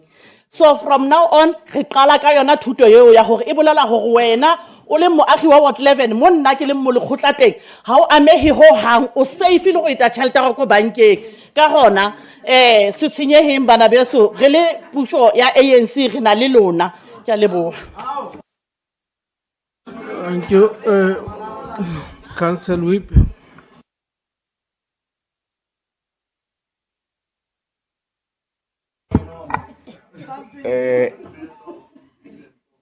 Masiwa sarwalelane haholo motsamaisi wa dipuisano jwale nna baebele ya ka ke bona ka re ke lebetse haufinyana le nna mona ke ne ke tla e lata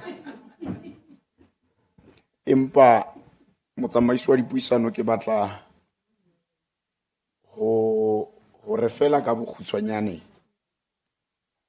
ho ba le khotla ba seng ba buile ha holo ntleng ya hore go tla pua setšhaba ke netefatse fela hore ha hona setšhaba sa Mangaung seo e leng hore se ka ba sa tla pua.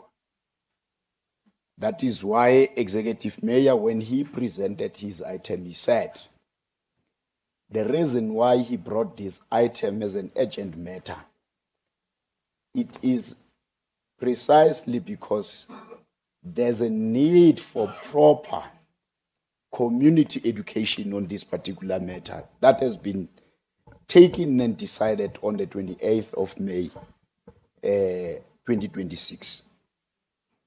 And part of this particular consultation, if you also, Executive Speaker, because when individual councillors have to talk on the document, now they are talking about Bomatlala, Lebomang, Lebomangu, whom are not related to this particular item. But what is related on this particular item, it is the recommendations that the Executive Mayor have forwarded. And part of those recommendations, one of it says that the management report to be back to council on the outcome of the public engagement processes with the proposed implementation date. I think one thing that I needed to clarify, Speaker, again, it is the fact that when the processes of public education is happening, that is when the community of Mangaung would also be contributing to say what is it that needs to happen. And the views of the community of Mangaung will be taken into consideration on the reports that will be brought to the council from time to time on this particular matter. But again, I want to emphasize in Toya Hore, ha hona mo eleng hore item ena e kena hobane re ya dikgethong a re khutla dikgethong re tlatla re nkile kulo le sethunya re se beya molaleng wa batho re batle ba e ananelele ha ba sa batle ho e ananela empa ke a thaba motsamaisi wa dipuisano ha ho hlaloswa ka mokgwa tsela eo mme hona ho bonahala kapa ebile ho netefatsa taba ya hore African National Congress will win elections again. That is why batho ba tshwileng hore after the elections would come back and enforce this particular matter on the throat of our communities. It is because ba se ba dumetse hore ha ile bona ababui.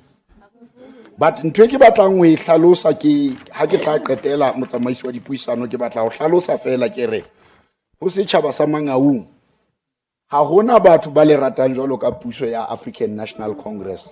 That is why when the executive mayor realized hore there is an outcry on the community of Mangaung, especially in relation to these issues related to the 50 rand cost of charge, it has to be considered for them.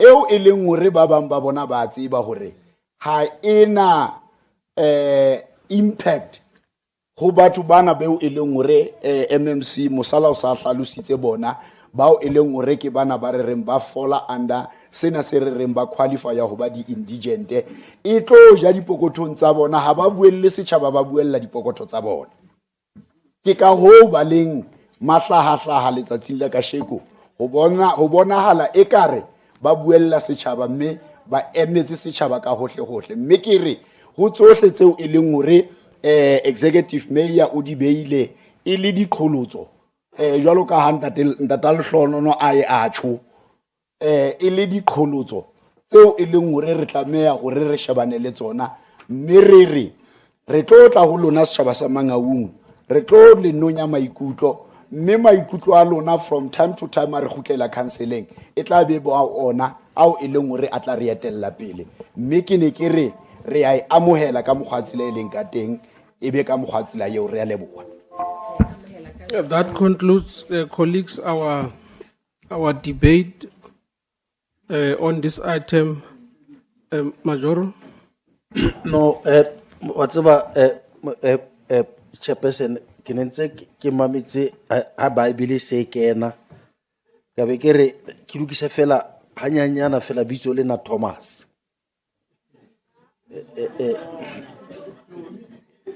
Thomas ke motho dumelang ka o bona ho ya ka Bible ke motho a tletseng di doubt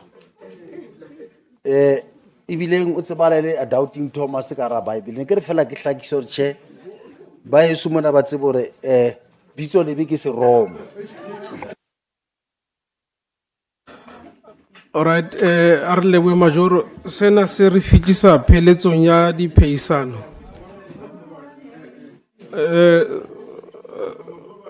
Se re fitlisa pheletsong ya dipheisano tsa rona. Can I now see hands of those who are in support first of the proposal made by Councillor Thomas over there?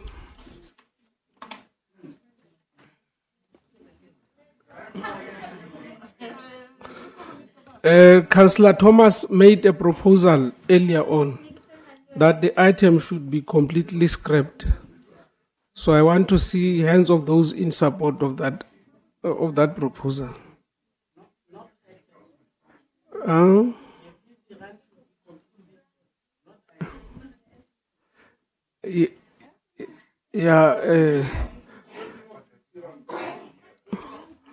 Whichever councillors, because the item is about 50 rand.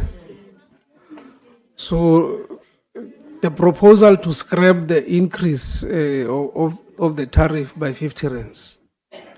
Okay, may you please raise your hands? One.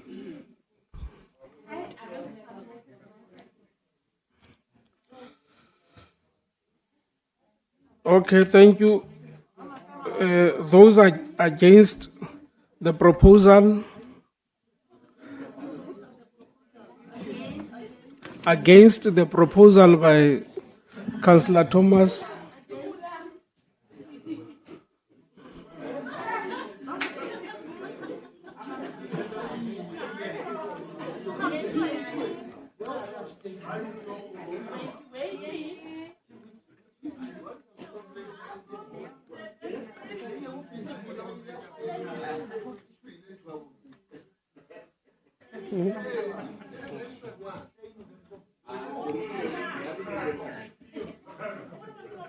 Thank you. Abstentions?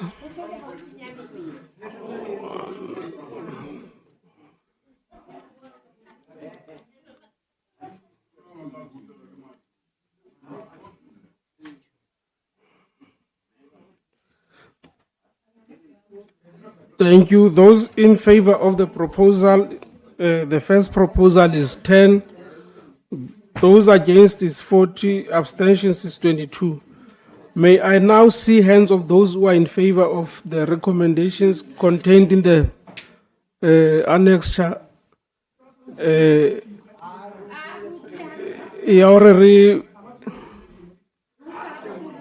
Re khutlisetse morao lo item ena.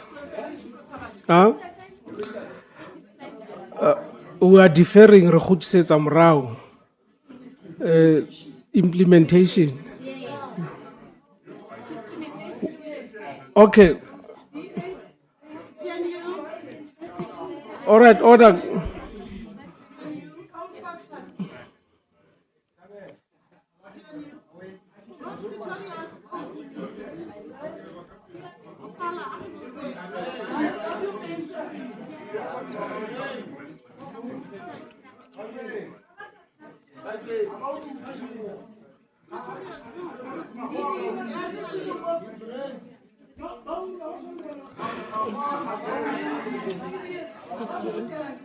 Thank you. Those who are against the recommendation to defer the implementation of the tariff increase.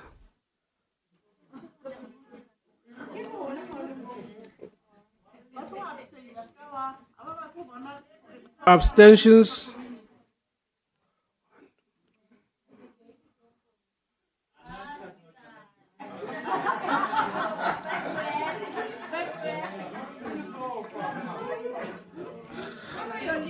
Thank you. But Askis? All right. All right. But tsang qeto ya o khutisetsa morao o kenywa ha tshebetsong ha nyollelo ya 50 rand o motlakase ke 58 ba kgahlano le taba ena ke 0 ba abstainang kapa ba sa nkeng karolo o vote ena ke 16 so qeto ya masepala ke hore e tla kgotlisa o kenywa ha tshebetsong ha nyollelo ya ditjeo tsa motlakase ka 50 rand sena se re fitlisa pheletsong ya diphehisano on this item. We will now proceed, councillors, to item 85.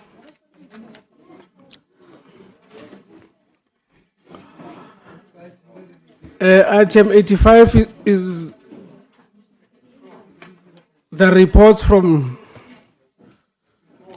No, we have already dealt with that item. It's item 84, MPEG reports. The outgoing chairperson of the MPEG, Tate Makulwani, you are recognized.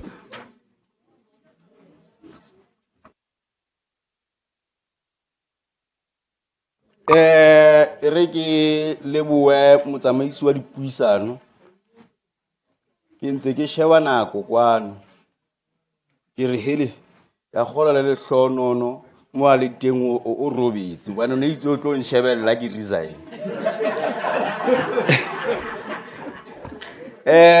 motsamaisi wa dipuisano e re ke nke monyetla ona jwalo ka ile hore e tlo ba di raporoto tsa ka tsa o qetela jwalo ka modula studio wa MPEG ho leboa tshietso ya committee ene ke sebetsa le yona le ya balekgotla bohle bentse re sebetsa mmoho ke leboe le setjhaba sa Mangaung ka tshietso ba bileng le yona hantse re etsa di public participation motsamaisi wa dipuisano. Hona ho bolela hantle hore re tlamehile hore re be le kutlwisiso ya hore boemo bo bong le bo bong bophelong ke ba nakwana bo ya tla bo ya feta. Empa mo ke leng teng ke mona honorable speaker ke nahana hore ke tlo bua ke gola 5 minutes. Honorable speaker, the purpose of the submission is to request approval from council to condone the late submission of the MPEC oversight report on 2024-2025 annual report. Honorable Speaker, this addresses the late submission of the oversight report, and it is also aims to outline the circumstances led to the delay, which include, amongst other, internal and external factors. Number one, Honorable Speaker, conflicting and clashing of municipal activities, both legislative and executive, which negatively affected the approval, the approved annual work plan of the MPEC. As a result, the new dates for public participation meeting were rescheduled. Number two, Honorable Speaker, inconsistency in terms of the attendance of senior managers to the MPEC activities as observed in the last public participation meeting held in February and March 2026. The last reason for the delay of the submission of the oversight report, Honorable Speaker, inadequacy of responses from senior managers on MPEC's questions emanating from analysis made on annual performance report and audit report for 2024-2025 financial year. It is therefore, Honorable Speaker, recommended that Council to condone and approve the late submission of the MPEC oversight report on the 2024-2025 annual report. Thank you very much, Honorable Speaker. Thank you. May I now see those in favor of the recommendations as... Mr. Speaker. Okay. I would like to draw the item. Oh, let's draw the item then first. Councillor Kotze, you'll be number one. Kimanya ya latelang hape ya batlang ho bua. All right. Councillor Kotze, you are recognized.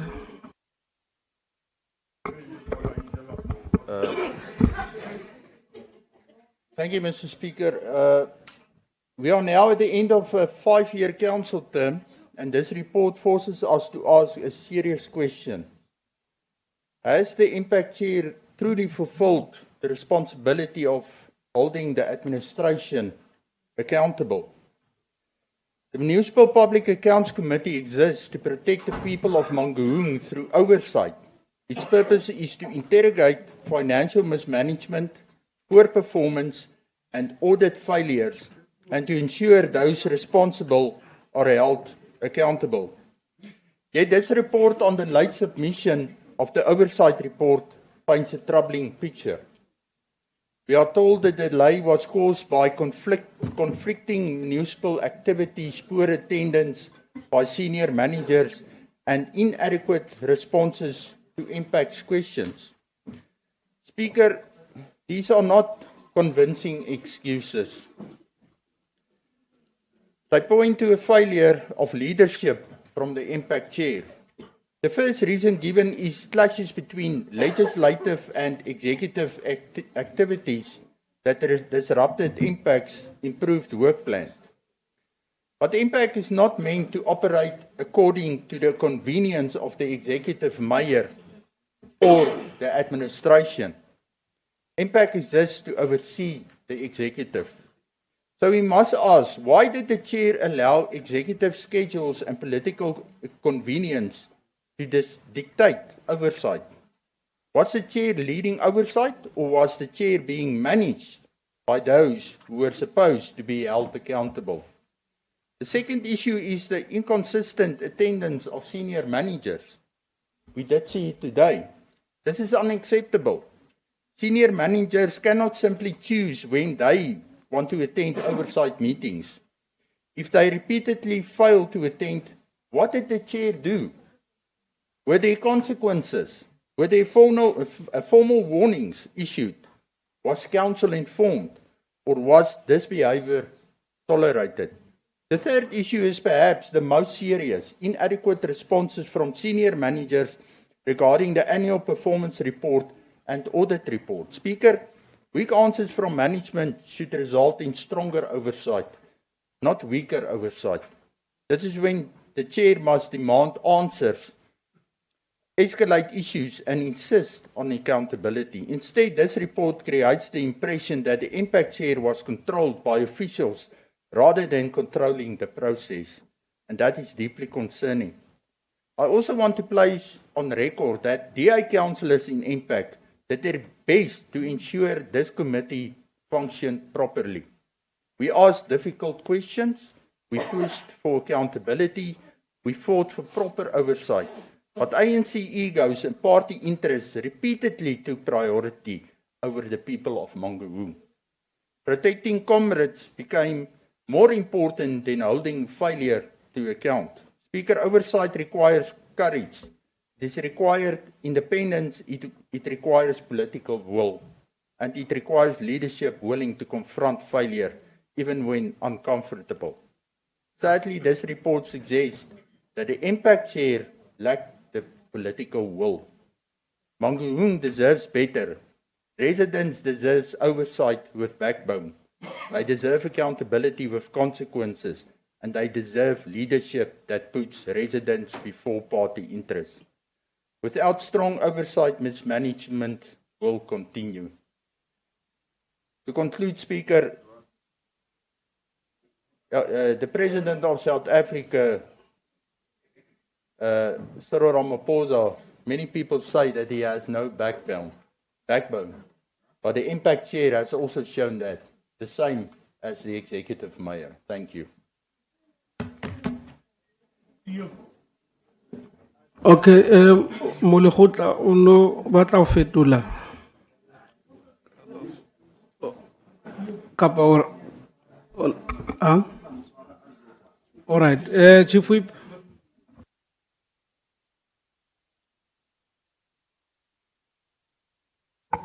No, thank you very much, Honorable Speaker. I promise not to take even more than 3 minutes in terms of contributing to this particular item. And when I contribute, I want to welcome the report for the request of for the council to condone the late submission of the report of the MPEC, oversight report of the MPEC, to this House. And as I do so, Honorable Speaker, I really want to indicate that it is also wrong and naive for Councillor Kotze to can even apportion the lateness of the report on the part of the chairperson of MPEC. The chairperson of MPEC does not lead the MPEC alone. He leads the MPEC with about 7 political parties that are participating within this particular meeting. I mean, in that particular committee. And therefore, if the chairperson of the MPEC has failed, so that the Democratic Alliance councillors who are sitting in that particular committee have failed to ensure that they play an oversight, because that cannot be apportioned to them. However, on the basis of issues that has been raised by the Honorable Chairperson of MPEC, we want to reiterate our commitment in ensuring that the oversight does happen in the municipality, and there is, it is done so in the best interest of the community of Mangaung, because if the MPEC is not supported enough to do its work, then they will fail to submit the report in council. And as I conclude, Honorable Speaker, I want to reiterate the fact that We cannot politicize the MPEC study, I mean the MPEC Section 79 committee. Rather, we need to give them the support that they require so that they can be able to execute their responsibilities. And it is upon ourselves as the council to make sure that we empower them. Thank you very much, Honorable Speaker. Okay. Yes, Speaker, I just want to to let you be minute today that we as the Patriotic Alliance didn't agree to bring that item today here in council because we was not finished with it. Thank you. Just want to know, we have put Councillor Gregory's name on this item to speak, Speaker. Okay, that is noted. You can proceed, Councillor. Yes.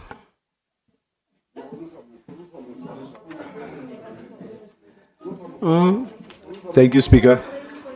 I can weekend the prefect. Yeah. Can you stop my time, please? Yeah.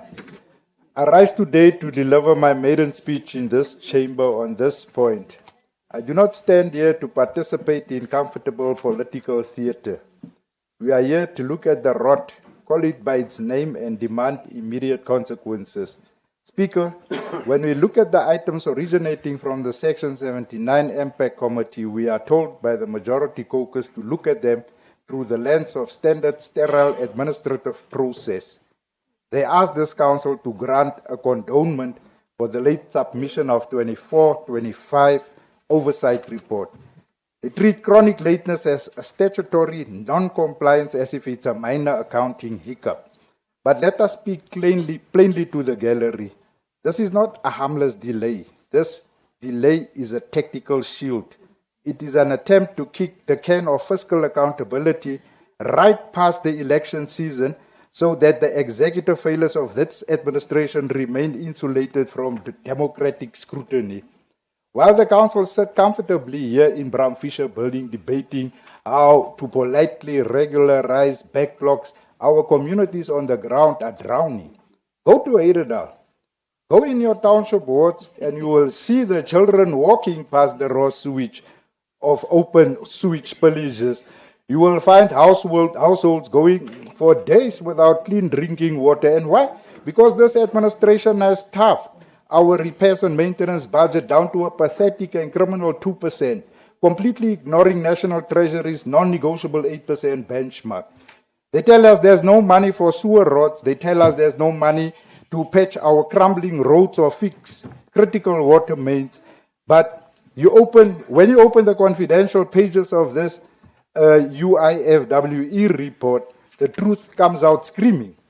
The money is there. It is just not reaching the people. It is being burned through outside supply chain management laws, overspent without authorization, or flat out wasted on the elite non-existent services. We will never support sweeping backroom political agreements to write off or regularize these misspent millions. We demand the immediate invocation of Section 32 of the MFMA. If you stole from the people of Mangaung, if you authorized illegal contracts, we are coming for your pockets. We are coming for your assets, and we are coming for civil financial recovery. Sorry, Councillor, is that a point of order?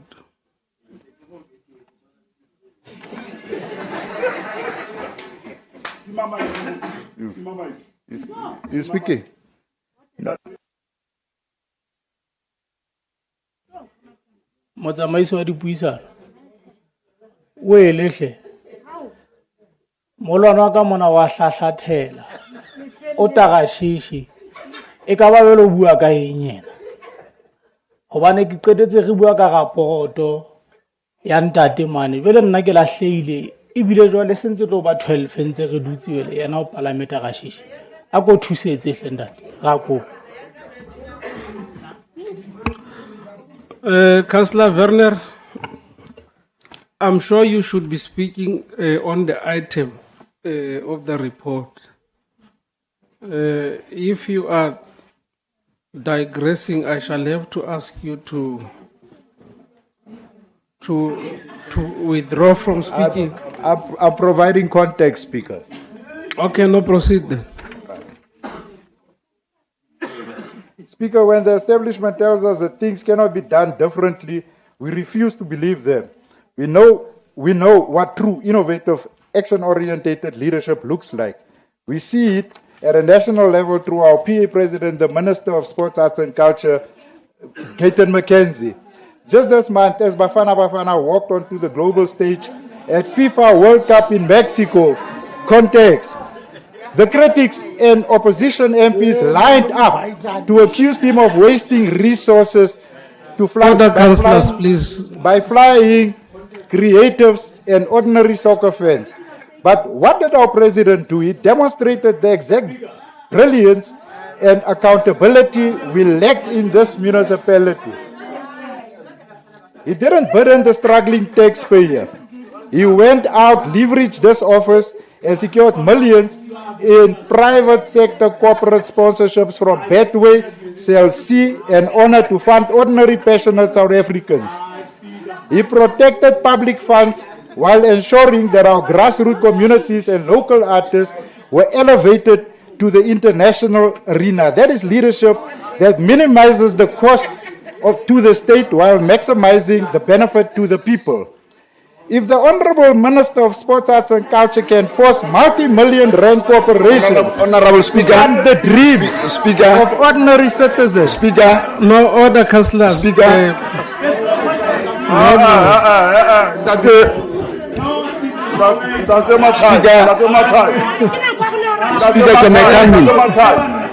You cannot be abused.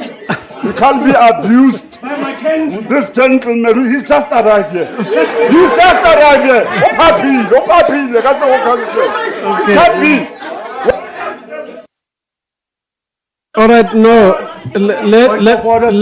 Let me make my ruling. No. Point of order. No. Point of order, Speaker.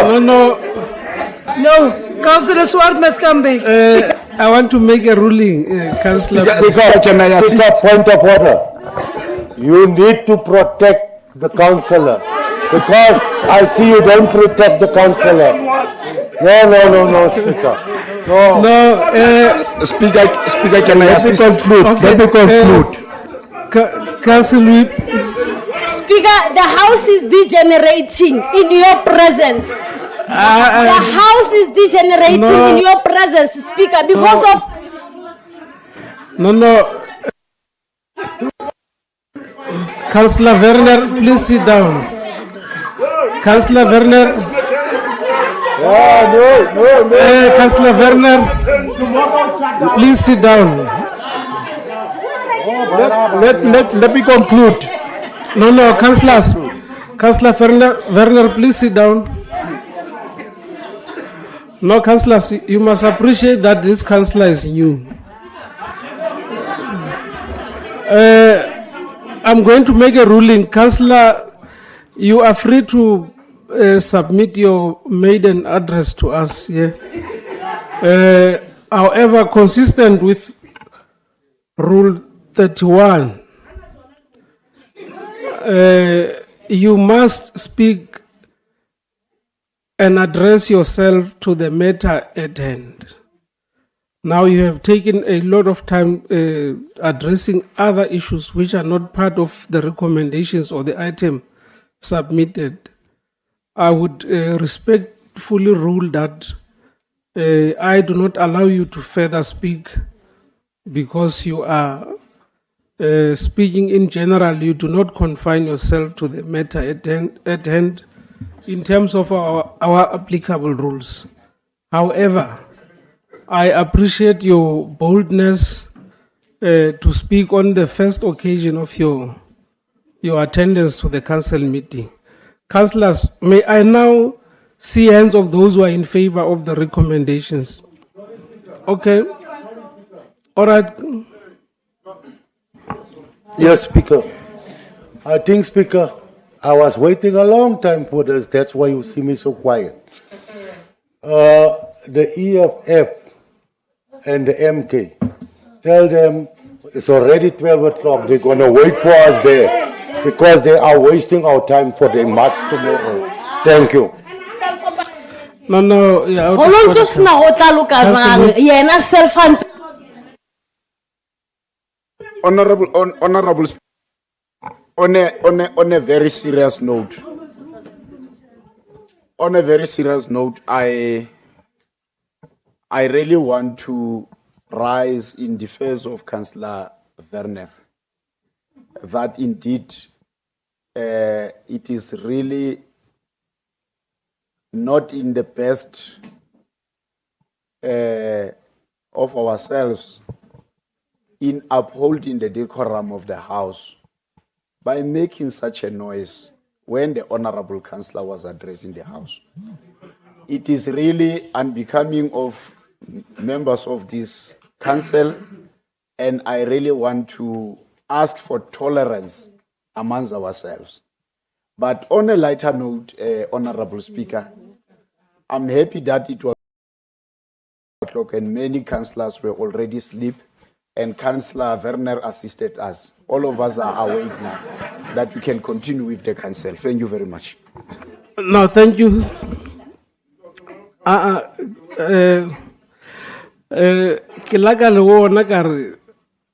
If you are not restricting your speeches to 5 minutes, I'll have to take drastic decisions. And unfortunately, I have decided to continue with the meeting. We will supply you with more water. Just relax. Yeah, there's a lot of peanuts. They will keep you awake. Just relax. There's many items on the agenda. So I'm going to now allow the executive mayor to deal with issues. No. Let's first conclude, because that was the report. To condone the report, can I now see hands of those who are in favor of the recommendations to condone the late submission of the MPEX report?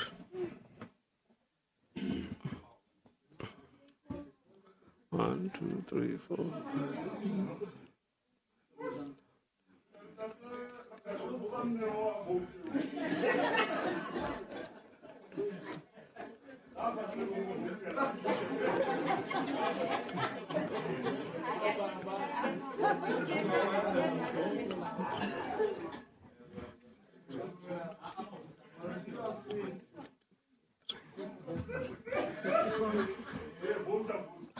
Thank you. Those against?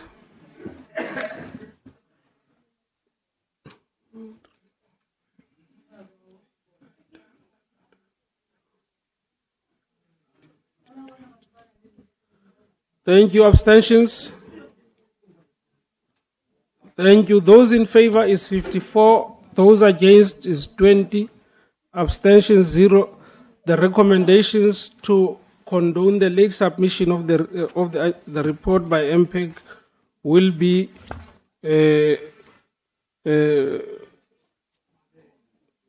accepted as such.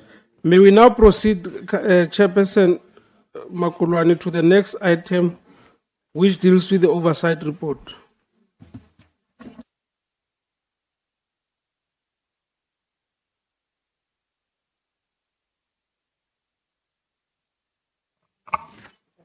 Honorable Speaker, Executive Mayor, Deputy Mayor, Council Whip, fellow councillors, administrative leadership, community of Mangaung, it is with great pleasure to submit to Council for consideration the oversight report of the Municipal Public Accounts Committee on the 2024-2025 Consolidated Annual Report on the Mangaung Metropolitan Municipality. The Municipal Public Accounts Committee embarked on a rigorous process of reviewing the annual report, and as a result, the committee came across with some challenges but steamed ahead without losing focus.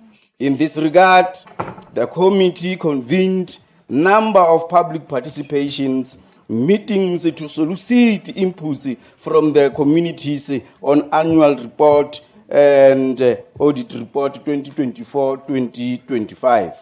Although the city's financial statements were found to fairly present the financial performance, it received a qualified audit opinion on 5 issues such as service charges, bulk purchase, property, plant and equipment, employees-related costs, including overtime and commitments not disclosed, Honorable Speaker, flowing from the MPEC meeting with the Office of the AG, Chairperson of Risk Management Committee, and finally with the community of Mangaung through public participations. A number of concerns regarding the service delivery were raised sharply. Also, there was inconsistency on visibility of the senior management to the public participation meetings. Honorable Speaker, to this end, I would like to thank the MPEC members for commitment shown in developing this oversight report 2024-2025. Further, I take this opportunity to thank the MPEC officials, technical advisors, committee service for their sterling work to assist the MPEC committee.